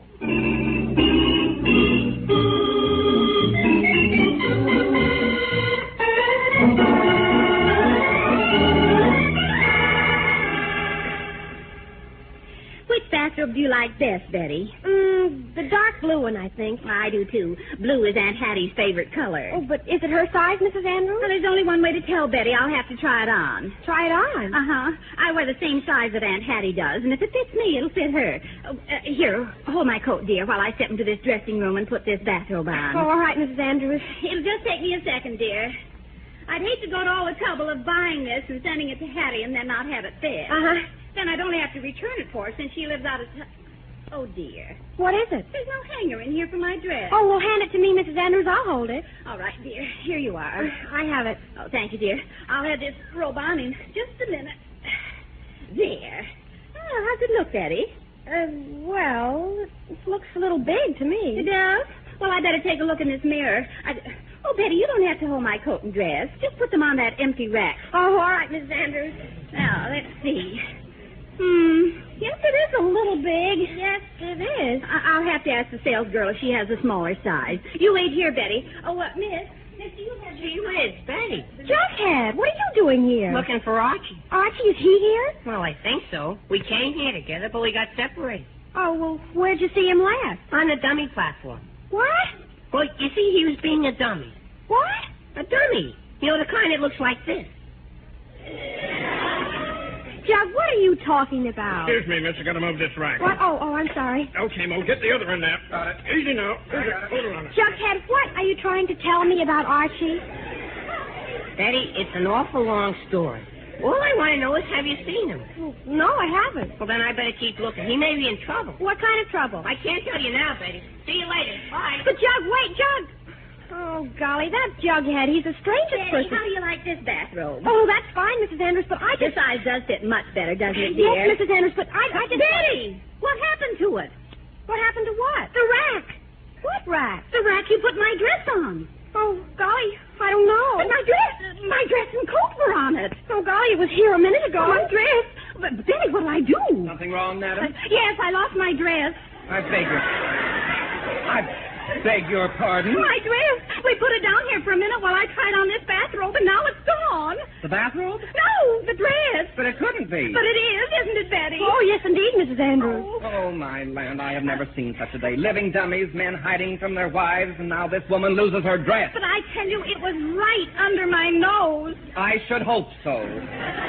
Well, do something. Do something. Madam, what can I do about your dress? Find it. Now, madam, be calm, be calm. It was probably taken by mistake, and it'll be turned into the Lost and Found department. Well, where's that? At the other end of the floor, next to the exchange department. Come on, Betty. Madam, where are you going? To the Lost and Found department. But, madam, certainly not in our bathrobe. Well, certainly not without it. Come on, Betty. We'll go see if I have my dress. How these things happen to me, I'll never know.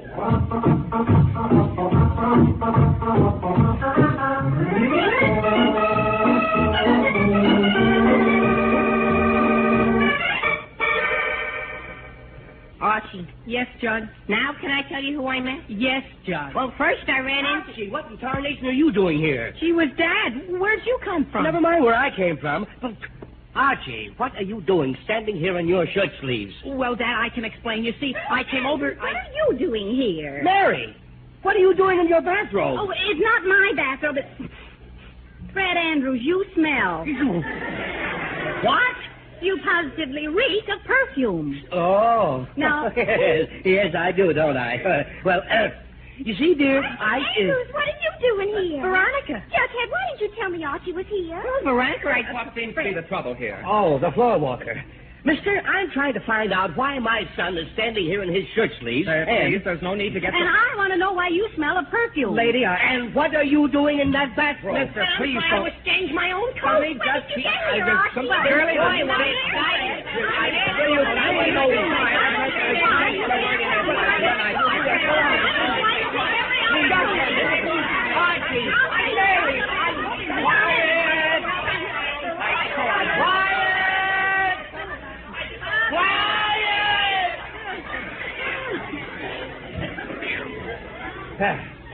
That's better. Now listen to me, all of you. This nonsense has gone far enough. Too far, in fact. Yes, Mr. Andrews. Yes, dear. Yes, Dad. It certainly has. But all afternoon, you people have made my life quite miserable for me. Quite miserable. Yes, sir. Now, if there's any reason for it, I feel I'm entitled to an explanation. Well, mister, you know the coat, the one you thought I was buying? Yes? Well, my mother and father and Jughead and Veronica can all identify it as my old coat. Well, of course that's Archie's coat. I know that's his coat. Oh, dear. You mean it really is? Yes. And maybe you'll recall that you didn't believe my wife was in the store when I hid the perfume bottle in my pocket. Well, yes, Well, this is my wife. Oh, how do you do? I'm very sorry. And I just found out that two of your men moved an empty rack while I was talking to Jughead here, didn't they, Jughead? Sure they did. And that was the rack that had my dress and coat on it. Well, Mr. Floorwalker, what do you say to that? Oh, now, people, please. That's what I want to know. No tempers, please. No tempers. The customer's always right at J.L. Stacy's. We'll make amends. Mistakes will happen, you know. Young man, since that does seem to be your own coat, you may keep it, and I'll give you a cash credit slip for what you paid me. Thank you. And you, sir? Yes? I'll be glad to give you another bottle of perfume. Compliments of the store. Well, that's better. And, madam, I'm sure we can find your dress and coat in the lost and found department, and you may keep that bathrobe at no charge. Well, thank you. I'm here, too. Just shut up. Well, people, that satisfy you? Well, yes, I think that straightens everything out all right. I'm sorry there's been so much misunderstanding. That's quite all right. Quite all right. And now, folks, if everything's settled, let's stop hiding from each other and get this Christmas shopping over and done with once and for all. Yes, Mr. Andrews. Yes, dear. Yes, Dad. All right. Now, What was that? 5 o'clock. Thank heavens. Store's closing. You folks will all have to come back next Monday. Come back? You mean we gotta go to again?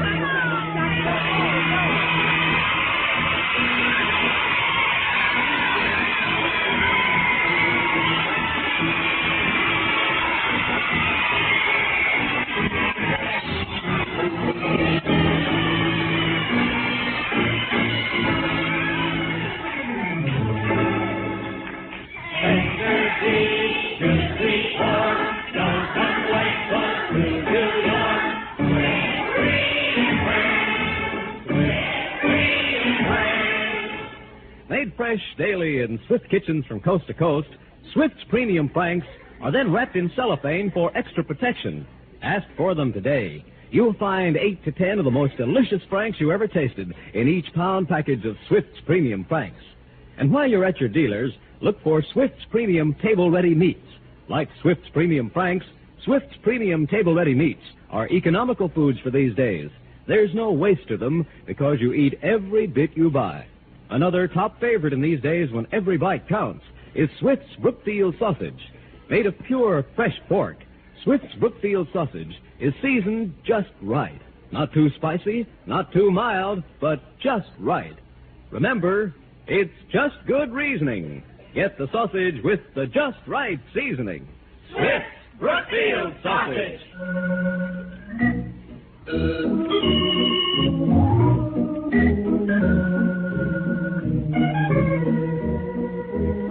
And now, back to the Andrews.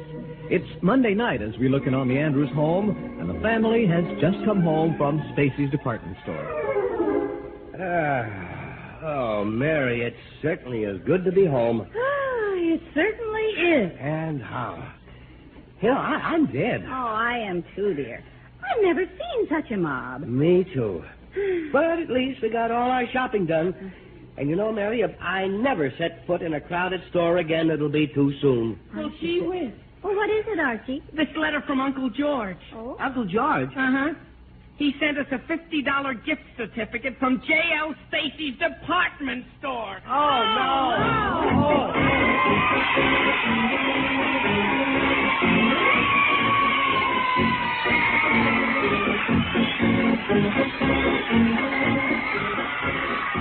You've been listening to another chapter of the Adventures of Archie Andrews, written by Carl Jampel, and based on the copyrighted feature appearing in Archie Comics magazine.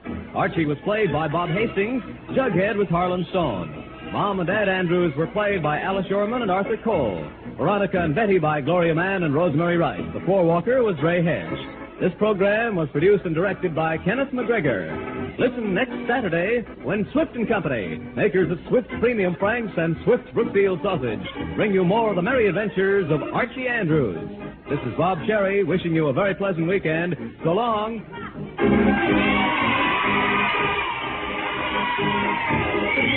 Swift & Company invites you to stay tuned for Meet the Meeks, which follows immediately over most of these stations. This is NBC, the National Broadcasting Company.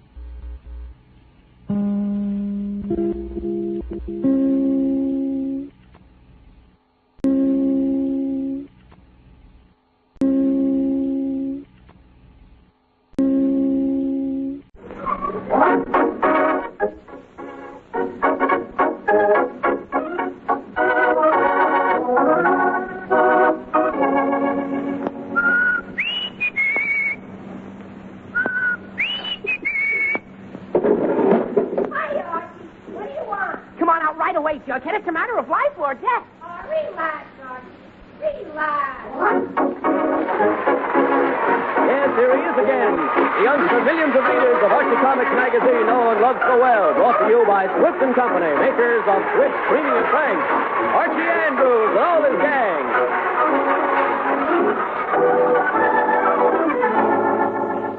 Tender feet, your feet are more from West Coast to New York. Swift Premium Franks. Swift Premium Franks. For your guarantee of perfection, Swift's Premium Franks now come to you cellophane wrapped in handy 1-pound packages. Made fresh daily in Swift kitchens from coast to coast, Swift's Premium Franks are then wrapped in the new handy sanitary Flavor Saver pack and brought to you at the very peak of their tantalizing flavor with all their natural goodness sealed in. So, kids, tell your mom that you want Swift's Premium Franks. And, Mom, get some today. They're delicious, and you'll be glad to know that Swift's Premium Franks are economical. There's no waste to them. Every bite is all nourishment, all meat. Ask for them today. Swift's Premium Franks in the sanitary 1-pound package.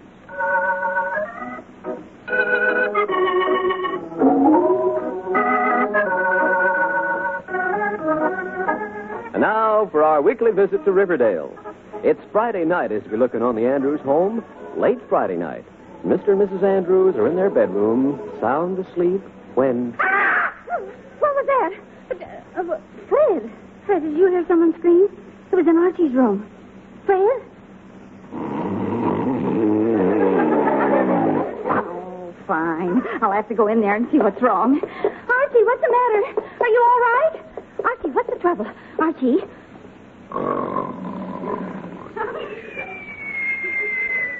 For pity's sake. He's sleeping. Well, I might as well... Get away from me or I'll let you have it. Archie, Don't make another move. Archie, I'm warning you. Archie, I'll say you after. Archie, for pity's sake, wake up. Who is it? What's the matter? That's what I want to know. A minute ago, you screamed like someone was killing you, and now you're shooting people with machine guns. Who, me? Yes, you. Gee, I guess I was dreaming, Ma. Oh, yeah, I remember now. I was fighting Indians. What? Indians, you know. Archie, not so loud. You'll wake your father. Oh, okay, Ma. But, boy, what a dream, Ma. I was leading a bunch of covered wagons across the prairies, and we got ambushed by 10 million Indians. How many?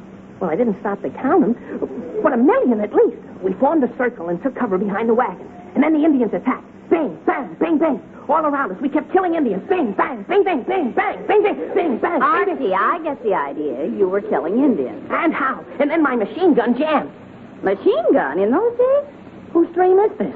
Oh, all right. Go ahead, but not so loud, dear. Oh, okay, Mom, okay. And when my machine gun jammed, I knew there was only one thing to do. What? I knew our only hope was to get the leader of the Indians. The leader? Yeah, Chief Rain in the face. So I put my trusty Bowie knife between my teeth. Yes. But it didn't taste so good, so I put it in my hand. Yes. And slowly I crawled out of the circle of wagons. Yes. To where Chief Rain in the face was standing, directing his warriors. Yes. And slowly I raised my knife. Yes. And just as I was about to attack, he saw me. What did he do? He grabbed his tomahawk and... Gee whiz, that! Well, for pity's sake, Fred, what are you doing here? Well, I heard all the noise, and I came in here to find out what the dickens is going on. I didn't know I'd walk right into the French and Indian War. Like that? No French. Just Indian. Archie, never mind. Fred, Archie had a bad dream, and he was telling me about it. Now, Mom, why do you say a bad dream? I thought it was a swell dream. Well, bad dream or swell dream, is this any time to be telling it? Well, Fred, I thought if the boy got it off his chest, he'd sleep better. Oh, well, all right, but for Pete's sake, now that he has told us, let's go back to sleep. Yes, dear. Are you all right now, son? Sure, Mom. All right. Come on, Fred. We'll go back to bed. All right. But, Archie, one thing. Yes, Dad? What did the chief do after he saw you? Oh, that. You mean just as I was slowly creeping up on him with my trusty Bowie knife? Yes. And he turned and grabbed his tomahawk? Uh-huh. That's when I woke up. Oh, fine. Come on, Mary. Let's go back to sleep. Yes, dear. I've never heard of anything like this. Indians and dreams in the middle of the night. Well, Fred, most people dream in the middle of the night, you know. Yes, I know, dear. But why couldn't he finish the story? Oh, Fred, don't be silly. Now, get into bed. I'll turn the light off. I am. Good night, dear. Good night.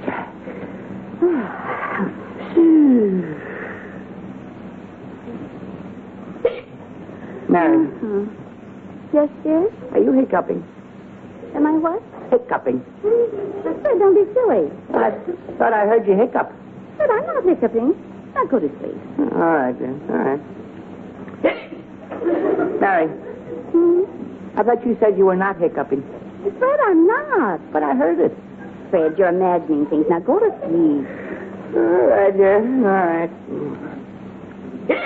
Fred? Are you sure you're not hiccuping?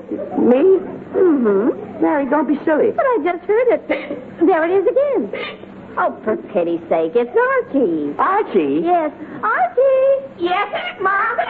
Is that you hiccuping? Oh, it sure is, Mom. For pity's sake. Fred, I'll have to go see what's wrong. Oh, me. Dreams and Indians and now hiccups. Archie, what's the matter, dear? Gee, I don't know, Mama. I just keep hiccuping. Well, that dream probably got you too excited. Gee whiz, what's my dream got to do with hiccups? Well, I don't know, but when people get excited, they sometimes start hiccuping. Oh, gee, that's silly. Well, we'll have to stop them or we'll never get to sleep. Fred, bring me a glass of water, please. What? I said bring me a glass of water. What for? Fred, I'm trying to do something for Archie's hiccups. What did his hiccups ever do for us?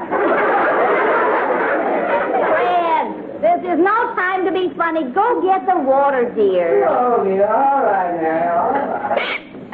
Now, Archie, try holding your breath while I count 10. That sometimes stops it. But, Mom, Archie, just do as I say, dear. Hold your breath. Okay, Mom. Holding it? Mm-hmm. All right. Now, don't let it out till I say 10. Understand? Yeah. All right. 1, 2, 3. Waterbury, what the dickens is he doing? Holding his breath. 4. Right. To stop the hiccups. 4. Holding his breath to stop hiccups. Mary, that's the way Fred, to be do quiet. it. I'm trying to count. 4. Mary, I know a sure way to cure hiccups. Fred, would you let me finish this? But it won't work. It will too. It will not. It will so. Never in a million years. Do I have to hold my breath that long? Oh, for pity's sake, Fred, now you spoiled it. Spoiled what? That.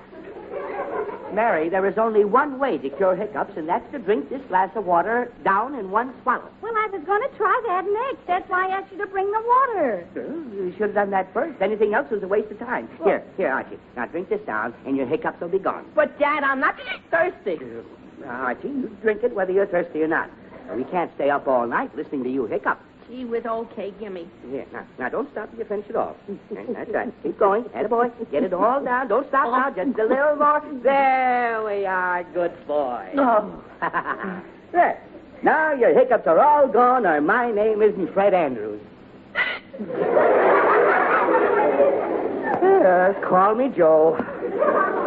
Oh, Mary, I give up. You'll just have to let the boys' hiccups stop by themselves. But that could go on all night. Fred, I want you to call a doctor. At this hour, Mary, it's 11 o'clock. Well, I know it, but we've got to do something. Yes, but you can't.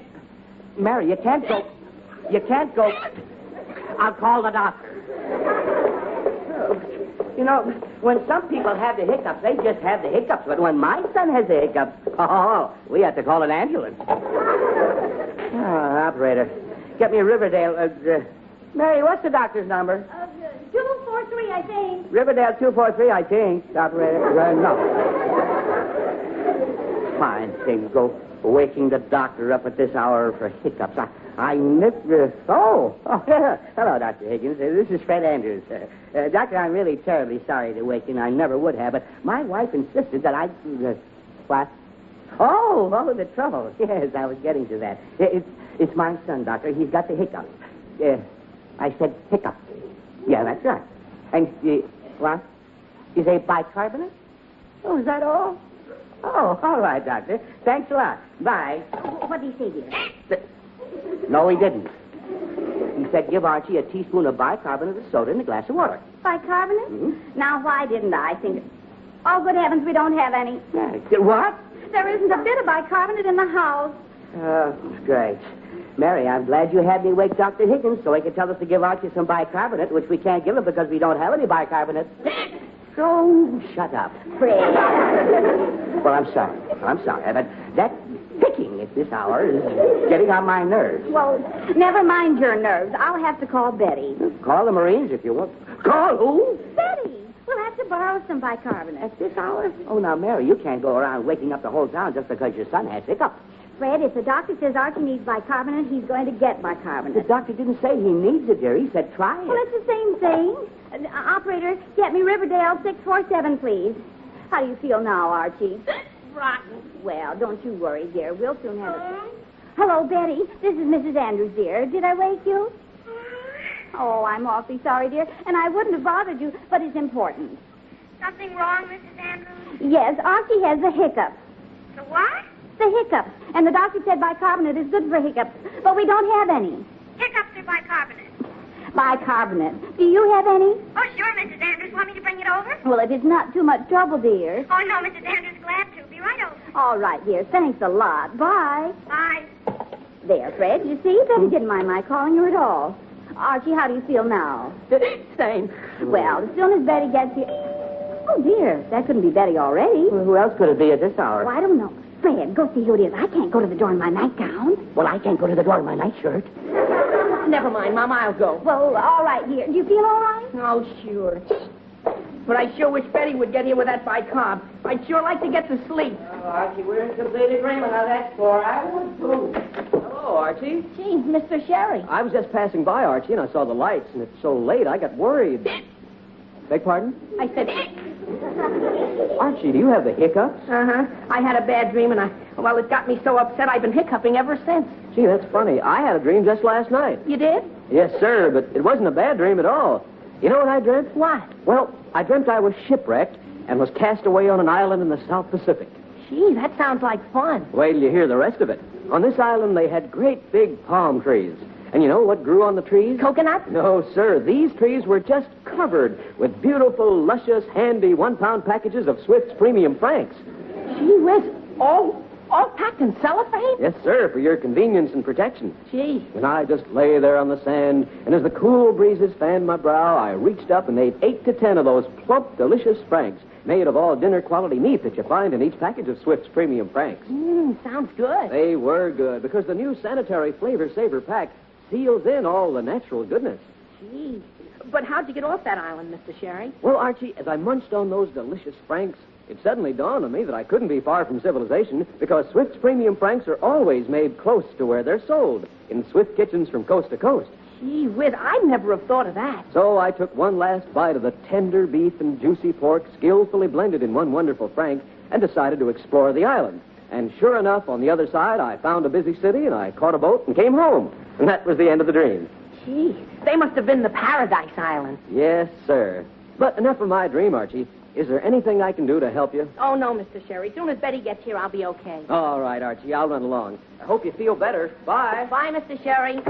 Archie, who was that? Mr. Sherry, Mom. He saw the lights on and he just dropped in. Oh, I see. Oh, that must be Betty now.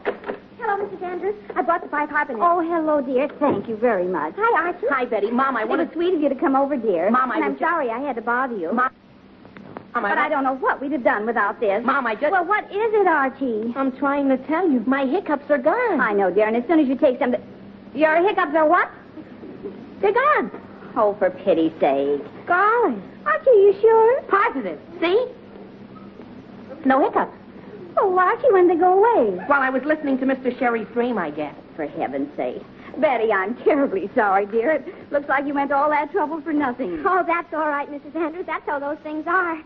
Well, I'll go home now. Well, thanks ever so much, Betty. Yeah, thanks, Betty. Oh, that's okay. Bye now. Bye, dear.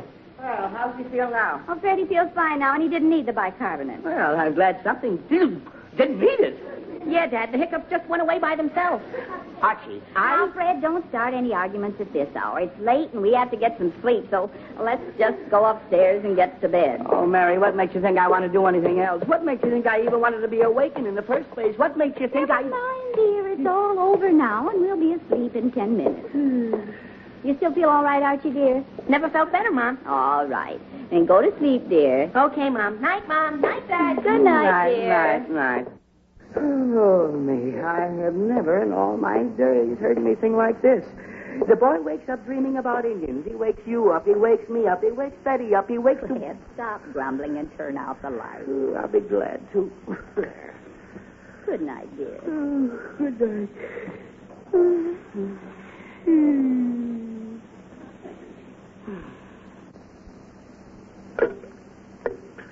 Oh, great. Barry, just listen to that. Listen to what? The water, don't you hear it? Yes, it's dripping.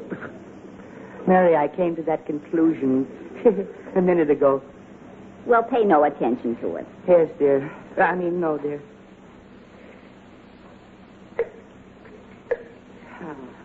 Mary, how can you pay no attention to that? That noise would wake the dead. Fred, you can hardly hear it. Well, Mary, it's loud enough to keep me awake. Then go shut it off. Me? Yes, you. You must have left it dripping when you got Archie that glass of water. But oh, me. All right, Mary, I'll go and shut it off. Or I'll be darned if I'll turn the lights on. Why not? Because the first thing you know, somebody will see them and we'll have visitors again. All night long, one thing after another. Up and down, all night long. Up and down.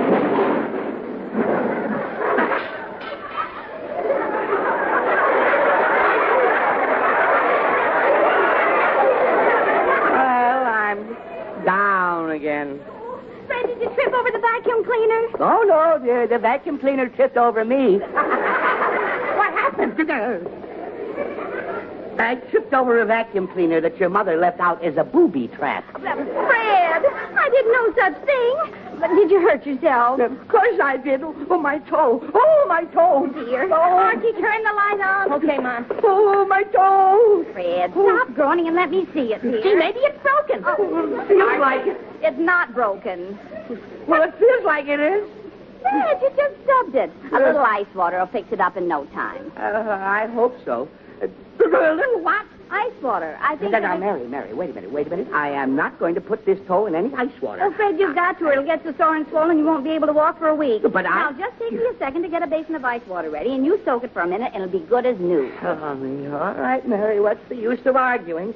When you decide I'm going to soak my toe in ice water, I might as well get used to the idea I'm going to soak my toe in ice water. Now, come on downstairs while I get the ice out. Well, how? I can hardly walk. I'll help you, Dad. Put one arm around me. All right, Archie. Attaboy. Now, just take it easy. Fine. Thank you. All I wanted to do was sleep, and now, look, I'm crippled. Oh, you'll feel better as soon as Mom gets the ice water, Dad. Oh, you sure? Yeah. Oh, that'll make me feel just dandy, just fine and dandy. Yeah. There we are. Sit right here, Dad. Yeah. Oh, my toe. Mary, Oh, no. Gee whiz, now who can that be? But I knew it as sure as anything. The minute you turn the lights on in this house, it draws visitors like moths. I'll get it, Dad. Gee whiz, Jughead. Who'd you expect? The shadow? Jughead, I didn't expect anybody at this hour. What are you doing here anyway? I was on my way home from the movies. I went to the early show. Early show? How come you got out so late? Well, the picture had such an unhappy ending, I stayed a second time hoping it would turn out better. Oh, great. Gee, hello, Mr. Andrews. What are you doing up? Nursing a sore toe. Huh? I stumbled in the dark and hurt my big toe. See? Gee, that's the biggest big toe I've ever seen. Oh, fine. Except my Uncle Herman. Oh, me, Jug, He's got the biggest big toe of anybody. Yes, Jug, but but... that's because he's got bigger feet than anybody. Jughead, will you please leave my big feet alone? Huh? No, I mean, forget about my feet. Why are you shouting? Jughead, what are you doing here? Well, I saw the lights on and just dropped in. Gee whiz, Mr. Andrews, how did you know? Oh, I could tell. Well, Fred, never mind arguing with Jughead now. Here's the ice water for your toe. Whose toe? Your toe. Mary, what am I going to do with ice water for my... Oh, you mean my toe? Yes, Oh. I mean your toe. Fred, has your toe stopped hurting? Uh-huh. Oh, for pity's sake. Fred Andrews, do you mean to say that I went to all that trouble for nothing? Mary, how did I know it would stop hurting? You didn't, but if it stopped so soon, it couldn't have hurt very much. Yeah. Mary, I tell you, it hurt like... Fred, let's not discuss it at this hour. Jughead, you better run along now. It's awfully late. Gee, you don't have to stop arguing on my account. Jughead, I like a good argument. Jughead, we are not arguing, and please go home.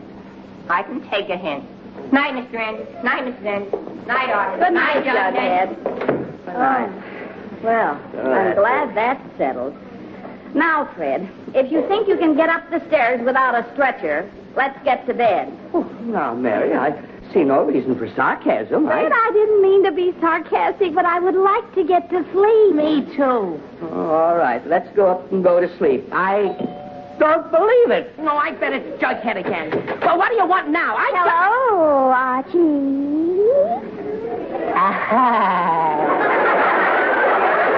Oh, me. Hi, y'all, Archie-kins.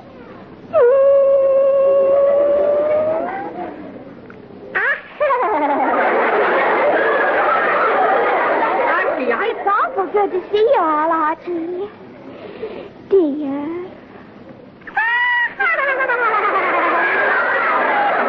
Archie, I don't mean to be rude, but is this any time to start giggling at people? Hello, Mr. Andrews. Hello, Veronica. Hello, Mrs. Andrews. Hello, Veronica. I hope you don't mind my dropping in like this, but I saw the Veronica, if you say you're going to say you saw the lights on and you stopped by, please don't.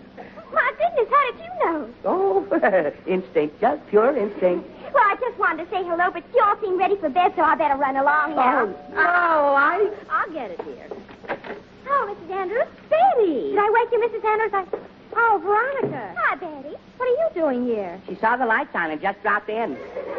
Oh, well, anyway, I came back because my father woke up and can't get back to sleep, and he wants the bicarbonate. Oh, dear. Did you leave it here? Uh-huh. Oh, here it is right on the hall table. Wasn't that silly of me? Yes, Betty, very. But now that you... If this is a dream, I'd rather have Indians. I'll get it here. Hello.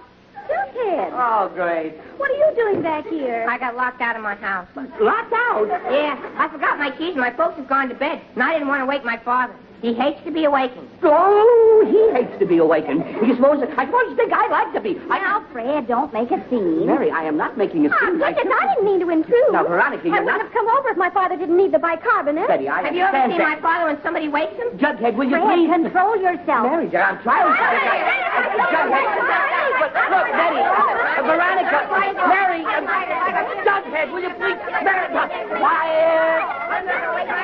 Quiet!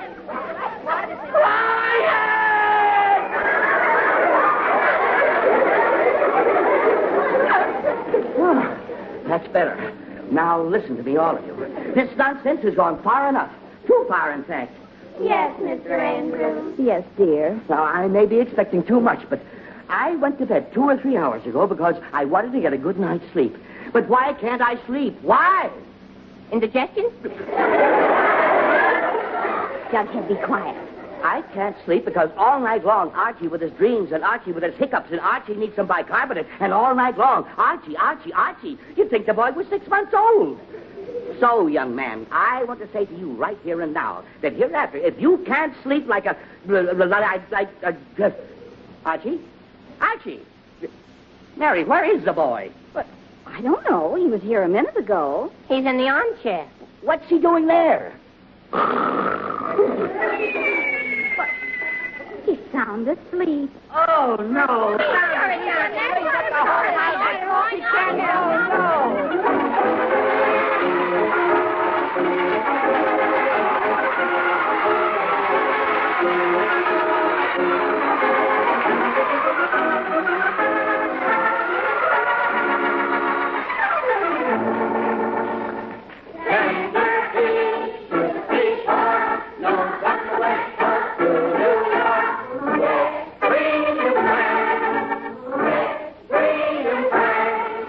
Friends, you really know what you're getting when you ask for Swift's Premium Franks.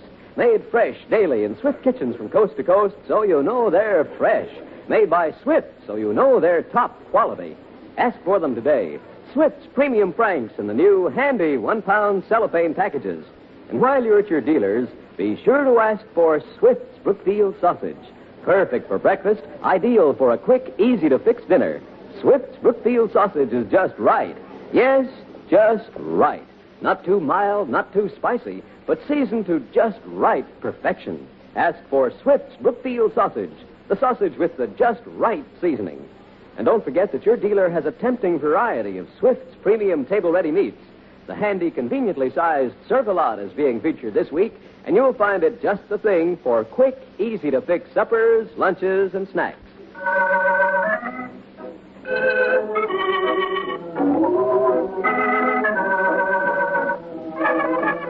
And now, back to the Andrews. It's a few minutes later, after everything has calmed down, including Mr. Andrews. The company is gone, and Archie and his mother and father have just come upstairs. Oh, I'm sorry we had to wake you, Archie, but we couldn't let you sleep in that armchair all night. Oh, that's okay, Mama. I wouldn't have any trouble going right back to sleep. Well, I hope not. Night, Dad. Night, Mom. Good night, Good dear. night, son. Oh, well, maybe we can get to sleep once and for all. Yes, dear. Turn off the light. I am. I have never seen such a night. Nor have I. Good night. Good night, dear. Fred,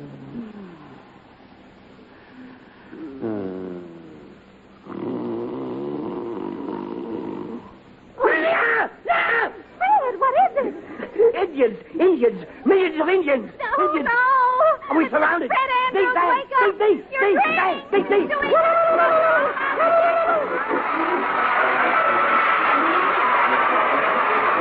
You've been listening to another chapter of the Adventures of Archie Andrews, written by Carl Zampel and based on the copyrighted feature appearing in Archie Comics magazine. Archie is played by Bob Hastings, Jughead by Harlan Stone. Mom and Dad Andrews are played by Alice Sherman and Arthur Cole, Veronica and Betty by Gloria Mann and Rosemary Rice. This program is produced and directed by Kenneth McGregor. Listen next Saturday when Swift & Company, makers of Swift's Premium Franks, brings you more of the merry adventures of Archie Andrews. This is Bob Sherry wishing you all a very pleasant weekend. So long. Swift & Company invite you to stay tuned for Meet the Meeks, which will be heard immediately over most of these stations.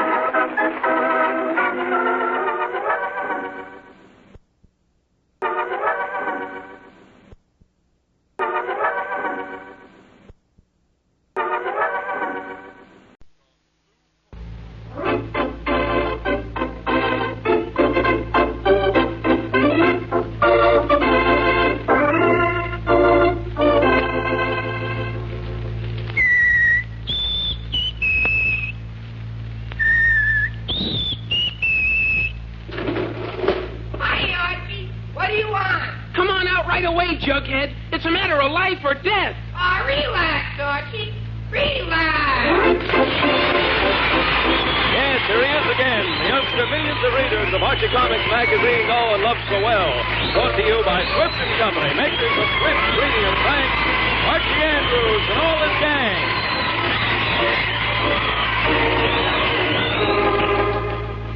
Tender beef, juicy pork, known from the West Coast to New York.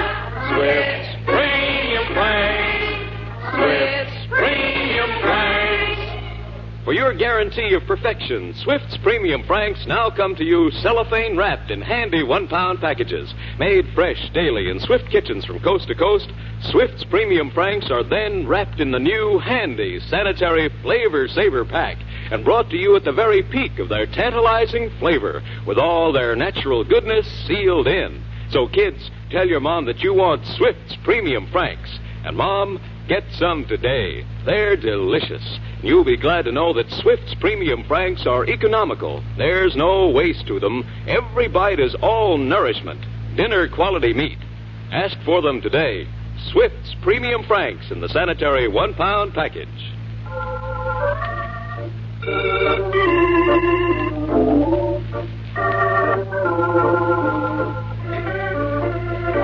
And now for our weekly visit to Riverdale.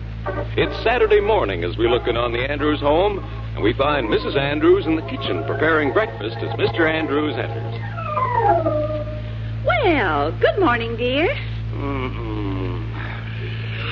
Fred, I said good morning. I heard you, dear. I heard you. Good morning, and please don't shout like that. Shout? Well, Fred, I'm not shouting. Oh, you must be. Well, I'm not. Fred, do you feel all right? Oh, Mary, I feel fine. Delightful. Only my head feels like an atom bomb ready to go off.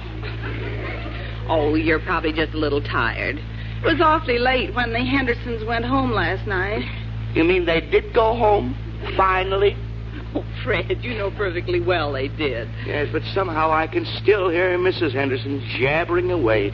Oh, how that woman can talk. Jabber, jabber, jabber, jabber, jabber, jabber. Jabber, jabber, jabber, jabber, jabber. Jabber, jabber, jabber. Oh, my head. Well, sit down, dear, and have some breakfast. You'll feel better. Oh, I hope so. No one can feel the way I do and continue to live. Oh, where's my paper? Right here, dear. Oh, thank you. Morning, Mom. Good morning, dear. Good morning, Dad. That's a matter of opinion. Archie, do you feel all right? Huh? I said, do you feel all right? Oh, sure. Fine. Fine. Archie, you sure? Gee, Mom, sure I'm sure. But you don't sound all right. Can I help how I sound? No, but will you two please stop shouting at each other? Fred, if the boy's sick, I want to know about it. Well, I'm sick, and I don't care who knows about it. Fred, there's nothing wrong with you that a few hours of sleep won't cure. Oh, you're so right. Ooh, my head. Archie, have you had an argument with Veronica? No, Mom. Do you owe Jughead any money? No, Mom. Have you been late to school again? No, Mom. Then you're sick. Stick out your tongue. What? Oh, Mom, Archie, but... you heard me. Stick out your tongue. Mom, For God's sakes, Archie, stick out your tongue for my sake. Oh, all right. Oh, dear. Good grief. Is that a tongue? It's the only one I got. Well, you ought to take it down and have it retreaded. Fred, don't be funny. Archie, from the looks of that tongue, I'd say you were sick. From the looks of that tongue, I'd say he was dead. Fred. Archie, let me touch your forehead. But, Mom... Archie, I thought so. You've got a fever. You must be coming down with a cold. Now, you go right upstairs and get into bed. Mom, I don't have a cold. I'm just a little tired. I got home late last night, and Archie, if your mother says you have a cold, you have a cold. But, Dad, I tell you... And if you don't have a cold, go get one. Now, please leave this room before my head explodes. But, Dad, I...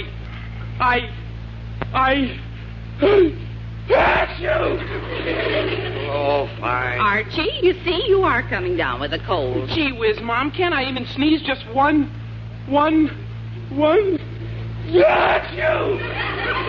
Archie, cold or no cold, I want you out of this room right now. Gee whiz, okay. And I want you in bed right this minute.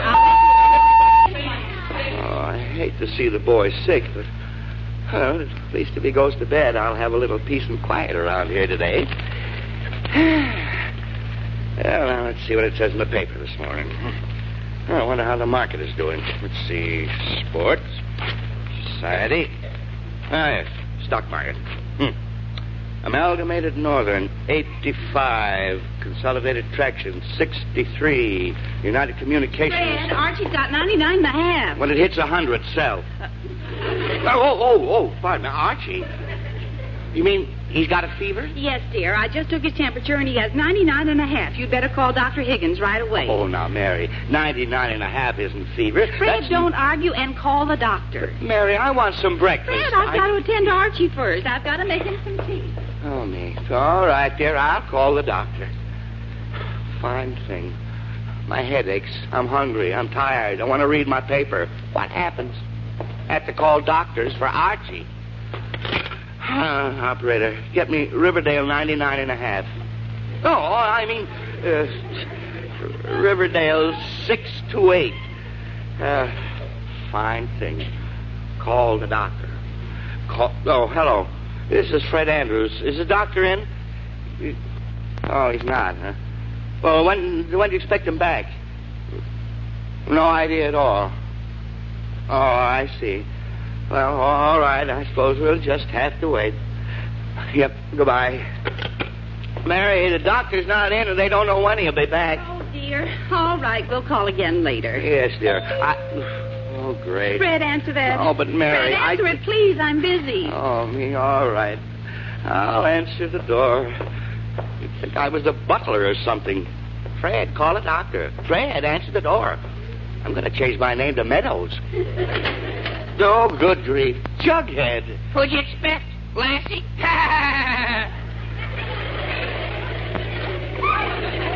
No, Jughead, no, I didn't. Lassie. No. I mean, Jughead. Gee whiz, Mr. Andrews, you don't look so good. Are you sick? Jug, I'm not sick, but I do have a slight headache now. Gee whiz, you do? Oh, yes. Anything strange about that? No. But do you feel tired? Oh, yes, Jug, a little. Is your mouth dry? Well, yes. Now, does your back ache? Yes, Jughead, my back aches, too. So what? Well, my Uncle Judas had all those things one time. Oh, what happened? He died. Oh, great. Jughead, look, I'm not dying. How do you know? It happens when you least expect it. 1 minute you feel fine, and the next minute, bingo. Gone. Jughead. And you don't even look good. Jughead, would you please be quiet? Who, me? Yes, you. Now, look, Jughead, I give you my word of honor that when I'm ready to die, you'll be the first one I'll tell. Gee, thanks. Now, do you want to see Archie? Uh-huh. All right, he's upstairs. Now, go on up, and please don't make any noise when you get there. Oh, okay. Hey, Archie! Oh, Jughead, Jughead. Where are you going? Oh, hello, Mrs. Andrews. I was going up to see Archie. Hey, Jug, come on up. Oh, fine. Jug, I don't think you'd better go up. I think Archie has a cold. Gee whiz, I wanted to talk to him. Well, if you want to talk to him, you can stay at the foot of the stairs. Well, okay. Mary, please, do you have to argue with Jughead right now? Fred, I'm all through arguing. Oh, good. Well, for a Jug, are you coming up or not? I can't. Oh, great. Why not? Your mother says she's got a cold. So what? So I might catch it. Jughead, you... Catch it? Yeah. I'm incredible to cold, you know. You're what? Incredible. Jughead, you certainly are incredible, but the word is susceptible, and be quiet. Oh, me? Jug, the word is susceptible, and speak a little louder. Oh, me? Jughead, would you please be quiet? Oh, me? Gee whiz, Dan, is that you? Yes, it is. How are you feeling now? Archie, I'm feeling absolutely loused. I mean rotten. That isn't what you started to say. Jughead, never mind what I started to say. And for the last time, be quiet. Okay. Simon DeGree. What did you say? I said Simon DeGree. It's not Simon Degree. The name is Simon Legree. Are you calling me, Dad? Archie, I'm not calling you or anyone. And if Jughead wants to see you, you'll just have to wait where he is until the doctor gets here. Now, do you understand that, Jughead? Okay. All right. I guess that's settled. Now, maybe I can sit down for just a minute. Oh, me. Oh, that's better. Oh, great. What? Telephone's ringing. I can hear it. Well, answer it. I will not. What? I said I will not answer it. Fred, why not? Because I have a headache and I don't want to get out of this chair. Well, then ask Jughead to answer it. Jughead, answer that. I thought you wanted me to be quiet. Jughead, you may talk long enough to answer the phone. Oh, okay. Hey, Dad, telephone is ringing. Yes, Archie, we know all about it. Hello. Hello, this is Veronica. Who's there? Jughead. Oh, hi, Jug. Is Archie there? Yeah, just a minute. I'll call him. Archie, it's me, Who is it, Jughead? Veronica. Who is it, Jughead? Veronica! Who is it, Jughead? Veronica. Well, at least we know it's Veronica.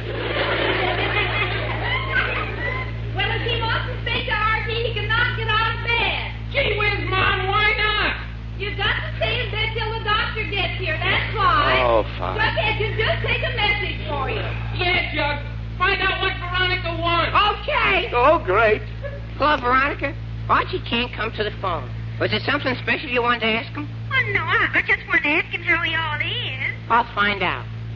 Archie, Veronica wants to know how your wall is. Oh, fine. Tell her I got a cold. Hello, Veronica. Archie's got a cold. He has? Oh, the poor boy. Archie! Veronica said yo is a poor boy. Oh, no.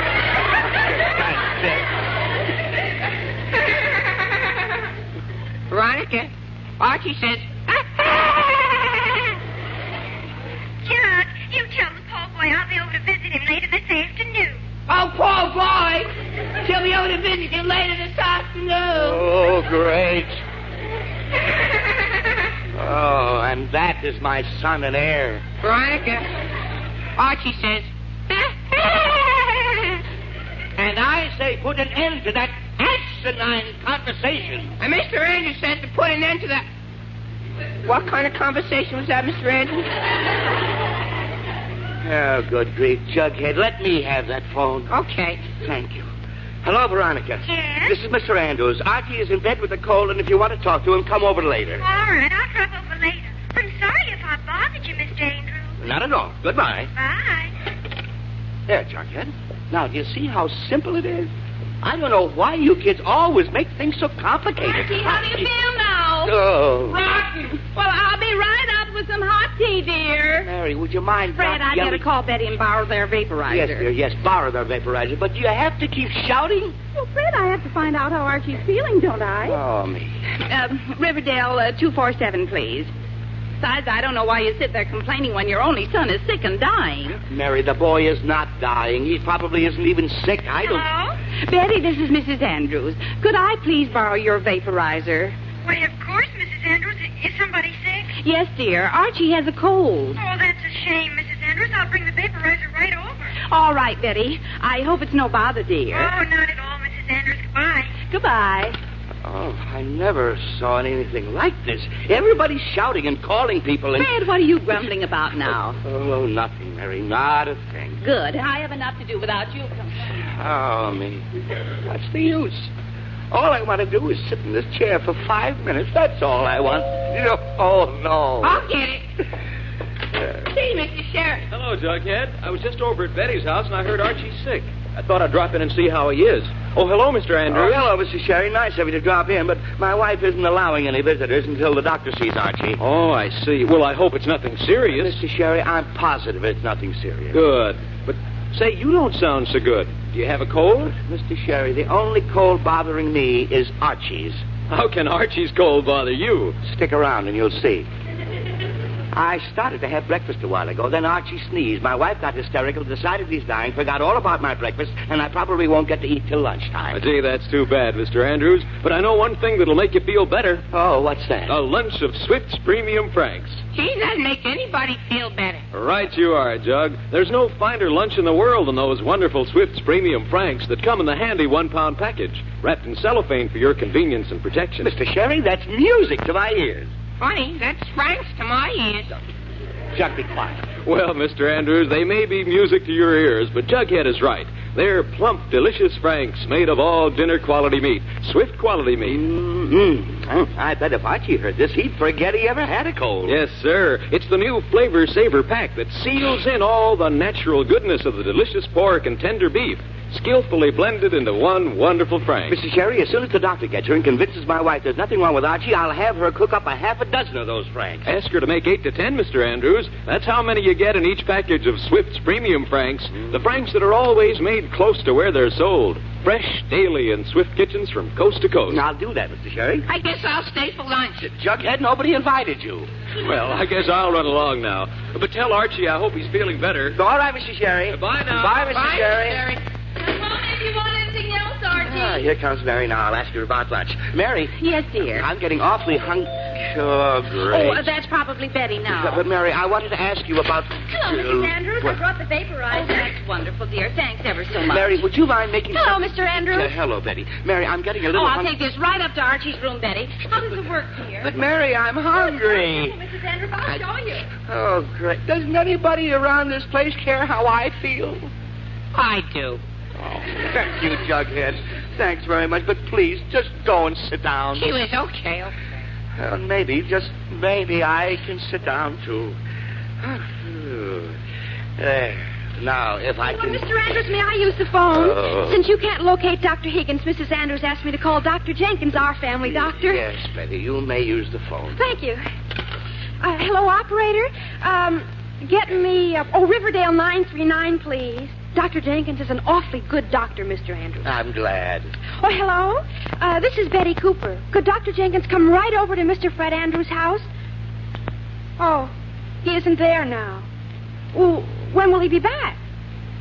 Oh, you haven't? Oh, well, all right. Thanks a lot. Bye. He isn't in. That's too bad. Yes, I was... Oh, great. Betty, would you answer the door, please? Oh, of course, Mr. Andrews.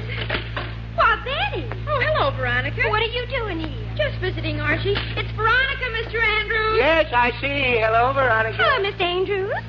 Jughead, what are you doing over there? Just sitting. Hello, Veronica. Hello, Betty. Hello, Jug. I didn't see you there either. Yes, but would you all... Is that you, please... Betty? Yes, hello, Archie. Veronica's here, too, Archie. Betty, would you... Gee whiz. Hello, Veronica. Hello, Archie. Oh, Veronica, please don't... Veronica, hello. Hello, Mrs. Andrews. Listen, now would you all know each other? Would you mind going in the other room? Fred, really, there's no reason to shout. No Come reason on, the kitchen, girl. All right. How's Archie, Mrs. Andrews? Dr. Jenkins is in, Mrs. Andrews. Oh, this place is getting to be more like Grand Central Station than Then Grand Central Station? Yes, Jug. And be quiet. Okay. Oh, that's better. Now, maybe I... Mrs. Andrews, do you mind if I use the phone? I want to see if I can get Dr. Cummins for Archie. He's our family doctor. Yes, Veronica, you may use the phone. Oh, thank you. You're welcome. Hey, hello, operator. Get me Riverdale 493, please. Oh, Dr. Cummins is an awful good doctor, Mr. Andrews. Yes, I'm sure. Well, I hope... Oh, hello? I'm calling for Mrs. Fred Andrews. Is Dr. Cummins in? Well, it's Mrs. Andrews' son. He's got a cold. Oh. Well, do you know when he'll be back? You don't? Oh, I see. Well, all right. Thanks a lot. He's out. Oh, too bad. Oh, Mrs. Andrews. Yes. Dr. Cummins isn't in. He isn't. Well, now that they've called all the doctors in town, maybe things will be quieter for a few minutes.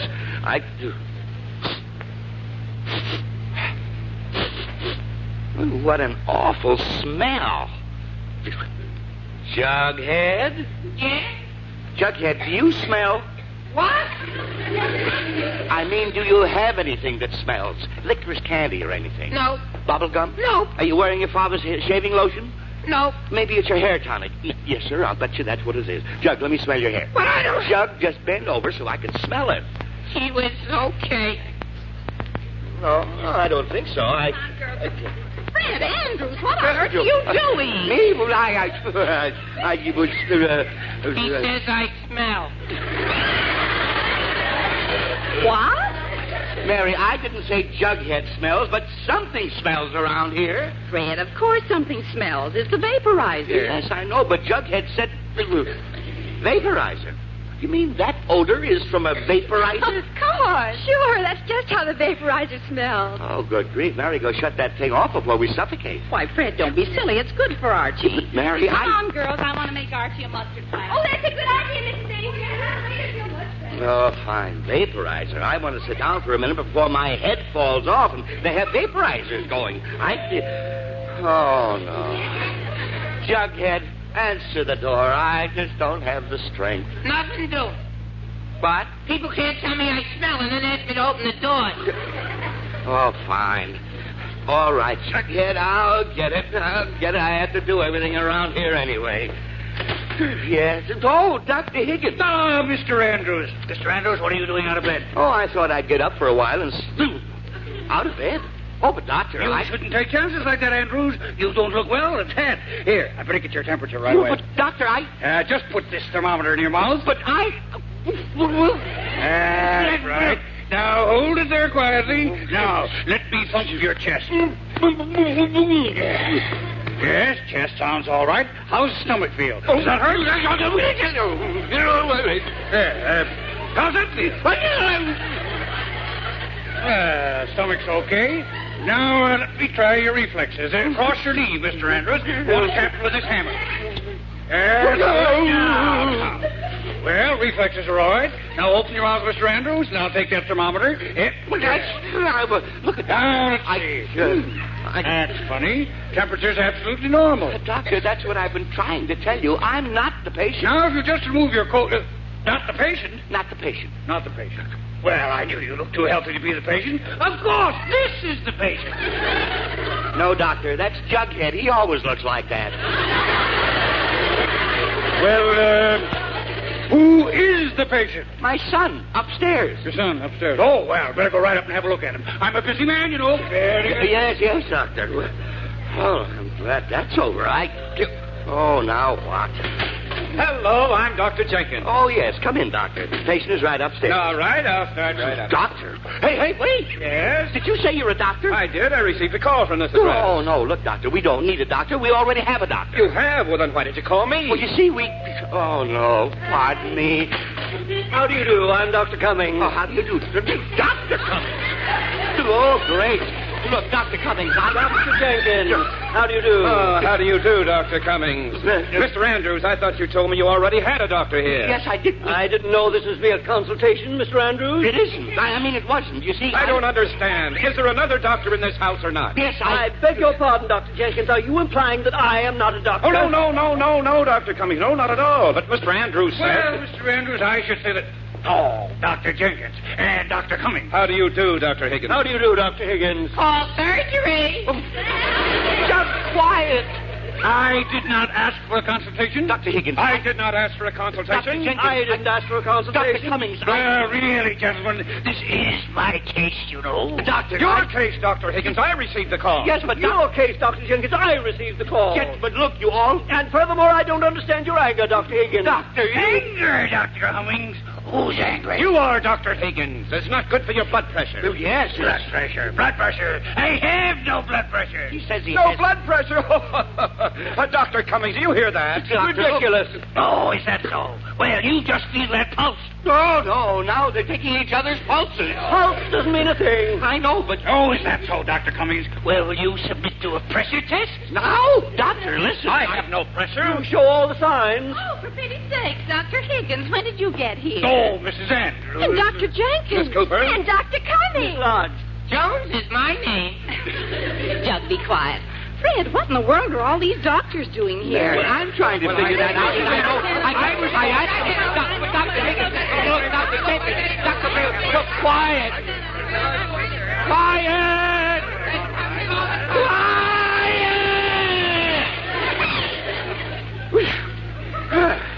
That's better. Now, listen to me, all of you. This nonsense has gone far enough. Too far, in fact. Gee, Dad? What's all the noise? Archie, what are you doing out of bed? Well, Dr. Higgins said there's nothing the matter with me. What? That's right. All the boy needs is some fresh air and sunshine. Oh, no. Gentlemen, look. Evidently, this has all been a mistake from the beginning, and I apologize to all three of you. You were called unnecessarily. So, if you'll all send me a bill for this visit, I'll be glad to pay each of you, and we can forget the whole matter. Now, is that all right? Of course. It's not the matter of the bill, Mr. Andrews, just the idea of being called for no reason. Yes, indeed. But we might as well waste no more time. Come, gentlemen.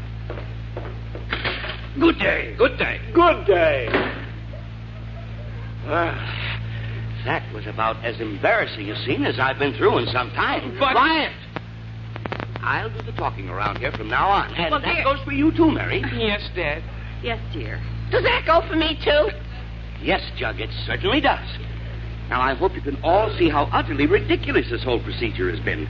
Everyone's saying someone was sick, calling all the doctors in town, and all the while no one was sick at all. Yes, dear. Yes, Dad. And hereafter, by George, I want you people to pay some attention to what I say. Now, do you hear me? Yes, dear. Yes, Dad. Now, Archie, if the doctor said you can go out, take your friends and go. Right now. Okay, Dad. For me, I intend to stay right in this armchair all afternoon. And I am not... Oh,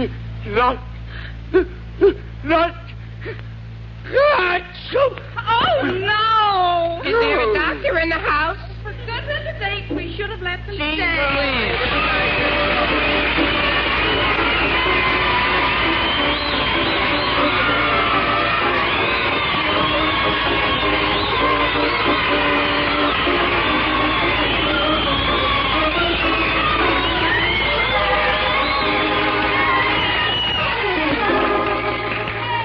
Tender beef, juicy pork, known from the West Coast to New York. Swift's Premium Franks. Swift's Premium Franks. Friends, you really know what you're getting when you ask for Swift's Premium Franks. Made fresh daily in Swift kitchens from coast to coast, so you know they're fresh. Made by Swift, so you know they're top quality. Ask for them today. Swift's Premium Franks in the new handy 1-pound cellophane package. And while you're at your dealers, be sure to ask for Swift's Brookfield sausage. Perfect for breakfast, ideal for a quick, easy-to-fix dinner. Swift's Brookfield sausage is just right. Yes, just right. Not too mild, not too spicy, but seasoned to just right perfection. Ask for Swift's Brookfield sausage, the sausage with the just right seasoning. And don't forget that your dealer has a tempting variety of Swift's premium table-ready meats. Delicious Swift's premium cooked ham is being featured this week. It's ready to eat, ready to enjoy. You'll find Swift's premium cooked ham especially handy for holiday buffet spreads or for snacks and luncheon anytime.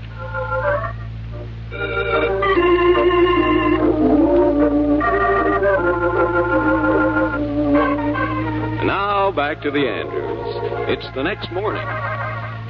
Fred, how do you feel? Oh, fine, Mary, fine. You know, that treatment of Dr. Higgins worked wonders. Well, that's good, dear. But you'd still better stay home today and rest up. Yes, dear, I think I'll do that. A nice, quiet day around the house won't do me any harm. That's right, dear. You just... Oh, no!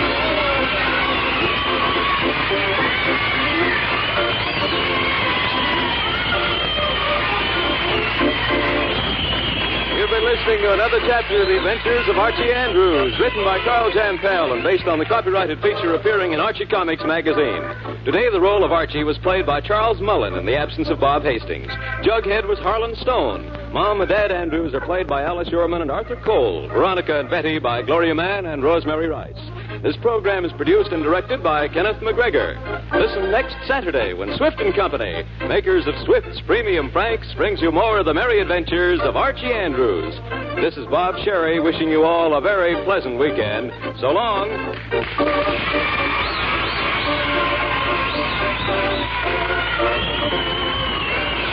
Swift & Company invites you to stay tuned for Meet the Meeks, which will be heard immediately over most of these stations.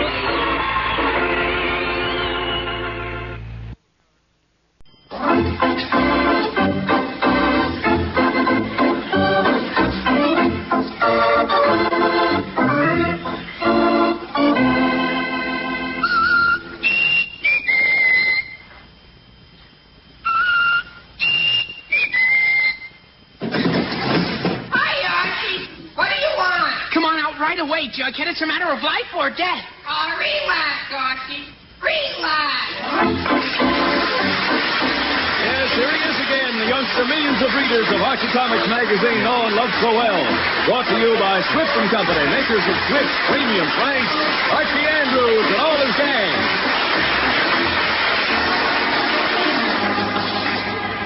Tender beef, juicy pork,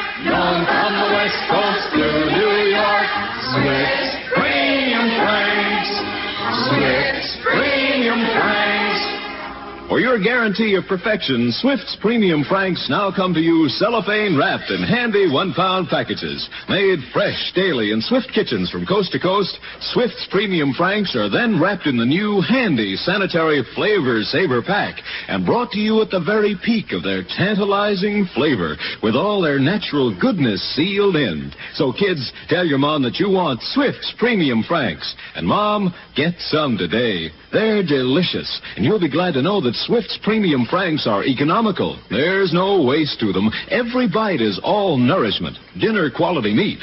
Ask for them today. Swift's Premium Franks in the sanitary 1-pound package.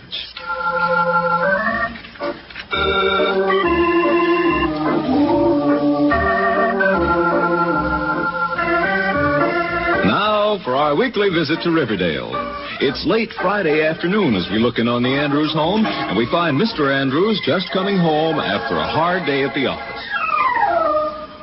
Hello? Fred, is that you? Yes, dear, it's me. Well, hello, dear. Well,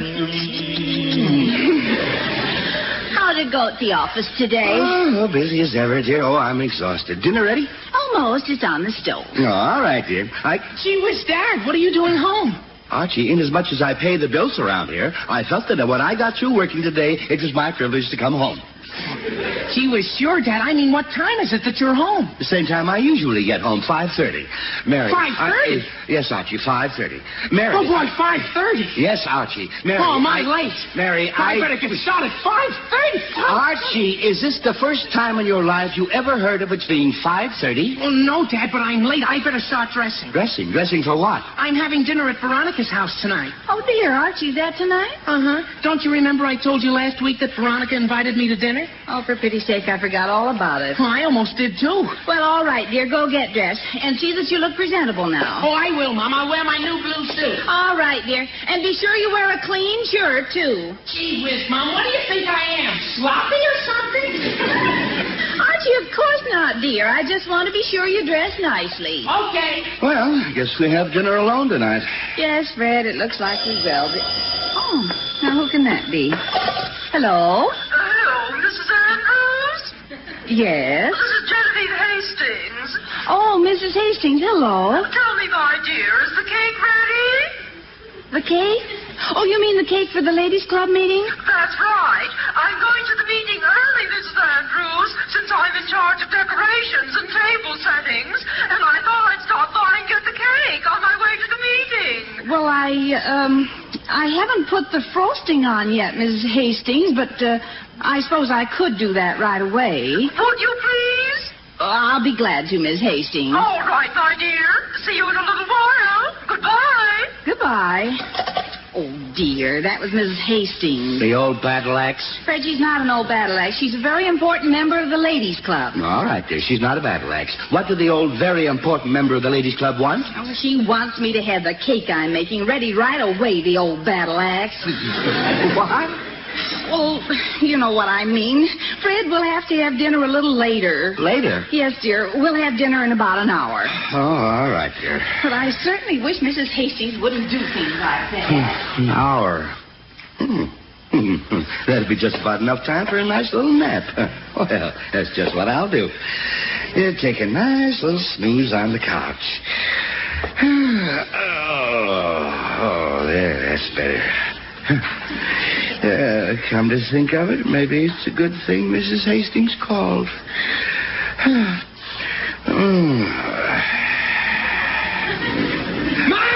Oh, great. Mom? Yes? I can't find any socks. What? I haven't any socks. I still can't hear you. He said he hasn't any socks. Thanks, Dad.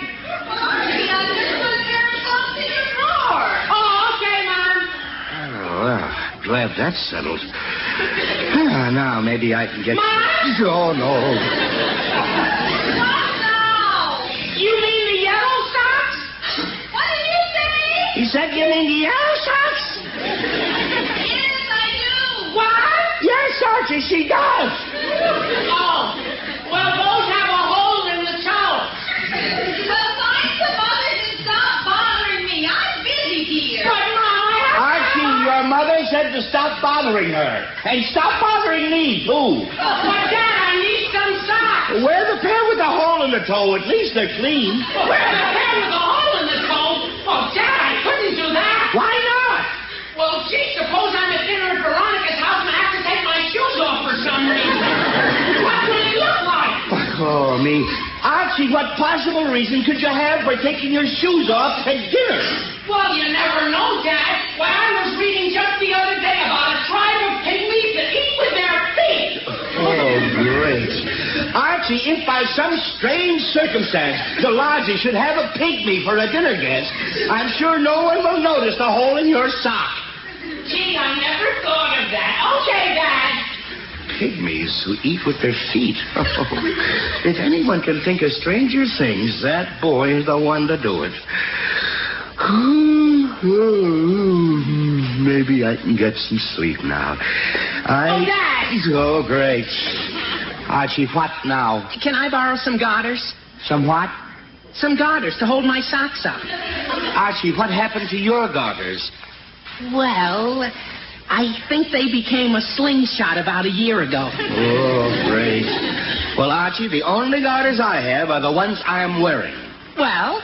Well, Archie, I am not going to take my garters off and have my socks drooping all over the place. But, Dad, I have and to besides, I'm trying to take a nap. But, Dad, and you must have garters. Go borrow them someplace else. Gee whiz, okay, Dad. I'll call Jughead. Maybe he can lend me some. Call anybody you want to, but be quick about it. Okay, Dad, okay. Operator, get me Riverdale 247, please. Garters, I know. Hello? Hello, Jug. This is Archie. Hi, Archie. Jug, I want to ask a favor of you. Yeah? Do you have some garters I could borrow? Archie, I don't have any garters, period. You don't? No. Gee whiz. Well, are there any around your house that you could lend me? No. Well, doesn't your Uncle Herman wear garters? My Uncle Herman doesn't even wear socks. Oh, fine. Well, Jug, what about your father? Doesn't he have any garters? I don't know. I'll look. Hold on a second. Okay. Hey, pull up your pants leg. Hey, hello, Archie? No garters. Gee whiz. Aren't there any around the house anyplace? Well, my father had some once, but I don't remember where they are. Well, listen, Jug, I just gotta have some garters. Will you do me a favor and try and find those garters and bring them over right away? Okay, I'll try. Thanks, Jug. Goodbye. Bye. Jug's gonna look for some garters, Dad. Huh? I said Jug's looking for some garters. Oh, fine. Archie, I almost got off to sleep then. But would you mind not giving me a play-by-play description of your getting dressed? Oh, I'm sorry, Dad. I'll go up and finish dressing. But if Jug calls back, call me. Yes, Archie. First socks with holes, now garters. Dad! Archie, what now? Can I borrow your new blue tie? Archie, how did you get from garters to ties? Well, gee whiz, Dad, I dress at both ends and work toward the middle. That's fine. Yes, you may borrow my new blue tie. Thanks, Dad. Dresses at both ends and works toward the middle. Oh, great. Will you answer that, please? Yes, Mary, yes. Lend my tie. Answer the door. Do everything around here. Hello, Mr. Andrews. Oh, Mr. Sherry, hello there. Come in. Thanks, Mr. Andrews, but I can't stay very long. Just dropped by to find out how you are. Mr. Sherry, I was fine until Archie started dressing for a dinner date. A dinner date? She's having dinner at Veronica's house. Oh, I see. Well, I hope he's lucky enough to get Swift's premium franks. Those plump, delicious franks made of all dinner quality meat. Yes, Mr. Sherry. Oh, great. Pardon me, Mr. Sherry. Yes, Archie. Your new blue tie doesn't look so good. Can I borrow your gray tie? Yes, Archie. You may borrow my gray tie. I'm sorry, Mr. Sherry. Oh, that's all right. I was just saying Swift's premium franks make a great dinner dish. In fact, I just stopped and picked up a handy 1-pound package. You know, Swift's premium franks are wrapped in cellophane for your convenience and protection. Yes, Yes, Archie. The gray isn't so good either. Can I borrow your polka dot tie? Yes, Archie, you may borrow my polka dot tie. Go on, Mr. Sherry. You bet. Because I want you to know that the new sanitary Flavor Saver pack seals in all the natural goodness of those wonderful Swift's premium franks. Oh, yes, I know. And another reason Swift's premium franks are so... Yes, Archie, you may borrow my maroon striped tie. May I borrow Dad, how did you know? I could tell. Well, what was I saying, Mr. Oh, yes. I was about to say that another reason Swift's Premium Franks are so good is that they're made fresh daily in Swift's kitchens from coast to coast. Exactly, Mr. Andrews. So wherever or whenever you buy them, you know they're always fresh. Archie, look. You may borrow the blue tie or the gray tie or the maroon tie or all three ties. Gee whiz, Dad, that's silly. How am I going to wear 3 ties with only one neck?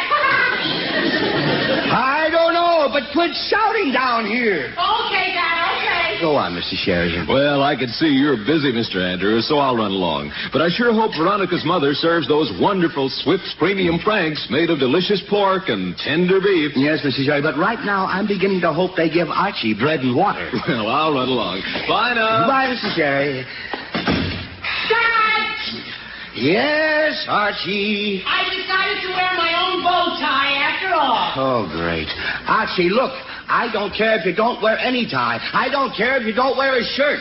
But do not call me again. Do not? That's right. Do not. Not for any reason whatsoever. Now, is that plain? I'm trying to take a nap. Gee whiz, Dad, sure. All right. Sure, he says. I don't. Mom! Oh, no. Archie, Oh, Mary. Do you have any brown shoe polish? Archie. I don't think so. Mary, Not at all. Not that I know of. Mary, Fred, what on earth are you shouting about? I'm shouting. Well, I guess I am, aren't I? You certainly are. Well, Mary, I have some slight reason to shout.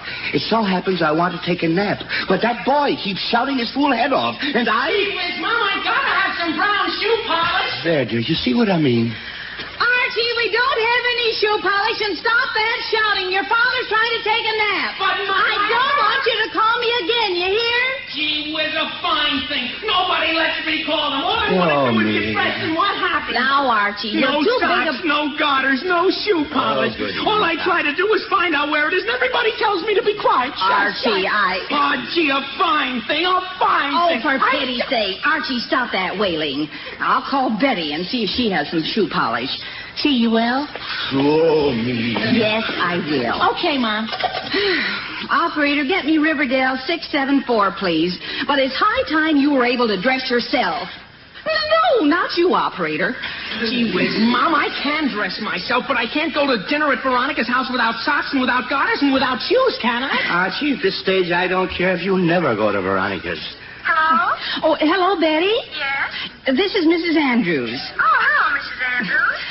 Betty, do you have some brown shoe polish we could borrow? Oh, sure, Mrs. Andrews. Well, honey, could you possibly bring it over? I'm too busy to come and get it right now. Oh, sure, Mrs. Andrews. I'll be right there. Oh, thanks ever so much, dear. Bye. Bye. All right, Archie. Betty's bringing over your shoe polish. Now, are you happy? Oh, gee, sure, Mom. Thanks a lot. All right. Now, perhaps you can get dressed without any more trouble. Sure, Mom. I won't make another sound. Good. And, Fred, please try to handle these things yourself. I've got to finish that cake. Handle these things myself, Mary. Time to discuss it. Oh, great. All I want to do is take a little nap. My son keeps waking me up. My wife bawls me out. Fine thing. Well, maybe everything's settled now, and I can get to sleep. Oh, no, I've never seen it fail. Oh, every time I lie down for 2 seconds, either a doorbell or a phone bell or Archie sounds off. Oh, good grief. Jughead. Who'd you expect? Acres O'Reilly? No, Jughead. I did not expect Acres O'Reilly, and I had forgotten you were coming over. Come on in. I bought Archie some garters. Good. I couldn't find my father's, so I bought my mother's. Jug, you didn't. Sure. I had some job finding even those. For a while, it looked like I'd have to bring her my mother's girdle. I didn't think it would fit, though. No, Jughead, I don't think it would fit. And even if it did fit, I don't think Archie would care to wear your mother's girdle. Why not? It holds her stockings up. Jughead, look. I do not care to discuss your mother's underwear. I suppose you just take those garters up to Archie like a good fella, huh? Oh, okay, Mr. Andrews. Hey, Archie! His mother's garters and her girdle. That Jughead, how his parents stand him, I'll never know. Now maybe I can lie down for... Oh, no. Mary! Well? Never mind, dear, never mind.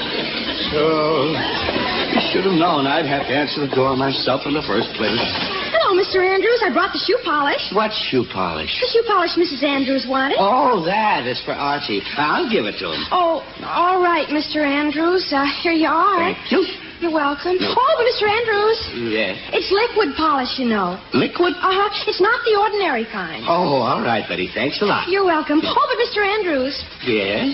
Does Archie know how to use liquid polish? Probably not, but he'll find out. Well, maybe I'd better tell you how to use it. All right, Betty. You tell me how to use it. Well, first you put just a light coat of it on with the little brush in the bottle. Oh, yeah, I'd like coat. And then you wait a few minutes till it's almost dry. Almost dry. But don't let it dry completely. Not dry completely. And then you polish with the soft cloth. Polish with a soft cloth. All right, Betty. I'll tell... Oh, but that's not all, Mr. Andrews. It isn't? No, you have to give it a second coat. Second coat. Uh-huh. And this time you put it on real thick. Real thick. Uh-huh. And this time you wait a long time. Long time. Till it's real dry. Real dry. Be sure it isn't still wet. Mustn't still be wet. Then you polish it very hard. Very hard. Very hard. Very hard. Very, very hard. Yes, I get the idea. Until you get a real glossy shine. That's all there is to it. That's all there is to it. Betty, tell me, is this polish a new invention? Oh, sure. It's a big improvement over old shoe polish. Betty, they improve it anymore. People will start going barefooted. Oh, Mr. Andrews, you're a terrible tease. Oh, yes, I do. Fine. All right, Betty, and thanks a lot. Oh, you're welcome, Mr. Andrews. Bye now. Bye, Betty. Bye. New invention. Fine thing. Well, here we go again. Archie! Yes, Dad? Betty just brought over some shoe polish for you. Gee whiz, Dad, I just found our shoe polish. Oh, good. Found what? Our polish. Oh, no. Archie, why must you... Frank, what are you shouting about now? Not a thing, dear. Not a thing. Oh, how do I get into these things? Betty gives me a full and complete history of the fine art of shoe shining in a modern manner when I find out that Archie has the polish all the time. Oh, no. Oh, by George, this time I am not getting up off this couch for anything. Not for doors or phones or Archie or Jughead or the King of England.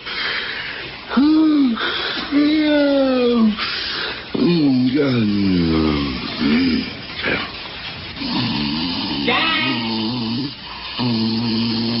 Dad, can I borrow your suspenders?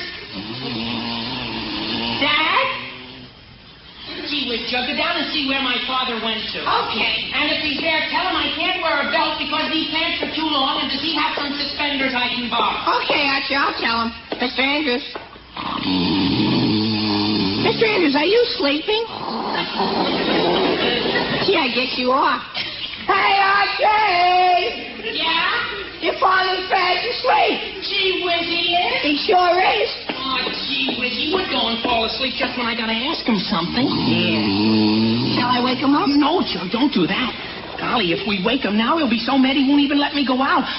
Hey, Jug, I bet we can take my dad's suspenders off without even waking him. Oh, but Archie, Jug, I'm sure he'd lend them to me if he were awake, and I'm sure he'll appreciate the fact that we didn't disturb him. Well, maybe. Sure he will. Now, come on. You hold his vest up while I unbutton his suspenders. Okay, Archie, but I still don't think... Jug, quiet. Now, first I'll get the buttons on this side. You don't wake him. I am. There. Now I gotta get the other side. Careful, Archie. I am. There, I got that side. Now, Jug, the problem is how to get them unbuttoned and back. I'll roll them over. Jug, no. That'd wake him sure as anything. Well, what are you going to do? Well, maybe I can slip my arm underneath and open the buttons that way. And then we can just pull the suspenders out from under him. Oh, boy. Better be careful, Archie. I am. Now, nice and easy, I slip my arm underneath him. Get my hand on the suspender button.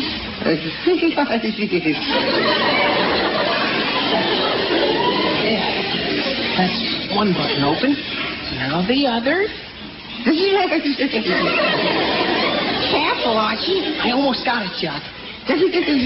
Mary, stop. Is he waking up, Jug? I don't know. Should I sing him a lullaby? No. Just be quiet and... There. I got it. Oh, boy. Pull the suspenders out quick before he gets up. There. I got it. At last. It would have been easy to go down to the corner and buy a pair. Jug, what's the sense of buying a pair? You know I only wear suspenders once in a great while.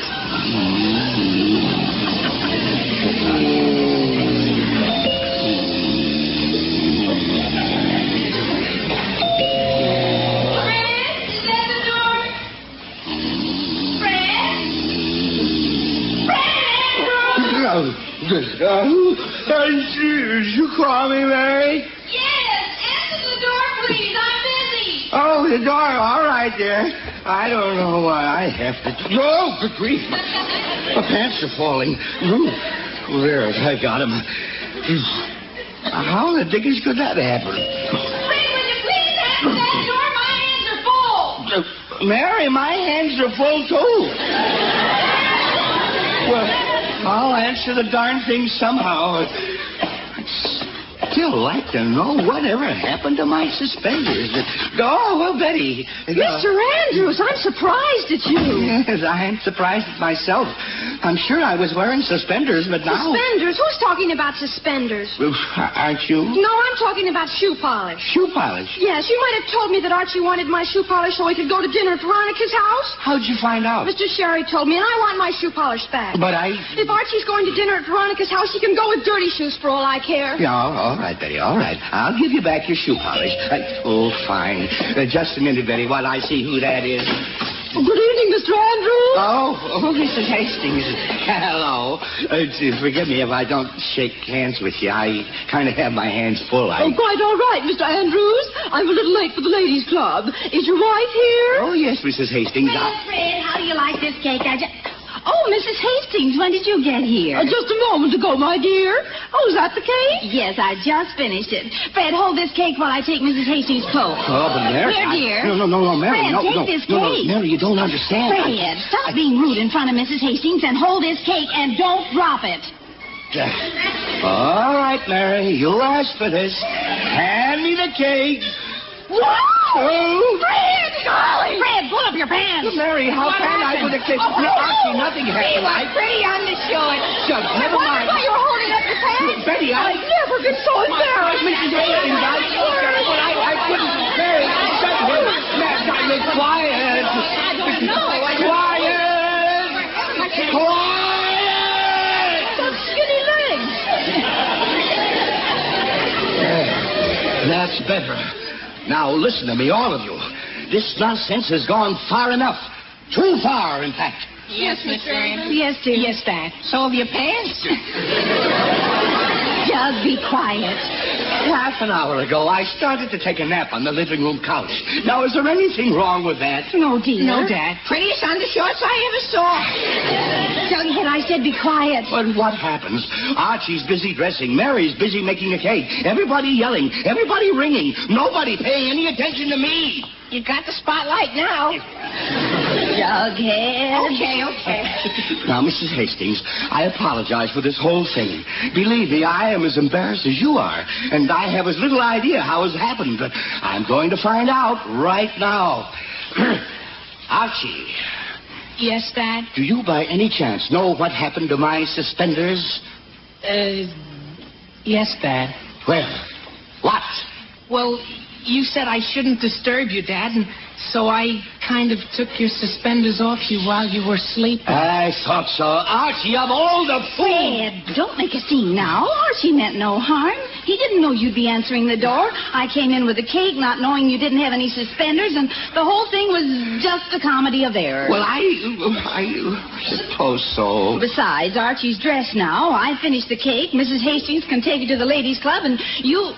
Well, you can eat your dinner wearing a belt, I'm sure. Well... really, Mr. Andrews, I understand. In fact, I wasn't embarrassed. Just a little, startled, shall we say? There, Fred. You see, everything's all right after all. Well, I suppose so. But there is one thing I want to say to Archie. Yes, Dad? If you're going to Veronica's house for dinner, please go. Okay, Dad, Gee, now who can that be? Hello, Archie. Veronica! What are you doing here? Just driving by, and I thought I'd stop in. Just driving by? But, Veronica, what about our dinner date? Dinner date? Why, Archie, that isn't until tomorrow night. Tomorrow night?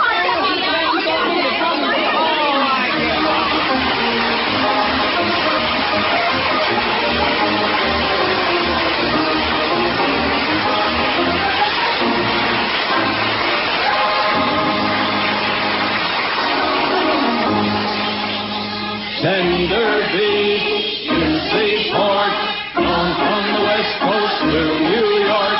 Swiss Premium Franks. Swiss Premium Franks.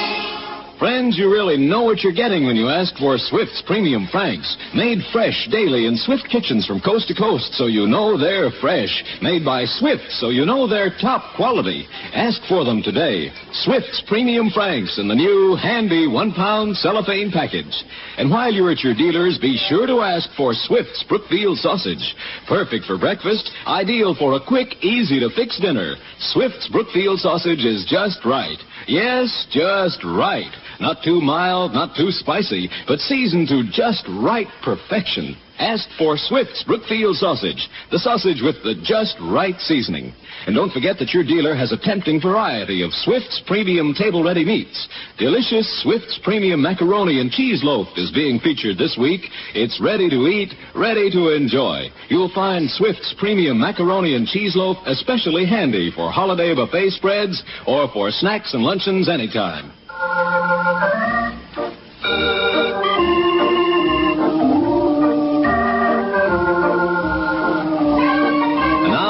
Back to the Andrews. It's half an hour later. Things have quieted down, and Mr. and Mrs. Andrews are just sitting down to dinner with Archie. Mary, would you pass the bread, please? Yes, dear. Oh, dear. Archie, go see who's at the door, please. Okay, Mom, I'll get it. Let's wait till Archie gets back, dear. Oh, yes, dear. We waited so long for dinner now. One more minute won't matter. Now, Fred, let's just forget the whole thing. It's over and done with. Yes, indeed, dear. I'm glad to forget it. Oh, Mom. Yes, dear. Who was that at the door? Pinky Schultz. Pinky? What was he doing here? Is doing here, Mom. I forgot to tell you. I invited him to our house for dinner tonight. Oh, no!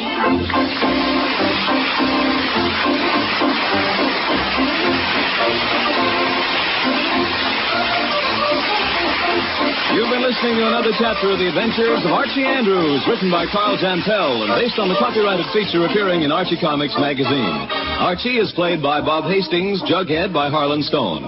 Mom and Dad Andrews are played by Alice Yorman and Arthur Cole. Veronica and Betty by Gloria Mann and Rosemary Rice. Mrs. Hastings was Joan Shea. This program is produced and directed by Kenneth McGregor. Listen next Saturday when Swift & Company, makers of Swift's Premium Franks, brings you more of the merry adventures of Archie Andrews. This is Bob Sherry wishing you all a very pleasant weekend. So long. Swift & Company invites you to stay tuned for Meet the Meats, which will be heard immediately over most of these stations. This is NBC, the National Broadcasting Company. NBC, the National Broadcasting Company. NBC, the National Broadcasting Company. NBC, the National Broadcasting Company.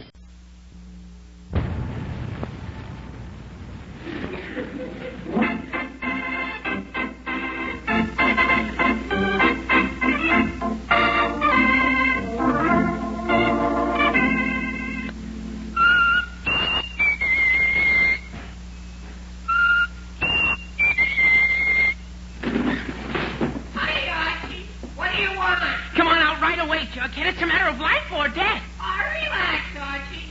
Relax. Yes, here he is again, the youngster millions of readers of Archie Comics magazine know and love so well. Brought to you by Swift & Company, makers of Swift Premium Franks, Archie Andrews and all his gang.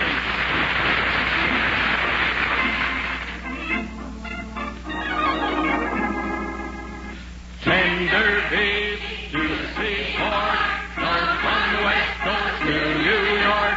Swift Premium Franks, Swift Premium guarantee of perfection, Swift's Premium Franks now come to you cellophane wrapped in handy 1-pound packages. Made fresh daily in Swift kitchens from coast to coast, Swift's Premium Franks are then wrapped in the new handy sanitary Flavor Saver pack and brought to you at the very peak of their tantalizing flavor with all their natural goodness sealed in. So kids, tell your mom that you want Swift's Premium Franks. And Mom, get some today. They're delicious. And you'll be glad to know that Swift's Premium Franks are economical. There's no waste to them. Every bite is all nourishment. Dinner quality meat. Ask for them today. Swift's Premium Franks in the sanitary 1-pound package.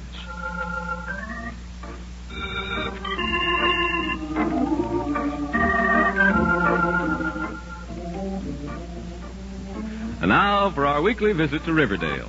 It's Saturday morning as we look in on the Andrews home. We find Mr. Andrews in the living room reading his newspaper. And so my little girl came over to me and said, Jerry,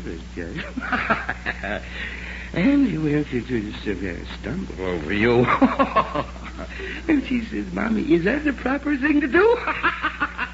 Oh, those kids. Yes, dear. Fred, there's something I want to ask you. Yes, dear. Fred, I'd like to have the living room wallpapered. Yes, dear. Fred Andrews, are you listening to me? Yes, dear. Yeah, you said you wanted the living room wallpapered. Mary, what are you talking about? Wallpapering the living room. What's wrong with it now? Well, Fred, there's something so cold and plain about a painted room. I think wallpaper would be so much warmer. Well, call a paper hanger and get an estimate, dear. Then we'll see. I already did. Good. You what? I already got an estimate. They only want $50 to do the room. $50? $50? Mary, what are they going to paper the room with? Dollar bills? Well, Fred, don't be silly. $50 is cheap. Cheap? Mary, I could wallpaper that room myself for 1/10 of that. Yourself? You heard me.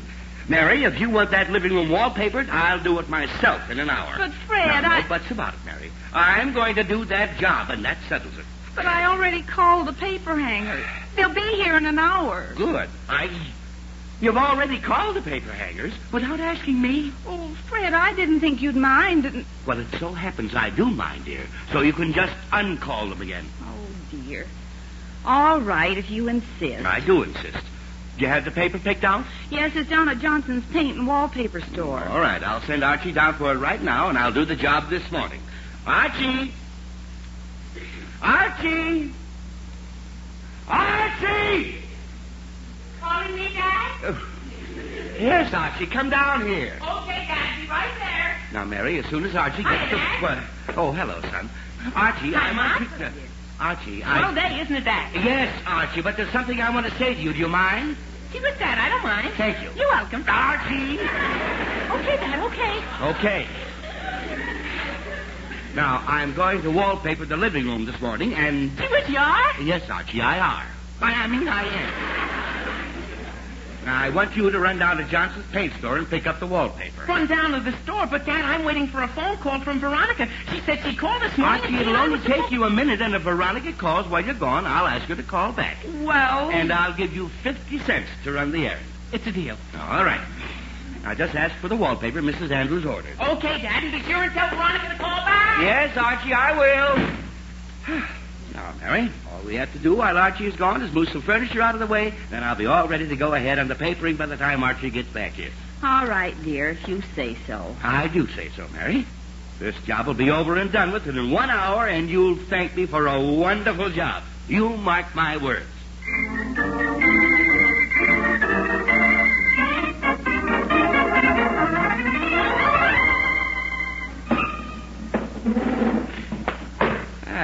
There we are, dear.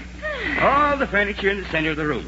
Now, if Archie just got back here with the paper, I'll be all set. Oh, he'll be back any minute, dear. I think... Who can that be? Hello? Hello, Dad. This is Archie. Oh, hello, son. How are you? It's Archie. Where the dickens are you? At the paint store. What are you doing there? You should be home by now. Well, I happened to mention to Mr. Johnson that you're putting up the wallpaper yourself, and he said, what with? What with? Good grief. Gee, I'm glad you mentioned that. We'll need some paste, won't we? Uh-huh. He said you need about a gallon. Well, all right, Archie. Get a gallon of paste. Tell him to charge it. Okay. But, Dad. Yes? He says you'll need a big brush to put the paste on with. I suppose I do. All right, get a brush. Charge that, too. Okay. But, Dad, Yes? he says you'll need another kind of brush for smoothing out the paper after it's on the wall. I suppose I will. All right, Archie, get the other kind of brush. Okay. But, Dad, Archie, what else? well, he also showed me a special kind of knife for trimming the edges. Oh, me. All right, get the knife. There's a special ladder to stand on. The only ladder we have is the big one for fixing the roof. Oh, great. Well, Archie, look, get everything Mr. Johnson says to get and put it on the bill. And hurry up. Okay, Dad. Be home in 2 minutes. But, Dad, What now? has Veronica called? No, not yet. Oh, okay. Goodbye. Bye. That was Archie, dear. Seeing there are a few little extra things I need to do the job properly. Yes, I gathered that. But, Fred, really, wouldn't it be cheaper to pay the paper hangers to do it? You're practically spending the whole $50 now. Now, Mary, let's not start that again. I am going to paper that... Oh, now who can that be? I'll get it. All right. Oh, good grief, Jughead. What'd you expect? Truman and Barkley? No, Jughead. But come in. Well, hello, Jughead. Oh, hello, Miss Sanders. Gee whiz. What happened to your living room? Oh, nothing, Jughead. We've just moved the furniture out of the way because Mr. Andrews is going to wallpaper the room. Wallpaper? Gee whiz, what for? Well, because it needs it. Wallpaper makes the room look warmer and cozier. And besides, the paint is cracked and chipped in several places. Gee, some paint chipped off in our living room the other day. Did your father repaint it? No, he just hung a picture of my Uncle Herman over it. Oh, fine. But he wanted to hang my Uncle Herman instead. Jughead, you shouldn't talk. Dad, I'm home, I guess. Gee whiz, Jughead. What'd you expect? Dewey and Warren? Jughead, switching parties did not improve that joke. Now, be quiet. Archie, did you get everything? I sure did, Dad, and it came to $38. How much? $38? Now, what did I tell you, Fred? That's almost as much as a paper hanger wanted to do the job. Now, I told you. Mary, just look at all the tools I'll have left over. We're still saving money. Sure, Mom. I got an awful lot of stuff here. Gallon of paint. Yes. 2 big brushes. Yes. A wallpaper knife. Yes. And a ladder. And a ladder. Yup, everything you wanted. Yep, everything you... Archie. Yes, Dad? There's one little item you have forgotten. What's that, Dad? Wallpaper. Oh, I got that right here. Wallpaper. Yes, wallpaper. Oh, boy, I forgot it. He had it all wrapped up for me on the counter, and I never took... Archie, look, never mind the details of how you forgot it. Just go back there and get it. Go back? Oh, but, Dad, I'm waiting for that Archie, it's your own fault that you forgot it, and I can't wallpaper a room without wallpaper. Gee whiz. Jug, how about you running down there for me? Not me. I'm tired. Gee whiz. Okay, Dad. I'll go back and get the paper. But I don't know how I got into this anyway. That boy. He'd forget his name if you didn't call him every 2 minutes. Well, I suppose I can set up all this junk while I'm waiting for Archie to get the paper. That's a good idea, Fred. I'll be in the kitchen if you want. All right, dear. Oh, come on, Jughead. And give me a hand with this stuff. We get the bucket of paste open and the brushes unwrapped. Who can that be? Jug, you start opening those things while I answer the phone, huh? Okay. Hello? Oh, hello, Miss Andrews. This is Veronica. Oh, hello, Veronica. Is Archie home? No, Veronica, he isn't, but he'll be back in a minute. Could he call you back? Well, I suppose he could, but I want him to come over to see a new dress I just got. Oh, I see. And I'll have to go downtown to meet my mother in a little while, but... Oh, I know why. Yeah? I'll stop by on the way downtown and show Archie my dress there. Oh, all right, Veronica. I'll tell Archie that you'll stop by. All right, Miss Andrews. Thanks ever so much. Bye now. Goodbye, Veronica. Thanks ever so much. Bye now. Mr. Andrews, I going to... That Veronica. Mr. Andrews... That phony southern drawl. Mr. Andrews, What Archie sees in her, I'll never know. Mr. Andrews. Well, Jughead, what is it? Well, you know that bucket of paste you asked me to open? Yes. You're standing in it. Jughead, don't you think I know the... What? Standing in it? Oh, no. Jughead, why didn't you tell me? I was trying to, but you didn't give me... Oh. Fred, you're standing in the paste. Mary, I am aware of that. I didn't see the bucket for pity's sake. Fred, don't you dare take your foot out of there. Huh? You'll get paste all over the floor. Jughead, go out in the kitchen and get a rag for Mr. Andrews' foot. Okay, Mr. Mary, I can't stand in this paste all day. I got the paper in that... Gee whiz, Dad, what are you doing standing in the paste? Archie, I am not standing in the paste because I wanted to. I didn't see the bucket Fred, and... keep your foot in that bucket. Mary, this paste is cold and it's wet and... Oh, good. All right, Fred, you can take your foot out now. Well, thank you. Oh, good grief, look at that. Oh, about half the paste is gone now. Yeah, it's all in your shoe. Gee, strangers, what big feet you have. Yes, Jughead, I have big feet. All the better... Fred? Oh, all right, dear, all right. Archie, you'll have to go and get some more paste. We'll never have enough now. More paste, but Dad, Archie, there's no sense crying over spilled paste. It was an accident that couldn't be helped. Now just go back down to the store and buy some more. Gee whiz, okay. I'll go get some more paste. But this is the last time I'm going down to that store. Yes, dear. Now, Fred, clean up your shoe, and hereafter, watch where you're going. Well, Mary, the way you talk, you'd think I Fred, did it... I don't have time to argue now. I'll be in the kitchen if you want. Oh, great. Well, come on, Jughead. I better get started. Hand me that pair of scissors. Scissors?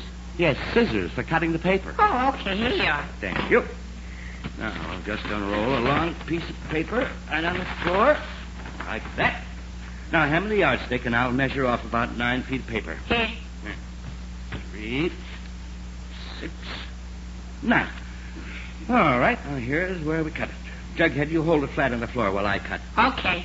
Sure. Nothing to this job. Just be careful. Ooh, I cut it straight.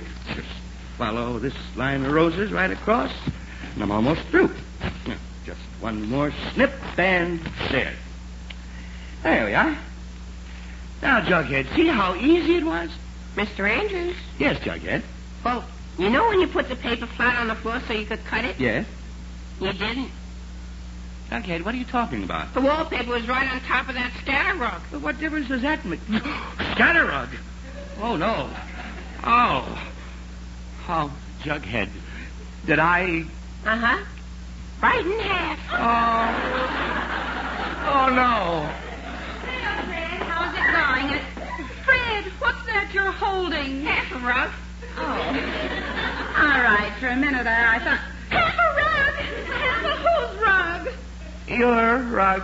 Oh, no. Fred, that's my favorite scatter rug. It's sure scattered now. Now, Mary, I could... It's ruined, absolutely Well, Mary, ruined. I've had that rug for years. Mary, My mother gave it to me when we got married. Mary, Oh, look at it. Divorced. Jughead, will you keep out of this? Oh, Fred, how could you do a thing like that? Mary, look, I'll buy you a new rug, dear, but just stop that crying. Oh, you'd cry, too, if somebody cut your... A new rug? Yes, dear, a new rug. Why, Fred, how sweet. I've been wanting a new rug for that longest time, and I know where I can get a lovely new rug for only $15. $15? Oh, but Mary, Maybe I can sew this one together again and put it in the bed. Yeah, but Mary, Oh, me. What's the use? You can't win. You just can't win. I better just try to get this job over and done with in a hurry. Jughead, hand me that paper. Oh, great. Hello? Hello, Mr. Andrews. This is Betty. Oh, hello, Is Archie home? No, Oh, that's a shame. I thought he might want to go swimming. Well, It's an awfully nice day for swimming, don't you think? Yes, but I bet everybody's out at the lake today. Betty. And I just love swimming, don't you? Betty, Sorry, Mr. Andrews, you're not saying very much. Something wrong? Betty, look, I will say something if you'll just give me half a chance. Archie is not home, and I am not interested in swimming or anything else because I'm trying to wallpaper the living room. Oh, you are? Yes, Golly, I helped my father wallpaper the kitchen last year. Isn't it fun? Betty, I'll come over and help. Well, Oh, thanks, Mr. Andrews. I'll be right over. No, Betty, wait. Betty, hello. Oh, great. Oh, that Betty. Sometimes she can be... Jughead, what are you doing? Wallpapering. Wallpapering? Jughead, did you get those two strips of paper cut and pasted on the wall while I was on the phone? Yeah. Why, Jughead, that's wonderful. Absolutely wonderful. Something wrong, Mr. Andrews? Jughead. Yeah. Don't those roses look just a little droopy to you? Droopy? Yes, droopy. Well, they are sort of. hanging down, aren't they? Yes, Juggo, they sort of are. Well, maybe when the paper dries, the roses will straighten up. Jughead, they will not straighten up. The reason they look droopy is because you hung that paper upside down. Now, how could that have happened? Oh, Jughead, I don't... Dad, I got the paint. Oh, good. Now, Archie, all you have to do is go back to the store and get some more wallpaper. Oh, that's all What? That's right, Archie. Because your friend, who was most aptly named Jughead, just hung 2 strips of wallpaper upside down. We now do not have enough paper to finish the room, and you'd better go and get some more. But, Dad, I'm still waiting for that phone call from Veronica. Archie, Veronica called and said she'd stop by here in a little while to show you a new dress or something. She will? Yes, she will. Now, if you'll just take one more trip to the store, I'll give you $1 instead of 50 cents. It's a deal. But if Veronica gets here, be sure and tell her to wait. Yes, Archie, I will. Now maybe I can get on with this job. Jughead, hand me that... Oh, Never mind, Jughead. Hello, Mr. Andrews. Here I am. Yes, I see that. But why? Well, you asked me to help. Don't you remember? I asked you to... Oh, fine. Betty, look there. I didn't ask you to help, but now that you're here, maybe I can use your help. I've been getting no place fast, so maybe if you and Jughead and I form a sort of assembly line, we can get something done. Oh, sure. Sure? I'm not so sure, but anyway, Jug, you cut the paper, and Betty, you put the paste on it, and I'll answer the door as usual. Hello, Mr. Andrews. Oh, hello, Mr. Sherry. Well, what's going on here? Oh, I'm wallpapering the living room, Mr. Sherry, but I'm having a little trouble. Trouble? Now, why should you have any trouble? I wallpapered my living room a few months ago, and I didn't have a bit of trouble. You didn't? Mr. Sherry, how did you do it? Well, first thing I did was to get out all the equipment, the brushes and scissors and knives. Yeah? And then when everything was all set, I went down to the grocery store. Oh, the grocery store? Uh-huh. To get the new handy 1-pound package of Swift's Premium Franks, wrapped in cellophane for your convenience and protection. Mr. Sherry, did you paper your living room with Franks? Of course not, Mr. Andrews. I used wallpaper. But the reason I went to get the Franks is that when you're doing a difficult job like that, you need a good, substantial lunch. And there's no finer lunch than those plump, delicious Swift's Premium Franks, made of all dinner-quality meat. Swift quality meat. Uh-huh. So I made sure the grocer gave me Swift's Premium Franks in the new sanitary Flavor Saver pack that seals in all the natural goodness. Uh-huh. I even explained to him that one reason I insist on Swift's Premium Franks is that they're made close to where they're sold, made fresh daily in Swift kitchens from coast to coast. So you know they're always fresh, whenever or wherever you buy them. Yeah, uh-huh. And then when I got home, I had a wonderful lunch of that delicious pork and tender beef, skillfully blended into each wonderful Swift's Premium Frank. Yes, Mr. Sherry. But what about the wallpapering? Oh, that. Well, while I was out shopping, my wife finished the whole room, and there wasn't a thing for me to do. Oh, fine. No wonder you didn't have any trouble. But I still think I know how it's supposed to be done, Mr. Andrews. Can I be of any help? No, thanks a lot, Mr. Sherry, but with Jughead and Betty here, I have all the help I need. Oh, well, then I'll run along, Mr. Andrews. I hope it turns out all right. Thanks, Mr. Sherry. I'm hoping, too. Bye now. Goodbye. Well, maybe Mr. Sherry's wife can wallpaper a room that quickly, but if I don't get busy, I'll never... Jughead, what's this? What's what? What, that wall. You and Betty got it all papered. Uh-huh. While you and Mr. Sherry were talking, we got busy and finished one whole wall. Why, Betty, that's wonderful. That's terrific. That's funny. What's funny? Well, that wall. What about it? Well, I could swear there used to be a window in it. A window? A window? Yes, a window.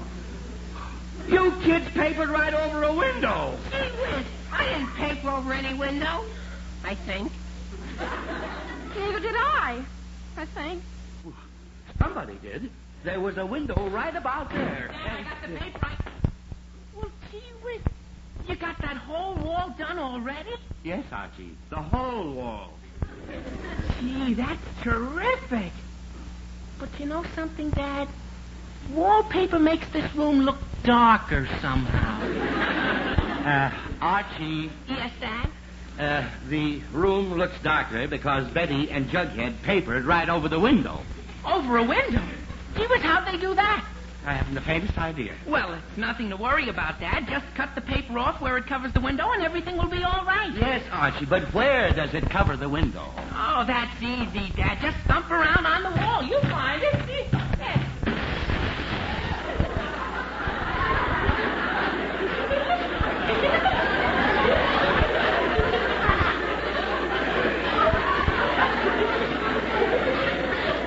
You found it.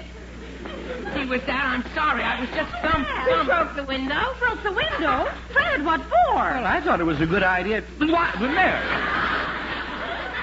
Mary, it was an accident, of course. The kids papered over it, and Archie was thumping the wall to see where it is, They and... thumped right through it. Oh, dear. Oh, now, Mary, please. Just go call a glazier to come over and fix that window as soon as he can, and I'll go outside and pick up the pieces. All right, dear. But I have never heard of anyone breaking a window while wallpapering. And neither have I, dear. But, Betty, you get a broom and a dustpan, please, and bring it outside so we can sweep up the glass. Oh, okay, Mr. Andrews. But, Archie... Yes, Dad? Please, don't go thumping anything else while I'm gone. Okay, Dad. Gee whiz, you'd think I did that on purpose, the way my father... Gee whiz, now, who can that be? Yes? Hello, Archie. Hi, y'all, Archiekins.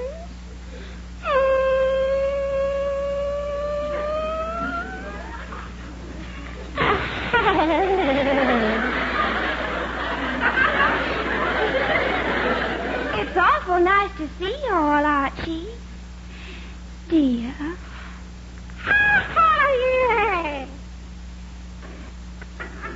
See, Veronica, it's nice to see you, too.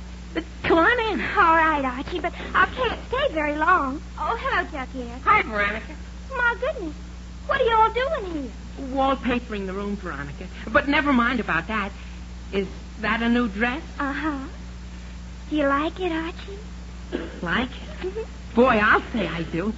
It's so... I mean, it makes you look so... That is, it's got such... Well, I mean, it's kind of... Boy, I'll say I do. Oh, Archie, how sweet. You're sure you're not just saying that just to make me feel good? Oh, no, Veronica.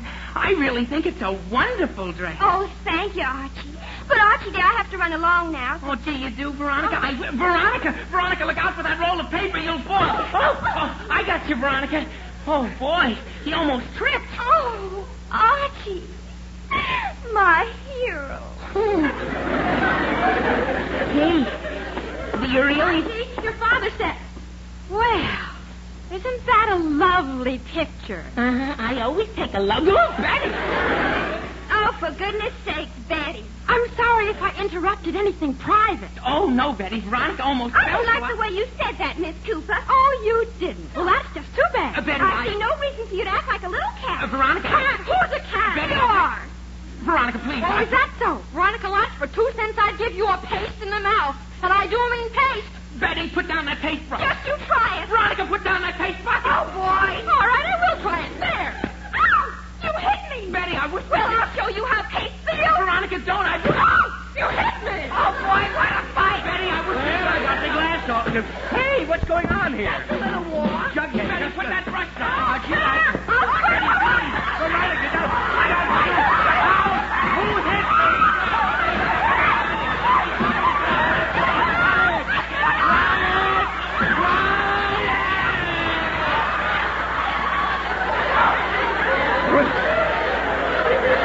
There, that's better. Now, listen to me, all of you. This nonsense has gone far enough. Too far, in fact. Yeah, no more paste. Jughead, be quiet. Now, I am really surprised at you two girls fighting like two alley cats. Aren't you ashamed of yourselves? Yes, Mr. Andrews. Yes, Mr. Andrews. All right. Now, I want both of you to apologize and shake hands. But just look at what she did to my new dress. It's ruined. And my new hairdo is ruined. Now, girls, don't start fighting again. Veronica, I'll buy you a new dress. You will? Yes, I will. And Betty, I'll pay for a new permanent for you. Oh, golly, thanks, Mr. Andrews. Now, does that settle everything? Uh-huh. Uh-huh. All right. Now, for Pete's sake, let's quit all this nonsense and get this wallpaper finished. There's no need to take all day for such a simple job. Dad, I want it finished right now. Dad, Well, what is it, Archie? It is all finished. That has nothing to do with... Finished? Uh-huh. While you were out picking up the broken glass, Jughead got it all done. Well, now how do you like that? That's wonderful. Jughead, thank you very much. Oh, that's okay. Despite all our trouble, we got the job finished in hardly any time at all. Of course, it didn't turn out as cheap as I thought it would. How much did it cost, Dad? Well, now, let's see. $38 at the store the first time. Then the extra paste about $4, and the extra paper $1, and you get $1, and the window will be about $3, and the rug is $15, and Veronica's dress about $25, and a permanent for Betty about $5. What does that come to? A lot. $92. Oh, well, that's only $42 more than the paper hanger wanted. But what's the difference? The main thing is the room is finished, and your mother will be happy, you know. And... Why, Fred, you're all through. Yes, dear, thanks to the kids. Well, how do you like it? Oh, Fred, I don't. What? It's much too fancy. I think paint would be much neater and simpler. Oh, no!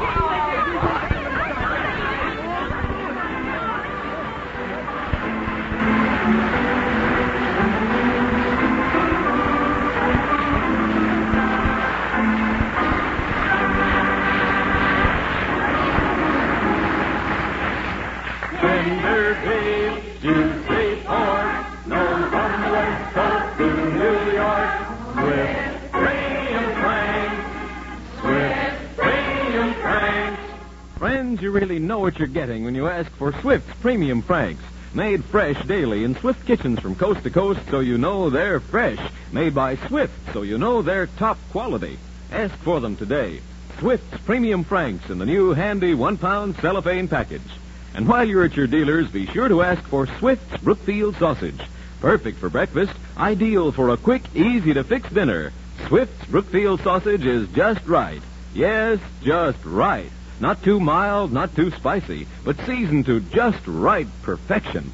Ask for Swift's Brookfield sausage, the sausage with the just right seasoning.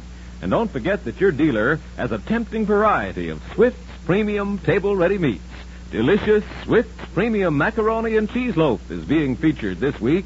It's ready to eat, ready to enjoy. You'll find Swift's Premium Macaroni and Cheese Loaf especially handy for holiday buffet spreads or for snacks and luncheons anytime.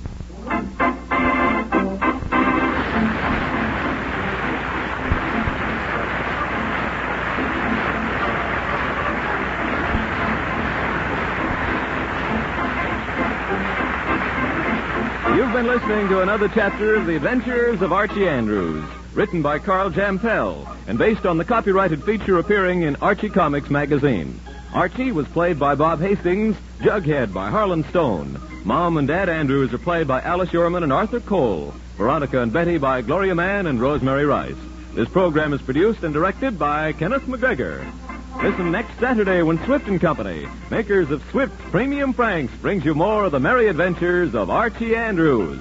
This is Bob Cherry wishing you all a very pleasant weekend. So long.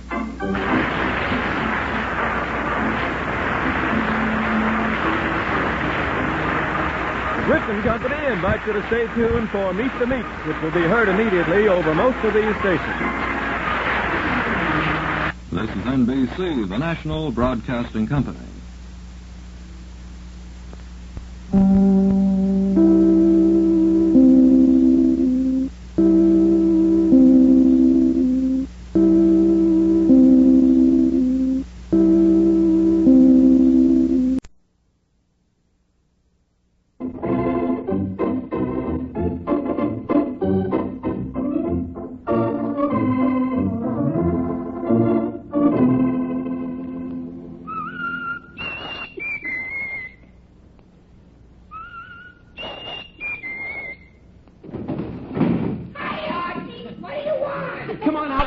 Jughead. It's a matter of life or death. Oh, relax, Archie. Relax.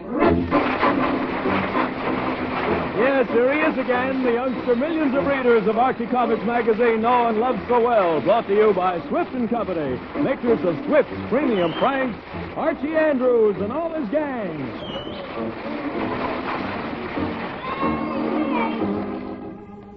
Tender beef, juicy pork, north and west, south to we want Swift's Premium Franks. Swift's Premium Franks. For your guarantee of protection, Swift's Premium Franks now come to you cellophane wrapped in handy 1-pound packages. Made fresh daily in Swift kitchens from coast to coast, Swift's Premium Franks are then wrapped in the new handy sanitary Flavor Saver pack and brought to you at the very peak of their tantalizing flavor with all their natural goodness sealed in. So kids, tell your mom that you want Swift's Premium Franks. And Mom, get some today. They're delicious. And you'll be glad to know that Swift's Premium Franks are economical. There's no waste to them. Every bite is all nourishment, dinner-quality meat. Ask for them today. Swift's Premium Franks in the sanitary 1-pound package.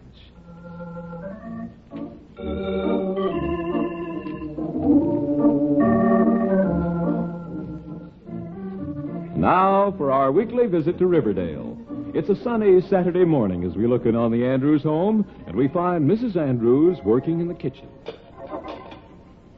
In the good old summertime, in the good old summertime. Phew. Oh, what a day. Oh, hello, dear. What'd you say? I said, what a day. What's wrong with it? Well, what's wrong with it? What's wrong with it? Yes, what's wrong with it? Mary, have you by any chance taken a look at the thermometer right outside this window? Oh, no, I haven't. Why? Because, Mary, this is the first time I ever saw a thermometer perspire.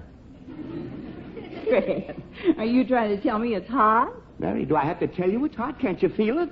Well, as a matter of fact, dear, I've been so busy working around the kitchen, I haven't had time to notice the heat. But it happens to be 90 degrees in the shade. What do you mean you haven't noticed it? Fred, don't be silly. Everybody knows that the heat is always worse if you sit around worrying about it. The only thing to do is ignore it. But, Mary, how do you ignore 90 degrees? I might ignore the first 60 or 70 of them, but the last 20 get me. Fred, I could fry eggs on the sidewalk today. Yes, dear. And an hour out in that sun, you'd have a sunstroke. Yes, dear. And it's still morning. What's it going to be like this afternoon? Oh, my. Fred Andrews, instead of standing there and complaining about the heat as though you were in a tropical jungle someplace, why don't you do something about it? Do? Mary, what do you suggest I do? Well, go sit on the porch. Sit on the porch? Yes, dear. There's always a nice breeze out there, and with the awning down and a nice, comfortable rocking chair to sit in, well, you can be as comfortable out there as any place in town. Oh, well, maybe you're right, dear. Maybe you're right. I'll try it. But I have to get this kitchen straightened out, heat or no heat. Yes, dear, but I don't know where you get the energy to work on a day like this. Oh, I've never in all my days seen a summer as hot as this one. 90 degrees at this time of the day. Why, it's unheard of. It's... Well, there is a little breeze out here at that. Well, maybe Mary was right. If I just sit still in this rocking chair, I might be able to stay cool. Oh, this heat sure knocks me out. That's a little better anyway. I can almost breathe now. In the good old summertime. In the good old summertime. See, hiya, Dad. How's the boy? Hello, Archie. Swell day, isn't it, Dad? Swell day, Oh, this is Archie, about the best summer we've ever had. Archie, yes, sir. Nothing like a little sunshine to make a fella feel good. Archie, you may call this a little sunshine that makes you feel good, but I'm confounded hot. Do you mind? Well, gee whiz, Dad, what's there to be so hot about? What's there to be hot about? Archie, aren't you hot? Well, I'm a little warm, but not hot. In fact, soon as I get my glove, Jug and I are going out to play baseball. Play baseball on a day like this? Uh-huh. Archie, do you mean to say that you're actually going to stand out in some hot, dusty field right in the blazing sun and run around after a baseball on a day like this? Sure, Dad. Why not? Because it's night. Because you'll get sun. Because only mad dogs. Because... Oh, never mind, Archie. I'm starting to perspire all over again just thinking about your playing baseball. Gee whiz, Dad, you know what you need? Yes, a trip to Alaska. No, seriously, Dad, if you're hot, what you ought to do is go in the kitchen and make yourself a nice glass of ice-cold lemonade. Archie, never mind. Did you say ice-cold lemonade? Uh-huh, with lots of ice. That'll cool you off. Well, Archie, you know you may have something there. Sure, I just had some down at the drugstore, Dad, and it was swell. Well, I gotta get my glove. Call me if Jughead gets here, will you, Dad? Yes, Archie, I will. Well, ice cold lemonade. Yes, sir, that's just exactly what I need. Mary! Oh, Mary! Yes? Could you come out here for a minute, dear? Fred, what do you want now? I'm very busy, dear. Yes, dear, I know. And I wouldn't bother you, but it's very important. Yes? Would you mind making me a nice big glass of ice-cold lemonade? Lemonade, but Fred, I'm so busy. I'd come in and make it myself, dear, but I don't want to get in your way. But, Fred, just make it nice and sour and put lots of ice in it. Fred, in fact, just fill the glass with ice, then just pour a little lemonade over it. Fred, are you through daydreaming now? Yes, dear. I'm daydreaming. Who's daydreaming? You are. I'm defrosting the refrigerator, and we haven't a drop of ice in the house. Oh, good. For a minute, I was afraid there's no ice. Oh, Mary, you're fooling. Fred, I'm not. Oh, great.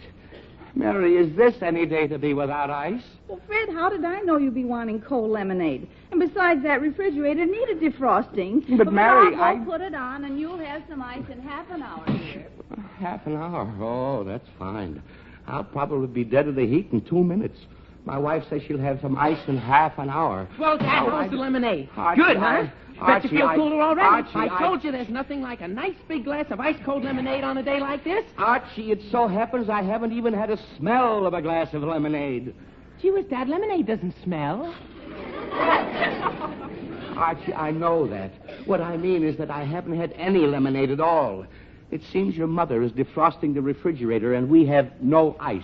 Oh, gee whiz, that's too bad. Yes, Archie, and Hey, that gives me an idea. So long, Dad. Archie, come back here. Me, Dad? Yes, you. Oh. Archie, you run next door to Betty's and borrow a tray of ice cubes. But, Dad, Jughead's calling for me any minute, and we're going to play baseball, and Yes, Dad. Archie, have you seen this morning's paper? Yes, Dad. Did you happen to read the story of how 9 people collapsed of heat prostration this week? Yes, Dad. Do you want that happen to me? Yes, Dad. No. I mean, no, Dad. All right. And go over to Betty's and get some ice cubes and stop arguing. Okay, Dad, okay, I'm going. But if Jughead gets here, tell him to wait. Yes, Archie, and don't be all day about it. I won't, Dad. Oh, I won't, Dad. Oh, that boy. Getting him to do something is just like... Hello. Oh. Jughead. Who'd you expect? The good humor man? No, Jughead, I did not expect the good humor man. And I did not expect you to come sneaking up in back of me either. Where'd you come from, anyway? Well, I came around that side of the house. Why? That's the shady side. Oh, fine. Well, I'm glad you've got sense enough to stay out of the sun anyway. Sure I have. It's an awful hot day today. Yes, Hottest day I've ever seen. Yes, Hottest day in 10 years, I bet. I don't It's going to get hotter, too. All right, Jughead, so it's going to get hotter. You certainly don't make me feel any cooler talking about it. I don't? No, you don't. Now, just be quiet before I suffer a case of heat prostration. Gee, my Uncle Herman had a case of heat prostration last week. He did? Uh-huh. He even went to the doctor. What'd the doctor do? He told my Uncle Herman to try salt. Salt? Table salt? Uh-huh. The doctor said that's the best thing on a hot day. Well, I've heard of that. Did it help your uncle? No. And we poured half a box over him. Oh, great. Jughead, your Uncle Herman didn't really let you pour salt all over him, did he? Sure. What'd you expect him to do, eat it? Jughead, look, let's just forget your Uncle Herman. I'm too hot to even talk. See, I know what you need, Mr. Andrews, a fan. Yes, Jug, a what? A fan, an electric fan. Jughead, you know something? That's a good idea. I get lots of good ideas. Well, we won't argue that right now. But an electric fan out here in the porch to stir up the breeze might be just what the doctor ordered. Oh, no. The doctor ordered salt. Jughead, this is a different doctor, and be quiet. Oh, okay. Now, where am I going to get a fan? Ours went out of order 2 years ago, and I never did get a new one. I got one. You have? Uh-huh, at Well, home. but Jughead, that's great. That's swell. In fact, that's wonderful. Well, Jug, you don't mind running home and getting the fan as a favor to me, do you? Yep. But, Jughead, you only live a few blocks from here. I know, but Mr. Andrews, it's so hot. Oh, fine. Jughead, look, if you'll go home and bring that fan back here, I'll give you a quarter. Nope. I'll give you 4 nickels. It's a deal. Fine. All right, Jug. You go get the fan, and I'll give you the money. Okay, Mr. Andrews. But tell Archie I'll be right back. Oh, boy, 4 nickels. Oh, that Jughead. A quarter isn't enough, but 4 nickels is all right. I'll give you... Dad, quick, take it. Archie, for Pete's sake, where'd you get that big chunk of ice? Well, Betty wasn't home, so I went to the Jenkins, and they have an ice box, and they gave me this chunk of ice, and boy, is it cold. Take it, quick. Archie, don't hand it to me. Oh, that's freezing, Archie. Take it back. Dad, wait till my hands are warm. Don't I... Oh, boy, Dad, take it back. Oh, Mom, quick, take this ice from me. I don't want to. It's cold. Take the fan. Not me. Fred, you take Mary, it. no, that's cold. Oh, that's cold. Here, Archie, you take it. Dad, no, put it on the... Oh, boy, that's cold. Archie, I told you to get ice cubes, not a cake of ice. Well, yes, but Archie, look out, you're dropping it. Oh. Well, we got ice cubes now. Oh, good grief. Just look at that. My ice. Your ice? Fred, what about my porch? Your porch. Mary, who wants to drink your porch? Nobody wants to drink it, but just look at the mess that melting ice is making. Archie, how could you drop the ice? It was easy. Mary, never mind a little melted ice now. Better get a pot or something to pick up the pieces before it all melts. All right, dear, but I do have other things to do, you know. Oh, fine thing. Just look at that ice splattered all over the place. Gee, I'm sorry, Dad, but I couldn't help it. My hands were so cold and the ice was so slippery. Hello, Archie. Oh, gee whiz, Betty. Oh, fine. Hello, Mr. Andrews. Hello, Betty. How are you, Archie? Oh, fine, Betty. This is the hottest day you ever saw. Well, I don't bet it's over 100. Well, I've never been so hot in all my life. Well, neither But you I. look nice and cool. Well, I feel pretty Golly, good. what's that all over the porch? Oh, that's ice. Golly, how did ice get there in a day like this? Oh, well, you see, Golly, Archie, you're not talking very much today. Something wrong? Oh, fine. No, Betty, nothing's wrong. If you let me explain. Well, you see, I've been was standing here for walking 10 with minutes now, but you haven't said a word. Betty, if you'll just shut... I mean, if you'll be quiet for a minute, I'll say a word. 2 words, in fact. Oh, okay. Okay. Okay. No, wait a minute. Now, wait a minute. That could go on all day. Betty, what Archie's trying to tell you is that I was hot and I wanted some cold lemonade. Cold lemonade? Oh, God. Betty? Okay. And Archie went to your house to borrow some ice cubes. But I wasn't home. Yeah, that's right.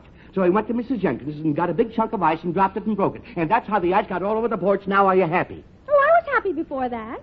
Oh, fine. But golly, Mr. Andrews, I know a better way to keep cool than drinking lemonade. Yes, I know, but... You do? Mm-hmm. What is it? Turn the sprinkler on. The sprinkler? Mm-hmm. That's what my father always does on a hot day. Gets the garden hose out and puts the lawn sprinkler on full force. And that fine spray in the air cools off the whole house. Now, by George, you might have something there. Yeah, that sounds pretty good. It certainly does. But we don't have a lawn sprinkler.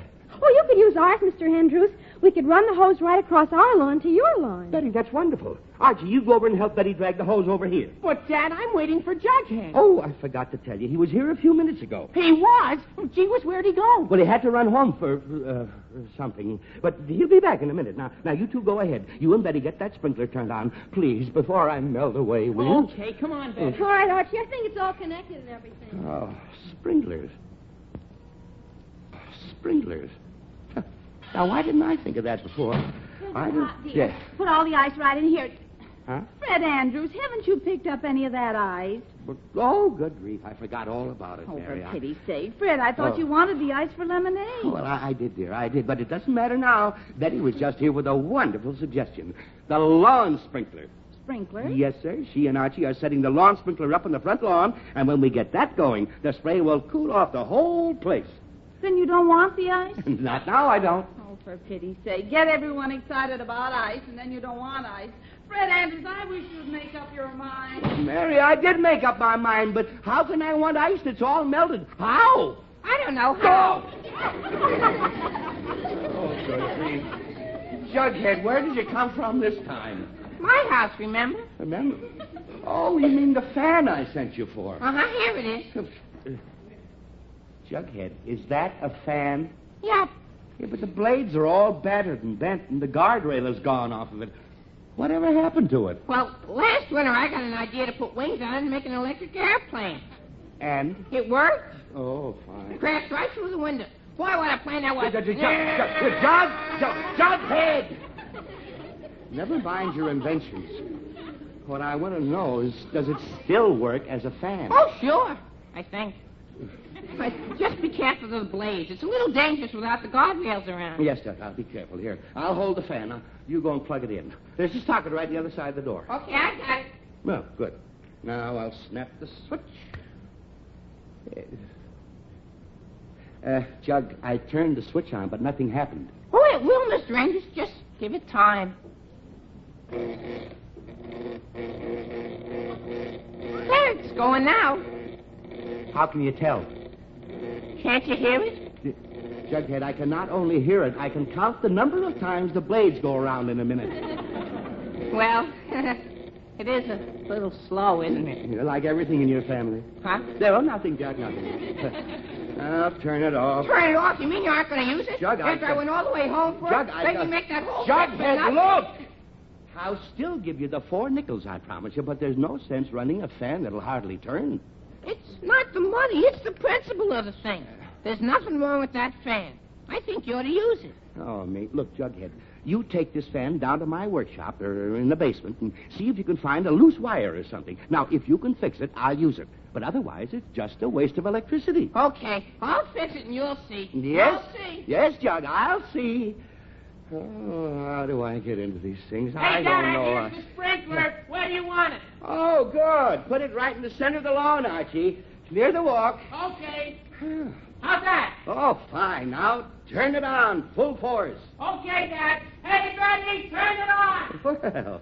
Well, maybe now things will cool off around here. Oh, Mr. Andrews. Oh, Mr. Sherry, hello. Is it hot enough for you, Mr. Andrews? Yes, Mr. Sherry.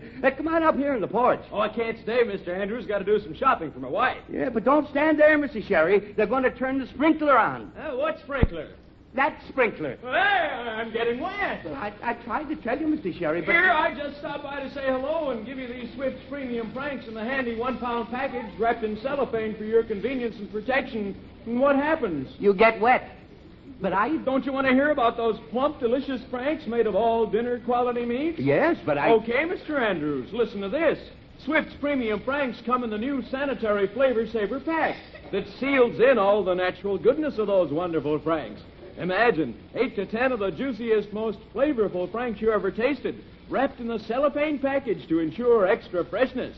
And here I was delivering to you these delightful Swift's Premium Franks made of tender beef and juicy pork, skillfully blended into each wonderful Frank, and then you turn the hose on me. Yes, but Just think what you're getting, Mr. Andrews. Swift's Premium Franks. The Franks that are made fresh daily in Swift kitchens from coast to coast. So that wherever or whenever you buy them, you know they're fresh. Mr. Sherry, look, I like Swift's Premium Franks, and I like you, and I apologize for getting you wet. But for Pete's sake, don't just stand there in that sprinkler. Don't stand in it.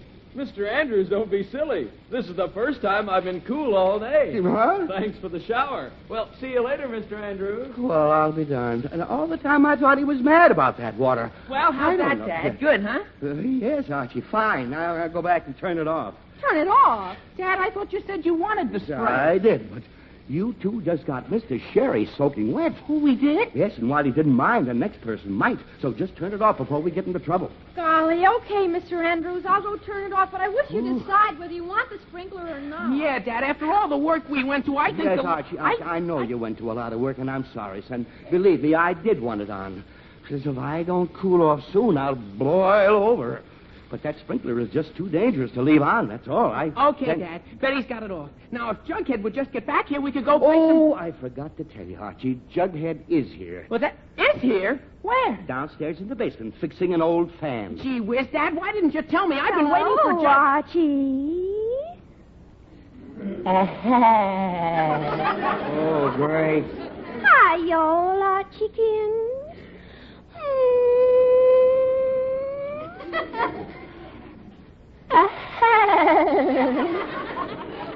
I'm awful glad to see y'all, Archie. Dear. Hello, Mr. Andrews. My, you look all hot. Veronica, I all am hot. I've been trying to cool off with fans and cold lemonade and sprinklers and whatnot, but it doesn't seem to do me the least bit of good. Oh, my goodness. Why don't you do what my father does on a hot day like this? What's that? He gets himself a bucket of cold water and sits with his feet in it. Keeps his feet in a bucket of cold water? Uh-huh. He says that'll keep him cool even if the temperature were 150. Well, now, why didn't I think of that? Well, that's the best suggestion yet. Yes, sir. Oh, gee whiz, Dad, you don't want me to go get a bucket of water now, do you? No, Archie, I certainly do not. Huh? Every time I've sent you for something, I've had trouble. This time, I'm going to get something myself. Yes, sir, a nice big bucket of ice cold water, just exactly what I need. Well, I'm glad that's one thing I don't have to do. Boy, I've been chasing around for an hour. Oh, have you really, Archie? Uh-huh. But now I can talk to you until Jughead gets here. Hello. I had opened my big mouth. Hello, Jug. Hi. Hi, Veronica. Hi, Jug. Well, did you get the fan fixed? Well, not exactly, but I found out how to make it work. There's a loose wire inside, and when it stands up straight, it doesn't go. But when you lay it down on its back, it goes like crazy. Well, Jug, that's very interesting, but You want to see? Well, not right now, Jug. Yeah, hold the fan. I'll go plug it in on the other side of the door. Oh, me. All right, Jug, but hurry up. Okay, this will just take a second. Oh, that Jughead. There, Sometimes I got the bucket of water. Yes, sir. Dad, look out for that wire. Dad, look out.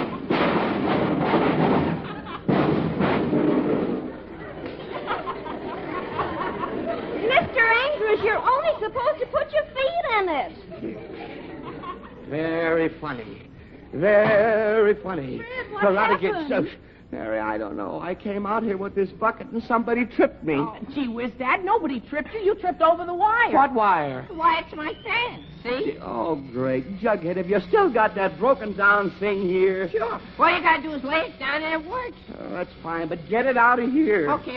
I'll put it down in this chair. Yes, but be sure you just... Fred, never mind, Jughead. Now, did you hurt yourself when you fell? Yes, I did, Mary. I wrenched my back, and it hurts like the dickens. Oh, and dear. Fred, I'm going to call a doctor. The doc? Oh, no, Mary, no, just for a little bruise. Fred, a back injury can be serious. We might as well have the doctor look at Yeah, it. but, Mary, I tell you...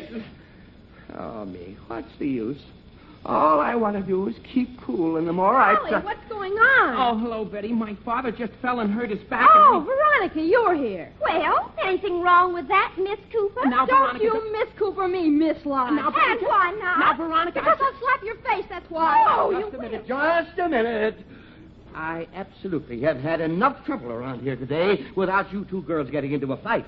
Now, you hear me? Well, she started it. I don't care who started it. Now, Betty, you stay right where you are, and Veronica, you sit down in that chair. Mr. Andrews. I want no more nonsense around here of any kind. Mr. Andrews. I'll have some peace and quiet or know the reason why. Mr. Andrews. And Jughead, you be quiet too. Veronica, I said sit down in that chair. Yes, Mr. Andrews, but I... It bit me! It bit me! Veronica, what bit you? Something in that chair! Veronica, please don't. She sat on the fan. Jughead, will you Ah, it serves her right. Betty, It's not any place to leave him. Veronica, Mary, just sat on the fan. Please. I'm Jughead, I'm warning you. Please. Jughead, quiet.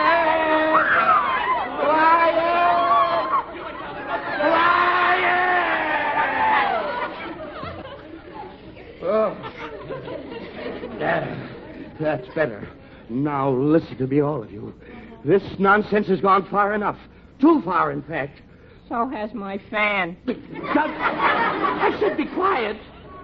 Okay. Okay. Now, all I want to know is why, when the temperature is 90 degrees in the shade and nobody can find any shade, and I just want to sit still and try to keep cool, that's all. Just sit on my own front porch and keep cool. Why can't I do it? Why? I give up. Jughead, be quiet. Okay. I have never in all my days seen anything like this. First, no ice. Then Archie goes to borrow some ice, but we drop the ice and it melts. Then Jughead goes home to get a fan that doesn't work. Then Archie turns on a hose that soaks Mr. Sherry. Then Jughead strings wire all over the porch so I can trip over it. Boy, did you look funny when you... Jughead! Okay. Fred, there's no need to shout so. You're just getting hotter, dear. Mary, wouldn't you shout if these things happen to you? Well, I know, but you... I am through shouting, and I am through getting hotter. And things are going to be done my way starting right now, you hear? Yes, Mr. Andrews. Yes, dear. Yes, dear Dad. All right. Now, Jughead, you take that fan home right now. Yes. You hear me? Yes, Mr. Andrews. Did Archie, you take this bucket inside the house. Yes, Dad. And Betty, please take your sprinkler and hose back home. Yes, Mr. Andrews. And I am just going to sit here quietly, and that's final. But, Fred, you can't do that. And why not? Because I just spoke to the doctor and told him you sprained your back. And? And he said you better get right down to his office and you'll be good as new as soon as he gives you a couple hours of heat treatment. Heat treatment? Oh, no! Oh, no! Oh, no! I won't do it! I won't do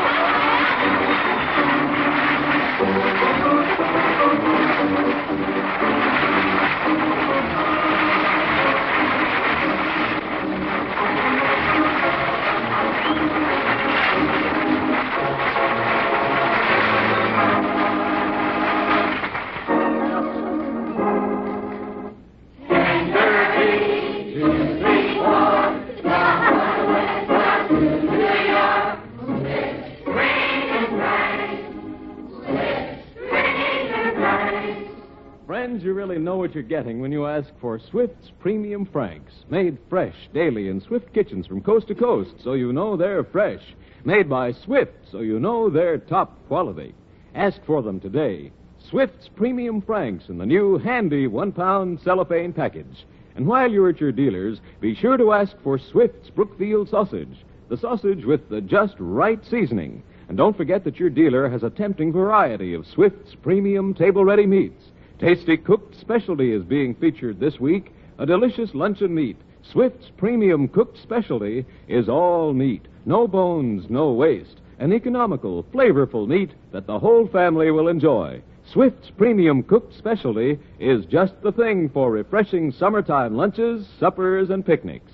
For a meal in a flash that saves plenty of cash, get Swift's Premium table-ready meats.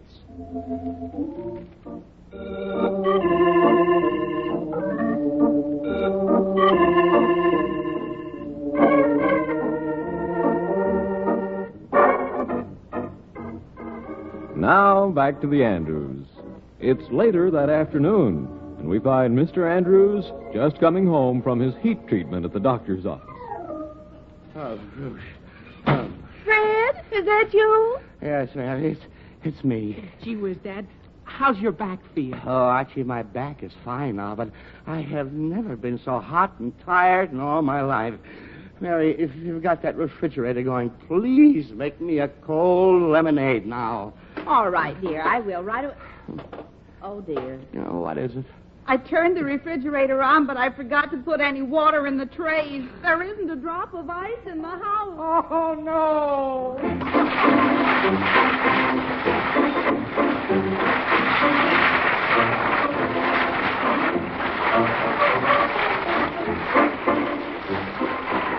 You've been listening to another chapter of The Adventures of Archie Andrews, written by Carl Jampel and based on the copyrighted feature appearing in Archie Comics magazine. Archie was played by Bob Hastings, Jughead by Harlan Stone. Mom and Dad Andrews are played by Alice Uhrman and Arthur Cole.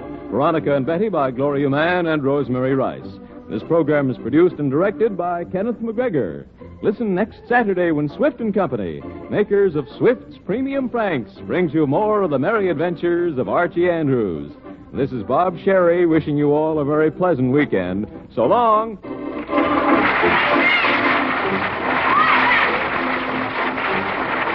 Swift & Company invites you to stay tuned for... Swift & Company invites you to stay tuned for... Swift & Company invites you to stay tuned for... Swift & Company invites you to stay tuned...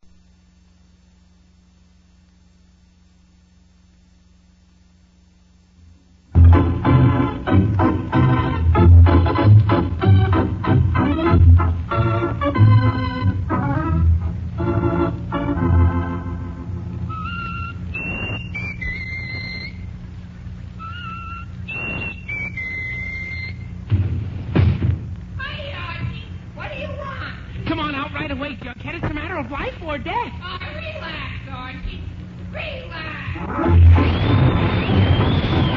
Yes, here he is again, the youngster millions of readers of Archie Comics magazine know and love so well. Brought to you by Swift & Company, makers of Swift's Premium Franks, Archie Andrews and all his gang.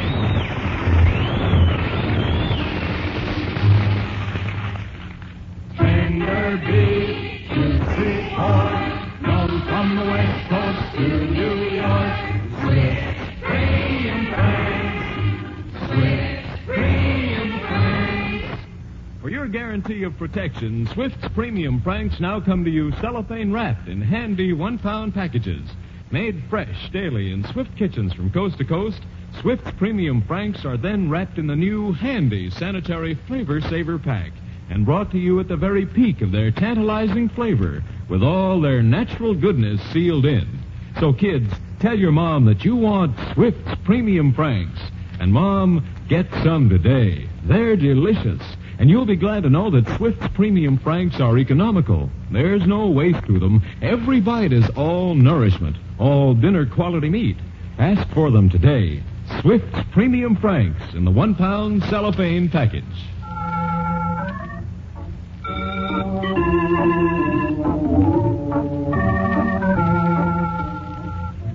And now for our weekly visit to Riverdale. It's a sunny Saturday morning as we look in on the Andrews home, and we find Mrs. Andrews working in the kitchen. There was a boy, a very strange, enchanted boy. They say he wandered very far. Yes, dear. Where are you? I'm in the kitchen. Oh, all right, dear. Did you get the grass all cut, dear? Yes, dear, I certainly did. And Mary, you know something? Yes, dear. I am starved. You know, you can really work up an appetite mowing a lawn. Well, don't worry, dear. We'll eat just as soon as we get to Rock Hill. Well, that's swell. I'm so hungry I can... Get to where? Rock Hill. Right, well, Mary, what's Rock Hill got to do with my lunch? Oh, dear, I forgot to tell you. I thought we'd go on a picnic lunch today. Oh, all right. For a minute, I thought you... Picnic? Mary, what picnic? Our picnic. It's such a lovely day, and we haven't been on a picnic this year. And I thought it'd be fun if we all got in the car and had lunch out at Rock Hill. Oh, fine. We're all going on a picnic, but nobody asked me if I even want to go. Oh, Fred, I meant to, but I forgot. You don't mind going, do you? Mary, I certainly do. Oh, but dear, now, we first of all, I'm starved right now. Well, second of all, I see no point in eating out at Rock Hill with the ants and the mosquitoes when I can eat in the comfort of my own dining room. Third of all, you might ask me if I want to go before you make your plans. And fourth of all, as I said, first of all, I'm starved right now. But, Fred, I can get everything Mary, ready. no buts about it. We'll go on a picnic some other time. We are definitely not going to any picnic today. Well, when does the picnic begin? Oh, great. Oh, hiya, Dad. Dad, did Mom tell you about the picnic? Yes, Archie. Isn't that a swell idea, Dad? Yes, Archie. And I thought of it all by myself. All right, Archie. So you thought of it all by yourself. We'll give you a gold star. But it so happens, Archie, we are not going on any... Fred. Huh? Fred, can't you see how eager the boy is? Oh, Mary, that boy is always eager for anything. Yes, dear, but I told him we could go on a picnic, and he's got his heart all set on it. Now, you're not going to disappoint him, are you? But, Mary, I'm hungry. Oh, Mia. Well, what's the use? I can't argue with both of you. If you decided I'm going on a picnic, I might just as well get used to the idea that I'm going on a picnic. Oh, gee, thanks, Dad. We'll have a swell time. We'll go All over... right, Archie, never mind that right now. Did you find a picnic basket? Yes, Mom, right here. Good. Now, Archie, the food's right over there. You put it in the lunch basket. And, Fred, you better change your clothes. Put on a sport shirt and slacks, dear. All right, dear. But for Pete's sake, hurry up. You know, the sooner I eat, the better I'll like. Well, Freddie, we'll be ready to leave as soon as you are. Now, Archie, I want you... Oh, dear. Archie, go see who that is. Okay, Mom. But I sure can't wait to get started on this picnic. Gee, where's Betty? Hello, Archie. How are you? Oh, I'm good. What you doing, huh? Well, I thought maybe we could go swimming or something. Well, It's a wonderful day for swimming. Don't you think so, Archie? Yes, And I just love to go swimming. Well, Betty, Especially with you. Betty, I guess the whole gang will be out at the lake today. Betty, and could we you... can have loads and loads and loads of fun. Well, Golly, you're not saying very much, Archie. Is something wrong? Betty, look. Are you mad at me? Betty, Did I say something I shouldn't have? Well, Don't you like me anymore, Archie? Betty, listen. I like you very much, Oh, but golly, you do? Betty, look, Why, I'm... Archie, you haven't said that to me in the longest time. Well, you don't... Oh, he likes me. Betty, look. I like you. I like the day. I like swimming, and I'd like to go swimming with you today, but I can't. Why not? Because my folks and I are going on a picnic out at Rock Hill, and we're leaving right away. Oh. Well, I'm awful sorry, Betty. Oh, I'm sorry, too. Maybe we can go swimming some other time. I gotta go now, Betty, but thanks for the invitation. Oh, that's okay, Archie. Have a nice time at Rock Hill. Thanks, Betty. I will. Bye now. Bye. Archie, can you run upstairs and get the old tablecloth out of the linen closet, dear? We'll need that to spread on the grass. Okay, Mom. Well, I'm all set to go. You ready, dear? Yes, dear, in just about 2 seconds. Good. And, Mary, you know what? What? I've decided that going on a picnic isn't such a bad idea after all. An afternoon with no phone calls, no visitors. Well, it'll do me good. Yes, dear. A quiet afternoon will be nice. It sure will. So let's go, and whatever you do, don't tell anyone where we're going.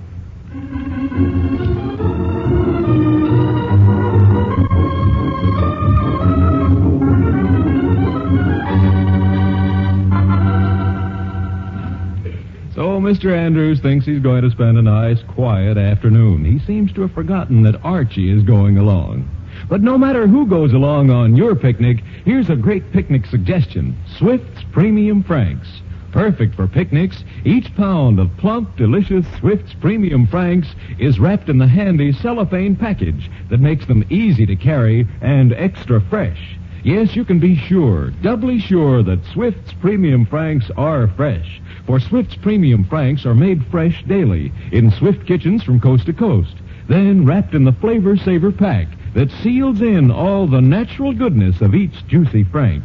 Made of all dinner-quality meat, Swift's Premium Franks are as rich in nourishment and energizing protein as the most expensive cuts of meat. So ask for them by name, the Franks of all dinner-quality meat. Swift's Premium Franks.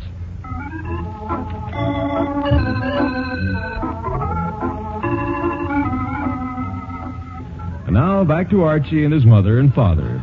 We find them just arriving at Rock Hill, all set for the big picnic.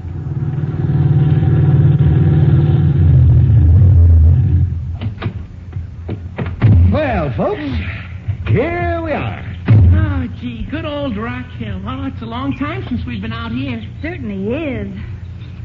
My, isn't it lovely?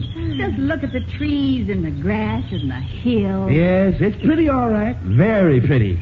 Let's eat. Oh, Fred, we will. But we have to get settled first, don't we? Well, yes, I suppose so. But Gee whiz, Jughead. Jughead. Jughead. What'd you expect? Elsie the cow? Yes, Jughead, I expected to see Elsie the cow before I expected to see you. What in tarnation are you doing here? Going on a picnic. Gee whiz, you are, Jug? Well, that's funny, so are we. That's the picnic I'm going on. Huh? Jughead, you mean you knew we were coming out here? Uh-huh. And just who told you? Well, I was... Archie, did you tell Jughead we were coming out here? Oh, no, Dad, I certainly did not, did I, Jug? No, there, you see that? Well, I still want to know how he... What's the difference? The boy's here now, and what harm if he joins our picnic? What harm? What harm? Mary, that boy causes enough trouble when he just visits at our house. Imagine what he can do on a picnic. Fred, don't be silly. We have enough to eat for everyone, so let's just get settled and start picnicking instead of arguing. Oh, me. All right, dear. All right. The sooner we eat, the better. Oh, Archie, spread out the tablecloth and blanket. And... Fred, you're not going to eat right here, are you? Why not? Well, I don't know. We ought to find a nicer spot than this. This is so near the road. Oh, me. All right, then. Let's go over to that little hill there. All right, dear. That looks like a lovely spot. Yeah, but there's poison ivy over there. Well, let's go over there near the creek. Yeah, that's a good spot. There's mosquitoes over there. Yeah, well, let's go over there on that clear piece of ground. All right, dear. But there's no shade over there. Oh, me. Jughead, look. Is there any place at all around here that suits you? Gee whiz, Mr. Andrews, I'm just looking after your comfort. Well, if you Jug, want to get poison ivy, I don't care. If you want to get bitten by mosquitoes, I don't care. Jughead, will you you... want to roast in the sun, I don't care. All right, Jughead, so you don't care. Will you please be quiet? Oh, me? Yes, you. Now, where would you like to have our picnic? Well, right here's not bad. Oh, me. That's what I said. We could have decided that 5 minutes ago and been eating by now. Oh, Fred, we'll eat soon enough. Now, you spread the tablecloth, and Archie open his suitcase, and we'll get the dishes and cups out. Okay, Mom. Jughead, take the other end of this tablecloth. Oh, boy! Well, Jug, what's the matter? A bull! What? Right over there! Big bull! Run for your life! Oh, boy, he's coming this way! Right here, Fred, what'll we do? Go, run, Mary. Run like the dickens. Oh, boy, go! Run there. Oh, boy! Hurry up. Run faster.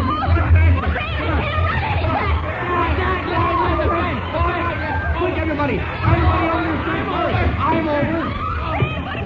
Oh, good grief. Quick, Mary. Climb up on the fence. I'll lift you down. Hurry. There. I got you. Fred Andrews, did you have to drop me? Mary, I didn't drop you. I fell. And get off my stomach. Here, Mom, take my hand. There. Oh, thank you, dear. Yeah. Oh, Fred, did I hurt you? Well, you didn't do me any good. Well, the main thing is we're safe here. Yeah, and a good thing. Yeah? Yes, sir. I'd like to see that bull just try and... Jughead. Huh? Jughead, is that by any chance the bull you saw? Uh-huh. Oh, for pity's sake. Jughead, that's only a cow. A cow? Yes, Jughead, a big, fat, tired, old, friendly cow. Gee whiz, Jughead, how the dickens could you mistake that old cow for a bull? I don't know. I guess I didn't see the faucets. Jughead. Oh, great. Mary, I told you that boy would give us trouble. Fred, what's the difference? Getting angry isn't going to help any. It's all over and done with, so let's just forget it and go back to where things are. There's no harm done. No harm done? Mary, you think getting half scared to death, running like a streak of lightning, scrambling over a fence, and then having you fall flat on my stomach is no harm done? Fred, I said forget it. Yeah, Dad, come on, let's go back. There's a gate in the fence right here. Oh, all right. I won't say another word. Open that gate, Archie, and we'll go back. Okay, Dad. All right, and be sure you close it after us. Yes, Dad. And Jughead, for the rest of the afternoon, if you see anything alive, even if it's just a beetle, you look at it twice before you start screaming it's a bull. Okay. Now, Mary, for Pete's sake, let's eat. In a minute, dear. Finish fixing that tablecloth, and Archie, get the suitcase open. Okay, Mom. Jughead, set out those plates and cups and some silverware. Yes, Mrs. And Andrews. Archie, hand me the lunch basket. I'll get the food out, and then we can eat. Good. It's about time we... Oh, me. Thunder! Thunder? Oh, yeah, Mom, it's raining. Oh, dear. Oh, boy. Oh, no. Quick, everybody under that tree. But, Fred, we can't leave all these things here. All right, everybody grab something, quick. Oh, boy, it would rain right now. I got the lunch basket. I'll take the tablecloth. I got the blanket. I got the suitcase. Now, hurry up. Tree. Hurry up now. Hurry up. All right, here's the tree. Now, everybody, get close to the trunk. Yeah. Oh, but Fred, we're still getting wet. Yeah, Dad, maybe we better run for the car. Not until this rain lets up. Now, quick, I'll hold this blanket over our heads, and everybody get under it like a tent. Okay. Here, Mary, get under there. All right, well, hold it higher, dear. Yeah, let me under. John, quit pushing. Oh, gee, what, you think I'm going to get wet? All right, you two, stop squabbling. Now, is everybody under the blanket? Uh-huh. Yeah? Good. Well, we're all right here.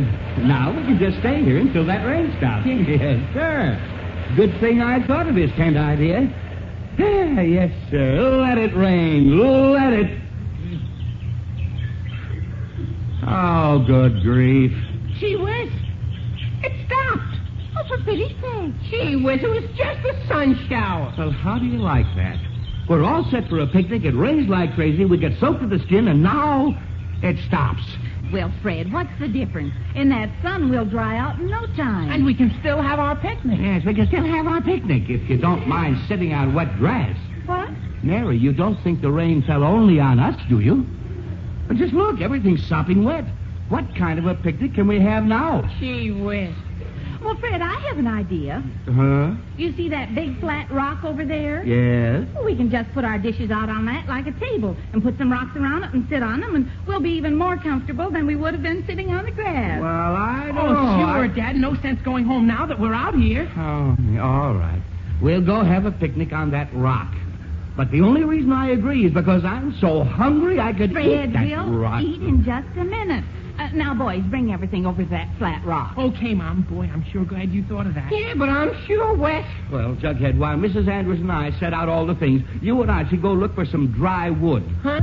Well, we'll build a fire, and that way we get dry quicker. Gee, that's a good idea, too, Dad. Come on, Jug. Okay. But where are we going to find dry wood after that rain? Jug, you can find some under a log or bush or tree or something. Now, you go look over there. Archie, you go look over that way. Okay, Dad. Come on, Jug. I am. Now I'm going to sit down for a minute and catch my breath. Wow. Fred, don't sit on the wet grass. I won't, dear. I won't. I'll sit down on this small stone right here. Oh, that's good. Yeah, Mary, you know, I think this is going to work out after all. Well, Fred, what is it? I don't know, dear, but I could have sworn this stone I'm sitting on just moved. Fred, don't be silly. How could a stone... Oh, Fred, it's got legs! Legs? It's moving, it's moving! Oh, Mary, Mary, Fred, do something, take it away! Mary, come down off that rock. It's only a turtle. A turtle? Yes, dear. Yes, a big old mud turtle. There, you see? Oh, for pity's sake. Fred Andrews, you scared me half to death. Sitting on a turtle. Well, Mary, I don't think the turtle liked it either. But I could have sworn that was a rock. It was lying right there, and it looked Look at all like... the wood I got in the... Gee whiz, look at the turtle. Yes, Archie, your father thought it was Oh, gee whiz, isn't it pretty? Archie, put that turtle down. I just want to see it, Mom. Gee whiz, aren't you a pretty little turtle? Archie, will you stop petting that turtle? Mom, it's just a nice old turtle. Nothing to be... Oh! He bit me! Oh, dear. Oh, good grief, it's a snapping turtle. My finger! Make him let go! Fred, do something. Get him off me! I gotta use this finger again! Archie, I can't go around wearing a turtle! Archie, get your finger out of his mouth. Dad, you'd better talk to the turtle. Oh, my finger! Oh! Fred, hit him with a stick. Who, Archie? No! Oh. The turtle. Oh, all right. Archie, hold out your hand. Okay, but hurry up! I will. No! My wrist! Oh, my wrist! Oh, good grief, I missed. Archie, hold him out. I'll hit him again. Oh, no, you don't. You nearly broke my... Gee whiz. What happened? The turtle let go of my finger. Oh. For pity's sake. Archie, is your finger all right? Oh, sure, Mom. He didn't hurt me. It just felt funny to have him hanging on that way. Oh, great. Well, Anyway, he's off your finger now. Now, shoo, turtle, scat. Thank goodness that's over. Fred Andrews, the next time you sit down, please look what you're sitting on. Well, Mary, how can... I did look, dear. But I thought it was a rock. Hey, everybody, look at all the wood I got. Oh, fine, Jughead. That's... Jughead. Huh? Jughead, you smell. Fred. Well, he does, Mary. Don't you smell it? Well, Fred, I don't smell a thing. Oh, dear. Oh, boy, you sure do, Jug. Jughead, what happened to you? I had a little argument with a skunk. The skunk won. And how? Oh, for pity's sake. Oh, Jughead, that is absolutely the worst odor I've ever smelled. Gee whiz, that's the skunk's fault, not mine. I know it, but can't you go wash or something? Fred, that won't help. That odor will cling to his clothes for weeks. Oh, great. Well, Jughead, you'll just have to go stand over there. Well, I want to stay here. But, Jug, how would you like to have to stand over there? Jug, I asked the skunk to get me all smelly. Jughead, How do you mean a skunk? You all smell, too. Jughead, will you please stop arguing with me and go stand over there before I suffocate? We can't have a picnic with a skunk. I mean, with that odor. What about me? I want to eat, too. You'll eat. We'll throw you a sandwich. Now, go on. Go ahead. Just stand over there. Way over there. Gee whiz. Okay. A fine thing. Ooh. Fresh air at last. Fred, you shouldn't have been so harsh with the boy. He couldn't help it. Mary, I know he couldn't help it, but does that mean I had to smell it? Now, for Pete's sake, let's eat before I starve to death. All right, Fred. We'll eat right now. Just sit down and try not to pick another turtle. Yes, dear, and there's no need for sarcasm. Archie, you sit down, too, and don't sit on the wet grass. Oh, I won't, Mom. There's a nice little sand hill right here. Good. Now, Archie, as soon as we get the dishes and cups all laid out, we'll be all set. Fred, would you... Archie, what on earth's the matter with you? Well, I don't know, Mom, but something sure tickles. Something what? Tickles. Well, Archie, what's tickling you? I don't know, Mom, but I got the itches all over. Oh, good grief. Mary, look. The boy sat on an anthill. An anthill? Yes. And hundreds of ants. It feels like there's a few uncles, too. Oh, Fred, quick. Help me brush them off. Oh, he's covered with them. Archie, stop squirming so I can get these ants off you. Well, get the ants off me and I'll stop squirming. Oh, Fred, there's a bunch on his back. Kill him. Dad, she meant kill the ants, not me. What's going on over there? I got ants in my pants. Archie, you mean they've gotten under your clothing? And how? Oh, good grief. Well, look, Archie, the only thing to do is to take your clothes off and brush them out. Take my clothes off? Here? Well, Archie, right out in the open? Archie, right where a cow or something might see me? Archie, I didn't mean right out here. Oh, where did you mean? Go over there in those bushes. You'll have all the privacy in the world. Oh, gee, okay, Dad. But I sure didn't expect to get undressed on a picnic. Oh, Mish. Mary, how do these things happen to us? All I want to do is have a picnic. That's all. Just eat something. But first Jughead, then the rain, then Jughead and the skunk. Now, then... Fred, there's no point in your getting all upset over nothing. Oh. I'm sure the worst is over, and as soon as Archie gets the ants out of his clothing, we'll go ahead with a picnic. Now, nothing else is going to happen, dear. Nothing else could. Boy, it's sure cold in here without any clothes on. Archie, never mind the weather report and hurry up. I'm hungry. Okay, Dad, okay. Oh, that boy. Mary, sometimes For I goodness think... sake, look. What now? A car just stopped over there. Oh, fine. That's all we needed. Another bunch of picnickers. Somebody with a dozen kids and a few Fred, dogs it and isn't another bunch of picnickers. It's Veronica. Oh, all right. For a minute. Who? Veronica. Mom, did you say Veronica? Yes, dear, Veronica. Gee whiz, I'll be right there. I'm almost dressed. Mary, Wait, there's Veronica. Jughead, we know that. Hello, Mrs. Andrews. Hello, dear. Hello, Mr. Andrews. Hello, Veronica. Hello, Veronica. My goodness, Jughead. What are you all doing way over there? I smell. What? Jughead had a little trouble with a skunk, Veronica, and we're sort of airing him out. Oh, I see.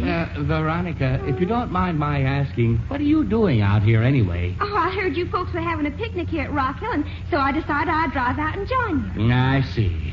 Mary, was this picnic of ours front page news of the Gazette or what? First Jughead, then Veronica. Fred, what's the difference? Do you want to eat or do you want to play detective? Eat, by all means. All right, then. Hiya, Veronica. Hello, Archie. Oh, great. Hi, y'all, Archiekins.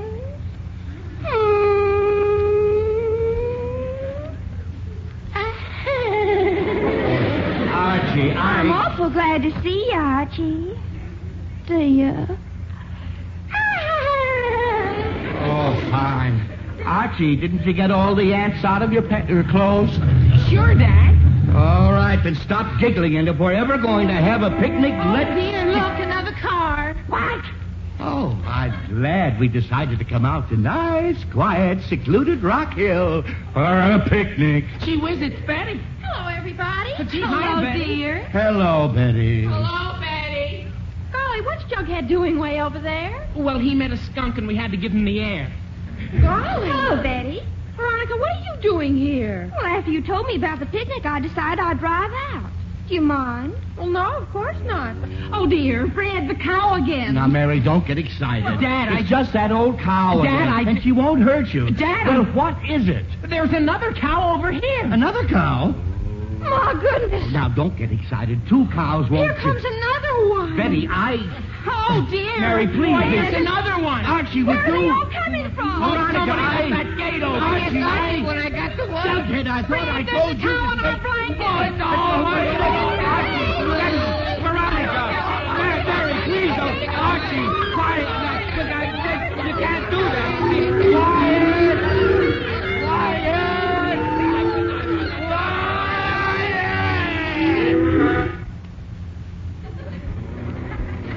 And you, too.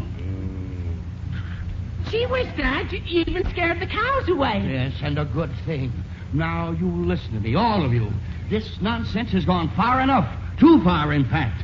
So the cows. Just be quiet. Now, I've had just about enough of this.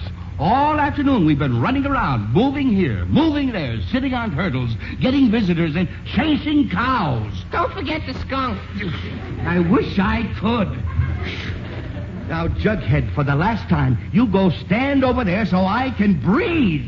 Yes, Mr. Andrews. And I don't want a peep out of you two girls. Yes, Mr. Andrews. And the same goes for you, Archie, you hear? Yes, Dad. And, Mary, I don't care if you're set up yet or not, but I want to eat right here and now. Yes, dear. Archie, hand me the lunch basket and we'll all eat. Okay, Mom. Here you are. Thank you, dear. Well, that's funny. What's funny? This lunch basket feels awfully light for... Oh, for pity's sake. We forgot the food. Forgot the food? Oh, no. See, we got I can't believe it.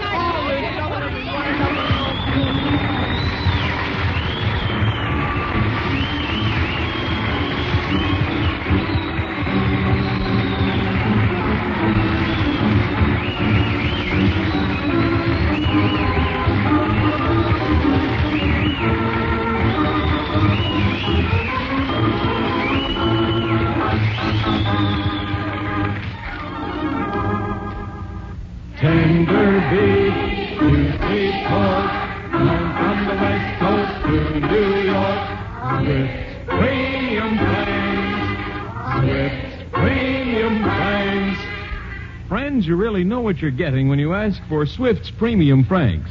Made fresh daily in Swift kitchens from coast to coast, so you know they're fresh. Made by Swift, so you know they're top quality. Ask for them today. Swift's Premium Franks in the new handy 1-pound cellophane package. And while you're at your dealers, be sure to ask for Swift's Brookfield sausage, the sausage with the just right seasoning. And don't forget that your dealer has a tempting variety of Swift's Premium table-ready meats. Tasty cooked specialty is being featured this week. A delicious luncheon meat. Swift's Premium cooked specialty is all meat. No bones, no waste. An economical, flavorful meat that the whole family will enjoy.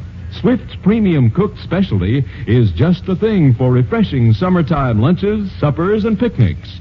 For a meal in a flash that saves plenty of cash, get Swift's Premium table-ready meats.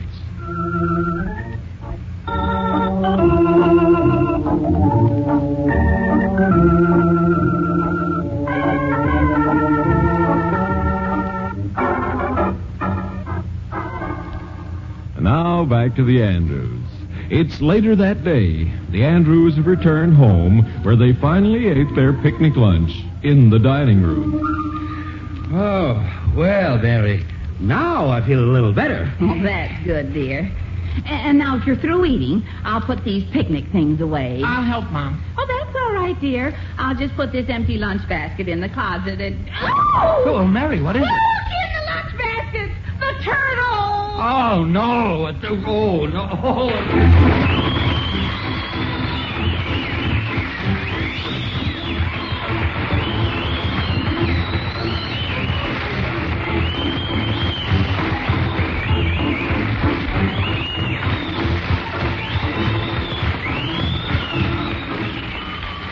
You've been listening to another chapter of the adventures of Archie Andrews, written by Carl Jampel and based on the copyrighted feature appearing in Archie Comics magazine.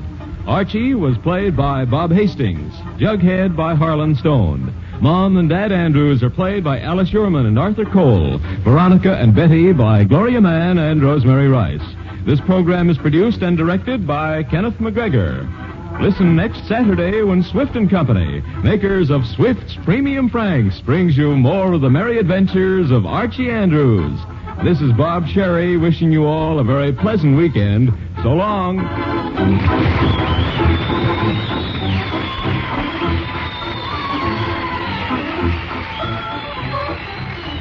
Swift & Company invites you to stay tuned for Meet the Meeks, which will be heard immediately over most of these stations.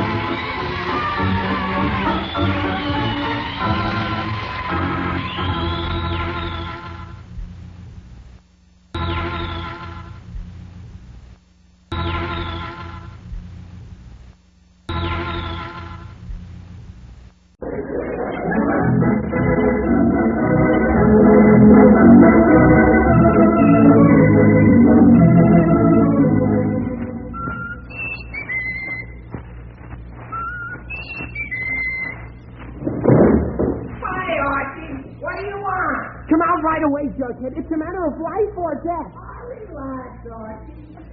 Relax.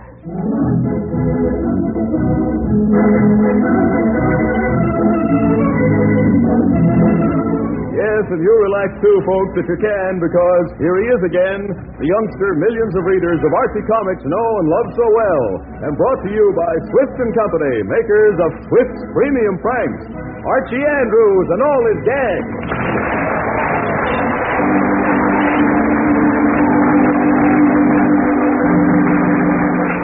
Tender beef, juicy pork, known from the West Coast to New York. Swift Premium Franks, Swift Premium Franks, in a new handy 1-pound pack. Yes, for your guarantee of protection, Swift's Premium Franks now come to you cellophane wrapped in handy 1-pound packages.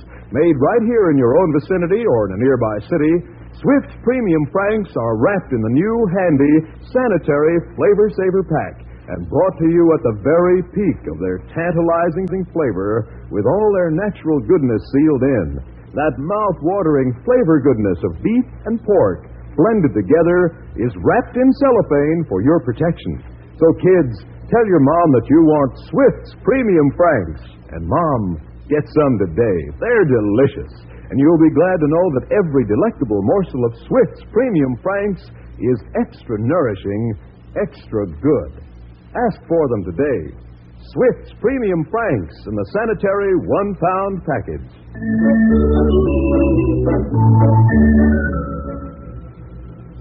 And now suppose you join me in a visit to the town where I live. Riverdale is its name, and it's pretty much a typical American city. It's got 2 schools, 1 park, 7 churches, a museum, a zoo, and the Andrews family. Suppose we make the Andrews home our first stop. It's Saturday evening, and we find Mrs. Andrews in the living room sewing as Archie Andrews enters. I'll be down to get you in a taxi, honey. Da-da-da-da-da. Oh, hi, Mom. Well, Archie, what are you so happy about? Me? Oh, I don't know, Mom. Guess maybe it's my big date tonight. Oh, you going out? Sure, Mom. It's Saturday night, you know. I'm going to the dance. Well, who are you taking, dear? Well, I'm taking Veronica and Jug's taking Betty. But we're all going together. Oh, well, that's nice. You should have a lovely time. Yeah, I think we will. Well, I better start dressing or I'll... Oh, no, who can that be? I'll get it, Mom. Oh, hi, dear. Gee whiz, Jughead. Who'd you expect? Corky head? Jughead, I expected you, but not so soon. I'm not even dressed yet. Oh, hurry up. I want to get to the dance early. Why the rush? The only time I can dance without bumping into everyone is when no one else is on the dance floor. Yeah, I know what you mean. Hello, Jughead. Oh, hello, Mrs. Andrews. What you doing? Just darning some socks. Oh, you are? Gee, I had a big hole in my sock when I was dressing tonight. Is that so? Yeah, but it's okay now. Well, did you sew it yourself? No. I decided not to wear any socks. Oh, fine. Jughead, you mean you're going to the dance without any socks? Sure. These pants are too long anyway. Oh, for pity's sake. Well, listen, Jug, if we want to get there early, I better get started. Come on upstairs while I get dressed. Okay, Arch. That's Jughead. Hello, dear. Hello, Fred. I wonder...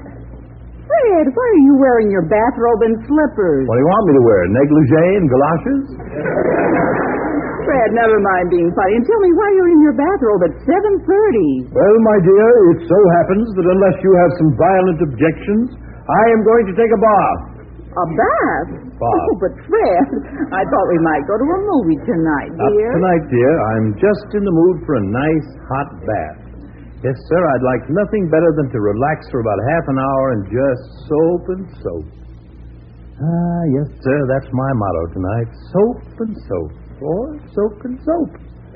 Bet you can't say that 3 times fast. No, dear, I probably can't. Well, go ahead, try it. Soap and soap, soap and soap, soap and... You see, it can't be done. Honestly, Fred, would you ever grow up?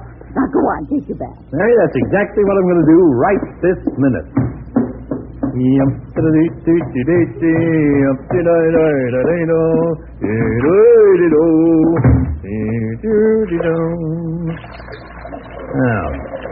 what if that's going to be hot enough? Let's try it.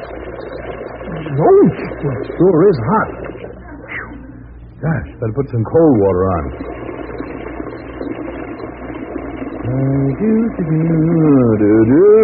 Well, that ought to be about right now. Let's see. Ooh, it's freezing. A minute ago it was too hot, and now it's too... Oh, well, some more hot will do it.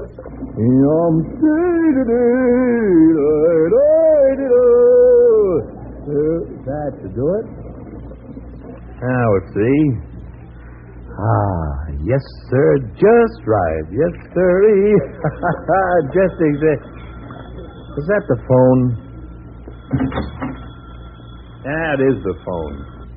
Mary, are you getting that? Mary? Oh, fine. Now, where'd she disappear to? Well, I suppose I'll have to answer it myself. I don't know why that phone always rings at the wrong time. Always. All right, I'm coming. Hello? Hello, Mr. Andrews. This is Betty. Oh, hello, Betty.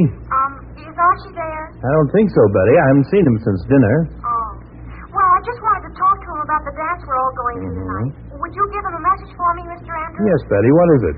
Well, would you tell him to try real hard not to be late? Not to be late. Because somehow he always is late, especially to dances. Especially to dances. And we always miss half the dance. Always miss half the And dance. this once I'd like to get there right at the start of the dance. Start of the dance. Can you remember all that, Mr. Andrews? Yes, Betty, but would it be all right with you if I just told Archie you want him to get there on time? Well, yes, I guess that's the same thing. All right, I'll tell him. Thanks a lot, Mr. Andrews. Well, not at all, Betty. Bye. Bye. Thanks a lot. Was that the phone? Oh, now you get here. Mary, where were you when that phone was ringing? Fred, I was out in the kitchen and my hands were wet and I couldn't come to the phone. All right. But it so happens I was about to take a bath and had to come all the way down here just because Betty wants Archie to be on time at some dance. Oh, is that all? Yes, that's all. And if the phone rings again, you answer it. Yes, dear, I will. All right. Fine thing. Have to do everything around here. Now, who locked this confounded door? Archie, are you in there? Yes, Dad. I'm taking a bath. Oh, all right, but don't be too... Taking a bath? In my tub? Archie, I was going to take a bath.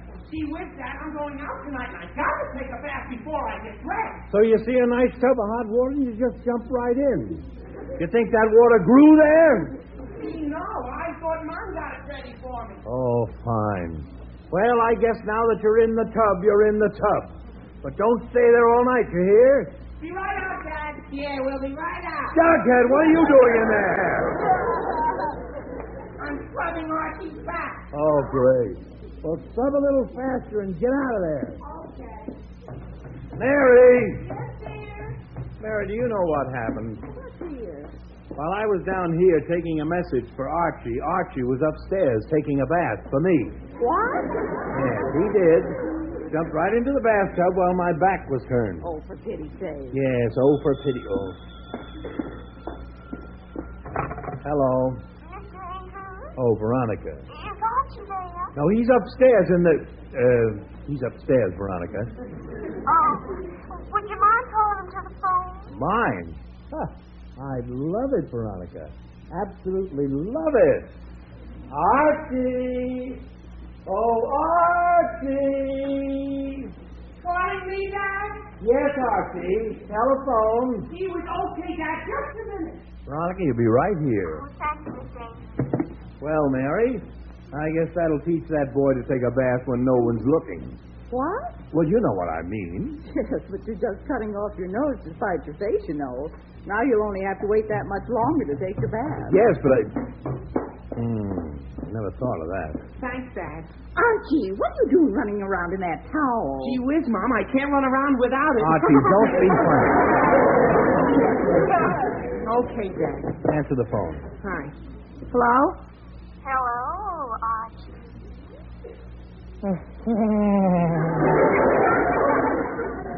Oh, Hi, please. doll. Archie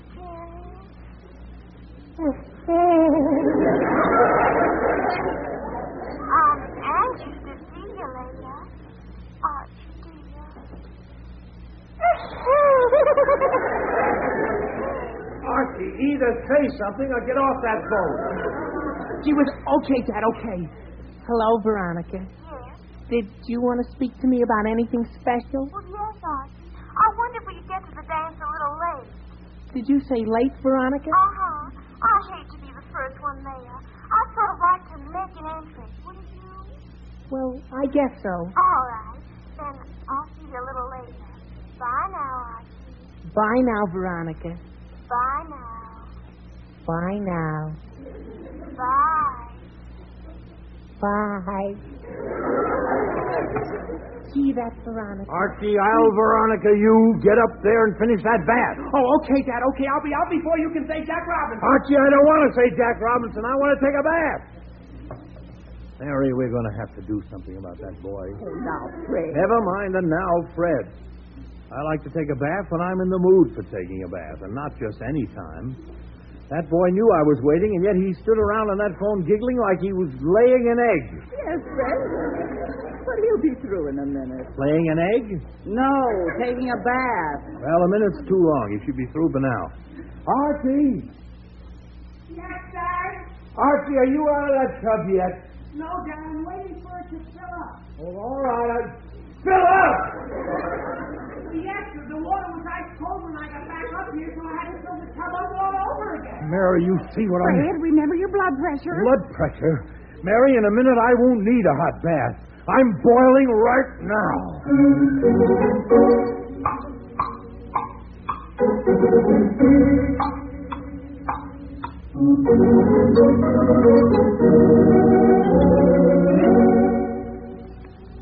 Mary, if that boy isn't... Dad, I'm through with the tub. Well, it's about time. There, dear, you see? See what?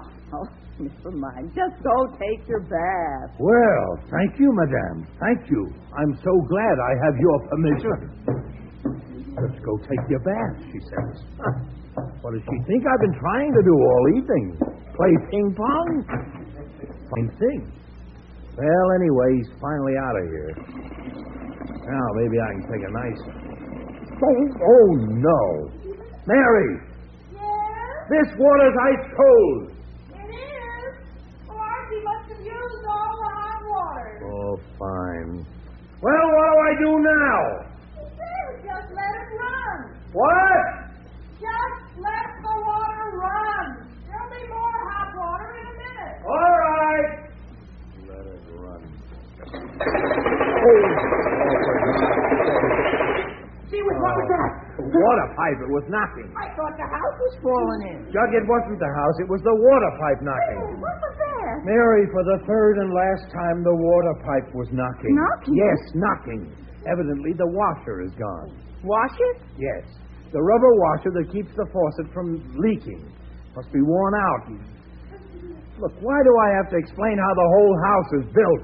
This faucet needs a new washer, that's all. Oh, well, I guess you just have to forget about your bath. I'll call a plumber tomorrow, dear. Mary, I am not going to forget about my bath. Tomorrow is Sunday, and you can't get a plumber on Sunday. But, And I want a bath tonight. And any fool can put a new washer in a faucet. So I'm going to do it, by George, even if I have to rebuild the whole house.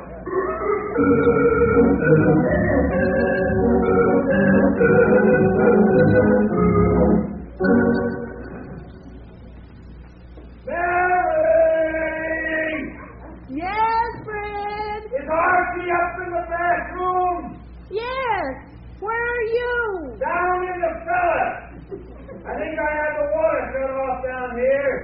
Ask Archie to try it and see if it's off. But, Fred, won't those pipes start knocking again? Mary, just do as I ask you. All right, dear. Archie. Yes, Mom? Are you up in the bathroom? Yes, Mom. Well, try the hot water, dear, and see if it's off. Won't those pipes start knocking again? Archie, just do as I asked you. All right, Mom.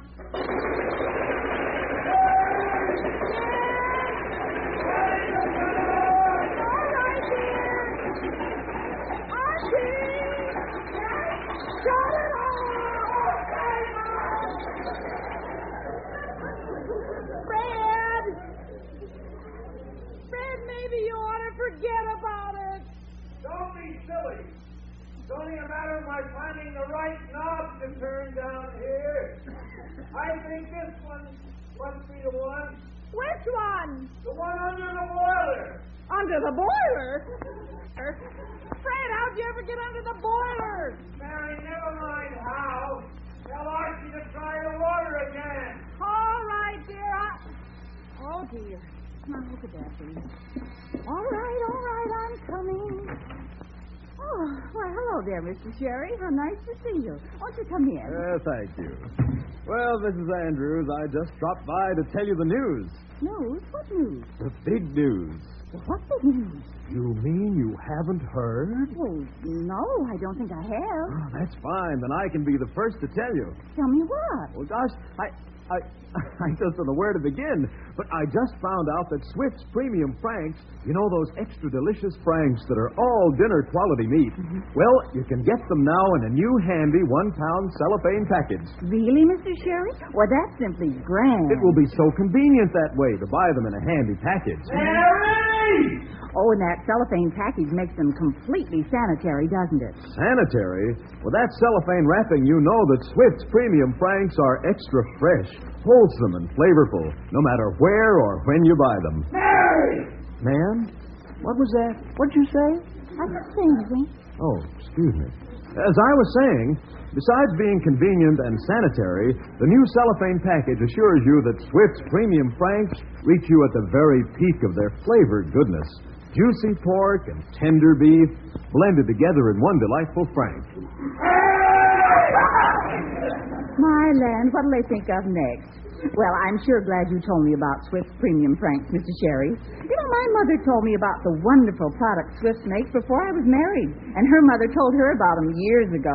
So we're really a Swift family from way back. Oh, Mrs. Andrews, what a real pleasure it is to talk to you. Oh, Mr. Sherry. And you know, Mrs. Andrews, to make sure that Swift's Premium Franks reach you as fresh can be, Swift makes them close to where they're sold, makes them in the vicinity or in a nearby city.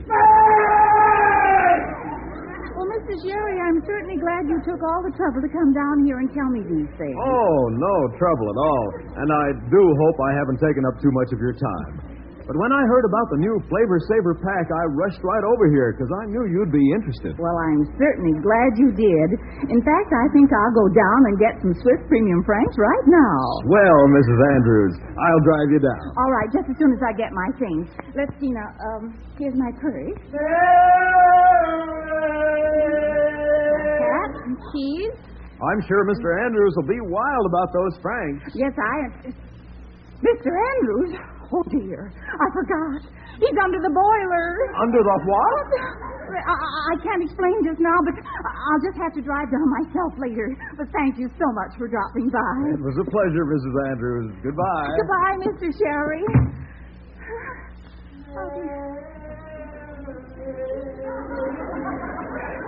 Fred, what are you shouting about? Turn water off. Well, Fred, I don't know. You don't know? What have you been doing up there? Taking a gallop cold? Fred, don't be sarcastic. Archie! Yes, Mom? Is the water off up there? Sure, it's been off for 10 minutes. Fred, the water's off. Now what do you want me to do? Not a thing, Mary, not a thing. Just come pull me out from under this boiler.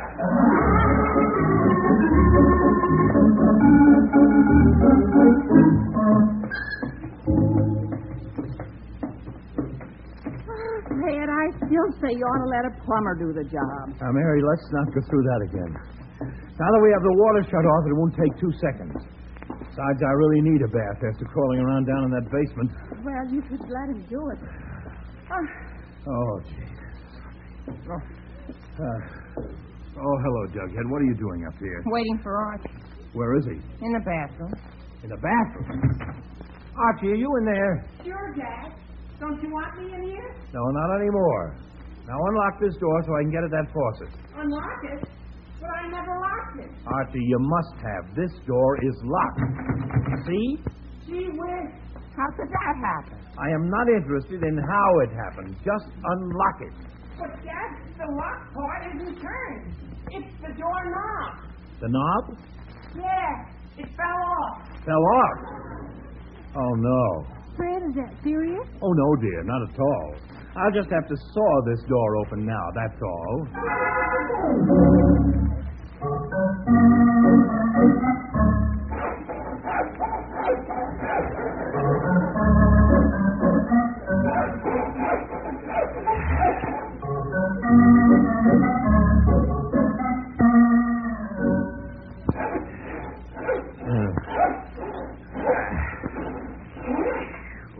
What a job. Gee whiz, Dad, what are you stopping for? Archie, I just stopped to catch my breath for a minute. Now be patient. I'm almost through here. Gee, can you hurry, Dad? Jug and I got saved. Archie, I am hurrying. Now just be quiet. I didn't intend to spend Saturday night waiting outside a bathroom. Doug, you be quiet, too. Your father'll be through in a minute, Archie. Yeah. Just a few more strokes. Now, there. That does it. Thank goodness. Archie, see if you can knock that piece out. What piece? The piece of wood around the doorknob that I just sawed. Oh, okay, Dad. Look out. There, that's it. Good boy. Hello, everybody. Hello. Now get your head out of that hole and open the door. Boy, I bet not many houses have a hole in the bathroom door. Archie, just get your head out of that hole. Okay, That's funny. Archie, hurry up. Gee whiz, Dad. Don't you think I would if I could? Yes, Archie, I know you... If you could. Archie, what do you mean? Oh, dear. His head is stuck in there. And how? Stuck? How can it be stuck? He got it in, didn't he? Yeah, but it sure won't come out. Gee whiz. Now, listen, Archie, if it went in, it's got to come out. Archie, hold still a minute. Hey, what are you doing, Dad? Don't push the boy's head that way. The only way to get him out. Dad, quit it. Hey, don't do that. Well, I guess that won't work. Now, let's see. There must be some way to do this. Maybe you should take the hinges off. I can't. They're inside. Well, Archie, can't you open that door? No, Mom. It opens out and my shoulders are jammed against the wall. There must be some way. There better be some way. I'll sure look silly wearing a door around my neck the rest of my life. Especially a bathroom door. I knew it looks good. Doug, be quiet. Fred, never mind, Jughead. Get Archie out. I think he's turning blue. Now, Mary, don't get hysterical. He is not turning blue. No. Just a little green. Doug, keep quiet. Well, Fred, do something. Mary, I am. Now, just be patient for a moment. Look, Archie, I have a plan. You must have put your head in sideways. The hole is wider that way. Gee, maybe I did. Well, then try to take it out that way. Go on, turn your head sideways. Okay. Turn it more. Okay. Turn it more. If he turns it any more, he won't know if he's coming or going. Keep trying, Archie. Here, I'll help you. Ouch, not so loud, Dad. Fred, you're wringing his neck. The best thought of the evening. Come on, Archie, turn. Okay, I'm sorry. Hey, I'm out. Okay. Gee, at last. Archie, I think... Oh, dear. Jughead, please go see who that is. Okay, Mrs. Anderson. Now, Archie, look out so I can get to that faucet and put that washer in. Fred, why don't you give up that idea? Give up now? Mary, don't be silly. The worst is over. All I have to do is turn this faucet on and... Gee whiz. Oh, dear. Oh, for Pete's sake. Archie, I thought you said the water was turned off. Gee, it was off, Dad. Archie, are you sure? Part of it. But the pipes didn't knock that time. Yes, I know they didn't. You Did not. Oh, good grief. Did not? Fred, you mean you started all this fuss for no reason? Now, Mary, I had no... Betty and Jughead, Veronica please. Hello, Veronica, Archie. just wait a moment. Hello, Veronica. Archie, this is Hello, no... everybody. Betty, would you please wait while I... Mary, how do I know this? I don't know about it. I tried my best. I did all I could for it. All right? You let me talk. Quiet. Quiet. Quiet!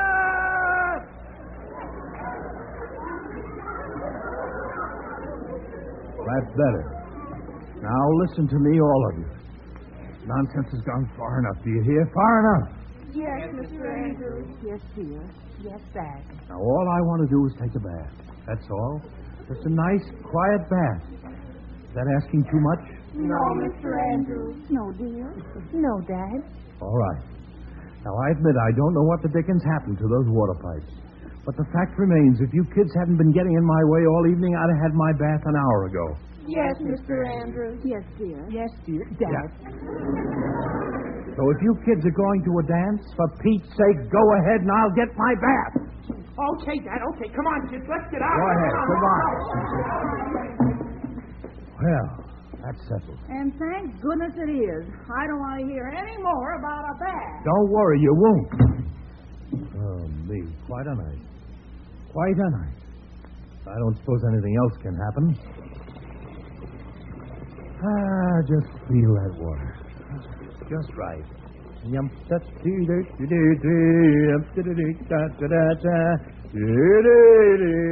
that ought to be enough water. Fine. Now, just take this bathrobe off. There. And step in. Oh, a little warm. Oh.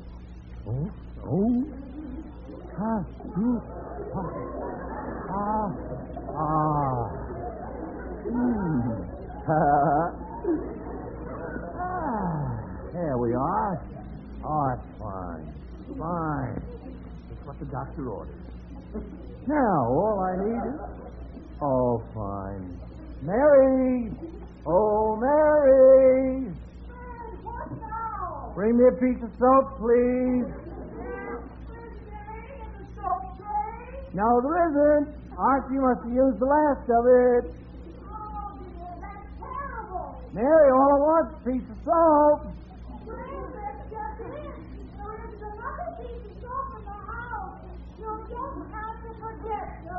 Forget my...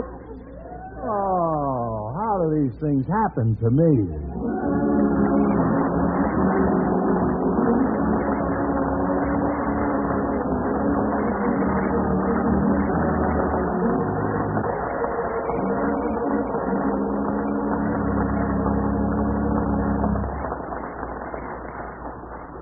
It never rains, but it pours at the Andrews house.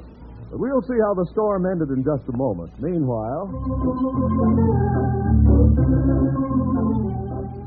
Tender beef, juicy pork, known from the West Coast to New York. Swift's Premium Franks. Swift's Premium Franks.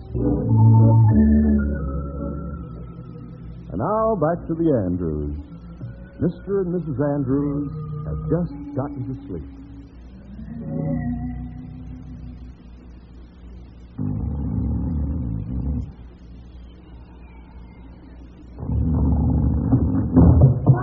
Oh, no. Oh, is that you? Gee, did I wake you? Yes, Archie, you certainly did. Oh, gee, I'm sorry. I didn't think you'd be asleep. Well, we're not now. You have a nice time at the dance, dear? Well, sort of, Mom. Veronica and I won the jitterbug contest. Oh, that's nice. But you'd think that dance committee would spend some money on prizes. Why? What'd you get? Well, Veronica got some nice perfume, but all I got was some plain old bath soap. What? Oh, no.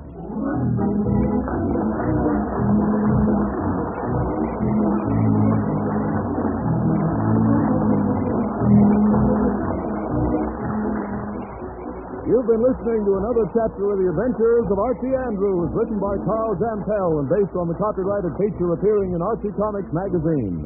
Archie is played by Bob Hastings, Jughead by Harlan Stone. Mom and Dad Andrews are played by Alice Yorman and Arthur Q. Bryan. Veronica and Betty by Gloria Mann and Rosemary Rice.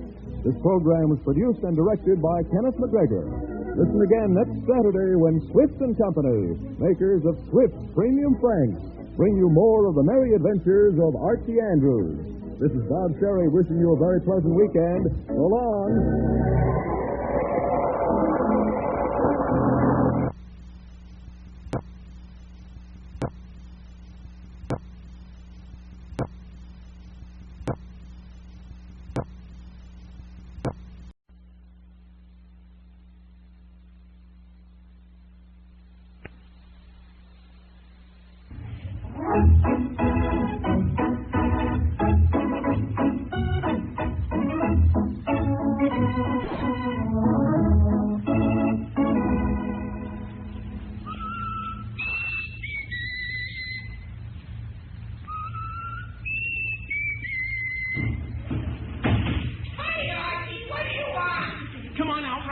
It's a matter of life or death. Oh, relax, Archie.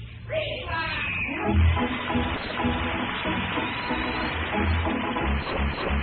Yes, here he is again, the youngster millions of readers of Archie Comics magazine know and love so well. Brought to you by Swift and Company, makers of Swift Premium Franks, Archie Andrews and all his gang.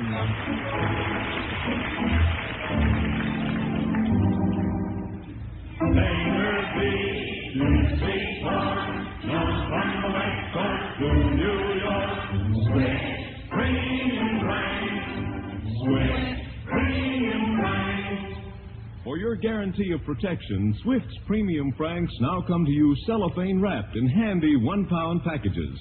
Made fresh daily in Swift kitchens from coast to coast, Swift's Premium Franks are then wrapped in the new handy sanitary Flavor Saver pack and brought to you at the very peak of their tantalizing flavor with all their natural goodness sealed in.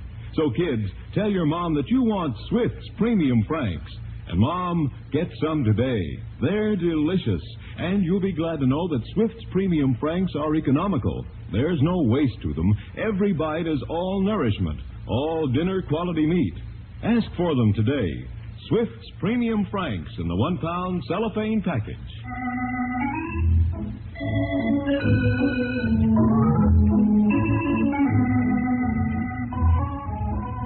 And now for our weekly visit to Riverdale.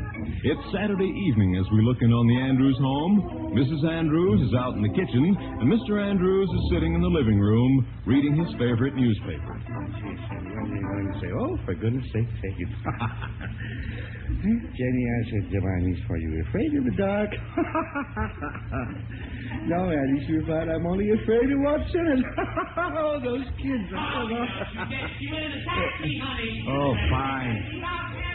Archie. Now, honey, don't be late. Archie. Archie! Oh, hiya, Dad. Hello. Where? Hey, aren't you all dolled up tonight? Yes, sir, Dad. Big night tonight. We're having an end-of-summer dance at the country club. You're having a what? An end-of-summer dance. The last dance before we go back to school next week. Oh, I see. And you're going to the dance, I take it. Oh, I sure am, Dad. How do I look, huh? Well, I think... Pretty nice, huh? Well, Pretty nifty, huh? Well, Pretty snazzy, huh? Archie!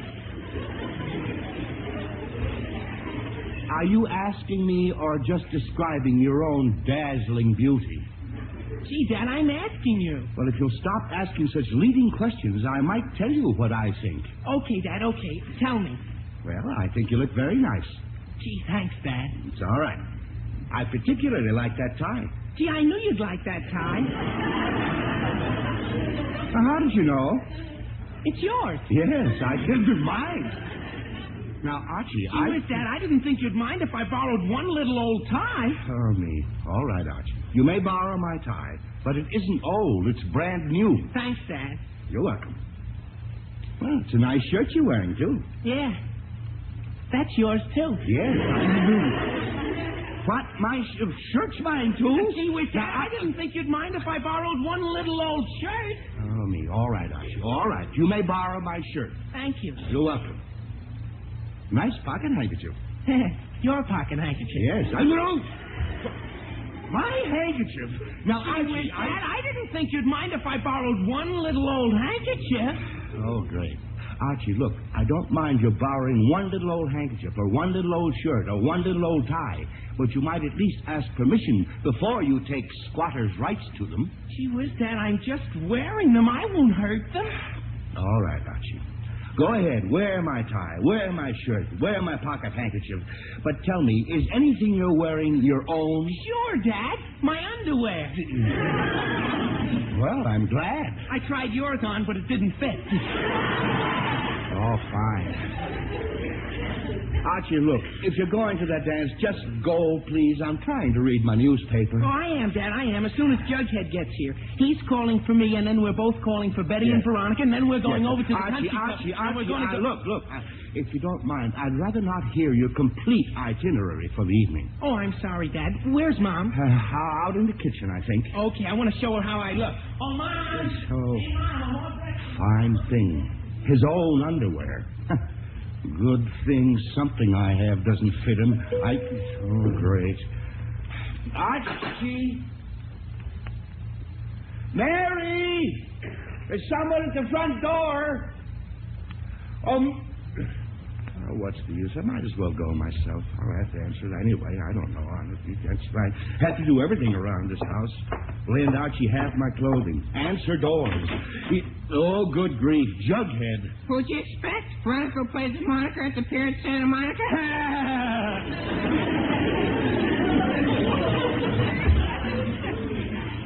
No, Jughead, I did not. You know, Jughead, there's something about you that surprises me every time I see you. Come on in, come in. Well, I see you're all dressed up tonight, too. Uh-huh. I'm pretty. Even prettier than my Uncle Herman when he puts his wig on. Yes, Jug, I even smell pretty tonight. Jughead, don't tell me you're wearing perfume. Gee whiz, of course not, Mr. Andrews. I just put some bath salts in the tub tonight. Oh, fine. Jughead, I'm sure you'll be a great hit with the girls tonight. Yeah. But, Mr. Andrews, do you think anyone will notice my socks? What about your socks? I'm not wearing any. Oh, great. Jughead, look, why don't you just go find Archie? He's up... Oh, gee whiz, Jughead. Hi, Archie. When did you get here? Oh, just a minute ago. Oh. Hey, but gee, Archie, you look swell. Oh, thanks, Jug. You look terrific yourself. Thanks, Archie. I like the suit. Well, thanks, Jug, and I like your tie. Archie, Yeah, thanks, Archie. I like your shirt. Well, thanks, Archie, Jug. That's a nice shine you got on your shoes. Yeah, thanks, Archie. That's a nice pocket handkerchief. Look, you two. Look, tell me, are you going to a dance, or is this mutual admiration society going on all night? Well, gee whiz, Dad, I was just telling Jug how nice he looks. Yes, I heard you. You look swell, Jug. Oh, thanks, Archie. You look fine, Archie. Thanks, Jug. You look dandy, Jug. Thanks, Archie. Now, look, will you two please both take my word for it that two more beautiful specimens of young manhood never set foot on a dance floor? And go? I'd like to read my newspaper. Okay, Dad, okay. I just want to look in this mirror and straighten my tie and... Gee whiz. What's the matter? Well, just look at that. Isn't that awful? Isn't that terrible? Archie, that's your own face, so you might as well get used to it. Dad, I don't mean my face. I mean my hair. What's the matter with your hair? Hair. It's standing up and back. So is your face? Archie, tell me, what difference do a few hairs make? Dad, you want me to go to that dance looking like a tramp? Archie, you want everybody at the whole dance to turn around and look at me when I walk in? Archie, You want the whole town to be saying, you know what that Andrews boy did last night? Went to the dance with his hair all mucked up. Archie, look! Archie, please, go upstairs and brush your hair, please, for my sake. Oh, golly. Okay, Dad. That's what I'll do. Come on, Jug. Okay, Archie, but hurry up. Betty and Veronica are waiting. Jug, this'll just take half a second. Don't you think I want to go to that dance as much as you do? A lot more, probably. You can dance. But hurry up, Betty. I am. Just put a little water on that hair back there and it'll comb nice as you please. Jug, get me that comb off the shelf, please. Okay. Just wet my hair a little. There. Here's the comb. Thanks. Now I just run it over my hair. There, Jug, how's that? Rotten. Huh? The hair just popped up again. Oh, fine. Well, I'll put a little more water on it. There. Now it'll lie down, by George. There, now it's down. Yeah, but Now it's up. Again? Oh, great. Well, I guess I'll just have to use some hair dressing. Archie, it'd be easier to just cut that lock of hair off. Cut it off? And have a big bald spot? Well, you don't have any trouble combing a bald spot. Jug, don't be funny and hand me that bottle of hair dressing. Okay, but hurry up. Jug, I'm hurrying as much as I can. Well, this will just take a second. I'll put a lot on so that hair can't pop up again. Here. There. Now how's it look, Jug? Like it's been glued. Now let's go. Okay, Jug, as soon as I wash my hands. Wash your hands? Listen, Archie, what are you going to do? Start dressing all over again? Jug, I just got to wash this gooey hair dressing off my hands. That's all. Gee whiz. What's the matter? I dropped the soap. Gee whiz. Where'd it go? Oh, there it is, right under the sink. Oh, yeah, I see it. Yeah, I got it. Now I just... Oh! My head! Oh! Oh! Gee whiz, did you hurt yourself? Well, you think I'm yelling for the fun of it? Oh, my head! My head! Archie, what happened? I bumped my head against the sink. Ow! Did you hurt it? Well, sure I did. Oh! Didn't do the sink any good either. Just be quiet. Oh! Archie, take your hand off your head and let me see it. My hand? No, your head. Okay, Dad. But boy, what a wallop. Phew. I don't see anything, Archie. Does it hurt there? Or there? Or... Ow! Oh, that's the sore spot. Ow! I'm sorry. I didn't mean to hurt you. Didn't mean to hurt me. You nearly put your finger right through my head. Now, Archie, you nearly killed me. Archie, it's worse than ever now. Archie, stop that shouting. Okay, Dad, okay, but oh... That's better. Now, there's nothing to make such a fuss about. You just bruised your head a little. Just bruised it, Dad. I bet I cracked it right in half. I'll bet... Archie! Okay, Dad, okay. All right. Now, go on downstairs and get some ice. Ice? Gee whiz, what for? Archie, you'll have to put some ice on your forehead or you'll have a great big lump there. Gee whiz, okay. Come on, Jughead, let's go down to the kitchen. Okay. But, Archie... Yes, Jug? If you keep Veronica-weighing much longer, you'll have 2 lumps on your head.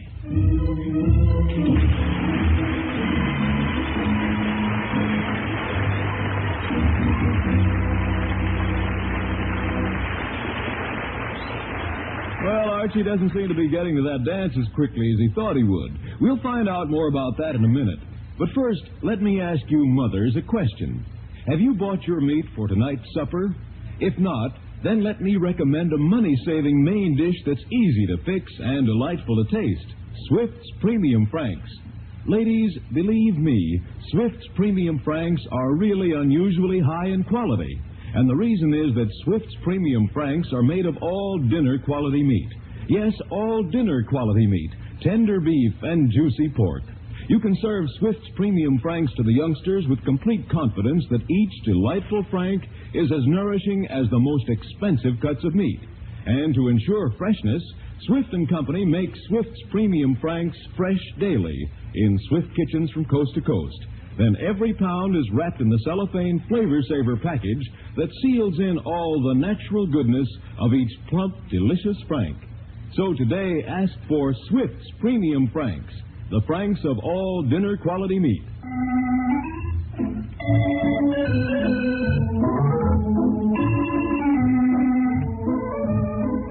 And now back to Archie, who is trying to get to the big dance, but so far has gotten off to a poor start. He and Jughead are in the kitchen to get some ice for Archie's bruised forehead. Gee whiz, Jughead, hurry up with that ice. This head hurts. I'm trying to, Archie, but I'm having a little trouble. What kind of trouble? I can't get the ice cube tray out of the refrigerator. It's stuck. Gee whiz, Jughead, sometimes I think you can't do anything. And other times I'm sure of it. But the trays are so frozen they won't budge. Jug, they're always a little hard to get out. You just gotta pull a little, that's all. I did, but nothing happened. No, I'll do it myself. Now, just watch.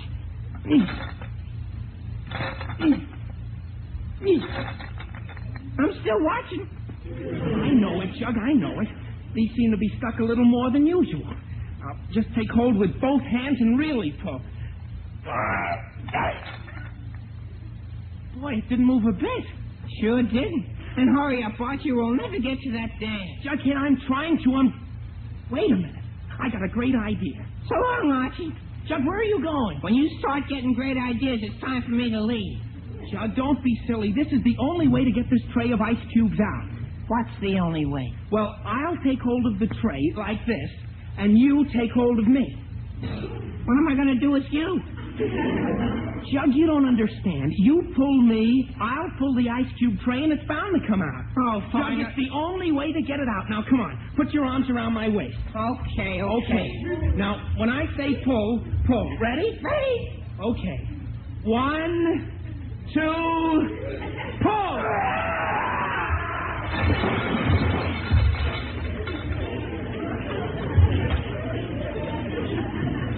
We froze.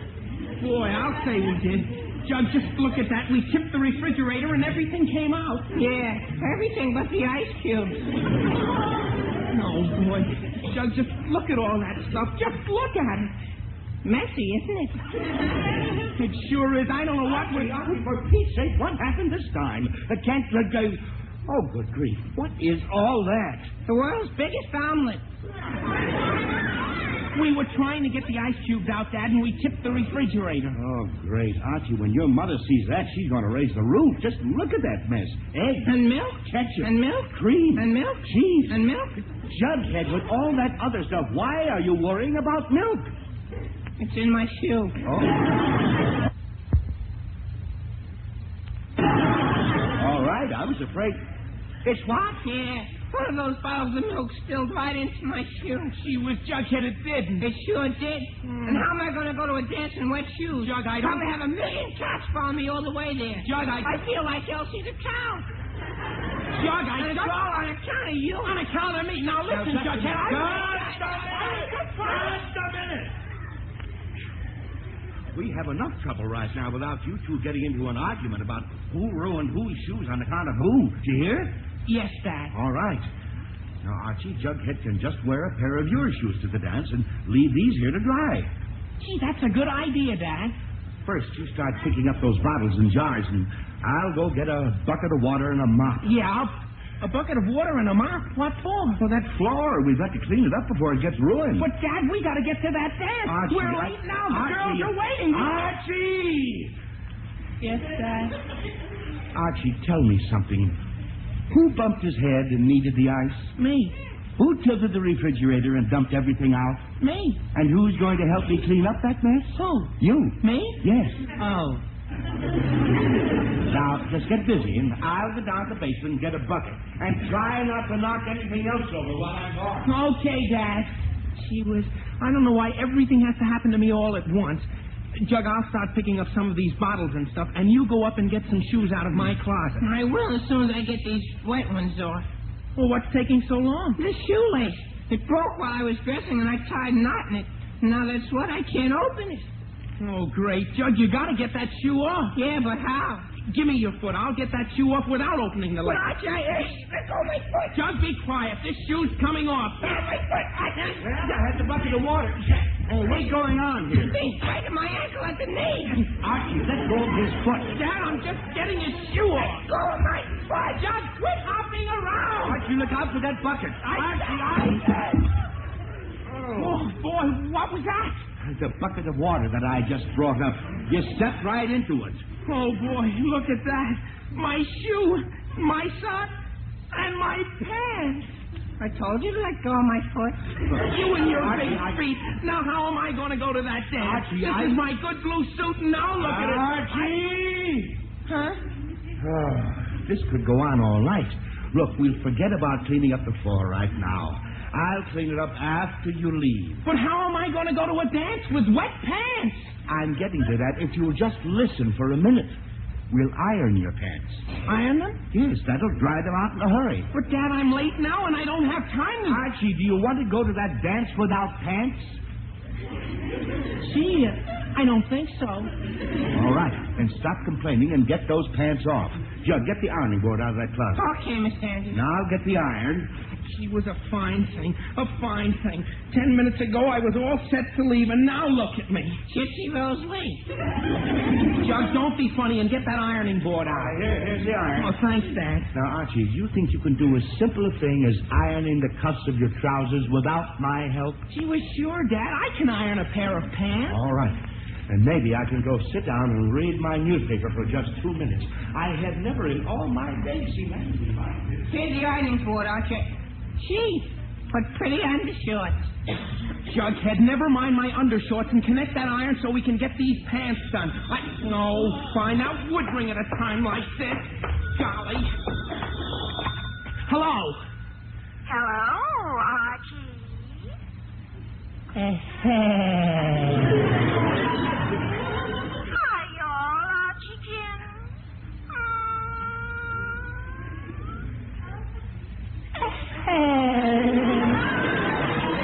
It's awful nice to hear your voice, Archie.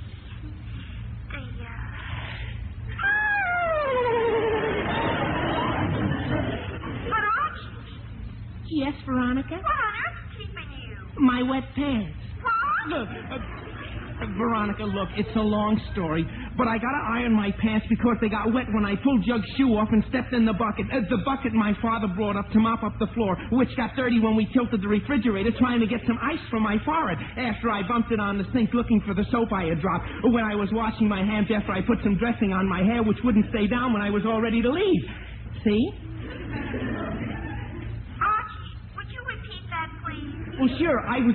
Oh, look, Veronica, I'll be over in just about 5 minutes. Well, all right, Archie, but hurry. Yeah, I will. Bye now. Bye. Oh, boy. Everything happens at once.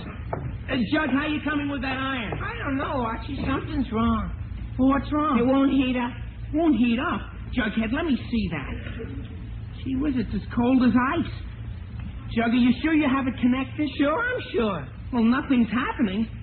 Jiggle the plug. Okay.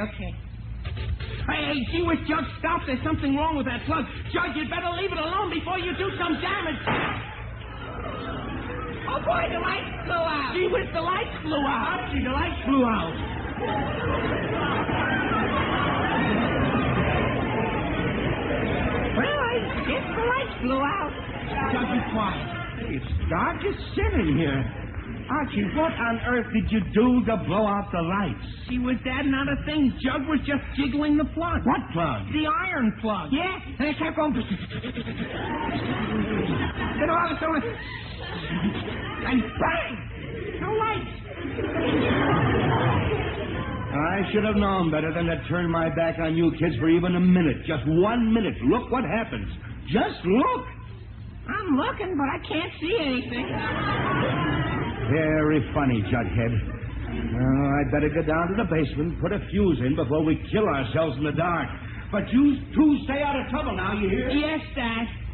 Gee whiz, are we going to be late to that dance? What was that? The front door. Oh, fine. At a time like this, I hope I can see my way to that. Archie, come back. Jug, what's Archie, where are you? Well, Jug, I'm... Randy, somebody help. Jug, what? Help! I'm right here. What's the matter? I'm afraid of the dark. Oh, great. Jughead, you mean to say a guy your size is afraid of the dark? I can't tell what my size is in the dark. Oh, fine. All right, Jughead. Then come with me and we'll both answer the door. Okay. But haven't I got enough trouble without having to play nursemaid to you? Listen, Archie, is it my fault the lights blew out? Yes. Oh. Okay, we're coming. Who's there? Archie, is that you? Oh, it's Why is it so dark in here? Well, we Not a had- light on in the house any place. Well, we was I thought there was nobody home. I came over to find out what's keeping you. Well, Betty, we Didn't was you say you were going to call for me at 8 o'clock? Well, I was Do you about- know what time it is now? Well, it's pretty See, I cl- knew you were late. Yes, but I- Golly, you aren't saying very much. Is something wrong? Betty, look. There's lots of things wrong, but we can't explain right now. Gee whiz, the lights went on. Gee whiz, that... Archie, where's your pants? I just... Oh, golly. Jug, stand in front of me, quick. Okay. Archie, you were supposed to call for me almost half an hour ago and look at you. Betty, I just... Still in your undershorts. Well, Betty, Archie, we're never going to get to that dance. Betty, will you listen to me for just 1 minute? Of course, Archie. All right. Now, we've had a little trouble and the lights blew out, but I'll explain later. Now, come on in and I'll finish dressing and we'll... Betty, what are you sniffing about? I smell smoke. Yeah, it's pretty smoke. Uh-huh. Gee whiz, I do too. Oh, boy, I'll bet when the fuse blew out, it started a fire in the walls or something. Oh, God. Yeah, a short circuit. Golly, I'll bet it is. I heard of a house burning down like that once. Oh, boy, Betty, quick. You call the fire department and Jug and we'll see if we can put it out. All right, Archie, wait, but the whole kitchen's on fire. Yeah, boy, it sure smells like it. Well, Archie, how's that? Got the lights all fixed. Dad, the house is burning down. Yes. What'd you say? I said the house is burning down. That short circuit must have done it. Now, Archie, Can't you smell the smoke? Do something, Dad. Do something, Dad. Dad, will you listen to me? The house is not burning down. But, Dad, the room's full of smoke. Something's on fire. Archie, of course something's on fire, but it's not the house. It's your pants. Oh, gee, that's good for a minute. My pants. Oh, boy, the iron is still on. My best pants. Jug, quick, throw them in the sink. Oh, no, not my pants. Then turn on the water. But, Dad, no, don't, Jug. Those are my best pants. Those were your best pants, Archie. But my pants, they're ruined. Now, Archie. Dad, how am I going to go to that dance with no pants? Archie, All I wanted to do was take Veronica to the dance. And now, look, my only good suit's ruined. Archie, will you please stop? The fire department will be here any minute. Oh, good. Fire department? What fire department? The ones we call to put out Archie's pants. Jughead, Jug, go answer that. Okay, Miss Dan. Betty, when did you call the fire? Archie, for the last time, will you... Betty, that's what I'm trying to tell you. Call the fire department. Archie. Oh, great. Jughead, Goodness, what's going on? Veronica, I want to... Oh, Dad, here comes the fire department. Look,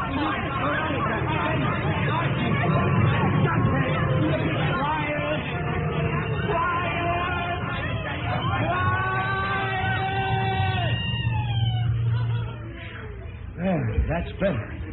Now, listen to me, all of you. This nonsense has gone far enough. Too far, in fact. Yes, Mr. Andrews. Yes, Dad. Uh-huh. Now, Betty, you go out there and explain to the fire department that we don't need them now. I'll be down to the firehouse first thing tomorrow morning, and I'll explain the whole thing. Oh, yes, Mr. Andrews, I'll tell them. Now, Archie, I hope you've learned your lesson. If you had just gone to that dance half an hour ago like you were going to, instead of stopping to fool with your hair, you wouldn't have bumped your head or spilled everything out of the icebox or blown out the lights or burned your pants or anything else. Or spilled milk and ice cube. Jughead, be quiet. Now, Archie, for Pete's sake, stop crying about your best suit. I will personally take you out next week and buy you a new one. Well, gee, thanks, Dad, but what am I going to wear to the dance tonight? And it's so late. Yeah. Archie, your sport jacket and slacks are in the hall closet. I'm sure you can put them on in 2 minutes, go to the dance, and be there in plenty of time. Gee, I guess so. Mr. Andrews, I explained everything to the firemen and they left. Good, then everything is straightened out. Oh, now, if you kids would please leave, maybe Mrs. Andrews and I will have this place cleaned up in 5 minutes. And then maybe I can still spend one quiet evening around his house. Yes, Dad. I just want to run upstairs for a minute. What for? To brush my hair. It's standing up and back again. Oh, no.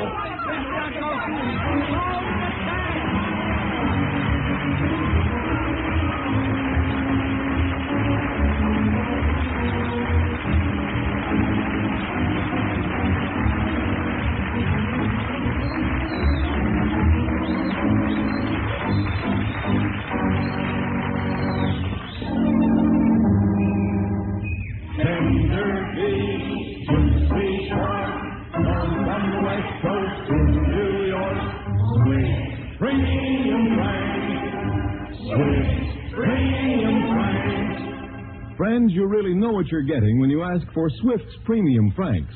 Made fresh daily in Swift kitchens from coast to coast, so you know they're fresh. Made by Swift, so you know they're top quality. Ask for them today. Swift's Premium Franks in the new handy 1-pound cellophane package.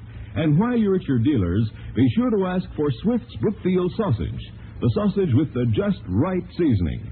And don't forget that your dealer has a tempting variety of Swift's Premium table-ready meats. Delicious bologna is being featured this week, and you'll find it to be a surefire hit in lunchbox sandwiches, after-school snacks, and late-evening spreads. And remember, Swift's Premium bologna is economical because it's all meat. No bones, no waste. Always keep some on hand for quick, easy-to-fix meals. For a meal in a flash that saves plenty of cash, get Swift's Premium table-ready meats.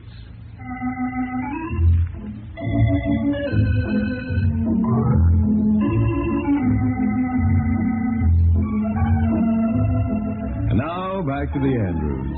It's much later that evening after Archie and his friends had gotten off to the dance. Mr. and Mrs. Andrews had cleaned up the kitchen floor, put away the iron and ironing board, thrown out Archie's burned pants, and finally Mr. Andrews has gotten to sit down in his favorite armchair before going to bed. Oh, what a night. What a night. Mary, if I had known we were going to have that much work to do, I'd have made Archie stay home and help. Well, how can he be back already? Hi, Mom. Hi, Dad. Archie, is the dance over so soon? Well, yes, Dad, but it's the same time all the dances end. Oh, I didn't realize it was so late. Well, I hope you had a good time at the dance. Oh, I sure did, Dad. It was swell. I even won a door prize. A door prize? What did you win? A comb and brush set and a big bottle of hairdressing. No.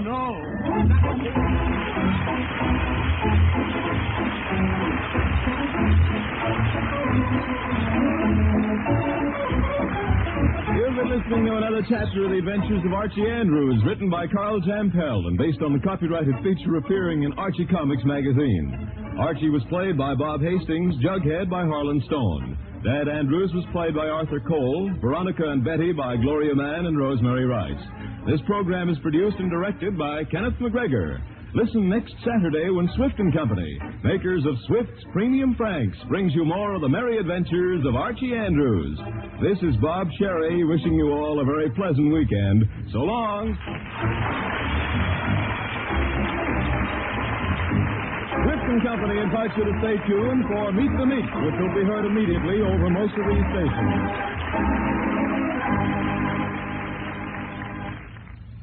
This is NBC, the national broadcast. This is NBC, the national broadcast.